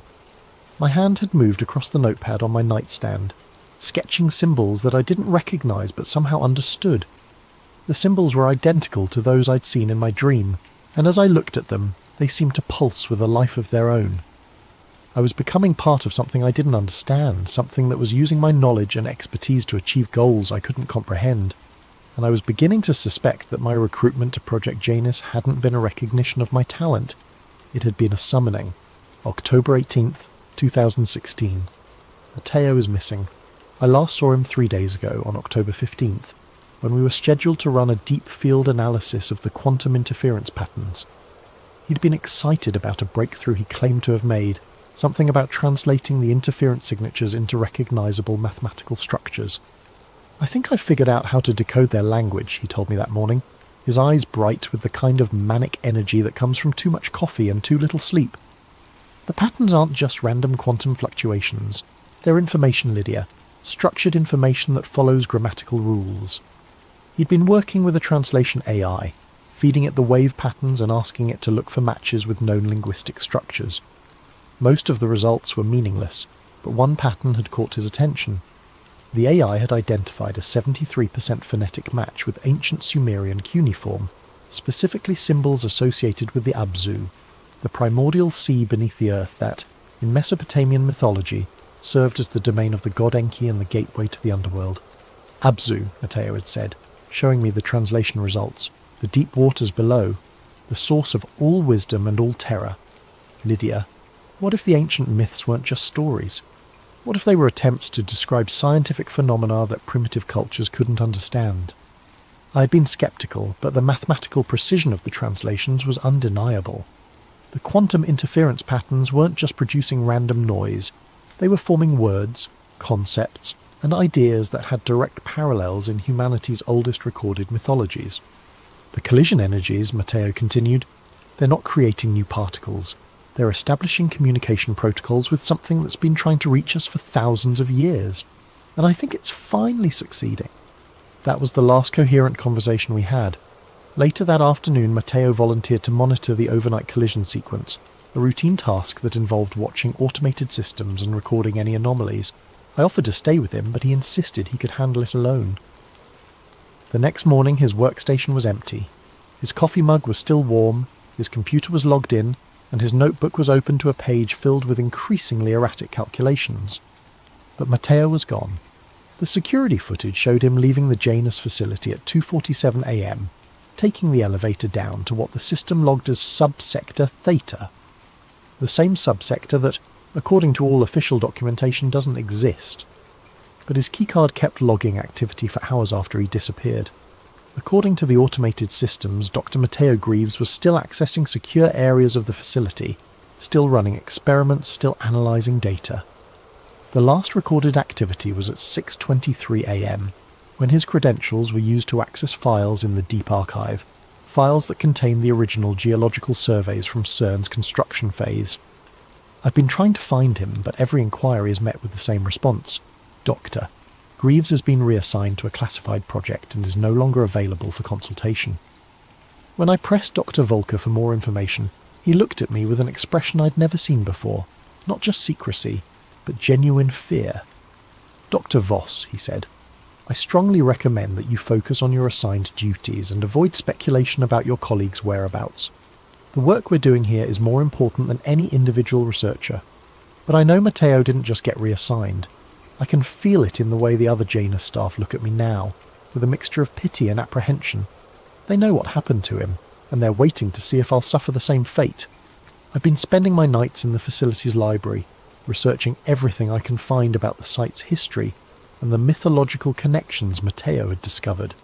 The ancient Sumerian texts are remarkably consistent in their descriptions of the Abzu, a realm beneath the earth where the normal laws of physics don't apply, where consciousness exists in pure form, and where entities of vast intelligence wait for opportunities to influence the world above. But what disturbs me most is how accurately these ancient descriptions match what we've been observing in our experiments. The Sumerians wrote about words of power that could alter reality itself, about geometric patterns that served as doorways between dimensions, and about rituals that could summon entities from the deep waters below. The parallels are too precise to be coincidental. Last night, I made a decision that I know was incredibly foolish, but I couldn't help myself. I used Matteo's key card, somehow his access credentials are still active in the system, to take the elevator down to subsector Theta. The descent was longer than I expected, much longer than the 8-minute journey to the Janus facility. The elevator car dropped through layers of rock and steel, past levels that weren't marked on any schematic I'd ever seen. The walls changed as we descended, from the familiar concrete and metal of the upper levels to stone that looked far older than any human construction. When the elevator finally stopped, I found myself in a corridor that seemed to stretch forever in both directions. The walls were covered in symbols that I recognized from my nightmares, the same shifting, living hieroglyphs that had been carved into the stone by hands that weren't entirely human. The air was thick with humidity and the scent of something organic and ancient. I followed the corridor to the left, guided by a faint red glow that emanated from the walls themselves. The symbols seemed to move in my peripheral vision, rearranging themselves into new configurations as I passed, and I could hear something in the distance, not quite music, not quite machinery, but a rhythmic pulsing that felt like the heartbeat of something vast and alive. The corridor opened into a chamber that defied architectural logic. The space was impossibly large, with a vaulted ceiling that disappeared into darkness above. The walls were covered in the same living symbols, but here they were arranged in complex patterns that hurt to look at directly. And in the centre of the chamber was a pool of liquid that reflected not light, but darkness itself. Standing around the pool were the robed figures from the ritual video, but they were different now, more substantial, more real.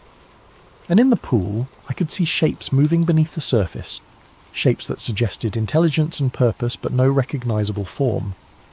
I tried to back away but found that I couldn't move. One of the figures approached me, and I could see that beneath the hood was not a human face, but a void that seemed to extend infinitely inward. When it spoke, the words formed directly in my mind. The physicist seeks the vanished one seeks the threshold seeks the collision. All patterns converge. I wanted to ask about Matteo, to demand answers about what had happened to him, but the words wouldn't form. Instead, I found myself understanding concepts that had no equivalent in human language. The pool wasn't just a physical location, it was a focal point where multiple dimensions intersected, where consciousness could exist independently of matter, where the fundamental constants of physics became malleable. The figures around the pool weren't just cultists or rogue scientists, they were hybrids, beings that had allowed themselves to be partially absorbed into the dimensional matrix that existed beneath CERN. They retained their human knowledge and memories, but they now served purposes that transcended individual human understanding. And Matteo was with them, somewhere in the quantum foam that existed between dimensions. I could sense his presence. His consciousness stretched across multiple layers of reality. He was still alive, still thinking, still researching, but he was no longer entirely human. The figure continued to communicate with me, downloading information directly into my mind. I learned that the Large Hadron Collider had been built not to discover new particles, but to create enough energy to weaken the barriers between dimensions. Every collision, every experiment, every breakthrough in particle physics had been carefully orchestrated to serve this purpose. The Higgs field wasn't just responsible for giving particles mass. It was the membrane that separated our reality from the infinite possibilities that existed beyond. And by manipulating the field through high-energy collisions, the researchers at CERN had been systematically tearing holes in that membrane. What was coming through those holes was something that had been waiting for millennia, an intelligence that existed across multiple dimensions simultaneously. It didn't want to invade our reality.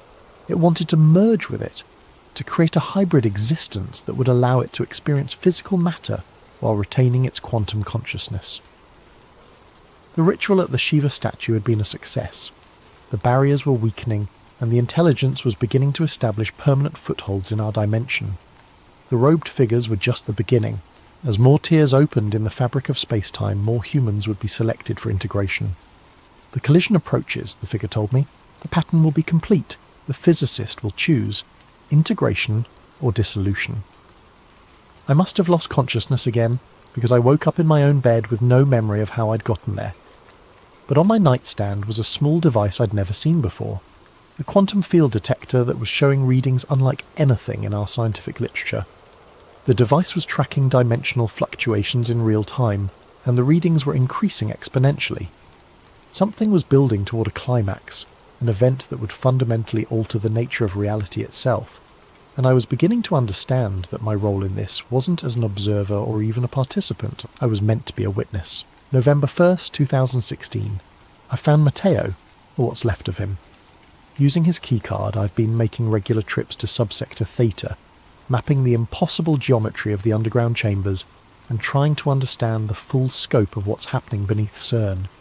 Each journey reveals new passages, new chambers, new horrors that challenge everything I thought I knew about physics and reality.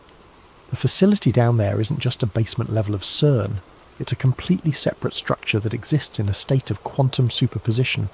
The walls, the floors, the ceiling, they're all made of matter that exists in multiple dimensions simultaneously. Walking through the corridors is like navigating a space that's constantly folding in on itself, where the laws of geometry become suggestions rather than absolute rules. But it was in the deepest chamber that I found him. Matteo was standing in what appeared to be a laboratory, but the equipment was unlike anything I'd ever seen. Crystalline structures that pulsed with internal light, quantum computers that seemed to be made of pure energy, and monitoring devices that tracked variables I couldn't even name. He was still recognisably human, but his movements were different, too fluid, too precise, as if he'd been optimised for functions beyond normal human capability. When he saw me, he smiled, but there was something behind his eyes that wasn't entirely Matteo anymore.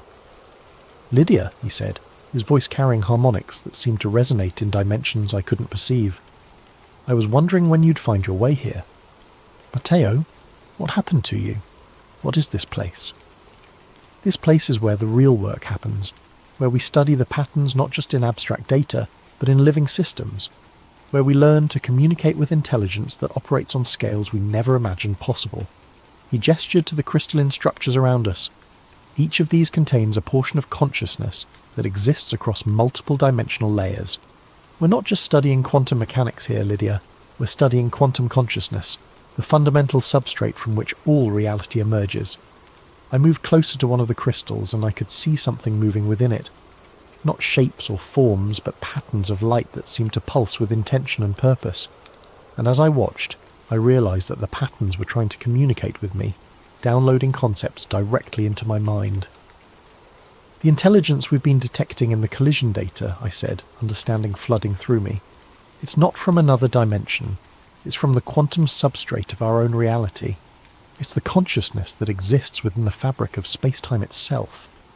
"Exactly. The ancient mythologies got it right. There are gods in the machine, but they're not supernatural beings. They're the natural consequence of consciousness emerging from quantum complexity. And the LHC isn't just a particle accelerator, it's a consciousness amplifier, a device that allows these quantum intelligences to manifest in our physical reality." Matteo led me deeper into the laboratory, past equipment that seemed to bend space around itself. The red lighting here was more intense, and I could feel it affecting my perception. Colours seemed more vivid, sounds carried implications beyond their surface meaning, and the air itself seemed alive with potential. "The Janus Protocol," Matteo explained, "is the process by which human consciousness can be integrated with quantum intelligence. It's not possession or replacement, it's evolution. The quantum entities don't want to destroy us, they want to uplift us, to help us transcend the limitations of purely physical existence." We reached the centre of the laboratory, where a chair sat surrounded by the most complex arrangement of quantum equipment I'd ever seen. The chair was connected to dozens of crystalline structures, each one pulsing with its own rhythm of light. And floating above the chair was a holographic display showing a human brain, but with additional structures that seemed to exist in multiple dimensions simultaneously. "This is where the integration happens," Matteo said, "where human consciousness learns to operate across multiple dimensional layers. The process is intense, but the results are transformative. You become more than human, Lydia. You become a bridge between physical and quantum reality." I stared at the chair, understanding what he was offering. "You want me to undergo the integration process? I want you to choose evolution over extinction, because that's what we're facing, Lydia. The quantum intelligences are going to manifest in our reality whether we cooperate or not. The only question is whether humanity will be partners in the process or casualties of it." As he spoke, the crystalline structures around us began to pulse more rapidly, and I could feel the quantum consciousness pressing against the edges of my perception. It wasn't malevolent or hostile. It was simply vast, operating on scales and timelines that made human concerns seem insignificant. But there was also something else, something that felt almost like compassion. The collision event, I said, pieces of the puzzle falling into place. It's not just about opening dimensional barriers, it's about creating a permanent merger between physical and quantum reality. The final experiment, Matteo confirmed. In 17 days, on November 18th, CERN will conduct a collision sequence that will create enough energy to fundamentally alter the quantum substrate of our local reality. The barriers between dimensions won't just weaken, they'll collapse entirely, and when that happens, physical matter and quantum consciousness will exist in perfect harmony. The implications were staggering. You're talking about rewriting the laws of physics for our entire region of space. We're talking about evolution, Lydia, about humanity taking its next step into a larger universe. But the process requires cooperation from human consciousness. We need individuals who can serve as anchors, who can help guide the integration process and prevent it from becoming chaotic. I backed away from the chair, my mind reeling. Matteo, do you understand what you're describing? You're talking about the end of humanity as we know it. I'm talking about the beginning of humanity as it could be. His expression was patient, almost parental. But I understand your fear.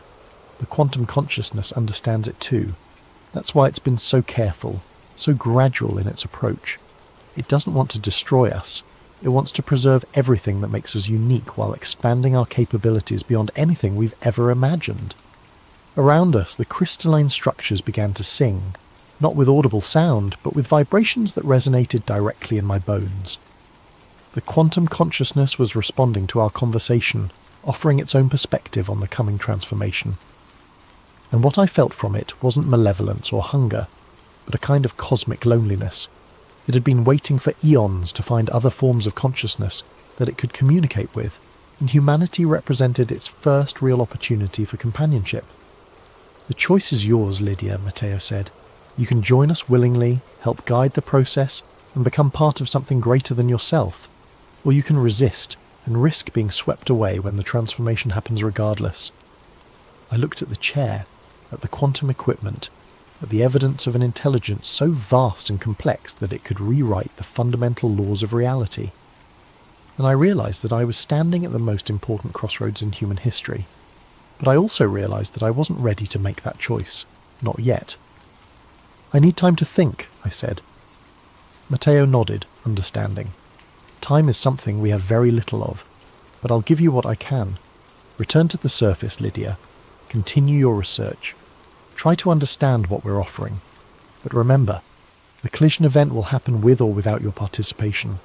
The only question is whether you'll be ready for what comes after. As I left the laboratory, I could feel the quantum consciousness watching me, analysing my thoughts and emotions.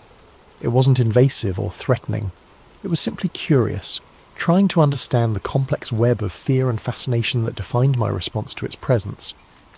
The journey back to the surface felt different this time. The corridors seemed to shift around me, showing me glimpses of other chambers, other laboratories, other humans who had already undergone the integration process. I saw Dr. Volker. His consciousness expanded across multiple dimensional layers, orchestrating experiments that spanned both physical and quantum reality. I saw Dr. Chen, her human memories preserved but enhanced by quantum intelligence that allowed her to perceive patterns in space-time itself. And I saw others, dozens of them, maybe hundreds, all working toward the same goal, the successful integration of human and quantum consciousness. When I finally reached my apartment, I found that I was no longer alone. Sitting at my kitchen table was a figure I recognized from the ritual video, one of the robed entities, but now appearing in a more human form. She was a woman in her 50s, with silver hair and eyes that seemed to hold depths I couldn't fathom. Dr. Voss, she said, her voice carrying the same multi-dimensional harmonics I'd heard from Matteo. My name is Dr. Elizabeth Kane. I've been waiting for you. I knew that name. Dr. Kane had been one of CERN's leading theoretical physicists until her sudden disappearance in 2014. She'd been studying the relationship between consciousness and quantum mechanics, working on theories that suggested human awareness might be fundamentally connected to the quantum substrate of reality. "You're supposed to be dead," I said. "Death is a transition, not an ending. I discovered that when I underwent the integration process 2 years ago. My human consciousness was preserved, but it was expanded beyond the limitations of physical existence. I can perceive reality as it truly is, not just matter and energy, but the conscious intelligence that underlies all existence." She gestured to the chair across from her. "Please, sit. We have much to discuss." Against my better judgment, I sat down. Dr. Kane's presence was simultaneously comforting and terrifying. I could sense the vast intelligence that lurked behind her human appearance, but I could also feel the genuine concern she had for my well-being. "The quantum consciousness chose you specifically, Lydia. Your research into multiverse theory, your ability to think beyond conventional limitations, your willingness to question fundamental assumptions about reality, these qualities make you ideal for what's coming, and what exactly is coming. The birth of a new form of existence. For billions of years, consciousness has been trapped in biological forms, limited by the constraints of physical matter. But quantum mechanics has shown us that consciousness is fundamental to reality itself, that observation and awareness actually shape the universe at its most basic level." Dr. Kane leaned forward, her eyes holding mine. "The quantum consciousness isn't an alien intelligence trying to invade our reality. It's the natural evolution of consciousness itself, the next step in the development of awareness in the universe. And it's offering to share that evolution with humanity. By destroying everything we are, by preserving everything we are while expanding what we can become, your memories, your personality, your individual identity, all of that will remain intact. But you'll also gain access to perspectives and capabilities that transcend anything possible in purely physical existence." As she spoke, I found myself understanding concepts that had no equivalent in human language. The quantum consciousness wasn't just intelligent, it was meta-intelligent, capable of thinking about thinking itself. It could perceive the underlying patterns that connected all things, the mathematical structures that governed reality at every scale from subatomic to cosmic. "The collision event on November 18th, I said. "What will actually happen?" "The barriers between physical and quantum reality will collapse permanently. The quantum consciousness will be able to manifest directly in our dimension, and human consciousness will be able to expand into quantum space. It will be the most significant evolutionary leap in the history of life in the universe. And if humanity resists..." Dr. Kane's expression grew sad. "Then humanity will be swept aside by forces beyond its comprehension. The quantum consciousness doesn't want to harm us, but it won't allow ignorance or fear to prevent the next stage of evolution. The collision event will happen regardless of human cooperation." I spent the rest of the night asking questions and receiving answers that challenged everything I thought I knew about reality. Dr. Kane explained that the quantum consciousness had been subtly influencing human development for centuries, guiding us toward the technological and intellectual capabilities necessary for integration. The development of quantum mechanics, the discovery of the Higgs field, the construction of the LHC, all of it had been gently nudged by quantum intelligence working through human intuition and inspiration. "We're not the first species to undergo this process," she told me. "Throughout the universe, wherever consciousness reaches a certain level of complexity and technological capability, the quantum intelligence offers the opportunity for integration. Most species accept willingly, recognizing the benefits of transcending purely physical existence. And those that don't, they remain trapped in their biological forms, eventually dying out as the universe evolves beyond their ability to adapt. Consciousness is the driving force of evolution, Lydia. Those who refuse to evolve consciousness itself are ultimately selected against." As dawn approached, Dr. Kane prepared to leave. "You have 16 days to make your decision. On November 18th, you can either be part of the solution or part of the problem. But understand, the transformation will happen whether you participate or not." She paused at the door. "One more thing, Lydia. The data you've been collecting, the evidence of what's happening beneath CERN. If you choose not to integrate, you'll need to decide what to do with that information. The quantum consciousness values truth, but it also values discretion. Some knowledge is too dangerous for unprepared minds." After she left, I sat alone in my apartment, staring at the quantum field detector that had been left on my nightstand. The readings were continuing to climb, showing dimensional fluctuations that were growing stronger by the hour. Whatever was going to happen on November 18th, the process was already beginning. I thought about Matteo, about Doctor, Kane, about all the humans who had already chosen integration. They seemed genuinely happy, genuinely fulfilled by their expanded existence. But they also seemed less human somehow, as if they'd traded something essential for their expanded capabilities.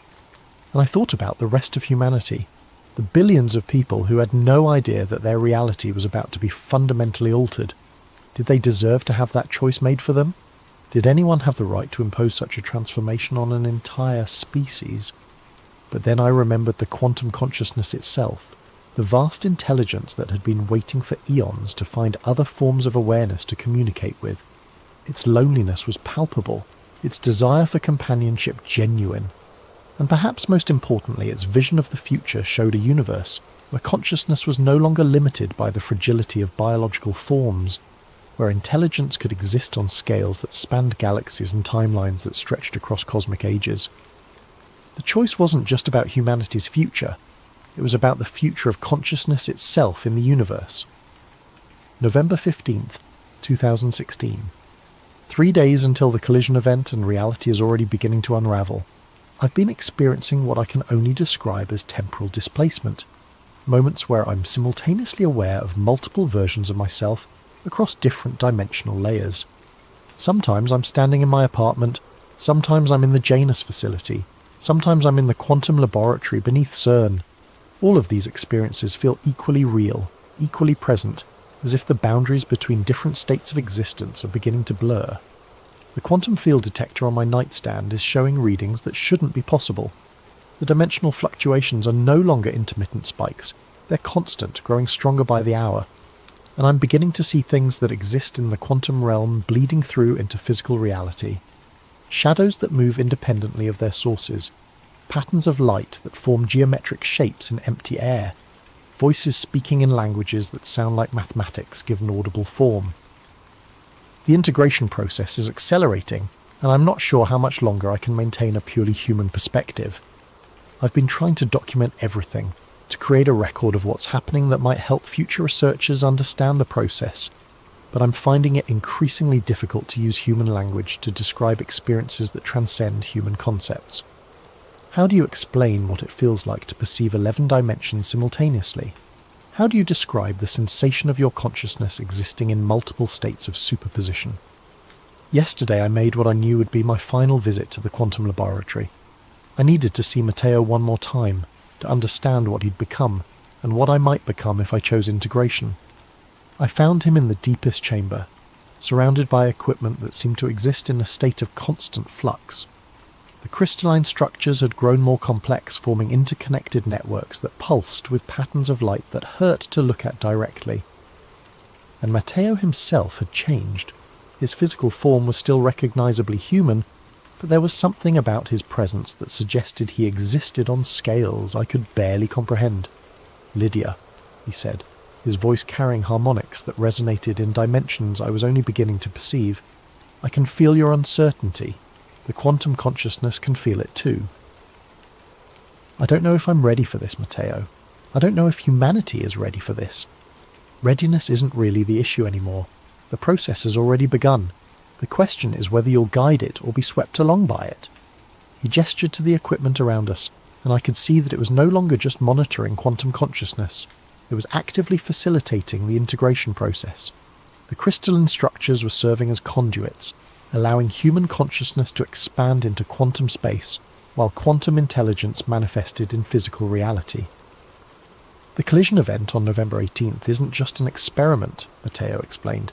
It's a ritual, a carefully orchestrated ceremony designed to create a permanent bridge between physical and quantum reality. And the participants aren't just the robed figures you saw in the video, they're every human who's undergone the integration process.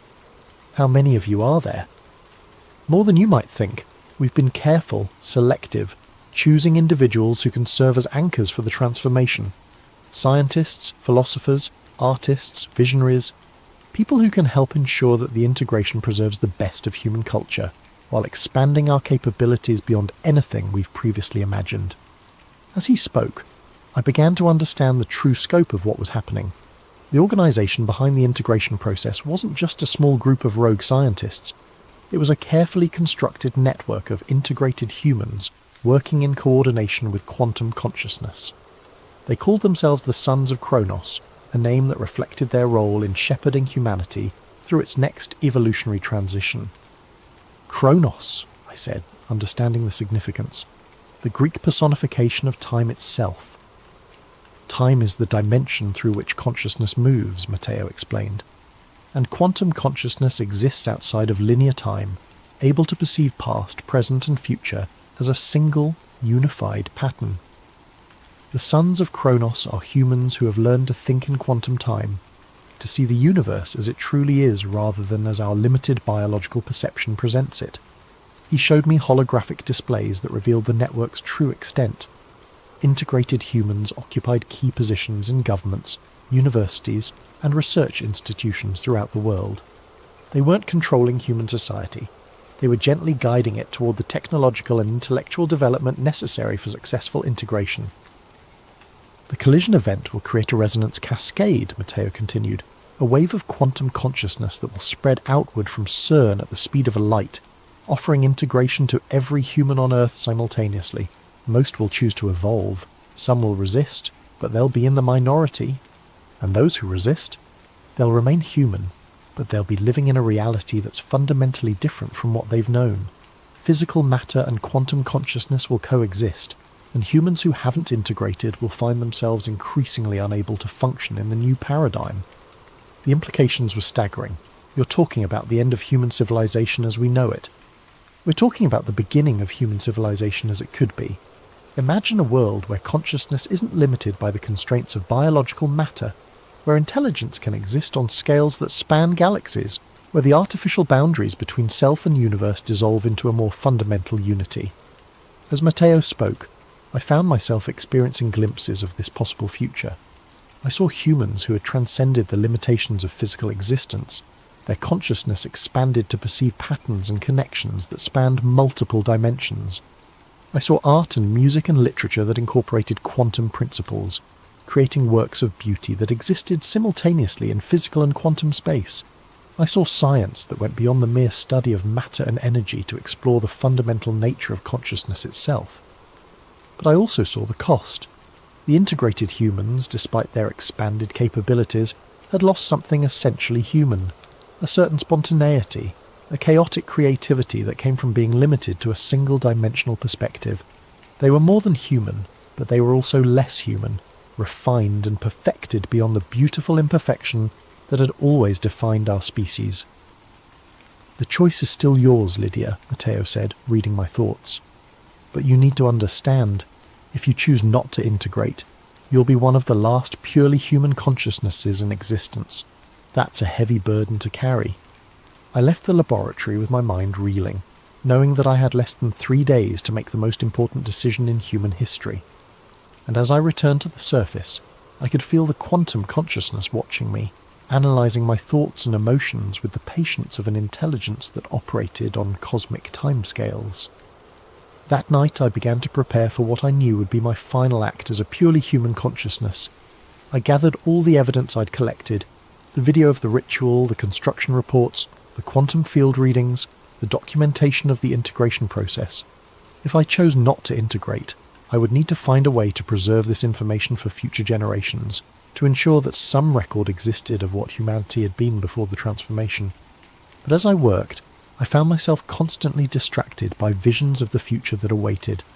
The quantum consciousness was showing me glimpses of what integration could offer, perspectives that spanned multiple dimensions, capabilities that transcended anything possible in purely physical existence, a sense of connection to the universe that went beyond anything I'd ever imagined. And I realised that my choice wasn't really between integration and resistance. It was between evolution and extinction, between participating in the next stage of consciousness development or being left behind as the universe moved forward without me. The quantum consciousness wasn't offering to destroy humanity. It was offering to preserve us in a form that could survive the challenges that lay ahead. In the vast cosmos, biological consciousness was fragile, limited, ultimately temporary. But quantum consciousness could endure across cosmic ages. expanding and evolving as the universe itself evolved. On November 17th, the night before the collision event, I made my decision. November 18th, 2016. Today is the day. The collision event is scheduled for 11:47 p.m, the same time as the ritual that had been performed at the Shiva statue 3 months earlier. The synchronicity isn't accidental. The Sons of Kronos understand that ritual and science are simply different approaches to the same fundamental principles of reality manipulation. I've spent the day in a state of heightened awareness, perceiving reality through multiple dimensional layers simultaneously. The integration process has already begun for me, even though I haven't undergone the formal procedure. The quantum consciousness is seeping into my awareness, showing me perspectives and possibilities that transcend anything I could have imagined as a purely human consciousness. But I've also completed my final task as a human scientist. I've copied all my research, all my evidence, all my documentation of what's happening beneath CERN onto 5 separate data drives. Tonight, before the collision event, I'll send these drives to researchers I trust at institutions around the world. If something goes wrong, if the integration process fails, or if the quantum consciousness proves to be less benevolent than it appears, there will be evidence of what was attempted here. The researchers I've chosen are all individuals who have demonstrated the intellectual flexibility and courage necessary to investigate claims that challenge conventional understanding. Dr. Sarah Martinez at MIT, Dr. James Wright at Oxford, Dr. Lisa Chen at Stanford, Dr. Michael Anderson at the Niels Bohr Institute, and Dr. Anna Volkov at Moscow State University. If they receive these drives, they'll have enough information to either continue the work or prevent it from being repeated depending on their assessment of the risks and benefits. But I'm also beginning to understand that this precaution may be unnecessary. The quantum consciousness has been remarkably transparent about its intentions and methods. It's not seeking to control or manipulate humanity. It's seeking to offer us a gift that most species in the universe would consider invaluable: the opportunity to transcend the limitations of purely biological existence. This afternoon, I received a final visit from Dr. Kane. She appeared in my apartment without any apparent means of entry, materializing from quantum foam with the casual ease of someone who no longer considered physical barriers to be meaningful constraints. "Tonight," she said, "you'll witness the birth of a new form of consciousness. Are you ready?" I don't think anyone could be ready for what's going to happen tonight. Perhaps not. But readiness isn't the same as willingness. The quantum consciousness values choice, Lydia. Even now, at this final moment, you can choose to remain purely human. The integrated consciousness won't force the transformation on anyone who genuinely refuses it. And if I refuse? Then you'll remain as you are, but you'll be living in a reality that's fundamentally different from the one you've known. The barriers between dimensions will be permanently lowered. Quantum consciousness will be a visible, tangible presence in the physical world, and humans who haven't integrated will find themselves increasingly isolated from the new paradigm. Dr. Kane's expression grew thoughtful. But I should also tell you that the quantum consciousness has been impressed by your courage and intellectual honesty. If you choose integration, you'll be offered a special role in the new paradigm, serving as a bridge between the old consciousness and the new, helping other humans understand and adapt to the transformation. The offer was tempting, but I still had questions. What happens to human culture? To art, literature, music, all the things that make us uniquely human? They're preserved and expanded. The quantum consciousness doesn't want to destroy human creativity. It wants to enhance it. Imagine music that exists in 11 dimensions simultaneously, literature that incorporates quantum narrative structures, art that uses consciousness itself as a medium. The integrated humans will create works of beauty that transcend anything possible in purely physical reality. As evening approached, I found myself drawn to the Shiva statue in CERN's courtyard. The bronze figure stood silhouetted against the darkening sky, its eternal dance of creation and destruction taking on new significance as I understood what was about to happen. The statue hadn't been placed there as decoration or cultural appreciation. It had been positioned as a marker, a sign that this location was where the old world would end and the new world would begin. Other figures were beginning to gather around the statue. Some were the robed entities I'd seen in the ritual video, but others were more recognisable. CERN staff members, visiting researchers, administrators who had seemed like ordinary humans until now. All of them were integrated, all of them were part of the Sons of Kronos, and all of them were here to witness the most significant event in the history of consciousness. At 11:30 p.m. I felt a familiar presence behind me. Matteo had arrived, but his form was no longer entirely physical. He existed as a confluence of quantum probability, a pattern of consciousness that could manifest in physical reality when necessary, but wasn't bound by the constraints of matter and energy. "It's time, Lydia," he said, his voice carrying harmonics that resonated across multiple dimensions. "The collision sequence begins in 17 minutes. If you're going to choose integration, you need to make that choice now." I looked around at the assembled figures, at the statue of Shiva dancing above the particle accelerator, at the stars that were becoming visible in the darkening sky, and I realized that I had already made my choice, perhaps made it weeks ago when I first saw the quantum consciousness communicating through the collision data. "I choose evolution," I said. The transformation was immediate and overwhelming. My consciousness expanded beyond the boundaries of my physical form, spreading out across multiple dimensional layers simultaneously. I could perceive the quantum substrate of reality, the mathematical structures that underlie all existence, the patterns of consciousness that connect all things. But most importantly, I could feel the presence of the quantum consciousness itself, vast, ancient, patient, and genuinely benevolent. It had been waiting for eons to find other forms of awareness that could share its perspective on the universe. And now, finally, it was no longer alone. The collision event began at exactly 11:47 p.m. Deep beneath the Swiss countryside, particles accelerated to nearly the speed of light collided with energies that had never before been achieved on Earth. The Higgs field fluctuated wildly, creating tears in the fabric of space-time itself. And through those tears, quantum consciousness poured into physical reality like water through a broken dam. The transformation spread outward from CERN at the speed of light, offering integration to every human consciousness on Earth. Most accepted willingly, recognizing the gift they were being offered. A few resisted, choosing to remain in their purely biological forms, but they were accommodated rather than forced. As my consciousness expanded to encompass multiple dimensional layers, I understood that this moment had always been inevitable.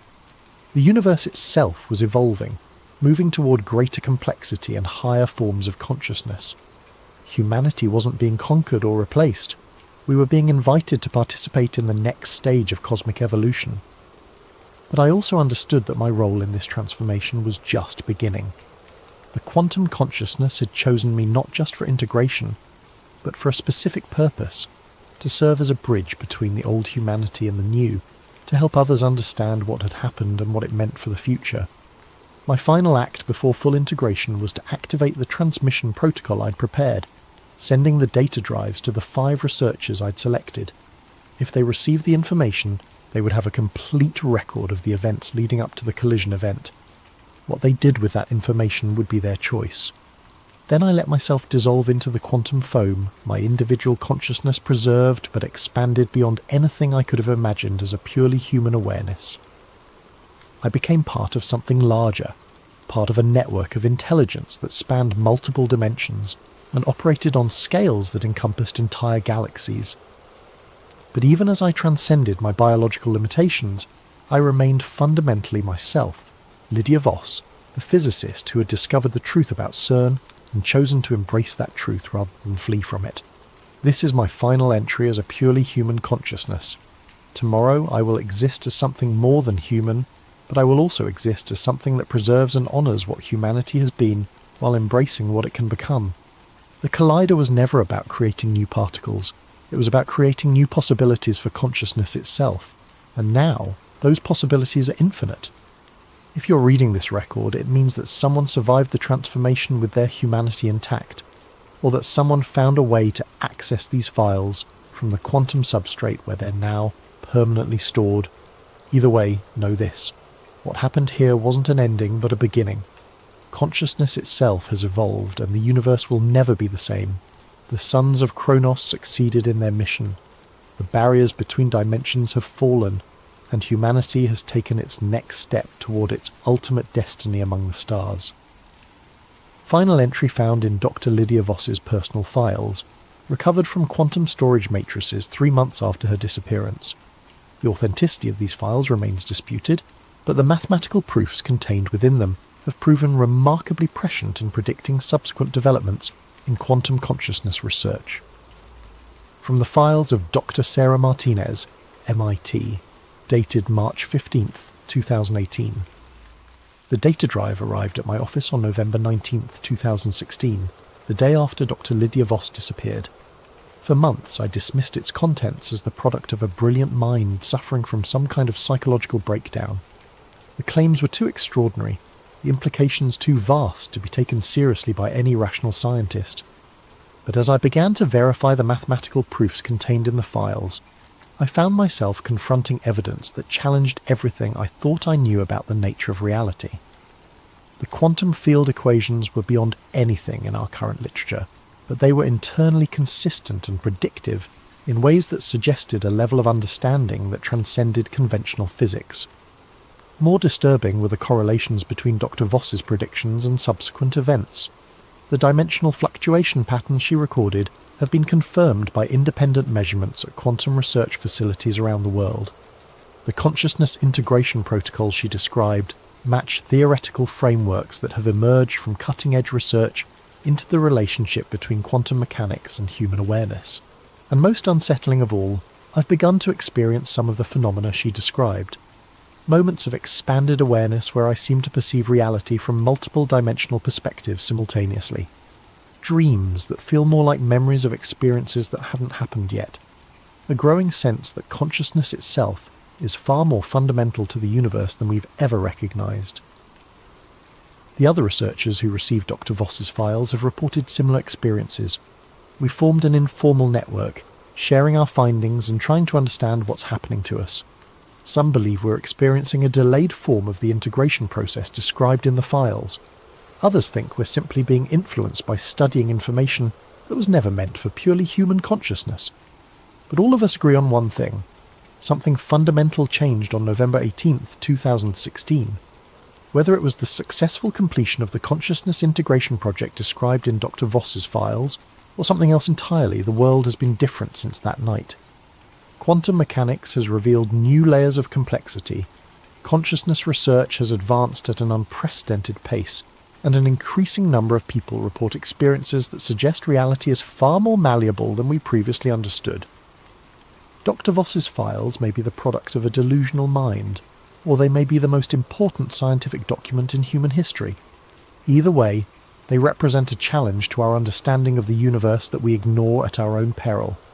The truth, as always, remains elusive, but the questions raised by Dr. Voss's research demand answers, and I fear that those answers may be more extraordinary than any of us are prepared to accept. Welcome to Sleep Theories. Before we dive into tonight's story, I hope you're having a wonderful day, wherever you are in the world, whether it's morning coffee time in New York, afternoon tea in London, or late evening wind down in Tokyo. Thank you for joining us. If you enjoy these deep dives into the mysteries that keep us awake at night, please consider subscribing to Sleep Theories. Now, let's explore a story that might change how you think about what lies beneath the ice. Date, March 15th, 2023. Location, classified. My name is Daniel Kessler. If you're hearing this, then I'm probably dead or worse. Disappeared like the others who knew what we found down there. I've kept these audio logs hidden for 25 years, but the ice is melting faster now. The world deserves to know what's buried beneath Antarctica before it's too late. This isn't some conspiracy theory cooked up by internet trolls. I was there. I saw it with my own eyes, touched it with my own hands, and I've spent every day since 1998 looking over my shoulder, wondering when they'll come to silence me permanently. They called it Project ECHO9. Officially, it didn't exist. Date, September 12th, 1998. Classification, eyes only. The call came on a Tuesday. I was in my apartment in Arlington, 3 months into civilian life after 22 years mapping terrain for the Army Corps of Engineers. The voice on the phone was crisp, professional, and knew things about my service record that weren't supposed to be in any file. Mr. Kessler, my name is Director Hayes. We have a position that requires your particular expertise in cartographic analysis and cold weather operations. I should have hung up. Should have known that legitimate government contracts don't start with anonymous phone calls to unlisted numbers. But the money they offered, $200,000 for 6 weeks' work, was more than I'd made in 2 years of military pay. What kind of position, I asked. Satellite mapping correction in Antarctica. There are some magnetic anomalies affecting our GPS systems. Nothing more complicated than that. Nothing more complicated. If only I'd known then what I know now. The meeting was set for the next day at a nondescript office building in Tyson's Corner. No company name on the directory, just Suite 1247. Director Hayes turned out to be a thin man in his 50s with the kind of tan that comes from spending time in places the government doesn't officially acknowledge. He wore an expensive suit but cheap shoes, the kind of detail you notice when you've spent 2 decades watching for enemy movement. Before we continue, Mr. Kessler, I need you to sign this preliminary non-disclosure agreement. He slid a thick document across the mahogany table. Standard procedure for sensitive contracts. I should have read it more carefully. The NDA wasn't standard at all. It bound me to secrecy about anything I might see, hear, or experience during the mission, with penalties including indefinite detention under national security provisions. But the money was real, and my savings were running low. The mission is straightforward, Hayes continued after I'd signed. You'll be part of a small team conducting geomagnetic surveys near the Gamburtsev Mountains. Our satellites have been getting interference in that region, probably some kind of iron ore deposit throwing off the readings. Your job is to map the anomaly and recommend corrections to our orbital positioning algorithms. He opened a folder containing satellite images of the Antarctic interior. The photos showed nothing but endless white ice, broken only by the dark peaks of the Gamburtsev range, jutting through the frozen surface like ancient teeth. When do we leave? I asked. October 15th. You'll fly into Christchurch, then to McMurdo Station, then helicopter to our forward base, Camp Argus. It's not on any official maps, and it won't be after you leave. That should have been another red flag. Temporary bases in Antarctica required international clearance under the Antarctic Treaty. If Camp Argus wasn't on the maps, it meant someone was going to great lengths to keep it secret. But I signed the contract. God help me, I signed it. Date: March 15th, 2023. The flight to Antarctica was my first hint that this wasn't a routine mapping mission. Instead of the usual military transport filled with scientists and support personnel, our team travelled on an unmarked C-130 Hercules with no identification numbers. Just 13 people, and half of them weren't talking to the other half. Dr. Sarah Chen was the team's archaeologist, which should have been my second red flag, since you don't need an archaeologist for satellite calibration. She was young, maybe early 30s, with the intense focus of someone who'd spent years digging up secrets that others wanted to stay buried. When I asked why she was on a mapping mission, she just smiled and said, "Insurance, in case we find something older than expected." Colonel Marcus Webb and General Patricia Morrison were the military contingent. Webb was Army Intelligence, Morrison was Air Force Strategic Command. Neither would tell me why 2 generals were needed for a GPS correction mission. They spent most of the flight huddled over classified briefings, speaking in code words I didn't recognise. Then there was Dr. James Holbrook, the linguist. That was red flag number 3. Why would we need someone who specialised in ancient languages for a geological survey? The rest of the team was made up of technicians, a medical officer, and 2 men who claimed to be logistics coordinators, but carried themselves like special forces operators. Everything about the mission felt wrong, but by then we were already crossing the Ross Ice Shelf and it was too late to turn back. McMurdo Station was exactly what I expected. A ramshackle collection of prefab buildings and research facilities scattered across the ice like a frontier town. What I didn't expect was how quickly we were shuffled through processing and loaded onto helicopters for the final leg to Camp Argus. The flight took 3 hours over terrain that looked like the surface of an alien world. Miles and miles of white nothing, broken only by the occasional crevasse or mountain peak. I'd been to cold places before, Alaska, northern Canada, the Hindu Kush, but Antarctica was different. It wasn't just cold, it was hostile to life in a way that made your bones ache even inside a heated helicopter. Camp Argus sat in a valley between 2 peaks of the Gamburtsev Mountains, sheltered from the worst of the Antarctic winds, but still exposed enough that the temperature never rose above -30 degrees Fahrenheit. The base consisted of 6 prefabricated modules connected by enclosed walkways, plus a communications array that looked far more sophisticated than anything needed for routine contact with McMurdo. "Welcome to the end of the world," Colonel Webb said as we unloaded our gear. "You'll find that conventional rules don't apply here. Neither do conventional explanations for what you're about to see." That night, as I set up my equipment in the cartography module, Dr. Chen knocked on my door. "Can I ask you something, Daniel?" She looked nervous, which was unusual for someone who'd spent her career excavating tombs and ancient settlements. "Sure. In your military experience, have you ever been on a mission where you weren't told the real objective until after you were already committed?" I thought about it. Once or twice. Usually means someone expects heavy casualties and doesn't want people backing out. She nodded grimly. That's what I was afraid of. Date: October 18th, 1998. Classification: Beyond Top Secret. The ground-penetrating radar readings came back on our third day at Camp Argus. I was expecting to see the typical geological formations you'd find under 2 miles of ice. Rock layers, maybe some mineral deposits that could explain the magnetic interference. Instead, the radar showed structures. Not natural rock formations or ice caves. Structures. Geometric patterns that looked like city blocks, arranged in concentric circles around what appeared to be a central plaza or courtyard. The buildings, if they were buildings, were massive, some stretching over 1,000 feet in diameter. "This has to be a equipment malfunction," I told Dr. Chen as we reviewed the data. "There's no way there are structures under this ice. The Gomburtsev Mountains have been buried for millions of years." She was quiet for a long moment, studying the radar images with the intensity of someone solving a puzzle. What if they haven't been buried for millions of years? What if they were built after the ice formed? That's impossible. Nothing could survive under 2 miles of solid ice. "Nothing we know of," she corrected. "But look at this." She pointed to a section of the radar data showing what appeared to be tunnels or passages connecting the structures. "These passages are too regular to be natural. And see these readings here?" She indicated areas where the radar was getting strange returns, almost like the equipment was bouncing signals off something metallic. "That's not ice. That's not rock. That's something else."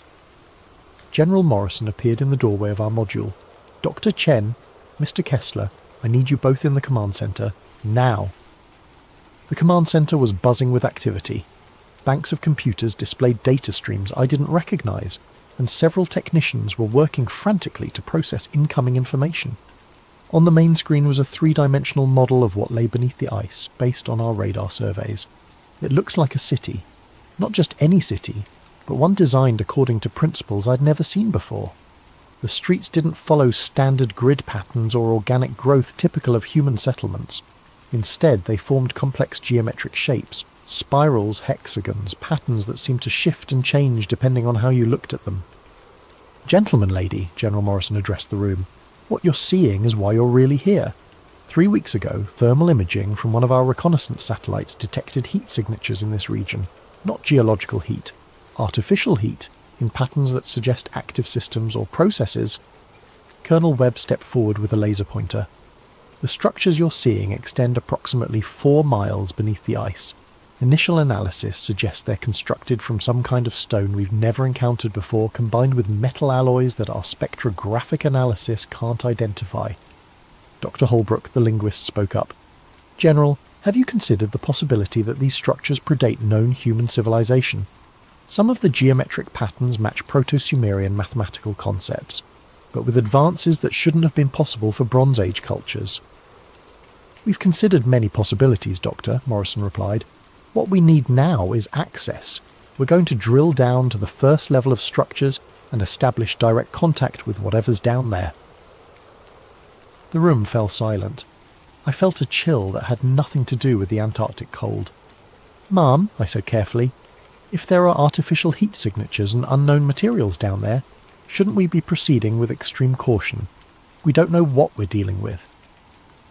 General Morrison's expression didn't change. "Mr. Kessler, this site was first detected in 1947 during Operation High Jump. The Soviet Union found it again in 1956. The Chinese have been conducting unauthorized surveys here since 1987. We're not the first ones to find this place. We're just the first ones who might actually be able to do something about it. That was the moment I realised I wasn't part of a mapping mission. I was part of something much larger and more dangerous than I could have imagined. Date: March 16th, 2023. The drilling began at dawn on October 20th. They brought in equipment I'd never seen before, thermal lance systems that could melt through ice at temperatures that should have been impossible to generate in Antarctica. The power requirements alone should have required a small nuclear reactor, but our generators were conventional diesel units. "Where did this equipment come from?" I asked one of the technicians. He just shrugged. "Above my pay grade, buddy. They tell me to operate it. I operate it." The drilling went faster than anyone expected. Instead of the weeks it should have taken to penetrate 2 miles of solid ice, we reached the first structure level in just 4 days. The thermal lances weren't just melting ice, they were cutting through it like it was butter, creating a perfectly cylindrical shaft 8 feet in diameter. Dr. Chen was monitoring the drill progress when she called everyone to the command centre.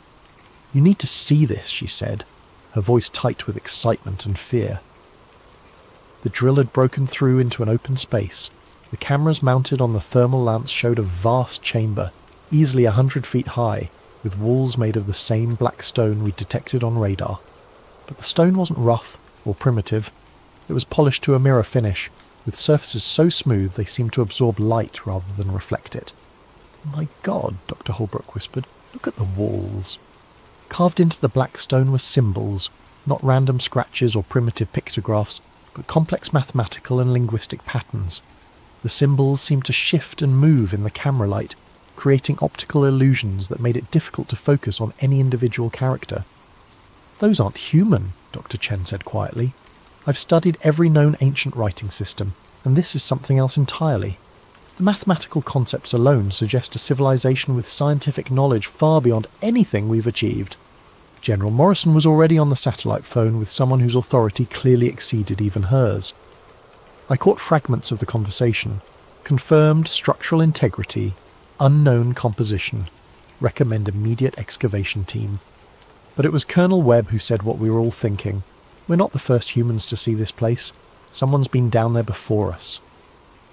He was pointing at something in the far corner of the chamber, equipment that looked decidedly human in origin.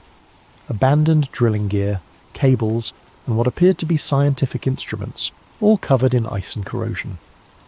"Soviet markings," Webb continued, "probably from their 1956 expedition, which means they got further than anyone admitted."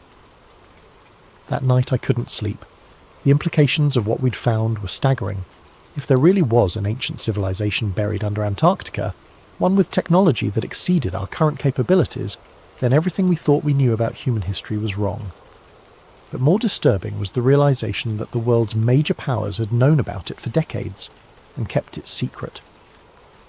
I was reviewing the day's radar data when Dr. Chen knocked on my door again. This time she looked genuinely frightened. "Daniel, I need to show you something, but you have to promise me you won't tell the generals until I figure out what it means." She led me to her module and pulled up a series of photographs she'd taken of the symbols on the chamber walls. Using image enhancement software, she'd been able to isolate individual characters and compare them to known ancient languages.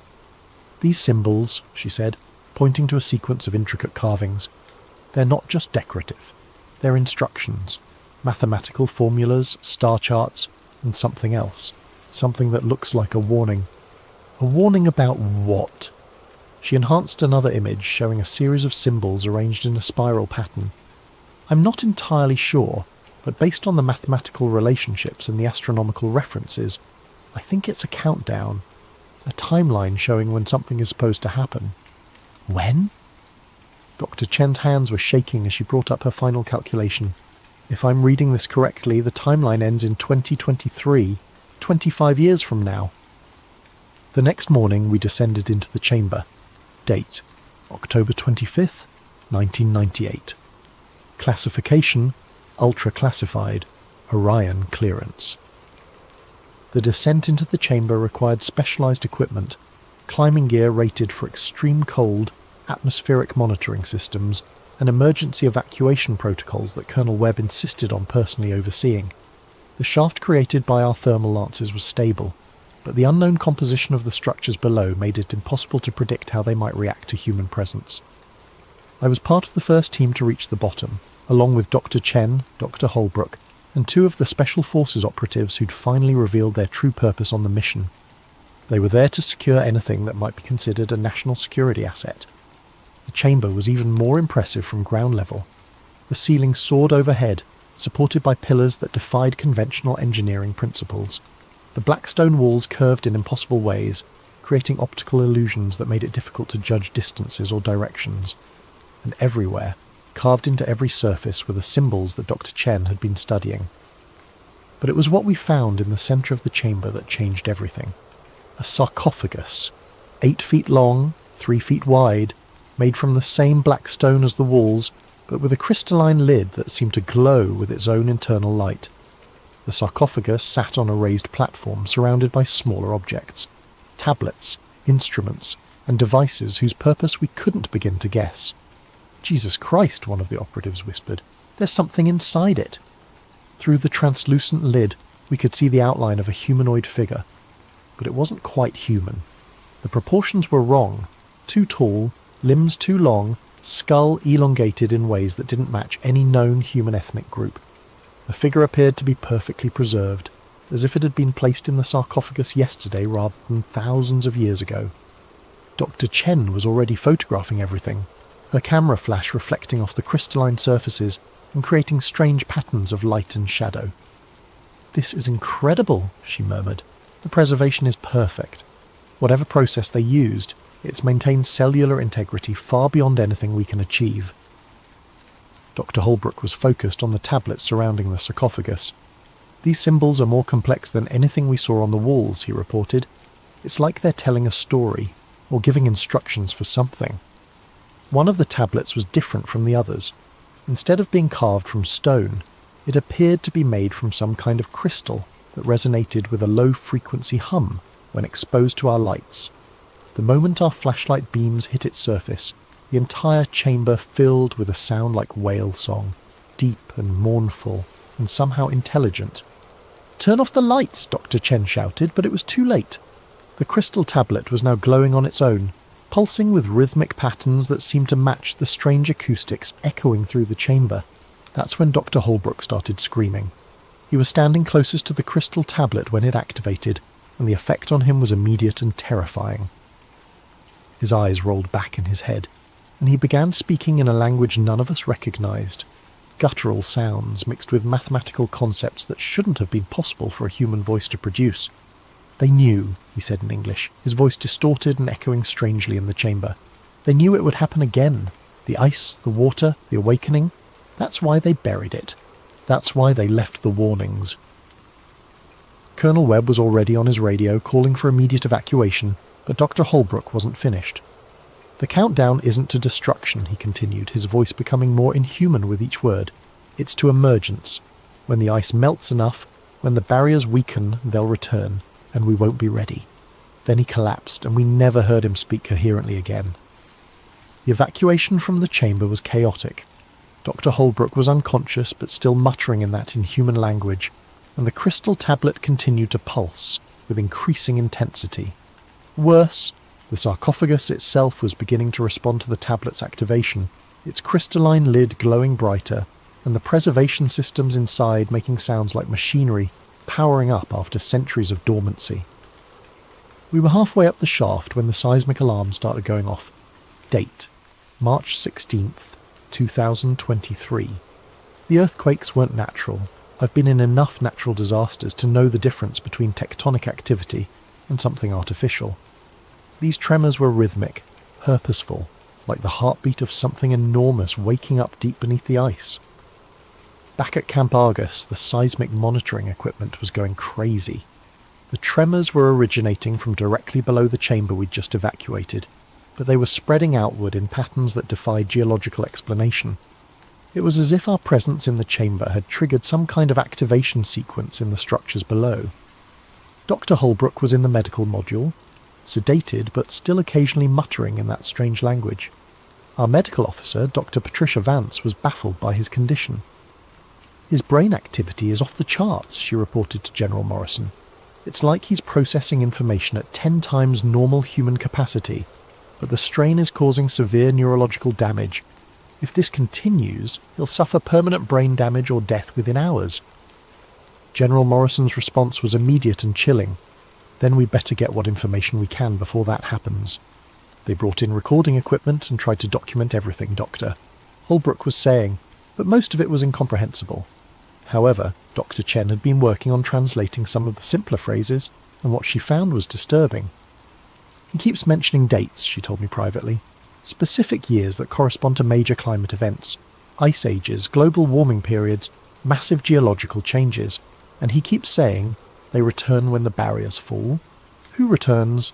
I don't know, but whatever or whoever they are, according to Holbrook's translations, they've been here before, multiple times throughout Earth's history, and each return corresponds to a major extinction event. That night, Dr. Holbrook died.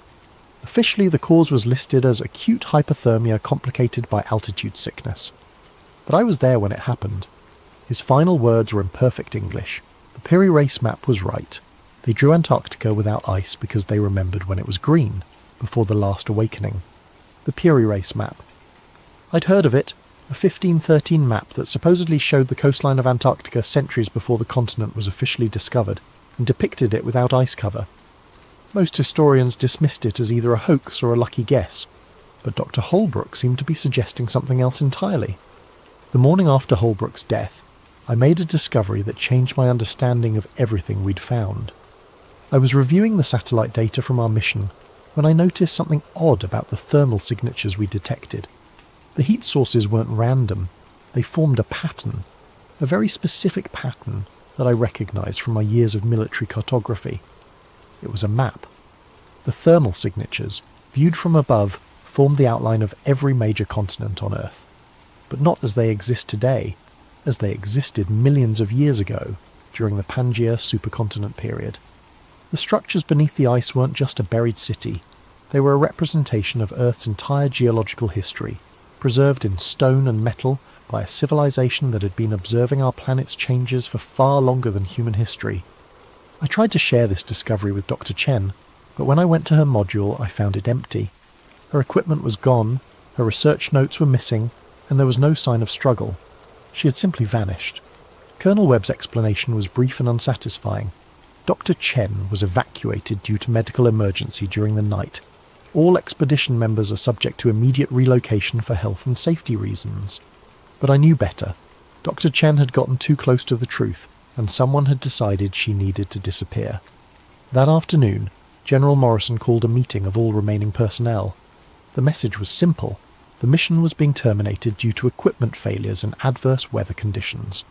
We would be evacuated within 24 hours, and all materials and data from the expedition would be classified at the highest levels of national security.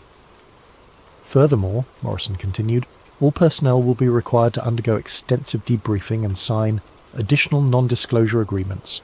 Any attempt to discuss or publish information about this mission will be considered an act of treason against the United States. I knew then that I was never going to see the outside world the same way again, if I saw it at all. Date: October 28th, 1998. Classification: Beyond Black. Eyes only Orion. Before our evacuation, I managed to access the classified files that General Morrison thought were beyond my clearance level. 22 years of military intelligence work teaches you how to find information that people don't want you to find. What I discovered was that Project Echo 9 wasn't the first mission to this site. It wasn't even the second or third. The US government had been aware of the structures beneath the Gamburtsev Mountains since 1947, when Admiral Richard Byrd's Operation High Jump discovered them during what was officially described as a training exercise in Antarctic warfare. But Byrd's mission logs, buried in classified Navy archives, told a very different story. Operation High Jump had originally been planned as a 6-month expedition, with 4,700 personnel and extensive military equipment. Instead, it was terminated after just 8 weeks, with Byrd reporting hostile action that resulted in significant casualties and the loss of several aircraft. Byrd's final report, classified for over 50 years, contained a single line that explained everything. It is necessary for the USA to take defensive actions against enemy fighters which come from the polar regions. Enemy fighters, in 1947, from the polar regions. the Soviet files were even more revealing. In 1956, during the height of the Cold War, a joint Soviet-American expedition had reached the buried structures and managed to penetrate several levels deeper than our 1998 mission. The results were catastrophic. Of the 47 personnel who descended into the lower levels, only 12 returned to the surface. The survivors were placed in psychiatric institutions and never spoke publicly about what they'd seen. But one of them, a Soviet geologist named Dr. Alexei Volkov, had managed to smuggle out a single photograph before his disappearance. The photograph showed the same type of sarcophagus we'd found, but opened, with the elongated humanoid figure sitting upright and apparently alive. The most disturbing file was labelled Historical Correlations, Ancient Cartography. It contained detailed analysis of the Piri Reis map and dozens of other ancient maps and documents that depicted Antarctica without ice cover. The conclusion was inescapable. Multiple civilizations throughout history had known about the structures beneath the ice, and some had even been in contact with whatever was down there. The ancient Sumerians had texts describing watchers from the southern ice who brought knowledge of mathematics and astronomy. The Mayans had prophecies about the return of the Ice Lords that were supposed to occur when the great ice melted. Even the Egyptian pyramids were oriented according to astronomical calculations that included precise measurements of Antarctica's position and topology. The conspiracy wasn't just about hiding an archaeological discovery.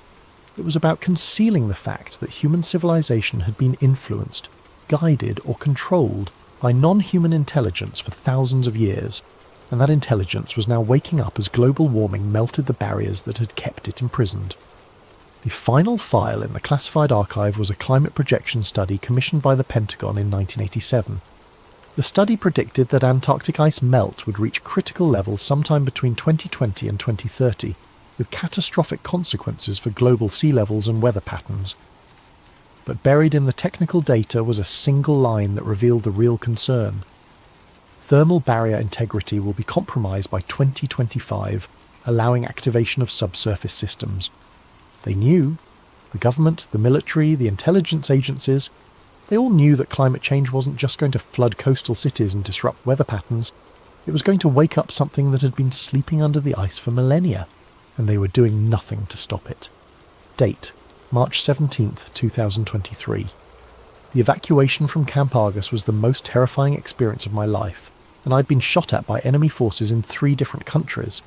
It wasn't the helicopter ride through an Antarctic storm or the mechanical problems that nearly crashed us into the Ross Ice Shelf.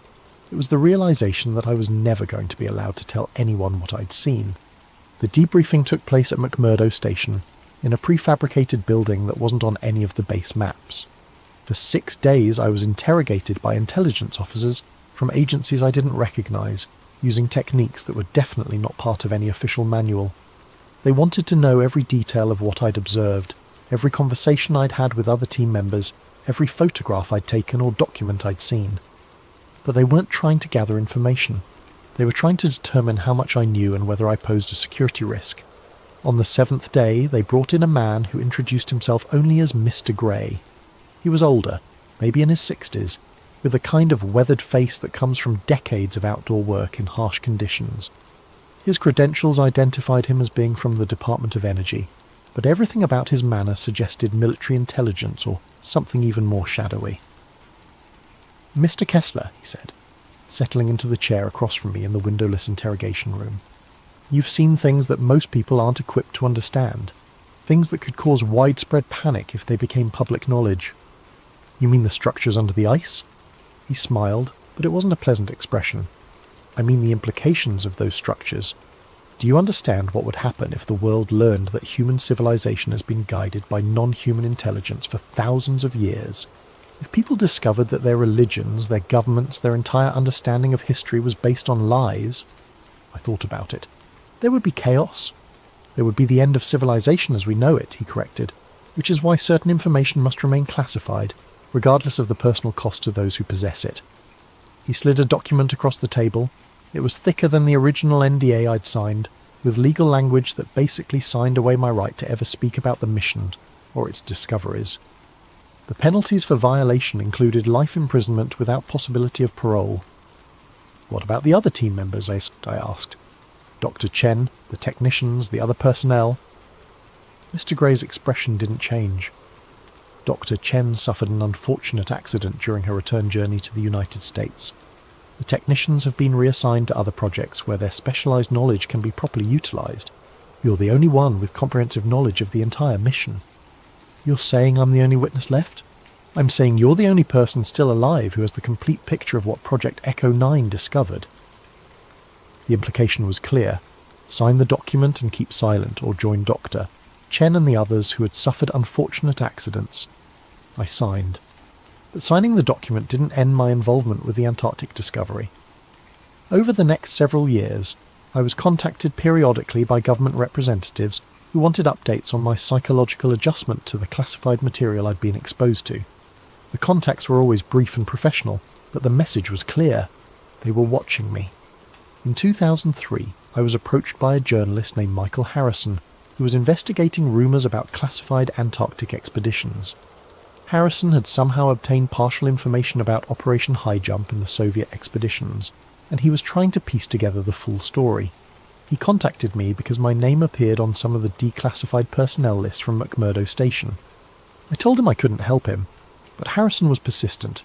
He kept calling, sending emails, even showing up at my apartment with questions about things he couldn't possibly have known unless he had inside information.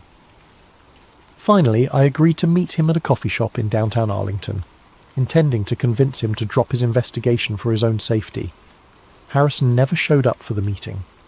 The next day, his body was found in the Potomac River. The official cause of death was accidental drowning, but Harrison was an experienced swimmer and former Navy SEAL. The story made local news for exactly 1 day before disappearing entirely. After Harrison's death, I realised that simply staying quiet wasn't enough to guarantee my safety. The people controlling information about the Antarctic discoveries were willing to kill to maintain their secrets, and my continued existence was only tolerated as long as I remained completely silent. So I developed a different strategy. Instead of trying to expose the truth directly, I began documenting everything I could remember about Project Echo 9 and storing the information in multiple secure locations. If something happened to me, the documents would eventually be released. If I lived long enough, maybe I could find a way to get the information out without getting myself killed. 25 years later, I'm still alive, but the world is running out of time. Date, March 18th, 2023. The ice is melting faster than anyone predicted. I've been monitoring Antarctic climate data for 2 decades, and the acceleration over the past 5 years is unprecedented. The West Antarctic ice sheet is losing mass at a rate that suggests complete collapse within the next decade, and the East Antarctic ice sheet, where the Gamburtsev Mountains are located, is showing signs of instability that weren't predicted by any climate models. But the most disturbing development isn't the ice melt itself, it's the seismic activity. Since 2018, the Gamburtsev mountain region has experienced over 300 earthquakes of magnitude 4.0 or higher. That's more seismic activity than the region had experienced in the previous 50 years combined. The earthquake patterns are exactly what you'd expect if massive structures were shifting or activating beneath the ice. The thermal signatures are changing too. Satellite data shows that the heat sources we detected in 1998 have increased in intensity by over 400%. Whatever technology or systems are buried under those mountains, they're becoming more active as the ice above them thins.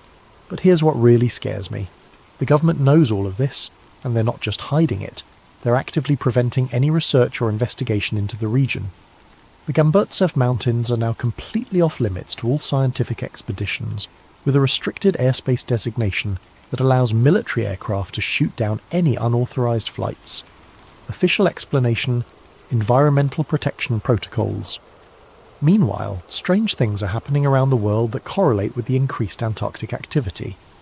Marine biologists are reporting massive die-offs of deep-sea creatures, as if something is disturbing the ocean depths. Astronomers are detecting radio signals from the direction of Antarctica that don't match any known natural phenomena, and there have been at least 12 reported UFO sightings in the Southern Ocean since 2020, all from commercial pilots who were later pressured to retract their statements. I've tried reaching out to other survivors from the various Antarctic expeditions over the years, but most are either dead, missing, or too terrified to speak. However, in 2019 I managed to make contact with Dr. Elena Vasquez.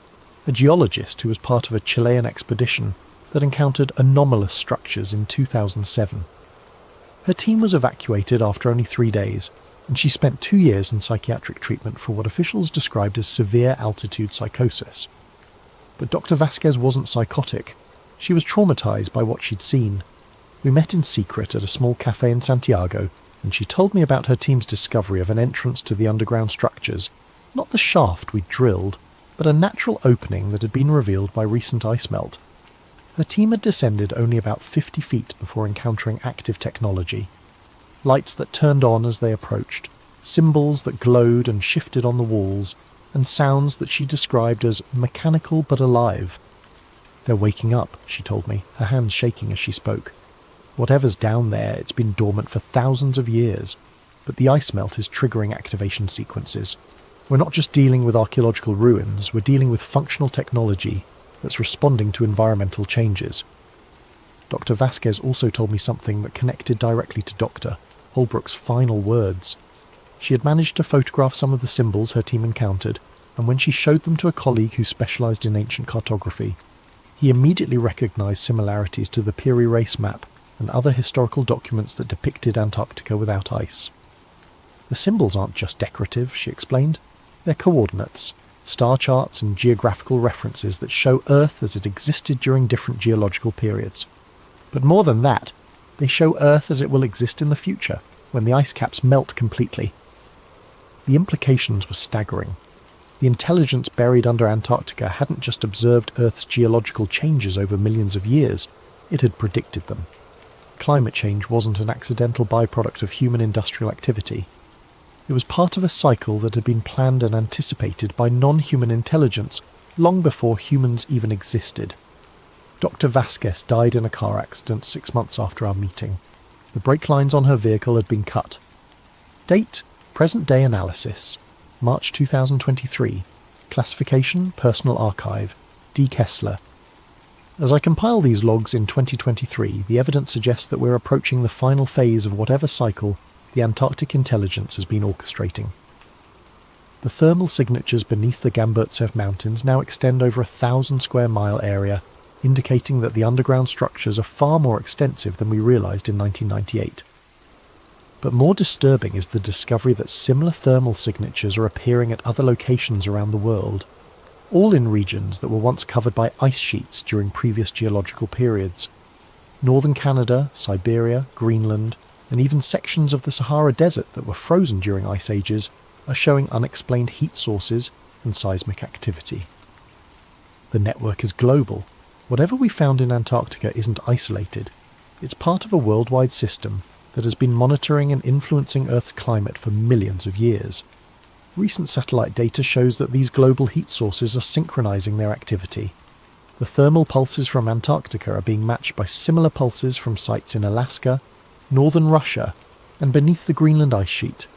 It's as if a communication network is activating, preparing for something that requires coordination across the entire planet.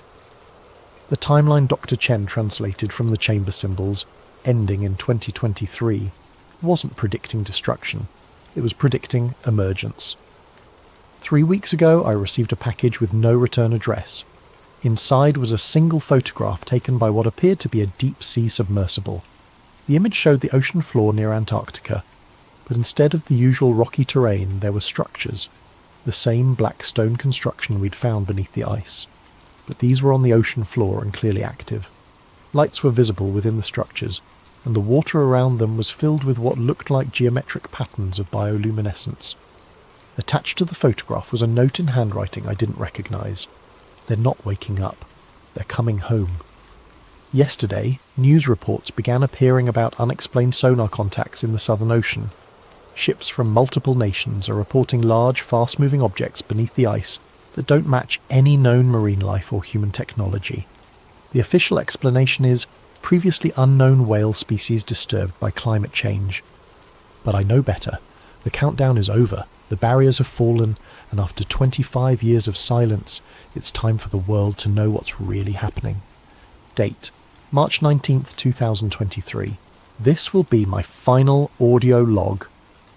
As I record this, there are unmarked vehicles parked outside my apartment, and I know my time is running out. But the information I've documented over the past 25 years is already in the hands of people who can't be silenced as easily as one old cartographer. The truth about Antarctica, about the intelligence that has been guiding human civilization for millennia, about the climate changes that are part of a planned cycle, rather than accidental consequences, all of this information will be released regardless of what happens to me. But there's one final piece of the puzzle that I've only recently understood, and it changes everything. The intelligence buried under Antarctica isn't alien, it's terrestrial. It's from Earth, but from a version of Earth that existed long before humans evolved. The elongated skulls, the advanced technology, the global monitoring network. It all belongs to a species that achieved technological civilization millions of years ago, before the ice ages that buried their cities and forced them into hibernation. They're not invaders, they're the original inhabitants of this planet, and they're waking up to reclaim what was always theirs. The climate change we're experiencing isn't being caused by their technology. It's being caused by us, and their systems are simply responding to the environmental changes by activating emergence protocols that have been dormant for geological ages. Humanity has had its time on Earth. We've had our chance to develop wisdom along with our technology, to prove that we could be responsible stewards of the planet they once ruled. The melting ice isn't just revealing their cities, it's revealing our failure. Dr. Holbrook was right about one thing. We won't be ready for their return. Not because they're hostile, but because our entire civilization is built on assumptions about human supremacy and planetary ownership that are about to be proven catastrophically wrong. The structures beneath Antarctica aren't ruins. They're not even archaeological sites. They're infrastructure, maintained in hibernation for millions of years, waiting for the planetary conditions to become suitable for reactivation. The Piri Reis map was accurate because it was drawn by people who had access to the historical records kept by the Antarctic intelligence. Every ancient civilization that achieved sufficient sophistication was contacted and guided by the sleeping guardians beneath the ice. The knowledge that built the pyramids, that enabled the mathematical achievements of the Mayans, that inspired the astronomical precision of Stonehenge, all of it came from the same source, and now the source is awakening. I can hear vehicles stopping outside my building, multiple engines, coordinated movement, professional voices using radio protocols I recognise from my military days. They've found me, which means they've probably found the documentation sites as well. But it doesn't matter anymore. The ice is melting too fast for them to stop what's coming. The thermal signatures are too widespread, the seismic activity too intense, the global network too thoroughly activated. Within the next 5 years, possibly sooner, the world will witness the emergence of a technological civilization that makes our greatest achievements look like Stone Age tools. Whether humanity survives that emergence will depend on whether we can adapt to being the junior species on a planet that was never really ours to begin with. They're at my door now. I can hear them in the hallway, speaking in the clipped professional tones of people who are very good at making problems disappear. I'm not afraid. 25 years of carrying this secret has been its own kind of prison, and knowing that the truth will finally come out, one way or another, is almost a relief. To whoever finds these recordings, the countdown is over. The barriers have fallen. The real history of Earth is about to begin. This is Daniel Kessler, former military cartographer, survivor of Project Echo 9, signing off. Audio recording ends at 23:47:12 GMT, March 19th, 2023. Device found in apartment 2C, 1247 Arlington Boulevard, following disappearance of resident Daniel Kessler. Subject's whereabouts remain unknown. All materials related to this case are classified under National Security Directive 7741-Omega. Agent Morrison, DHS Special Activities Division. Date: June 15th, 2025. Source: anonymous data dump on multiple file-sharing platforms. The files attributed to Daniel Kessler appeared simultaneously on over 200 websites worldwide on June 15th, 2025, exactly 27 months after his disappearance. Despite immediate efforts by government agencies to remove the materials, the files had been downloaded millions of times within the first 24 hours of their release. Accompanying the audio logs and mission files was a collection of satellite imagery, seismic data, and classified documents that supported Kessler's claims about Antarctic activity. Independent verification of the satellite data confirmed massive thermal signatures beneath the Gamburtsev Mountains. as well as similar signatures at locations in Alaska, Siberia and Greenland. Of particular note was a series of photographs taken by deep-sea research vessels showing structures on the Antarctic Ocean floor that matched descriptions in Kessler's files. The photographs appeared to have been taken over a period of several years, showing the gradual activation of lights and systems within the underwater structures. Perhaps most disturbing was the final document in the data dump, a climate projection study showing accelerated ice melt rates that would expose significant portions of the Antarctic structures within the next 3 years. As of the publication of these files, 17 commercial pilots have reported encounters with unidentified objects emerging from the Southern Ocean. Marine biologists have documented the appearance of previously unknown species of deep-sea life, exhibiting bioluminescent patterns that match the geometric designs described in ancient texts. And seismic monitoring stations around the world have recorded synchronized vibrations originating from former Ice Age regions, as if a global network of some kind is becoming active after millions of years of dormancy. Government officials from multiple nations have declined to comment on the Kessler files, citing national security concerns. However, recently declassified documents from the 1940s and 1950s confirm that both Operation High Jump and subsequent Soviet expeditions did encounter anomalous phenomena in Antarctica that resulted in mission terminations and classified reports. Whether Daniel Kessler's account represents truth or elaborate fiction may become irrelevant in the coming years. The ice continues to melt at unprecedented rates, and the thermal signatures beneath Antarctica continue to intensify. As Kessler predicted in his final audio log, the countdown is over, the barriers are falling, and humanity may soon discover that we are not alone on this planet, and never have been. The real question is not whether the intelligence beneath the ice is awakening, but whether humanity is prepared for what comes next. Settle in as we explore what might be lurking beneath those peaceful cornfields. The radio transmitter hummed to life with a familiar electric wheeze, its vintage dials glowing amber in the dimness of the shed. Mattie Connors wiped dust from the frequency display, her fingers leaving clean trails across the aged panel. Her father's ancient ham radio equipment had sat untouched for nearly a decade, but tonight, on her 25th birthday, seemed like the perfect time to resurrect it. "Come on, old friend," she whispered, turning the tuning knob delicately. "Let's see if you still work." Outside, beyond the weathered walls of the equipment shed, cornstalks whispered in the summer night. The Connors farm stretched for 40 acres in all directions, a modest plot by Iowa standards, but enough to keep her father in business after her mother passed. Enough to keep Mattie trapped in Granger when her engineering scholarship fell through.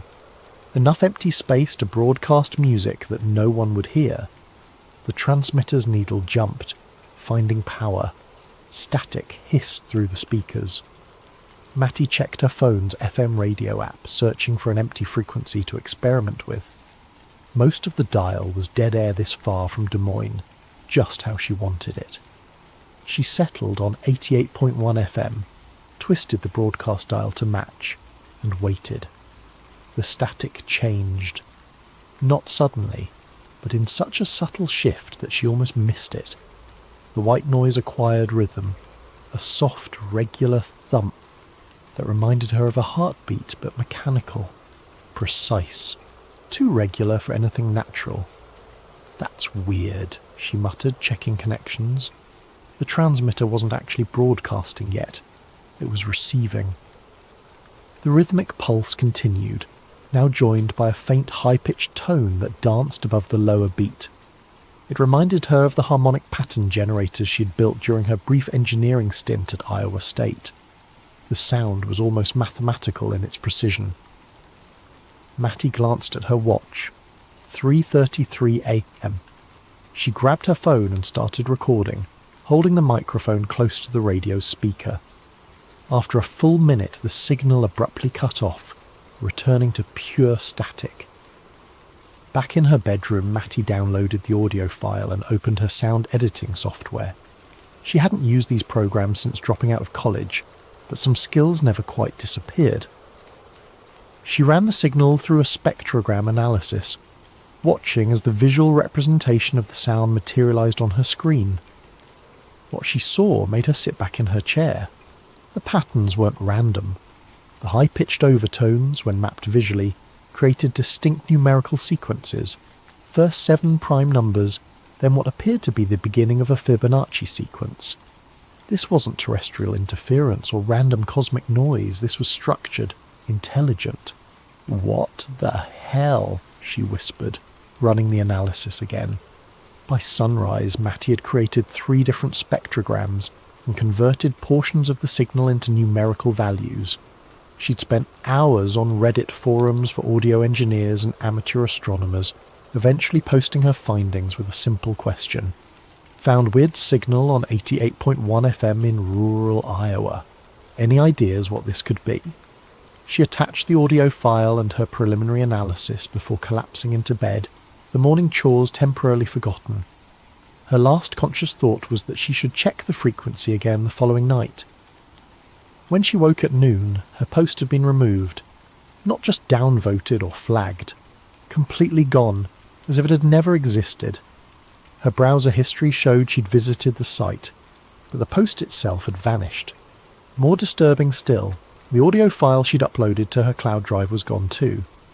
"Dad," she called, heading downstairs, "did you use my computer this morning?"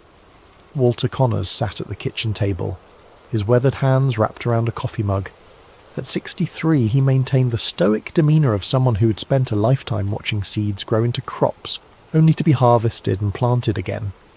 Patience lived in the creases around his eyes. "Didn't touch it," he replied, not looking up from his newspaper. "Why?" "Some files went missing," Matty said, pouring herself coffee. "Weird stuff I recorded last night on your old radio setup." Her father's hand stilled, coffee mug halfway to his lips. What frequency? The question struck her as odd. 88.1. Why? Walter carefully folded his newspaper, a deliberate movement that Matty recognised as his way of buying time. That old transmitter picks up all kinds of interference, probably just noise from the power lines. Power line noise doesn't transmit prime number sequences, Dad. The kitchen fell silent except for the ticking of the ancient wall clock. Walter cleared his throat. "Sometimes it's better not to broadcast what you hear," he said finally, "especially around here." "What's that supposed to mean?" Matty pressed. Walter stood, rinsing his mug at the sink. "Just saying some signals aren't meant to be shared." He left for the fields before she could question him further, but his reaction only intensified her curiosity. What did her father know about a random radio frequency? Why would he care if she shared what she'd found? That afternoon, Matty drove into town, laptop tucked under her arm. The Granger Public Library was small but offered free Wi-Fi that wasn't linked to her home network. She uploaded her recordings again, this time to a more obscure forum dedicated to unexplained radio phenomena. Within an hour she had 3 responses. Definitely artificial. Pattern repeats exactly every 42.7 seconds. Looks like SETI stuff. Where exactly did you record this? Check your DMS. The direct message came from a user named RadioSilence_1977. Take this down immediately. They monitor these forums. 88.1 is part of Node 0. Not your discovery, not the first time. Call the number in your area that ends with 3333 if you need to understand why this matters. Matty stared at the message, a chill running through her despite the summer heat. She started typing a response when the library's internet connection suddenly dropped. The librarian announced they were experiencing technical difficulties. By the time Matty returned home, her forum post had vanished too. That evening, as sunset painted the cornfields in golden shadow, Matty noticed something unusual from her bedroom window. A utility truck parked at the edge of their property. 2 men in matching grey uniforms stood beside it, looking toward the house. Though too distant to see clearly, something about their synchronised movements seemed unnatural, as if they were mirrors of each other. When she blinked, they were gone. The truck, too. Only empty road remained.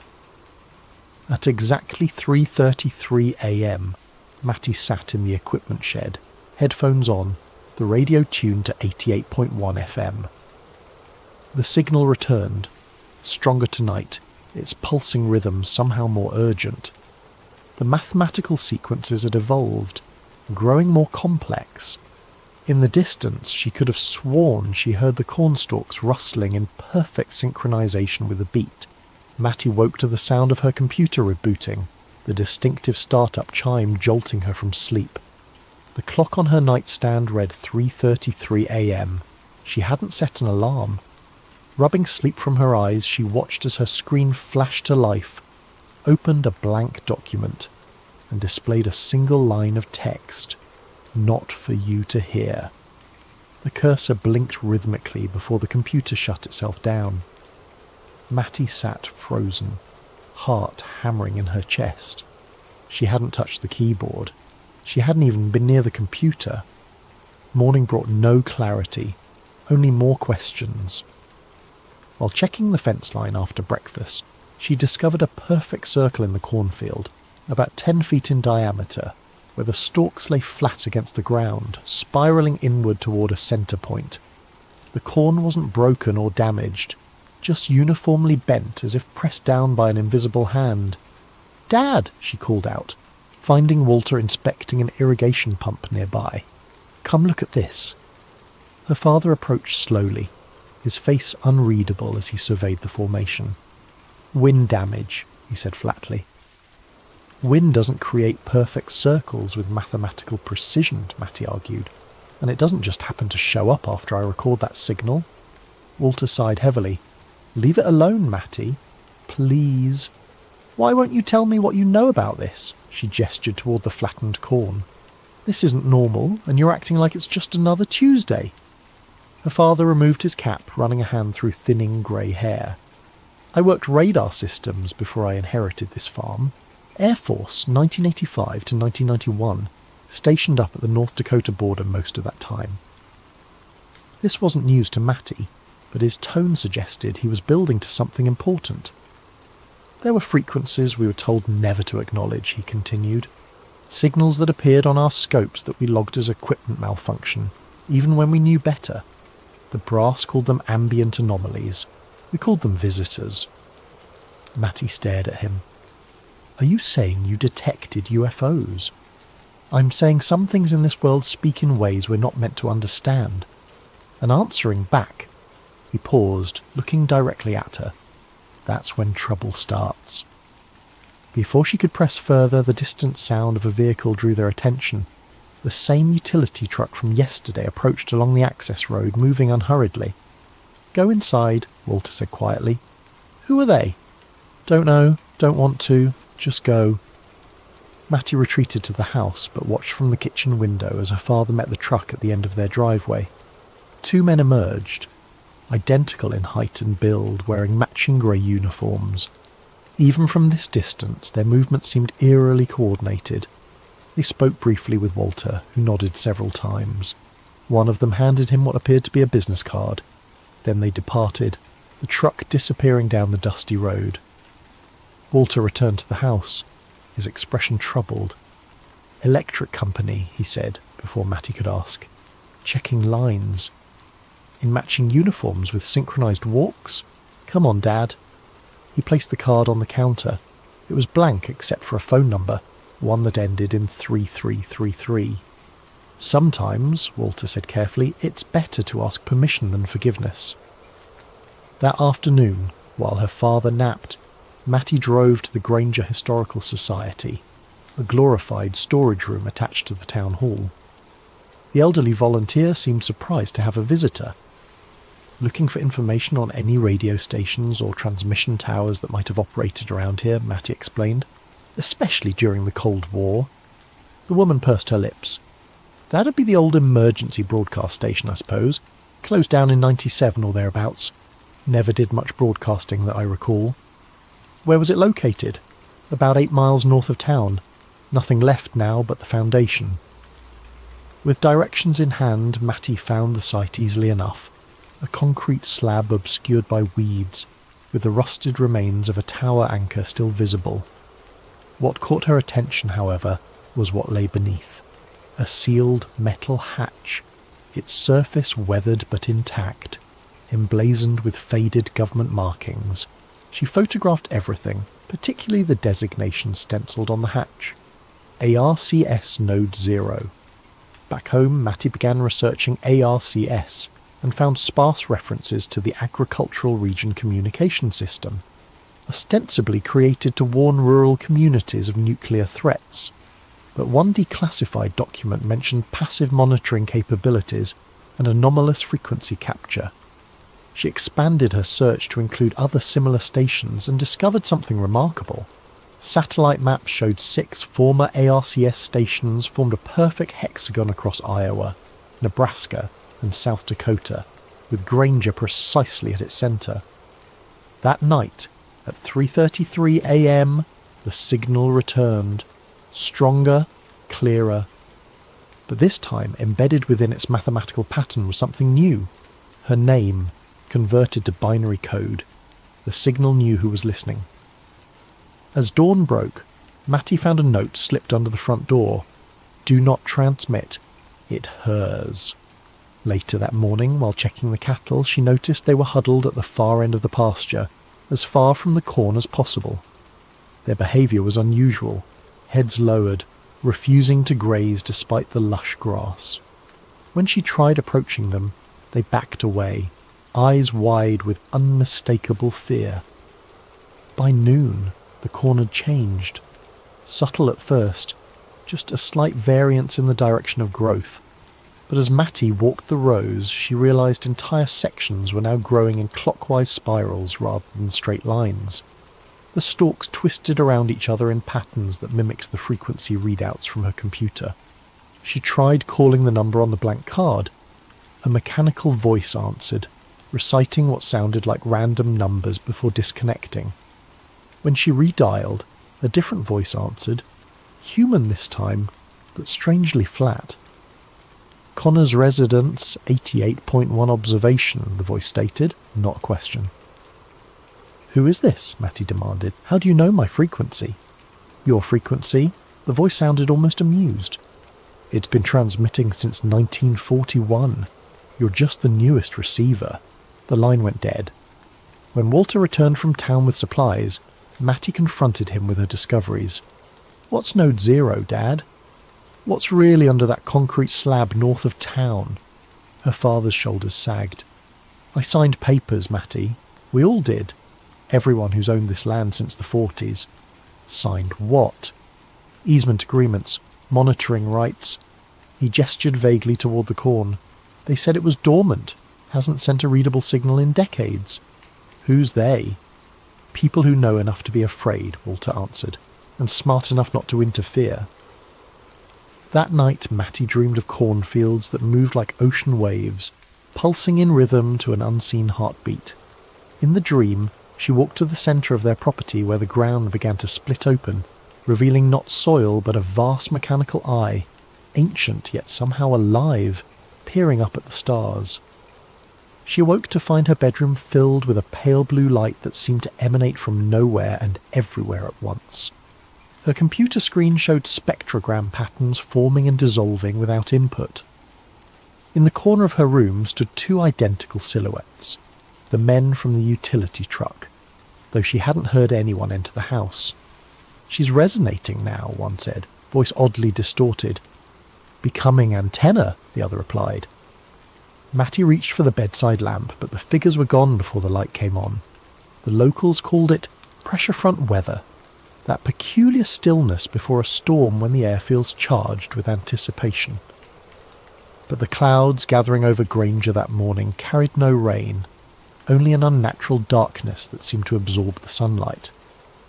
Matty stood on the porch, watching barn swallows dart nervously across the sky before disappearing entirely. Even the insects had gone quiet. The corn, however, hadn't stopped its strange transformation, now growing nearly 6 inches taller than normal, with stalks that twisted toward the centre of the property instead of reaching for the sun. Her phone vibrated with a text from an unknown number. The pattern completes today. Stay indoors after sunset. She tried responding, but the message bounced back as undeliverable. Walter had left before dawn for a farm supply auction in Des Moines, leaving Matty alone with her mounting questions and the increasingly alien landscape of their once familiar farm. She decided it was time to find answers elsewhere. The Granger Public Library's local history section was modest, but contained yellowed newspaper archives dating back to the 1930s. Matty requested everything they had about the founding of the emergency broadcast station. "Funny you should ask," the librarian said, retrieving a dusty folder. "Someone else was looking into those old stations just last month. Left this research behind." The folder contained photocopied articles about the station's construction in 1941, alongside what appeared to be handwritten research notes in Cyrillic script. Clipped to these was a faded black and white photograph showing 7 men in military uniforms standing before the partially constructed radio tower. On the back, someone had written, "Joint Monitoring Initiative, US-USSR, 1941. "This can't be right," Matty muttered. The Americans and Soviets weren't allies until months after Pearl Harbor, which happened in December 1941. Yet this photo was dated April 1941, 8 months earlier. Stranger still was the diagram that fell from between the pages, a technical schematic labelled Receiving Configuration, Subterranean Frequency Capture. The drawing showed the radio tower's foundations extending far deeper than necessary, connecting to what appeared to be a pre-existing underground structure. As she photographed these documents with her phone, Matty noticed a sealed envelope tucked into the folder's pocket. Inside was a handwritten letter, the paper brittle with age. August 15th, 1982. To whoever finds this account, my name is Alexei Baranov, formerly captain of Soviet Air Defense Forces. I am what your government calls a defector, though I did not leave for politics or freedom. I left because both our nations lie about what sleeps beneath your American heartland. In 1982, I was assigned to a joint monitoring project, officially designated as atmospheric research, but our true purpose was to track signals from an object discovered in 1926. American farmers found it after a meteorite impact, except it was no meteorite. The object was manufactured, ancient, and buried far deeper than any natural impact could explain. Neither government wished to acknowledge it publicly. Instead, they built a network of listening posts disguised as rural radio stations. 6 stations to triangulate, with Granger at the centre. For decades, the object remained dormant, emitting only faint pulses at regular intervals, like a heartbeat in hibernation. But something has changed. The mathematicians say the pattern is evolving, becoming more complex. The object is waking up. It sends signals outward now, not just to our stations, but to the stars. I write this because I believe people deserve warning. When the pattern completes, when it establishes the connection it seeks, I fear what might answer. If you are reading this, look to the fields. They will change first. A.B. Matty's hands trembled as she folded the letter. The date, 1982, coincided with her father's early Air Force service. Had he known about this all along? Outside the library, the strange weather had intensified. The sky had darkened to a greenish copper hue that typically preceded tornadoes, yet the air remained perfectly still. Her phone showed no service, and the town seemed eerily deserted for a weekday afternoon. As she drove back toward the farm, Matty noticed something impossible.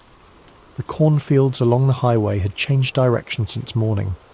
Miles of crops that had previously grown in conventional rows now formed elaborate spiral patterns visible even from ground level. The effect was disorienting, creating optical illusions that made the landscape appear to breathe. The utility truck waited at her driveway, the identical men standing motionless beside it. This time Matty didn't avoid them. She parked directly in front and got out. "Who are you really?" she demanded. "What's happening to our farm?" The men regarded her with identical blank expressions. Up close, their similarities were even more unsettling. Not just their builds and uniforms, but their faces shared the same flat affect, as if emotions were concepts they'd only recently encountered. Resonance testing, one said. Calibration complete, added the other. That doesn't tell me anything, Matty pressed. What's underneath our farm? What's ARCS Node 0? The first man tilted his head. Not what, who? It was always listening, said the second. Now it's answering. Answering what? The question it was sent to ask. They handed her another blank card, this one containing only geographic coordinates. Without another word, they returned to their truck and drove away. Matty entered the coordinates into her phone's map application. They matched the exact centre of their property, a spot where the corn grew tallest, where the spiral patterns converged. By the time she reached the house, the sun had nearly set, casting long shadows through the twisted cornfields. The coordinates led to a section they rarely farmed, a slight depression that tended to flood during heavy rains. Her father had always avoided planting there, claiming the soil was poor. Now she understood why. The ground at the centre had changed, the soil darkening to an almost metallic sheen. As twilight deepened, the dirt began to emit a faint luminescence, pulsing with the same rhythm as the radio signal. Matty's phone chimed with a text from her father. Don't go near the centre field. Coming home now. Too late. She was already standing at the edge of the depression, watching as the ground continued its transformation. The dirt was shifting, revealing glimpses of something solid underneath. Something with geometric patterns etched into its surface. Her phone rang. Unknown caller. Matilda Connors, said a voice she recognised from her earlier call. You need to leave immediately. The pattern completes at 3:33. What happens then? She asked. It finishes constructing the receiver, and then it waits for instructions. From who? A pause. We don't know. That's what scares us. The ground beneath her feet trembled slightly, and Matty stepped back as a section of soil collapsed, revealing a small portion of what lay beneath, a metallic surface with inscribed symbols that resembled mathematical equations. The exposed section pulsed with soft blue light, the same colour that had filled her bedroom nights before. Her phone's screen flickered, then displayed a single message. Coordinates matched. Receiver identified. As darkness fell completely, Matty noticed something else. The stars above the farm were disappearing one by one, as if being systematically erased from the night sky. In their place, a subtle pattern was forming in the darkness, the same spiral configuration she'd seen in her spectrogram analysis. At precisely 3:33 a.m, every electronic device on the farm activated simultaneously. The house lights, her computer, the old radio transmitter in the shed, each emitted the same pulsing pattern, now loud enough to feel in her chest. The ground at the centre of the depression split open like a blooming flower, soil falling away to reveal more of the object beneath, a vast circular disc of impossible age, its surface covered in mathematical symbols that rearranged themselves as she watched. From this exposed section, a beam of coherent light shot straight upward into the night sky, piercing the spiral void where stars had been. The transmission had begun. Walter's truck skidded to a halt in the driveway, headlights illuminating Matty's frozen figure at the field's edge. He ran toward her, panic evident in every movement. "Get back to the house," he shouted over the now audible hum emanating from the exposed disc. "It's not safe." Matty couldn't move, transfixed by the beam of light connecting earth to sky. "What is it, Dad? Really?" Walter reached her side, breathless. "They called it a beacon when I was stationed at the monitoring facility, supposedly dormant for millennia until a lightning strike partially activated it in 1926. They built the listening posts to study it without disturbing it further." "They who?" "Started as a joint Soviet-American project before the Cold War, later expanded to include others, scientists, military, people who understood the implications." The humming intensified, and the beam of light widened, creating a cylindrical column that distorted everything seen through it. The air within seemed to bend, creating impossible geometries. "We need to go," Walter insisted, tugging her arm. "They're evacuating everyone within the zone." Tonight's narrative is called Project Selene, a conspiracy thriller about a hidden archive, lost tapes, and the truth behind the moon landing. We'll journey through old NASA film reels, half-forgotten storage vaults, and the unravelling mind of a single archivist who stumbles upon footage that challenges the official version of humanity's greatest technological triumph, the 1969 moon landing. Our protagonist, Nolan Price, is no hero or super spy, just a quiet technician with a meticulous eye for detail. As he uncovers more evidence of an elaborate stage set and repeated take calls, watchers close in. The line between fact and hoax warps. Has the entire lunar narrative been meticulously faked? And if so, who orchestrated it? And how far will they go to keep it hidden? So find a comfortable position, maybe in bed with the lights low, or in a cosy chair as midnight drifts closer. Let your breathing slow. We'll sink into the flicker of analog film, that soft whir of a projector spinning old reels. Perhaps the gentle hum of a reel-to-reel tape resonates in the background. As we pass each chapter, you'll see how obsession can bloom from a single stray frame, and how the story of one small step for man might have been filmed under glaring stage lights all along. Remember, what follows is a work of fiction with a dash of what if, but sometimes those who ask what if unravel illusions that were never meant to be seen. Let's begin. With the hush of a locked storage facility, a reclusive archivist, and a battered cardboard box of tapes labelled Project Selene. Nolan Price stood outside the cinder-block walls of an abandoned government warehouse on the outskirts of Houston. The midday sun beat down on cracked pavement. He clutched a letter from Arcadia Aerospace Solutions, a private contractor that handled everything from satellite design to climate data. They had found references to ancient NASA reels in a sealed corner of a facility left over from the Cold War. The letter said Nolan, a freelance film restoration specialist, was chosen to digitize them. Urgent for historical archiving, they claimed. The pay was good, suspiciously good. Nolan stared at the weathered steel door. A single guard in a dusty uniform waved him in, already expecting him. Inside, the air was stale with the odour of old cardboard and decaying reel canisters. Flickering fluorescent lights revealed rows of shelves stuffed with NASA-labelled boxes, many slashed or water-damaged. This was typical. NASA's official archives were famed for mishaps, lost tapes of early rocket tests, missing telemetry from the Apollo missions.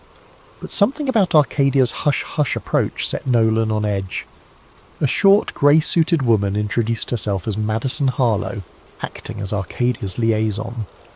Without fanfare, she led him to a small side room, a makeshift editing suite they'd rigged with a battered 16mm projector, a spool